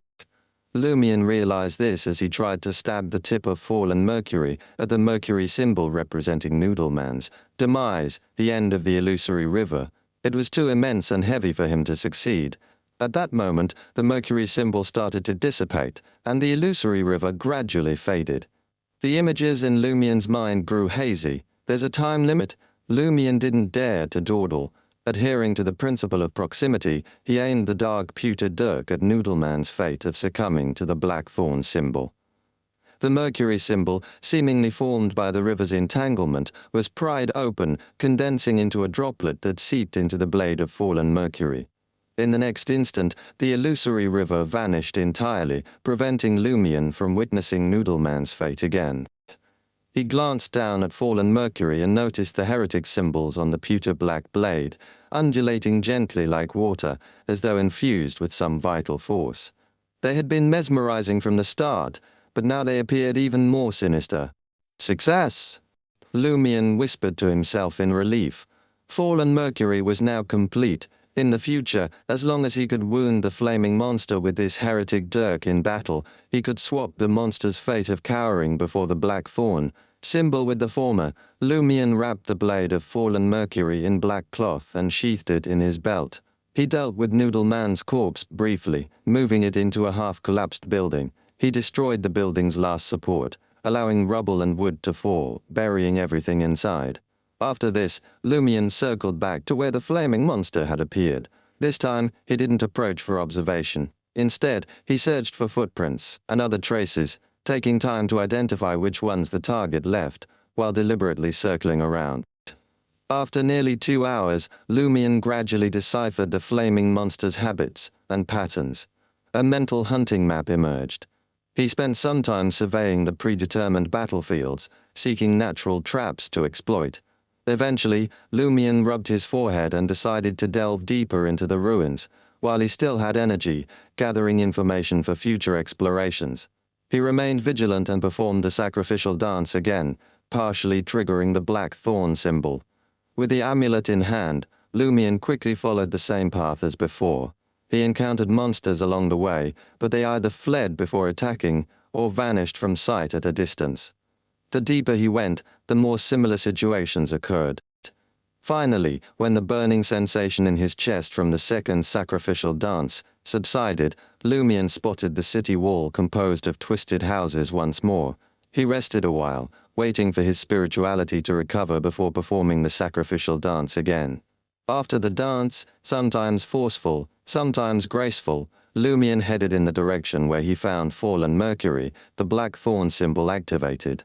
After passing through the room where the flames had been extinguished, he slowed his pace, wary of a sudden assault. After walking a while, Lumion noticed the light ahead had dimmed considerably. It was as if a massive creature high in the sky blocked the light, or the sun was obscured by something. Lumion instinctively looked up, but saw only thick fog.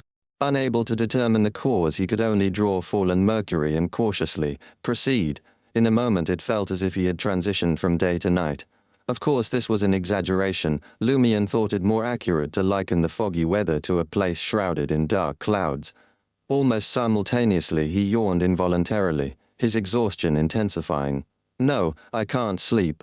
Lumion forced himself to keep his eyes open as he retreated from the shadowy base of the mountain. His mental state improved significantly. Although still tired, he could endure it. You fall asleep the moment you enter. The deeper you go, the sleepier you become. Lumion mused silently. He turned and walked in another direction. After another sacrificial dance, he arrived at an unfamiliar area. To his right were walls stacked with doors and windows. To his left lay a wasteland connected to the circle of building ruins, and ahead stood brown trees. In the desolate ruins, the trees seemed incredibly resilient. They intertwined and embraced each other, forming a wooden wall 5 to 6 meters tall. This wooden wall had numerous green leaves and branches, a stark contrast to the deathly silence and desolation surrounding it. If it hadn't blocked the path to the back of the city wall, Lumion might have praised its tenacious vitality. But now, he could only express his dissatisfaction with the crude gesture of raising 2 middle fingers. He could have chosen to take a detour and enter from the other side of the dream ruins, but he wasn't familiar with that area. His spirituality was nearly depleted, so there was no need to take the risk. Lumion yawned unabashedly, his chest still burning as he retraced his steps. As Lumion awoke, the first light of dawn had already crept through the thick curtains, casting an outline of the desk, chair, wardrobe, and other furnishings within the room. Still early, he thought, glancing over at Aurora beside him. Aurora's blonde hair lay strewn across the white pillow, her eyes closed in peaceful slumber. Her right hand gripped the edge of the blanket, occasionally attempting to turn over, but stopping instinctively. Her brow furrowed before gradually smoothing out. Lumion had a good idea why his sister reacted this way.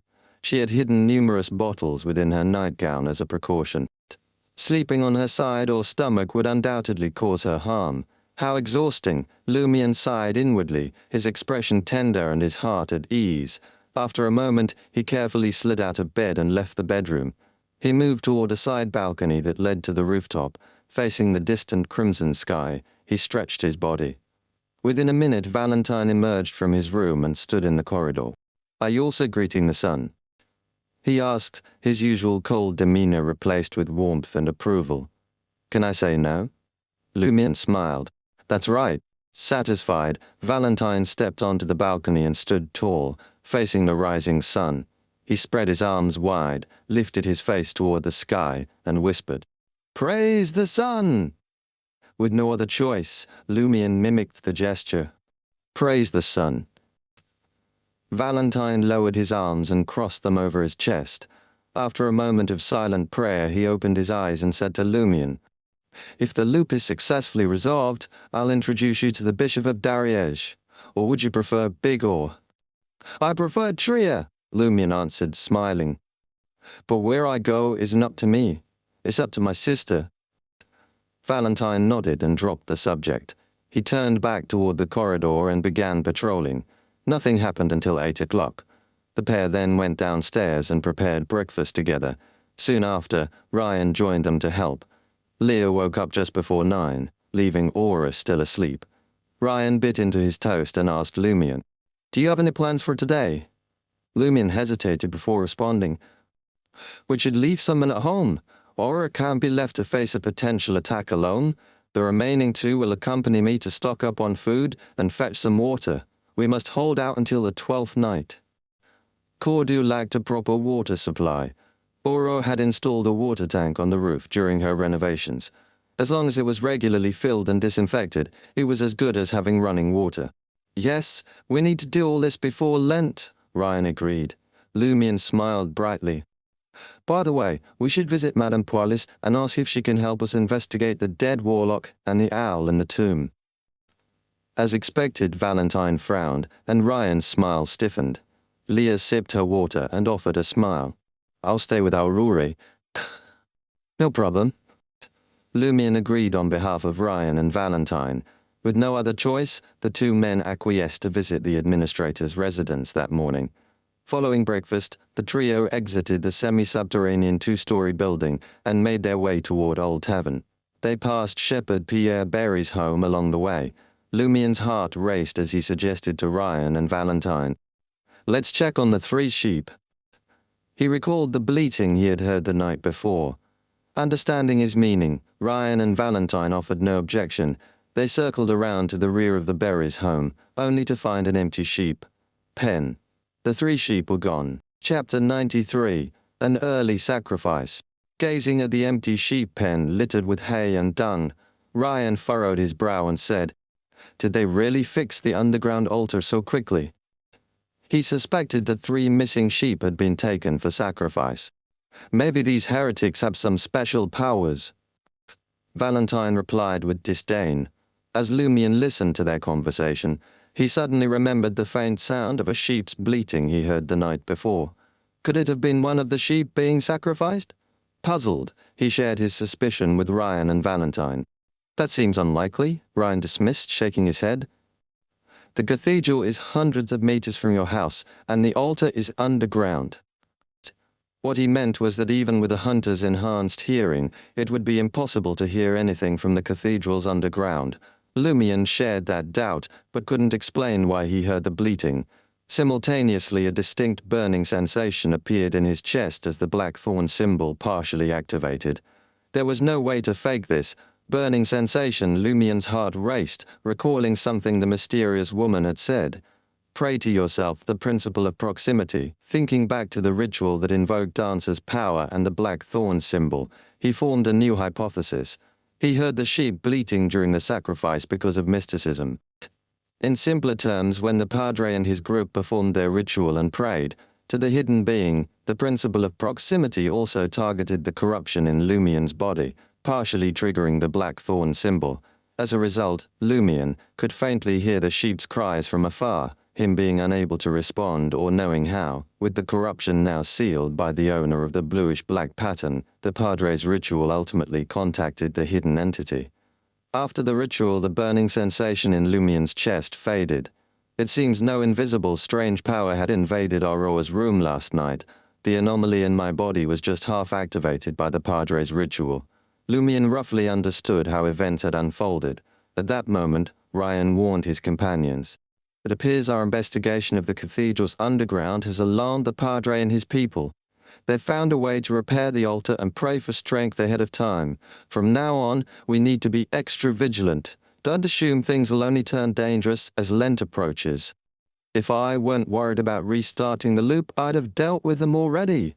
Valentine spat hatefully. Then, he added gloomily, can you stop calling that servant of the evil god a Padre?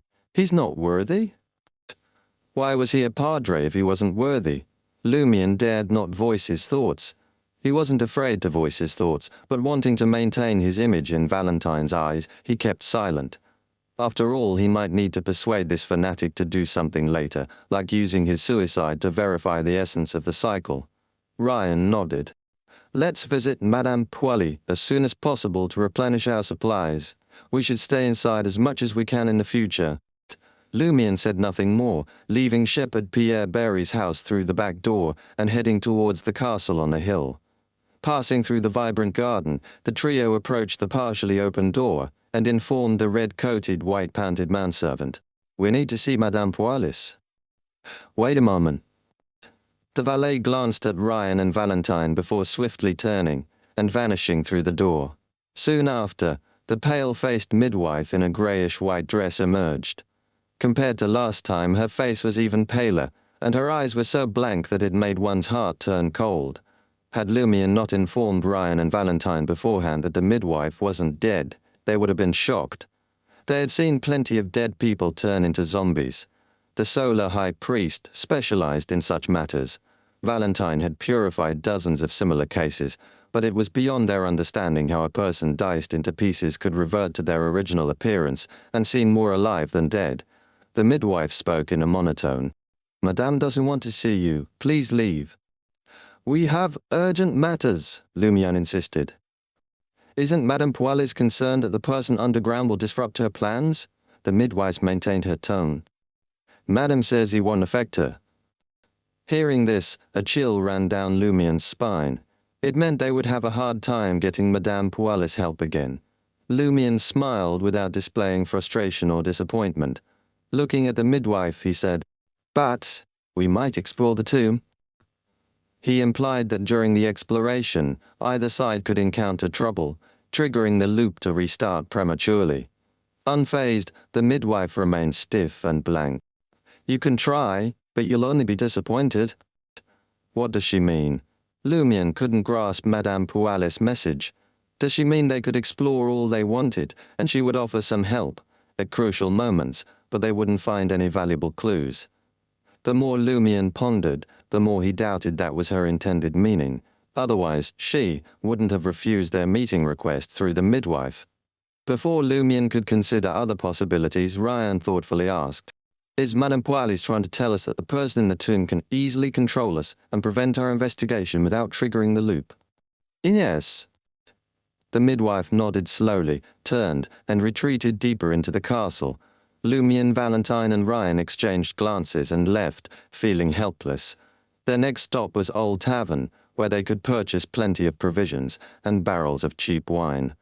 Compared to potable water that spoiled easily, wine was more stable. As long as its alcohol content wasn't too high, it could substitute for water. Entering Old Tavern, Lumien scanned the room but didn't spot the mysterious woman.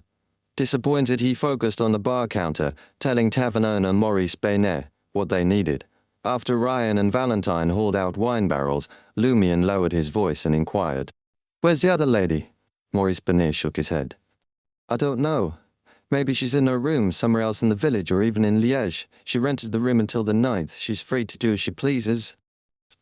"The 9th? The 12th night?" Lumion nodded thoughtfully. April 9th was the so-called 12th night that he and Aurore had deduced. This also confirmed that March 29th was indeed the loop's first day. If Ryan and the two other foreigners hadn't happened to enter Cordoue on a particular cycle's first day, the loop would immediately restart and commence on March 29th whenever outsiders invaded the area. Damn. Lumion slapped his forehead and told the tavern owner, Maurice Baynet, "My stomach's acting up. I need the restroom. Tell them to wait for me." Maurice Baynet's expression seemed to say, "What are you up to now? Don't mess with me." The downside of having a bad reputation rears its ugly head once more. Lumion chuckled. "Don't worry, I'm really just using the restroom." As he spoke, he waved and sprinted toward the staircase. He did want to use the restroom, but he was heading for the one upstairs. Maurice Baynet glanced at his retreating figure and muttered, "Spring is here, and this scoundrel's hormones are raging." His voice barely reached Lumion's ears. Upon reaching the second floor, Lumion approached the restroom and positioned himself in front of the mysterious lady's room. "Knock, knock, knock." He rapped on the door. No answer, noticing the absence of a "Do not disturb" sign on the handle. Lumion knocked. Twice more, each time louder than before. Unfortunately, the mysterious lady never showed. Lumion pondered for a moment before producing a slim wire and jiggling it in the keyhole. The door creaked open, revealing an empty room. The bed's blanket lay neatly folded, as though no one had occupied the space recently. Lumion exhaled quietly and closed the door without venturing inside. In the afternoon, the siblings congregated in Aurore's bedroom under the guise of instructing Lumion in the art of Hermes to swiftly enhance his strength. Lumion kept his voice low as he recounted his excursion into the dream ruins the previous night. At last he inquired, "Anything to add? About hunting the flaming monster?" Though he was armed with fallen mercury and invisibility, his confidence in hunting the flaming beast remained low. It was a sequence of the hunter pathway that had experienced a qualitative transformation. Aurore chuckled. "You've covered all the bases. The only thing I can add is..." She lifted her hands, formed fists, and shook them gently. "Break a leg." Lumion felt defeated by his sister's jest. However, the tension in his chest subsided. Aurore then said, "What remains are some cliched words. Be careful, be careful, be very careful." She sighed. "It's a shame the mysterious lady isn't here, otherwise I could have crafted some simple supplementary talismans along with the integrity brooch and had them brought into your dream." "That's true." While Lumion felt disappointed, he wasn't disheartened. He had no intention of giving up. At 9:50 p.m., Lumion slid out of Aurore's bedroom and stalked down the hallway towards the washroom. He intended to relieve himself before beginning his night watch. Bathed in the crimson glow of the moon, the washroom was shrouded in darkness. Only the toilet was faintly visible. Lumion bent over and unfastened his belt. Behind him, the shadow on the wall abruptly writhed and morphed into a silhouette brandishing an axe high above its head. Chapter 94, Attack. Lumion's eyes were narrowed, his body tensing as he sensed the pores on his skin. Open. An overwhelming premonition of danger washed over him. In the dream ruins, he'd had no shortage of similar experiences. Instantly, he halted and tumbled to the side, like a boneless sack of flesh. A whistling wind filled his ears as a razor-sharp axe grazed his body, slicing through the air. Lumion hit the ground with a thud, attempting to roll to his feet, but pale white and pitch-black eerie arms extended from the surrounding shadows, grabbing his clothes and coiling around his body. The cold sensation and stiffness seeped into Lumion's flesh. Twisting wildly, trying to escape the restraints with his powerful agility, he shouted, "Help!" Two malicious bumpy palms smothered his mouth, stifling his voice abruptly, leaving only a whimper. Simultaneously, Lumion glimpsed an elongated humanoid shadow on the wall, raising the axe at him. Clang! A two-handed broadsword of pure light blocked the axe's slash. Ryan was the first to rush over, not bothering with his dawn armor, and simply summoned a sword of dawn. The shadowy axe took on a heavy, sharp, and dark appearance the moment it detached from the wall. The second person to arrive at the washroom door was Leah, who had been in the opposite study. The silver bells on her veil and boots tinkled softly. Leah raised her right palm and aimed her silver revolver at the strange arms, grabbing Lumion. They tightened as if trying to drag Lumion into the shadows. Blue blood vessels bulged from Lumion's neck, forehead, and hands, straining with all his might. Yet he couldn't fend off the pale white and pitch-black arms. His body dissolved into the shadows piece by piece. Bang! Leah fired, and a golden bullet wrapped in blazing flames struck a pitch-black arm that seemed to drip ink. The arm ignited, quickly releasing Lumion's neck and retreating into the shadowy corner. Aurora arrived at the washroom to find such a scene, seeing a third of her brother's body thinned and darkened into a shadow. His expression growing increasingly rigid, Aurora wasted no time. She pulled iron-black materials from her hidden pocket and sprinkled the powder at Lumion, her light blue eyes darkening. Lumion felt an invisible hand grasp him and pull him toward Aurora. He recalled his sister using a similar spell before, but it had pushed him away. This time, she yanked him closer. The colossal hand's strength equaled that of the sinister arms, stopping Lumion's slide into the shadows. Clang, clang, clang. Ryan drove the figure with the sharp axe back into the wall. The next second, Valentine appeared behind Leah and Aurora. Witnessing Lumion's state, he spread his arms wide. Golden illusory flames materialized around Lumion, incinerating countless wicked arms. The pitch-black or pale white arms either melted like candles or evaporated into black wisps of smoke. Within seconds, 4/5 of the strange arms grabbing Lumion vanished. The remaining arms struggled to resist the invisible hand and Lumion's efforts, releasing him one after another. Feeling the grip on him loosen, Lumion was pulled by the invisible hand, half flying and half pouncing toward Aurora. As the pitch-black and pale white arms retracted, the axe-wielding figure froze on the wall, merging with the surrounding shadows, leaving no trace. Lumion stood and surveyed the area, sneering. "Is that it? Aren't you looking down on us by only sending one person?" Aurora glared at him. "Don't speak." How could he utter such ill-omened words at a time like this? As Aurora's voice echoed in the corridor, a black, spiked vine, abnormally thick as if from the abyss, descended from the study's ceiling. At its top bloomed a massive, blood-red flower with a foul odor. The flower expanded as if stretching its mouth to the limit. It suddenly engulfed Leah's head and writhed frantically. As it chewed, the object in its mouth turned into a thin piece of paper and was shredded. Immediately after, the radiant broadsword of light flew from the washroom, impaling the massive evil flower to the wall. Streams of bright red blood oozed from the sword, evaporating into mist. Simultaneously, tendrils of black vines cascaded from the ceiling of the Lumion residence, enveloping the walls and sealing the windows with enormous red blossoms. Aurora swiftly produced a pearl-like powder and tossed it into the air, mingling it with summoned natural forces. An unseen warm breeze blew, causing the black vines to wither and lose their vigor, no longer able to support the vivid red flowers suspended in midair. The wilted vines dangled lifelessly from the second floor. Not a bad result, Aurora mused to herself. She had obtained the spell from a member of the Curly-Haired Baboons Research Society. Intended as a gardening spell for weeding, Aurora had acquired it at a bargain price, thinking it would be useful someday. Typically it was used to clear weeds from building walls, but today it proved invaluable. Nonetheless, the abyssal black vines were unnaturally resilient. They merely withered and didn't perish instantly. This bought time for Valentine, who summoned the golden and illusory fire of light to incinerate the vile creatures in the corridor and rooms. Ryan then flooded the area with the pure sunrise gleam, banishing all evil and obliterating all illusions. Confronted with this situation he was powerless in, Hunter Lumion stifled his urge to perform the enigmatic dance. He observed his sister and the three outsiders collaborate to eradicate the anomaly that had invaded the second floor. Soon the black vines and red flowers disintegrated into smoke. but Leah's veil and the silver bells on her boots continued to jingle, signaling that danger still lurked. Lumion swiftly surveyed the scene and sniffed. The air doesn't smell right. A faint, sweet scent lingered. I feel a little dizzy and want to sleep.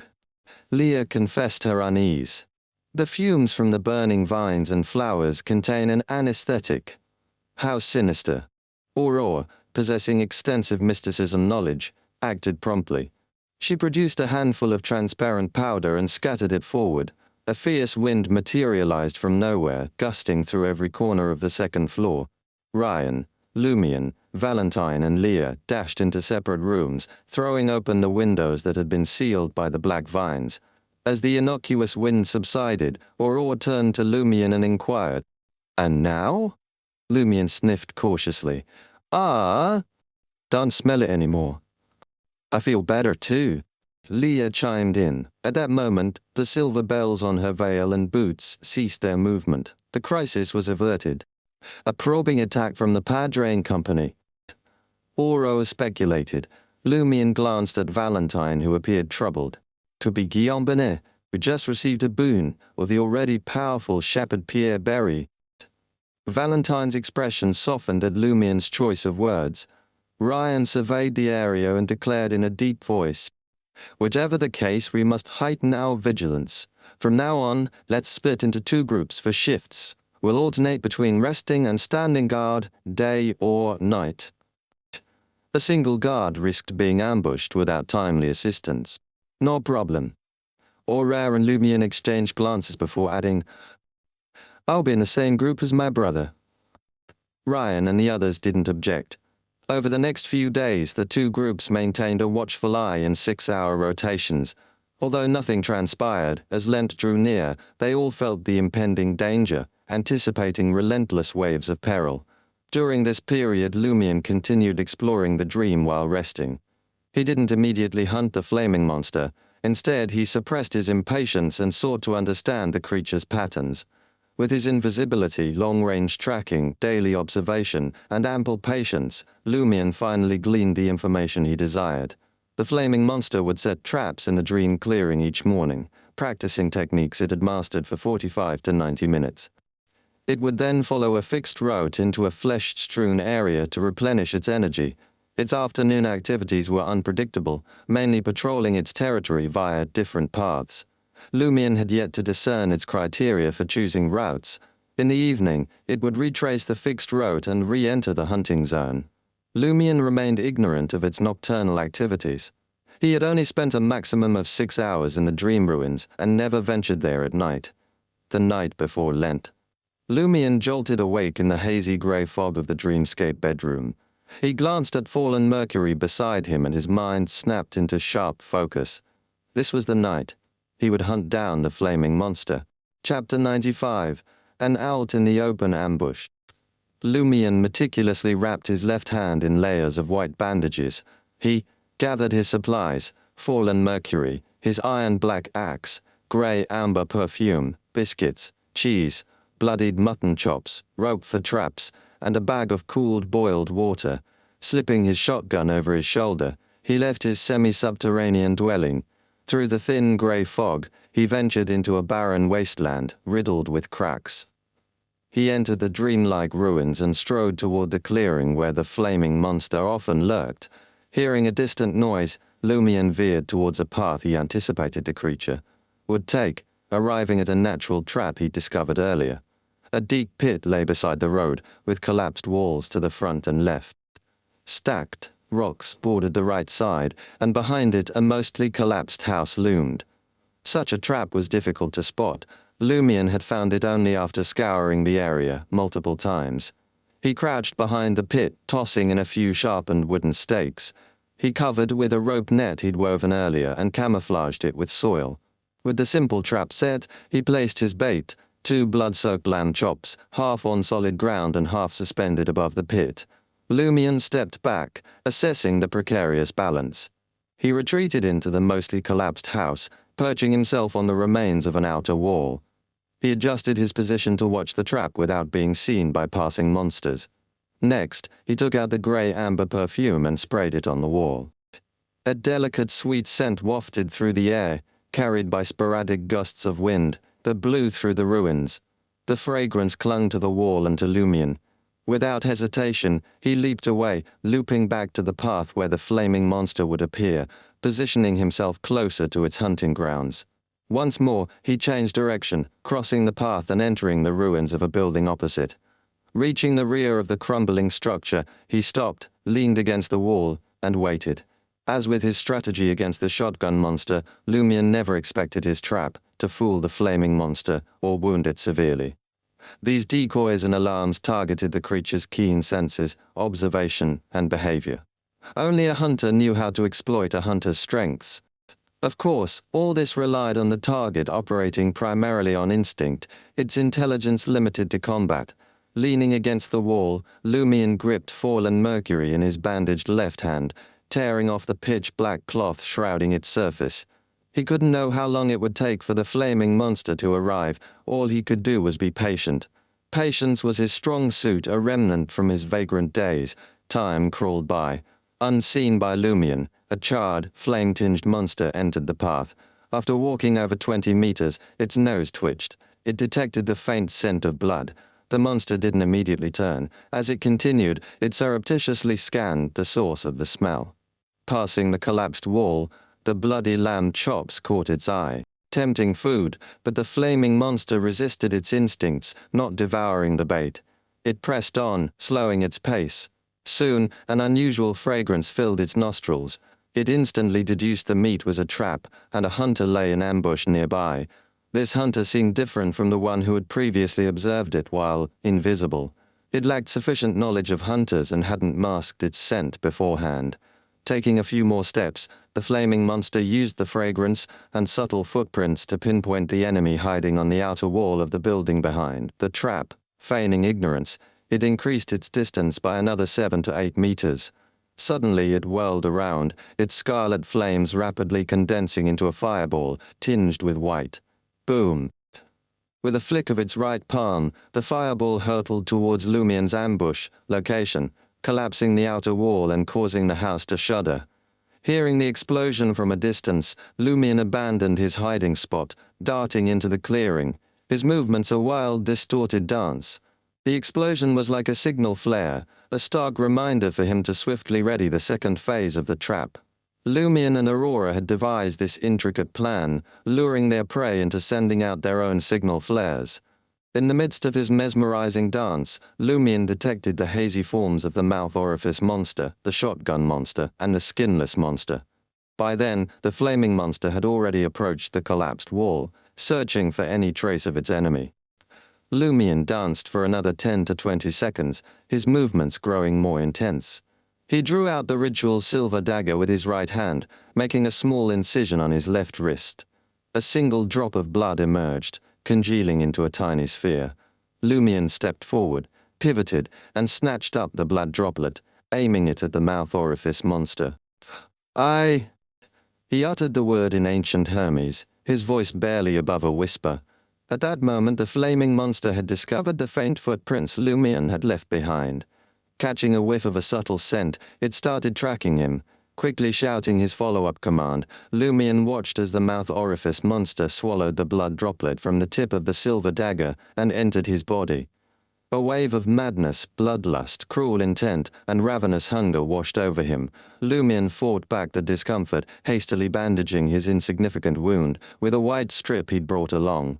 Next, he popped a piece of cheese into his mouth, chewing and swallowing to make sure the residual grey-amber scent on his body would mask any other mingled odors.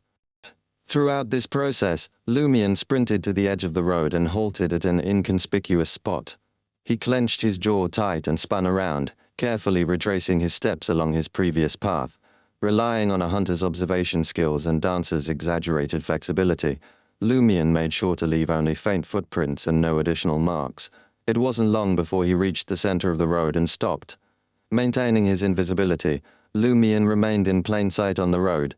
He waited, using shallow cogitation and constant suspension to suppress any thoughts of attacking the flaming monster, a rudimentary way to disrupt its danger, premonition.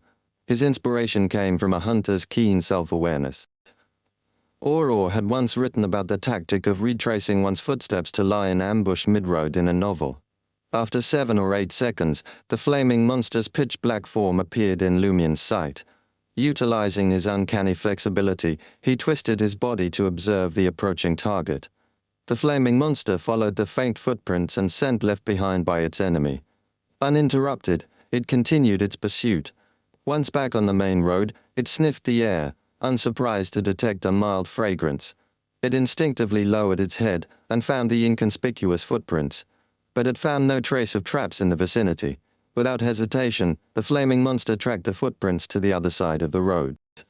The charred face and displaced eyeballs loomed larger and clearer in Lumien's sight. Holding his breath, Lumien didn't disrupt his cogitation again, striving to empty his mind. 5 meters, 3 meters, 1 meter, he lunged at the target, raising the fallen Mercury in his left hand for a swift slash. He didn't wait to close the gap further, fearing that it would trigger the prey's danger sense and prompt evasive maneuvers.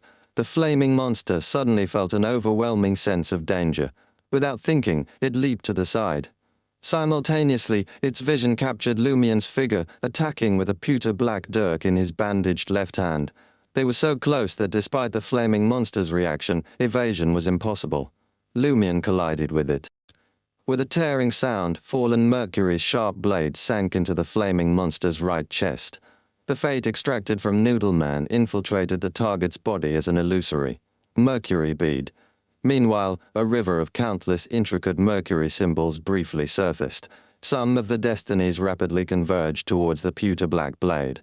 Lumien didn't bother selecting the destiny to exchange, letting fallen Mercury do as it wished. Boom! The monster's flames erupted. The forceful shockwave hurled Lumien and his fallen Mercury away. Crimson flames ignited his clothes and scorched his facial skin. Lumien bore the searing pain, twisting his waist mid-air to alter his trajectory. As soon as he landed, he sprang to his feet and fled. However, unable to re-enter the invisibility state until the flames were extinguished, he remained visible. Boom! Despite his serpentine sprint, Lumien was still knocked off his feet by the fireball's aftershock. His back throbbed with numbing pain. He struggled to his feet, scrambling away from the path and into the ruins where he had been hiding before. The flaming monster pursued Lumien, who was unable to turn invisible once more. Chapter 96, Prey and Hunter. The flaming monster pursued relentlessly, hurling crimson fireballs that blasted craters in the earth. Lumien was thrown off balance multiple times. Flames licked at the charred logs that littered the desolate landscape, casting flickering red light in every direction. Lumien barely spared a thought for the fire still consuming his clothes. Gritting his teeth against the searing pain, he was sent sprawling by the shockwaves of detonation after detonation. He staggered to his feet and careened wildly towards his destination, veering left, then right, arcing and darting straight ahead. Mercifully, he didn't have far to go based on his plan. Just as he felt the taste of blood in his mouth and his body threatened to give out, a dilapidated building loomed before him. Boom! Lumien contorted his body mid-stride, narrowly avoiding a fireball. The scarlet projectile exploded just ahead, unleashing a hellish maelstrom of flames. Seizing the moment, Lumien dropped to the ground and rolled beneath the worst of the conflagration. With the momentum, he tumbled into the partially collapsed structure. The flaming monster halted and hesitated, wary of pursuing its prey into a potential death trap. It watched as Lumien rolled deeper into the building, summoning a swarm of red fire ravens around it. Their screeches filled the air as they took flight. Half of them dove towards the building's support beams, while the others bore down on Lumien from all sides. These avian flames were unerring, constantly adjusting their trajectories to match Lumien's movements. In that instant, the flaming monster could almost see its enemy's charred remains. Fire ravens were far more difficult to dodge than mere fireballs. And then, Lumien disappeared from the monster's view. He had rolled into a well-preserved basement. Bang! Lumien slammed the wooden door shut and leaped aside, using the force of the impact. Swoosh, swoosh, swoosh, the scarlet fire raven slammed into the door. Boom! The heavy door disintegrated into flaming splinters. Rumble. The remaining fire ravens struck their intended targets, bringing down the decaying structure in a torrent of debris. Stone, wood, and dust engulfed the area, entombing the basement. Lumion had already taken refuge in a corner, using the accumulated dirt to smother the flames that clung to him. But he was still badly burned, his internal organs battered by the force of the explosions. Without swift medical attention, he wouldn't last another day. The flaming monster's attack had been devastating, even more potent than Ryan Sands' hurricane of light. Lumion had intended to use invisibility to elude the flaming monster, slipping into the basement to perform his enigmatic sacrificial dance, activating the black thorn symbol on his chest to terrify his foe. He'd planned to bide his time for fallen Mercury to complete the exchange of fate. But the persistent fire had thwarted his invisibility, nearly costing him his life. The one consolation was that he had a backup plan in the event he couldn't escape the monster's pursuit, nor could he perform his sacrificial dance in peace. He'd even considered collapsing the building to bury the basement and buy time, but the flaming monster had done the job for him. Phew, exhaling deeply, Lumion sat cross-legged. He retrieved the bottle of grey amber perfume from Aurora, unscrewed the cap, and placed it before him. Outside the demolished building, the flaming monster's gaze cut through the swirling dust, searching for any trace of its quarry. It was certain that the cunning intruder wouldn't have been buried alive so easily. Given the complexity of the traps he'd laid and his intimate knowledge of the ruins, he must have left himself an escape route. The flaming monster wasn't particularly intelligent, but its hunter's instincts led it to circle the collapsed building. In less than 10 seconds, it discovered a hidden cave entrance angling downward. The opening was concealed by debris from the fallen structure, sheltered from the ensuing collapse. It was difficult to spot and tucked away in a discreet location. The monster raised its right hand, conjuring a fist-sized white fireball in its palm. With a sudden lunge, it hurled the fireball down the passageway. The flames streaked through the air, penetrated the basement, and collided with the far wall. Boom! The blast wave didn't affect Lumion, who was deliberately hiding in another corner. It only overturned the bottle of grey amber perfume in front of him and quaked the entire basement. The gurgle of liquid flowed from the open bottle, its elegant and sweet fragrance, intensifying instantly. Lumion leaned against the wall, eyes closed, lost in cogitation. His mind conjured a crimson sun, holding it steady for a few seconds. Suddenly a terrifying sound reached Lumion's ears, as if from an infinite distance, yet unnervingly close. Blue veins bulged across his face, hands, and neck, quickly turning red.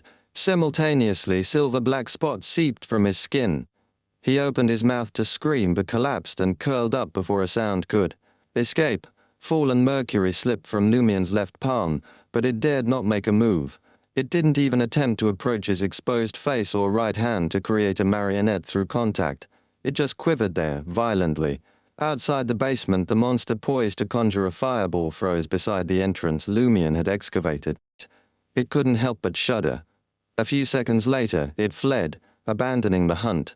Lumion plunged into a darkness teeming with flickering flames. His mind was overwhelmed with excruciating pain and malevolent thoughts. In that moment, death seemed preferable. He sensed something deep within him, rapidly growing and taking form. It appeared to be a trauma composed of all negative personalities and a particular will.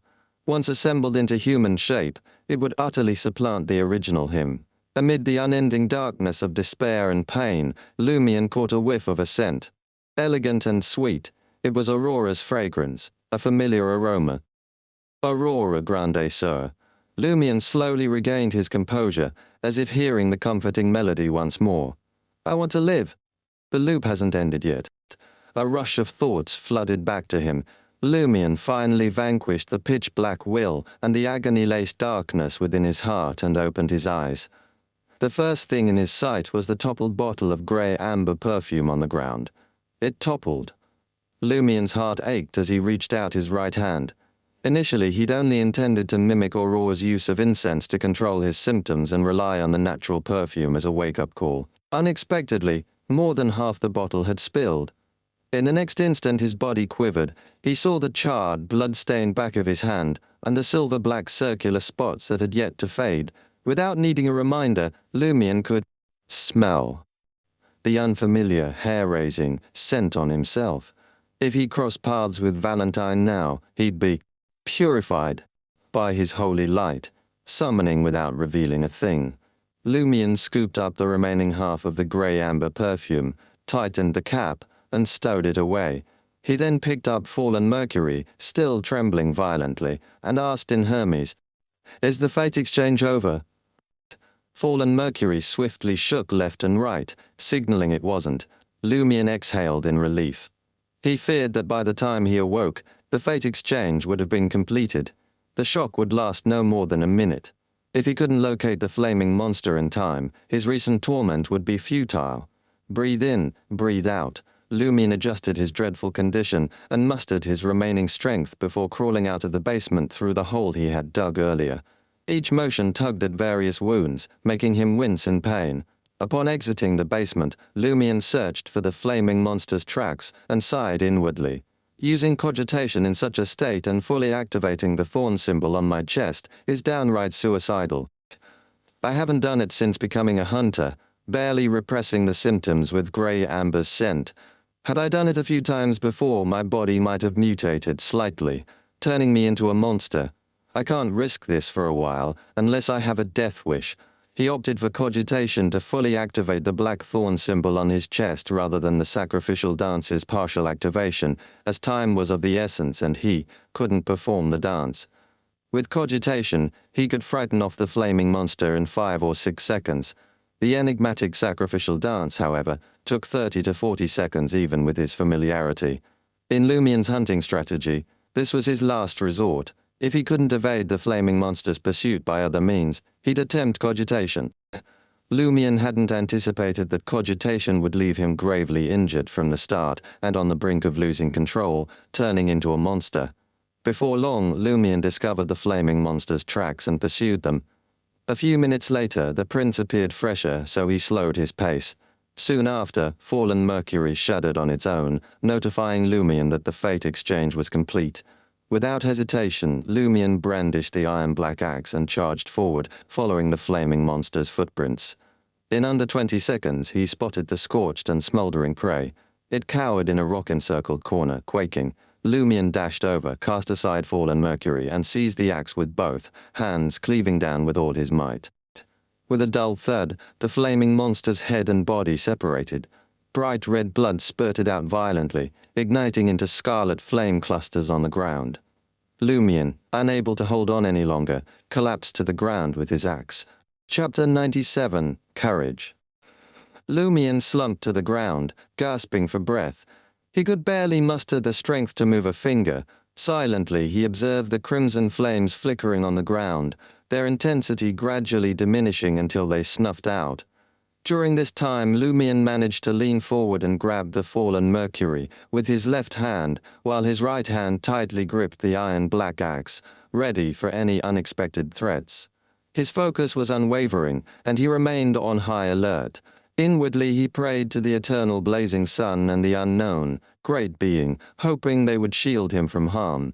In his current state, even a mundane foe like the skinless monster could easily take him down, let alone the possibility of the flaming creature reviving itself, unexpectedly. As time ticked by, Lumion's spirituality and stamina gradually improved, but his injuries only worsened, leaving him disoriented and unfocused. Hunters need to be cautious, level-headed, and patient, capable of using their environment to their advantage. Above all, they require courage. Courage to confront the unexpected, to persevere in the face of crisis, to steel oneself when escape seems impossible, and to find a path out of the jaws of death distracted by these thoughts. Lumion suddenly felt as if the hunter potion coursing through him had been fully absorbed. It was as if a barrier had shattered, and a tiny spark had merged with every fiber of his being. All traces of Lumion's loss of control vanished, and his condition immediately improved. Slowly, he rose to his feet and heaved a quiet sigh. I've actually digested it. This meant he was ready for the next potion. Lumion, clutching the pewter-black dirk in his bandaged left hand, scanned his surroundings. Occasionally, he fixated on the flaming monster's remains, patiently, awaiting the appearance of the beyonder characteristics. Unlike the shotgun monster's swift transformation, Lumion waited for half an hour. He wondered if the flaming monster still lived, and whether he should strike it a few more times. Finally, on the verge of collapsing from his injuries, red sparks burst forth from the monster's body. Like fireflies, they swarmed around the corpse before gradually coalescing into a scarlet object resembling a heart. The heart pulsed, its surface pocked with countless tiny holes, from which indistinct flames seeped. "Is this the main ingredient for the pyromaniac potion?" Lumion mused, reaching down to pick it up. A searing pain radiated from his palm straight to his mind, making him instinctively want to fling the heart away to escape the agony. Luckily, Lumion's skin had been numbed by the flaming monster's burns, allowing him to barely tolerate the relatively minor pain. He tried wrapping the heart in a strip of cloth, but it instantly incinerated the fabric, reducing it to ashes. After a moment's thought, Lumion set the Beyonder ingredient on the ground, wrapped the fallen mercury in the remaining black cloth, and secured it at his waist. Next, he emptied the contents of the cloth bag containing the lead bullets into his pocket. He then filled the bag halfway with soil from the area before tossing in the flame-wreathed heart, but Lumion didn't stop there. He continued shoveling soil into the bag until the heart was entirely encased in layers of inflammable earth. Exhaling, he carried the bag to the edge of the ruins, pondering a newly discovered problem. "I'm only a sequence 9, and this is the main ingredient for the corresponding sequence 7 pyromaniac. I can't just advance to sequence 7, can I? This will make me lose control. I initially thought the flaming monster would yield a pyromaniac, provoker, and hunter beyonder characteristic, but it's all mixed together, uncertain of what to do." Lumion stumbled away. Miraculously, he didn't encounter a single monster on his way back. In his weakened state, any confrontation would have spelled disaster. His only hope was to rely on his keen observation and sharp senses to detect danger early and avoid it. After an indeterminate amount of time, Lumion exited the dream ruins and traversed the barren wilderness, arriving back at his semi-subterranean 2-story dwelling. Laboriously, he climbed to the second floor and removed the fallen mercury, the cloth bag with the pyromaniac ingredient, and the iron black axe. He placed them on the bedside table or tossed them to the floor before staggering to the full-length mirror embedded in the wardrobe. In the mirror, Lumion saw his ghostly pale face, marred by flame scars and faint silver-black patches on his skin. His blue eyes flickered with an illusory silvery hue, entwined with darkness. This was a sign that he had sustained severe injuries and nearly lost control. If not for his home field advantage in the dream ruins or the acquisition of fallen mercury and invisibility, Lumion would have had no chance of defeating the flaming monster, munching on jerky and cheese to stave off the intense hunger left by his possession. He collapsed onto the bed. He desperately needed to return to reality and rest for a while, allowing his body to recover swiftly. Sunlight pierced through the curtains, casting the bedroom in a soft glow that highlighted Aurora's desk, cluttered with reference materials, reading notebooks, and stacks of manuscripts. It also illuminated a wardrobe filled with dresses and an exquisite full-body mirror. Lumion opened his eyes to meet his sister's light blue gaze. Aurora watched him stir, her voice laced with concern. "How was it? Is everything all right?" She knew that her brother had ventured into the dream ruins to hunt the flaming monster this time. "I succeeded." Lumion sat up, his head feeling foggy, his skin tingled, and his bones threatened to snap. But compared to the excruciating pain that had nearly killed him in the dream, this was nothing. He lowered his gaze to examine his body. Red, swollen patches covered his skin, as if he were suffering from an allergic reaction. "That's good," Aurora sighed with relief. "An hour ago, you twitched all over and kicked me awake." Lumion laughed, self-deprecating. "It was indeed dangerous back then. I almost lost control." "I was hesitant to wake you up, but you quickly calmed down and didn't scare me anymore," Aura said, visibly relieved. Lumion's heart stirred. "And you just kept looking at me?" "That's right." Aura nodded calmly. "If anything happens, I have to shake you awake and bring you back to reality. You can't die in your dreams." Lumion suddenly felt the pain, struggle, and fear of nearly dying in his dream dissipate, replaced by a warm current surging from the depths of his heart. He asked, almost without thinking. You didn't wake up because I kicked you, did you? You haven't slept at all, have you? Ori smiled and said, That was my original plan, but considering how long you'd have to wait for that monster and how I just finished my night duty, if I didn't catch up on sleep, I'd definitely be in a daze later. It'd be easy for me to make a mistake and not wake you up in time. So, I decided to put my hand on you and take the chance to catch some shut-eye. This way, I'd be able to sense any movement and wake up quickly. Ha ha, I was indeed kicked by you. As she spoke, she pointed at her right calf, where a visible bruise had formed. Before Lumion could respond, she asked, Tell me the details.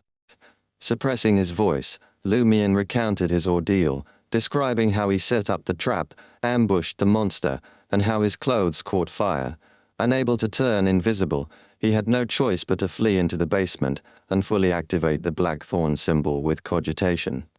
Aura listened intently, her expression occasionally betraying her worry for her brother's perilous situation. She was the kind of person who easily immersed herself in stories. As the tale drew to a close, Lumion raised a question. How do I separate Provoker from the pyromaniac, beyond a characteristic? He didn't know where to find the potion formula. Oro thought for a moment and said, I don't know how to separate them. I've only heard that you might need the help of a high-level Beyonder for such a situation. A demigod? Lumion guessed. There were probably only 3 people he knew who had reached Sequence 4, the enigmatic lady, Madame Pualis, and the one lying in the coffin in the tomb. Aurore nodded. I think so.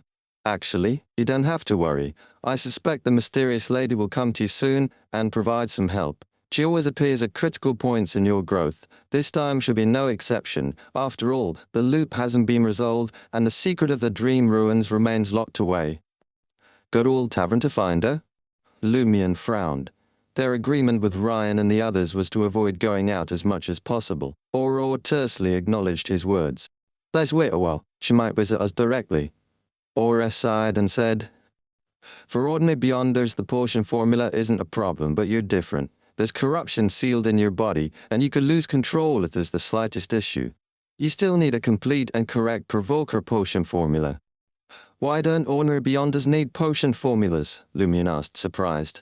Aurora explained, It's not that they don't need them, but anyone below Sequence 7 can advance just by consuming the main ingredient. There's no risk losing control? Lumion asked, astonished. Aurora acknowledged tersely. Years ago, there was a high chance of losing control, but recently, Sequence 9 and Sequence 8. Beyond the characteristics can indeed be consumed directly. However, it's about 20 to 30% more dangerous than concocting a potion. Right, that's the conclusion reached by our president, Gandalf. Why? Just as Lumion was about to ask, a familiar song echoed from outside the house. The siblings exchanged solemn glances. Lent had begun, and the spring elf entourage had reached them. Chapter 98. After the celebration.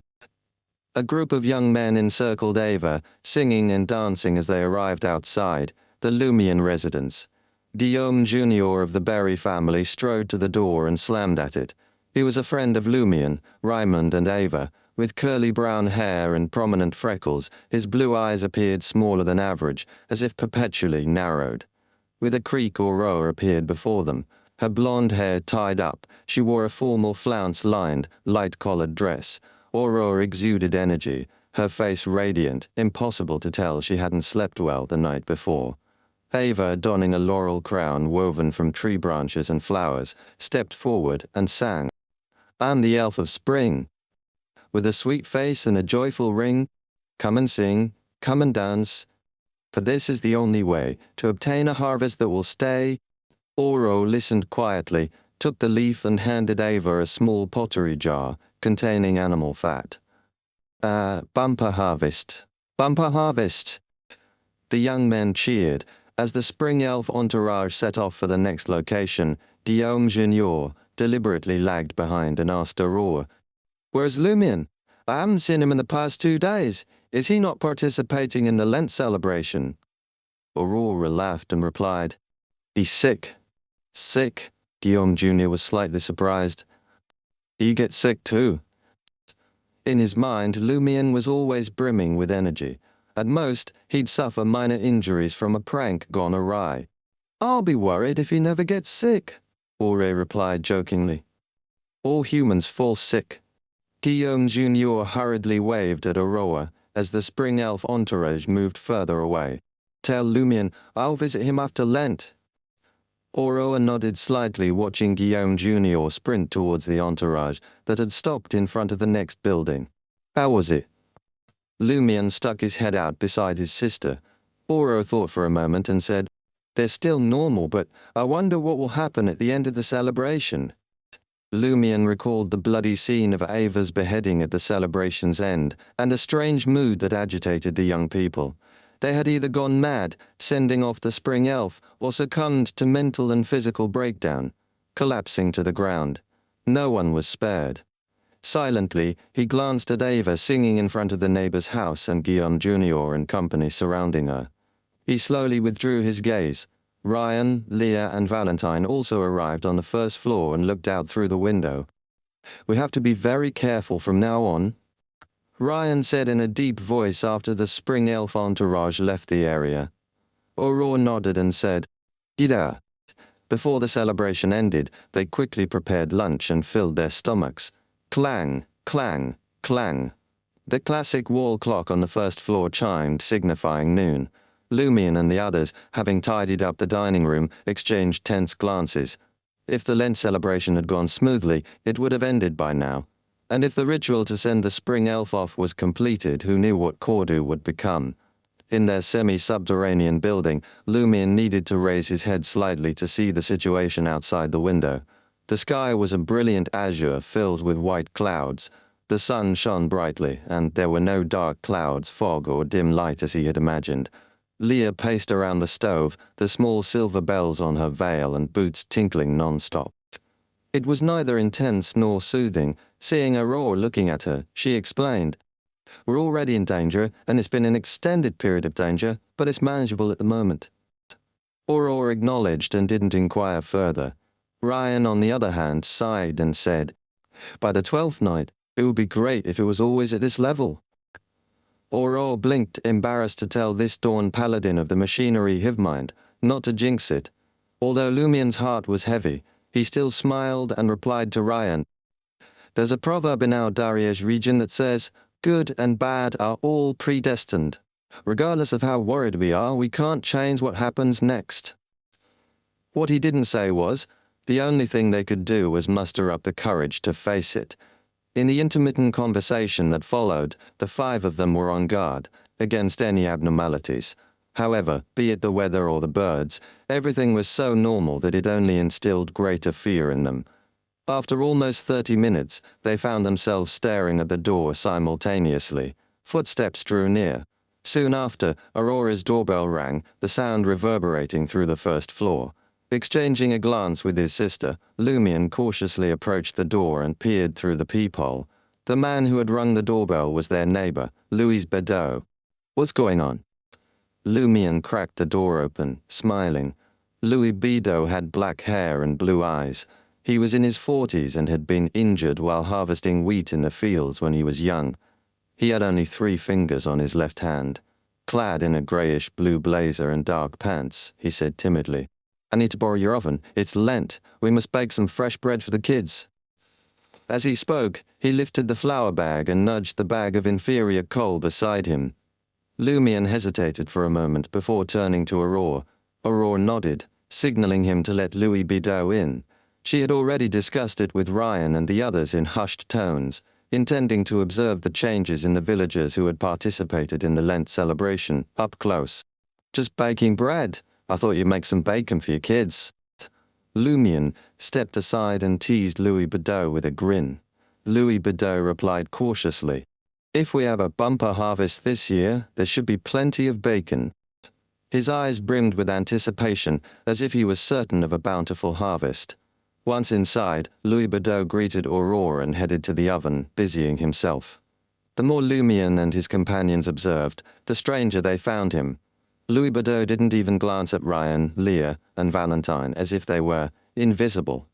It was like a person who had already turned into a monster trying their best to pretend to be normal. However, as long as they encountered something that exceeded their original memories, they would display obvious abnormalities or ignore it.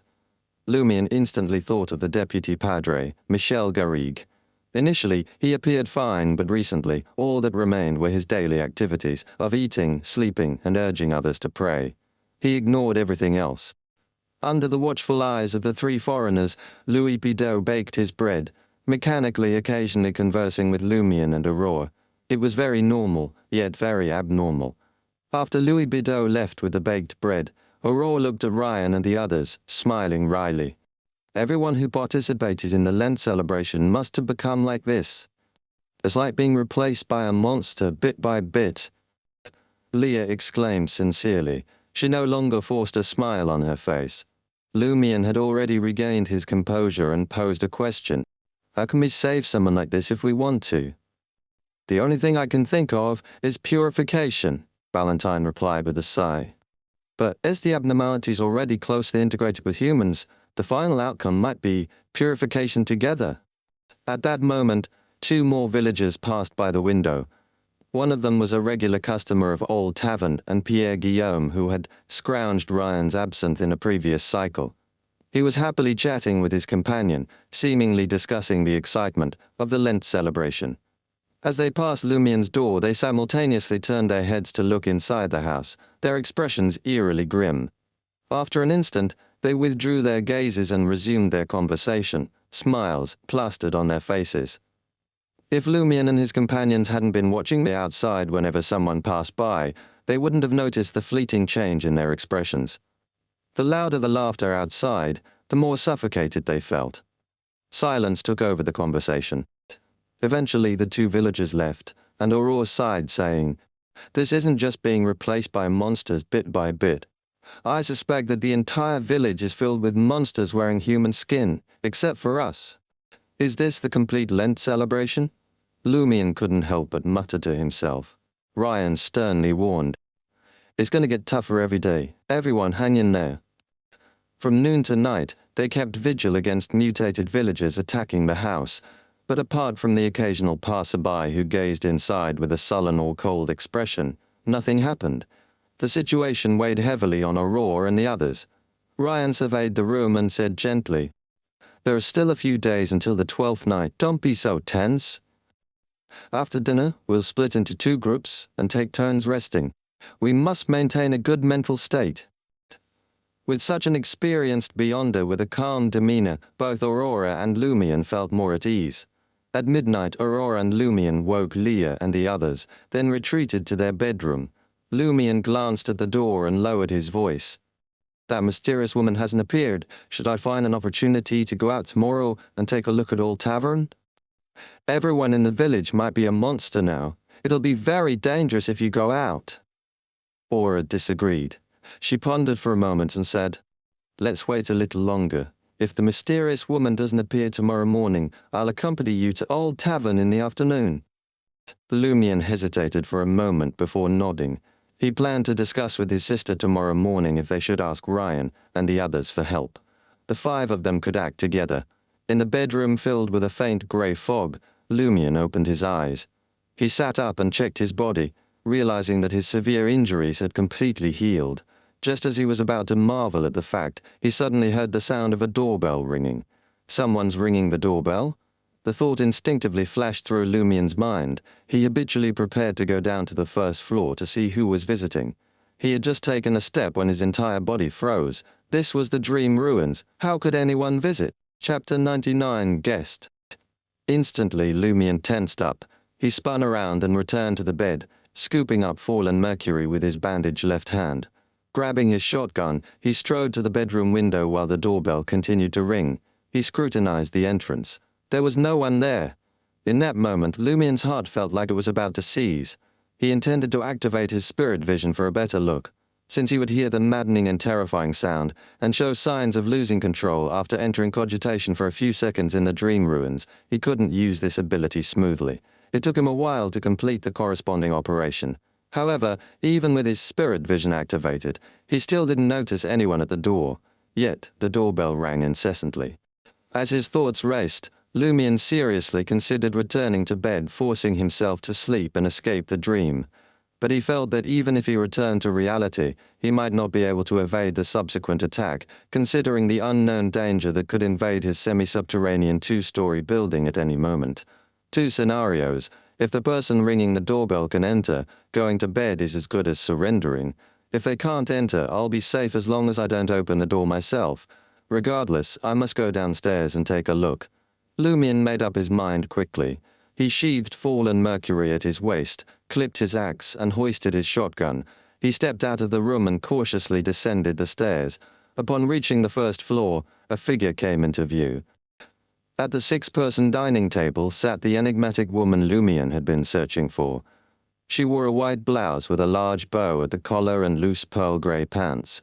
Her casual attire was deceptively elegant. She sipped a pale golden drink, a short black hat beside her.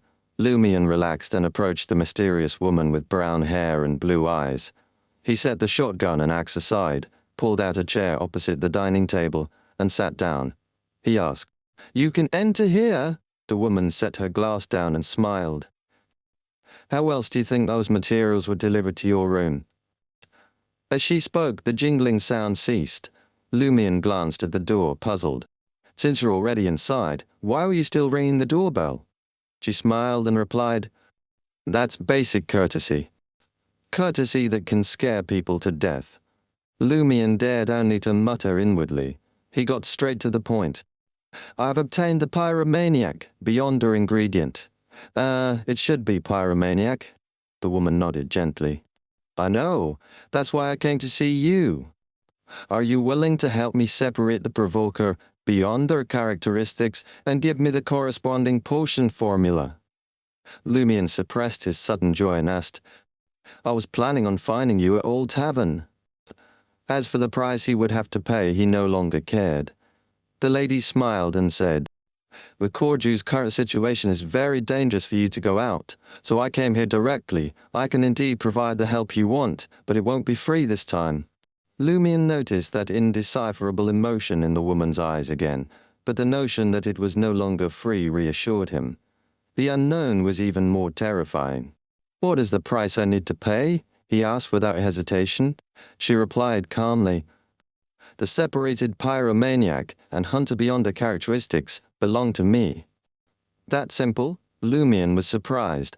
He didn't even think of it as a price. After all, he wouldn't be able to use the pyromaniac beyonder characteristics for a long time. She continued, "In addition to the help I originally provided, if there's any more in the future, if there's a future for you, you have to do something for me." Lumion sensed the inscrutable emotion in her eyes intensify. He probed. "What if I don't?" She laughed. "Isn't it common for investments to fail? Didn't your sister lose some money buying stocks with divination?" "What do you need me to do?" Lumion asked without hesitation. She sighed softly. "Let's talk about it, if you can survive." "All right. Give me the Beyonder characteristic you obtained." Lumion rose and headed for the stairs leading to the second floor. He barely restrained himself from sprinting up the staircase. When she could no longer see him, he dashed. Soon, Lumion returned to the first floor with the cloth bag containing the pyromaniac Beyonder characteristic and approached the dining table. The woman raised her glass again and sipped the pale gold liquid. "What's this?" Lumion asked casually. She explained simply, "It's an aperitif from Trier called Black Poker. It's brewed from ginger, cinnamon, nutmeg, and cloves soaked in sweet wine for a long time. It tastes pretty good." Having raised the topic merely to build rapport, Lumion didn't pry further. He opened the cloth bag and extracted the burning heart from the soil. A scorching sensation seared his palm. Enduring the mild pain, he leaned forward and handed the Beyonder characteristic to the woman across the dining table. She extended her left palm and let the heart hover in midair. She glanced at Lumion and chuckled. "When storing Beyonder characteristics in the future, remember to change their environment every once in a while. If such a thing comes into contact with something for too long, it's very likely to fuse with it and become a mystical item that needs to be sealed." "Is that so?" Lumion asked. "How often do I need to make a change?" "Normally it takes 2 to 3 days, the woman said nonchalantly. "But accidents do happen. I recommend switching environments every 24 hours. With proper sealing and preservation, it could last months or even years. Also, if you've already mixed Beyonder ingredients into a potion, drink it as soon as possible, otherwise the liquid might merge with the bottle. As she spoke, a sudden flash enveloped her body, and the burning part transformed into countless red fireflies. The fireflies danced and swirled, coalescing into three distinct objects. One was a dark red springy textured object, another was a shrunken version of the burning heart, now missing numerous holes. The last was a black stone with a liquid-like surface and a potent odor. The woman's right palm caressed the three objects, causing two to vanish into thin air. All that remained on the dining table was the dark rock, about half the size of a fist. Is this the provoker Beyonder characteristic? Lumion asked eagerly. The woman produced a post-it note and a silver fountain pen, scribbling down the potion formula, then reminded him, "You still lack mystical knowledge. After killing the monster, you only took the Beyonder characteristic." Such Beyonder creatures are rich in spirituality. Many of their parts could be used to make charms, lotions, and ingredients for certain spells and rituals. For example, its blood is a supplementary ingredient for the Pyromaniac potion. Although the Pyromaniac potion requires fire salamander blood, the monster's blood will do. It's essentially the same, and the effects might even be better. The more Lumion listened, the more regretful he became. Although Aurora's adventure novels included scenes of hunting monsters and harvesting parts, he hadn't connected this to reality. He believed the flaming monster's only value was its Beyonder characteristic, and now retrieving it was impossible. The blood would have dried by now. The woman ignored his reaction, tearing off the top note and letting it float toward Lumion. Lumion grabbed it and read the words eagerly. Provoker potion formula. Main ingredient, 1 provoker. Beyonder characteristic. Supplementary ingredients: 50 milliliters of distilled liquor, 10 drops of honeysuckle extract, 5 grams of grapevine powder, 10 grams of fern powder. Usage: drink it directly. After finishing, Lumion asked, puzzled. There aren't any materials rich in spirituality, like the fire salamander's blood. She smiled and replied, different potions have different requirements. Yours mainly relies on symbolic mysticism. For example, ferns symbolize being easily influenced by others. This aligns with the essence of a provoker. So, a provoker needs to sway others with their words. Lumion tucked the note away, pondering where he might find the supplementary ingredients. Distilled liquor was available at home, Aurora used it in certain dishes. Grapevines and ferns were abundant in Dariage. Their venturing out might be risky. The only item left was honeysuckle. He'd have to ask Aurora if she had any among her spell-casting supplies. When Lumion looked up again, the woman across from him, along with the black short hat and the black poker aperitif, had disappeared. He hadn't even noticed when she'd left. This despite the fact that his spirit vision hadn't been deactivated the entire time. Phew. Lumion exhaled and headed back to the bedroom, clutching the provoker. Beyonder characteristic and the potion formula, anticipation swelling within him. He quickly lay down on the bed, intending to return to reality and consult Aurora, hoping to gather the additional ingredients by nightfall. He didn't care that his spirit vision was still active. It would deactivate on its own, once he fell asleep. In the dead of night, Lumion opened his eyes and glanced over at Aurora. He couldn't wait to share the news of acquiring the Provoker potion formula with his sister. Yet, almost simultaneously, he spotted Aurora's mouth open slightly, a hazy, translucent figure emerging. It was a bizarre lizard-like creature, Lumion's gaze locked in place. As the ethereal lizard surveyed its surroundings, he instinctively shut his eyes. The lizard darted its gaze around before quickly scurrying away from Aurora's mouth and exiting the room. Lumion reopened his eyes, staring at his sister in bewilderment. Aurora's face was shrouded in darkness. Her mouth hung slightly open as she slumbered peacefully. Lumion observed her, motionless, as if he'd become a statue. In the thick of night, his heart sank further into despair. Chapter 100. Hesitation. Tick-tock, tick-tock, tick-tock. The second hand of the wall clock echoed through the dark room. After what felt like an eternity, Lumion finally shook off his nightmare. He hastily reached over, gripping Aurora's shoulders and shaking her vigorously. "Wake up! Wake up!" He stifled his voice, careful not to alert the 3 official investigators on night duty. Aurora's eyes remained tightly shut, her mouth slightly agape. No matter how much Lumion shook her, she didn't respond. She appeared like a living corpse, devoid of a soul.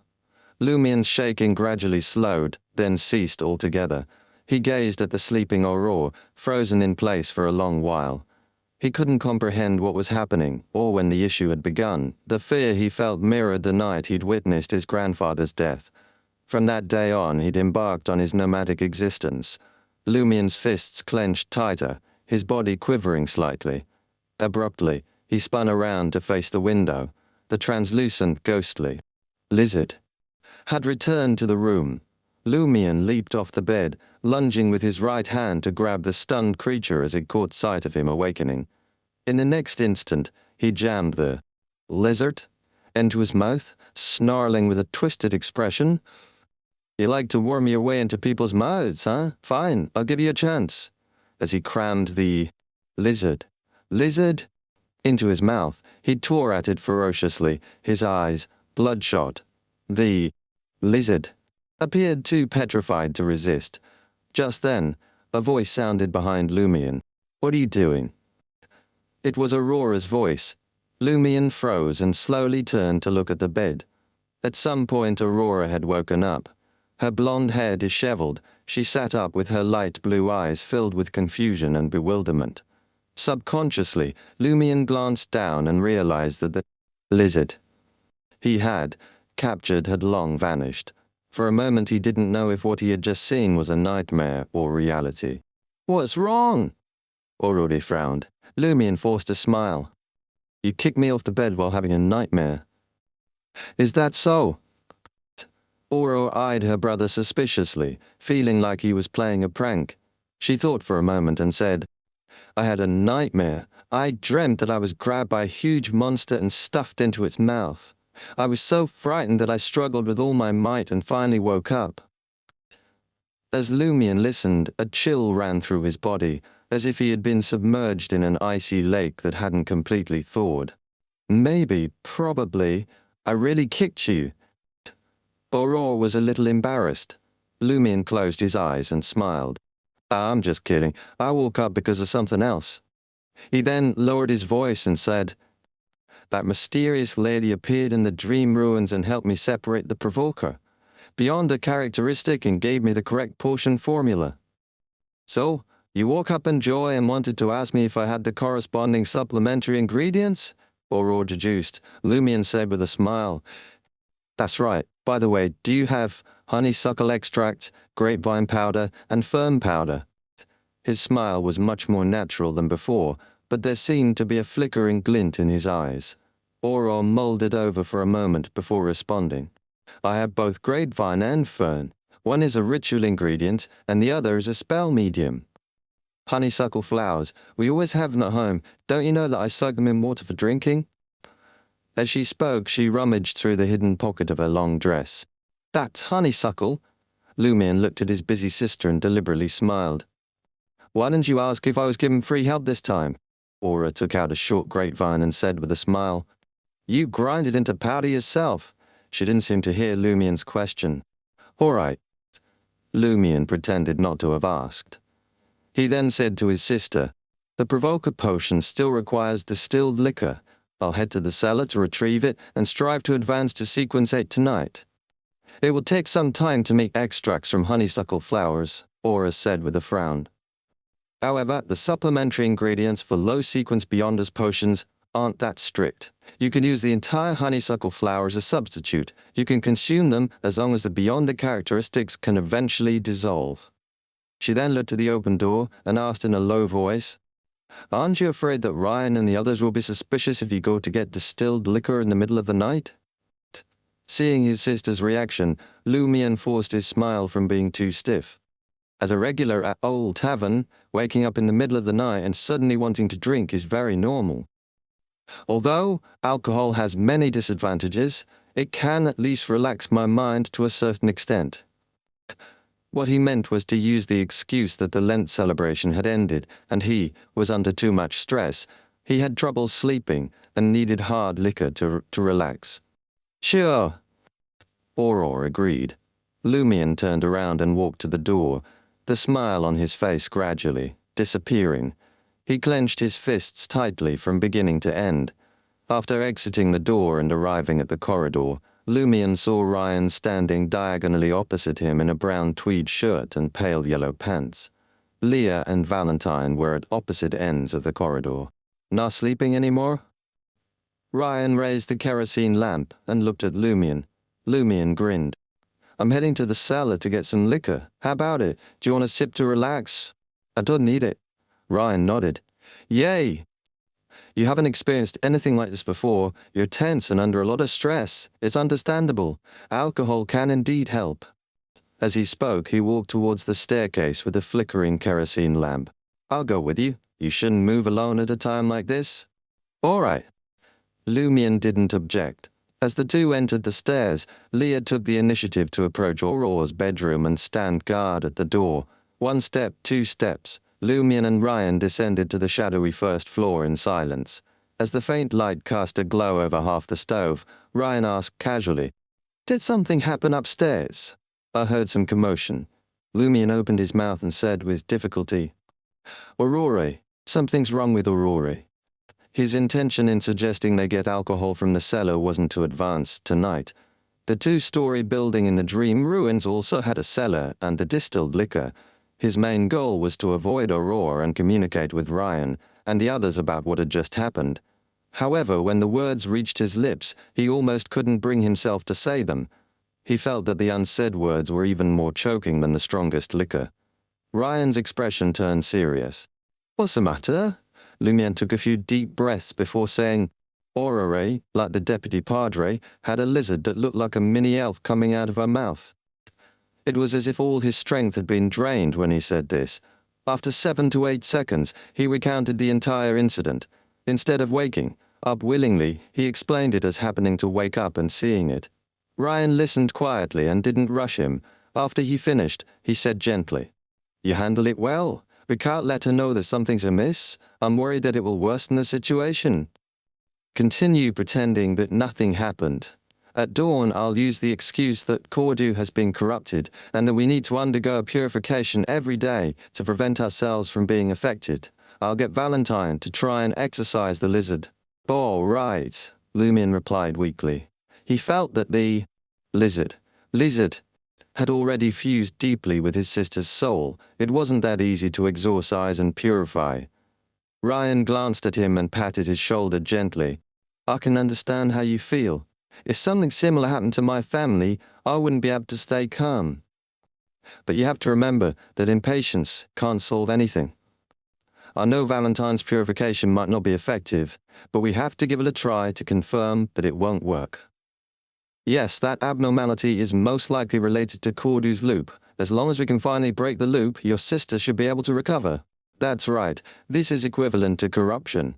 As long as I can remove all the corruption when the loop is lifted, Aurora will definitely be fine. Lumion's eyes gradually lit up as he regained his motivation. Ryan was rather satisfied with his reaction and said gently, I need to remind you that you have to adapt to your sister's changes in the next few days. It's very likely that she'll be like the deputy padre, gradually losing herself to instincts. She'll act differently, following her memories and strongest emotions without reacting to anything else. Lumion fell silent for a moment before saying, I'll adapt. His voice became softer and softer until it trailed off. After getting the distilled liquor from the cellar, the two of them returned to the second floor as if nothing had happened. Upon entering the bedroom, Lumion smiled again.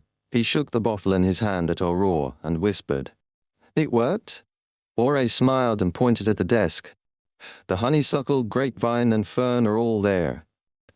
Lumion nodded and placed the bottle on the desk. Then, he lay back on the bed and closed his eyes under the pretext of trying to fall asleep and advance in his dreams as soon as possible. He couldn't fall asleep no matter what. He couldn't figure out when his sister had been corrupted and had the lizard enter her body. During this period, the two of them had been together every second. Even if Aurora went to the washroom, Leah would accompany her, and vice versa. How could there be a problem? If it happened during our sleeping hours, why didn't anything happen to me? Lumion tried his best to recall, hoping to find the source. It would help resolve the abnormality. Suddenly, he remembered something. In the previous cycle, Padre Guillaume Benet had remarked that the church didn't want to kill all the adults here and harvest a ruin. He said that he had other means even if Aurore really wanted to deal with them. At that time, he was still an ordinary person. Lumion initially believed that he was relying on Shepherd Pierre Berry, but with the current situation, he had a guess, a crazy guess, perhaps from the beginning. Most people in the village had been parasitized by those strange lizard-like creatures, including Aurore. As the 12th night approached, the corresponding abnormality would become more and more obvious, and some people would show signs earlier. The reason why he was spared was because he had the bluish-black symbol on him. Recalling Aurora's lack of commitment in many matters in the second half of the previous cycle, Lumion felt that his guess might be correct. He couldn't help but grit his teeth. At this moment, Ryan was patrolling the corridor with a kerosene lamp. On the wall beside him, the shadow suddenly lengthened. Almost at the same time, the small silver bells on Leah's veil and boots rang. She felt her shoulders turn abnormally cold.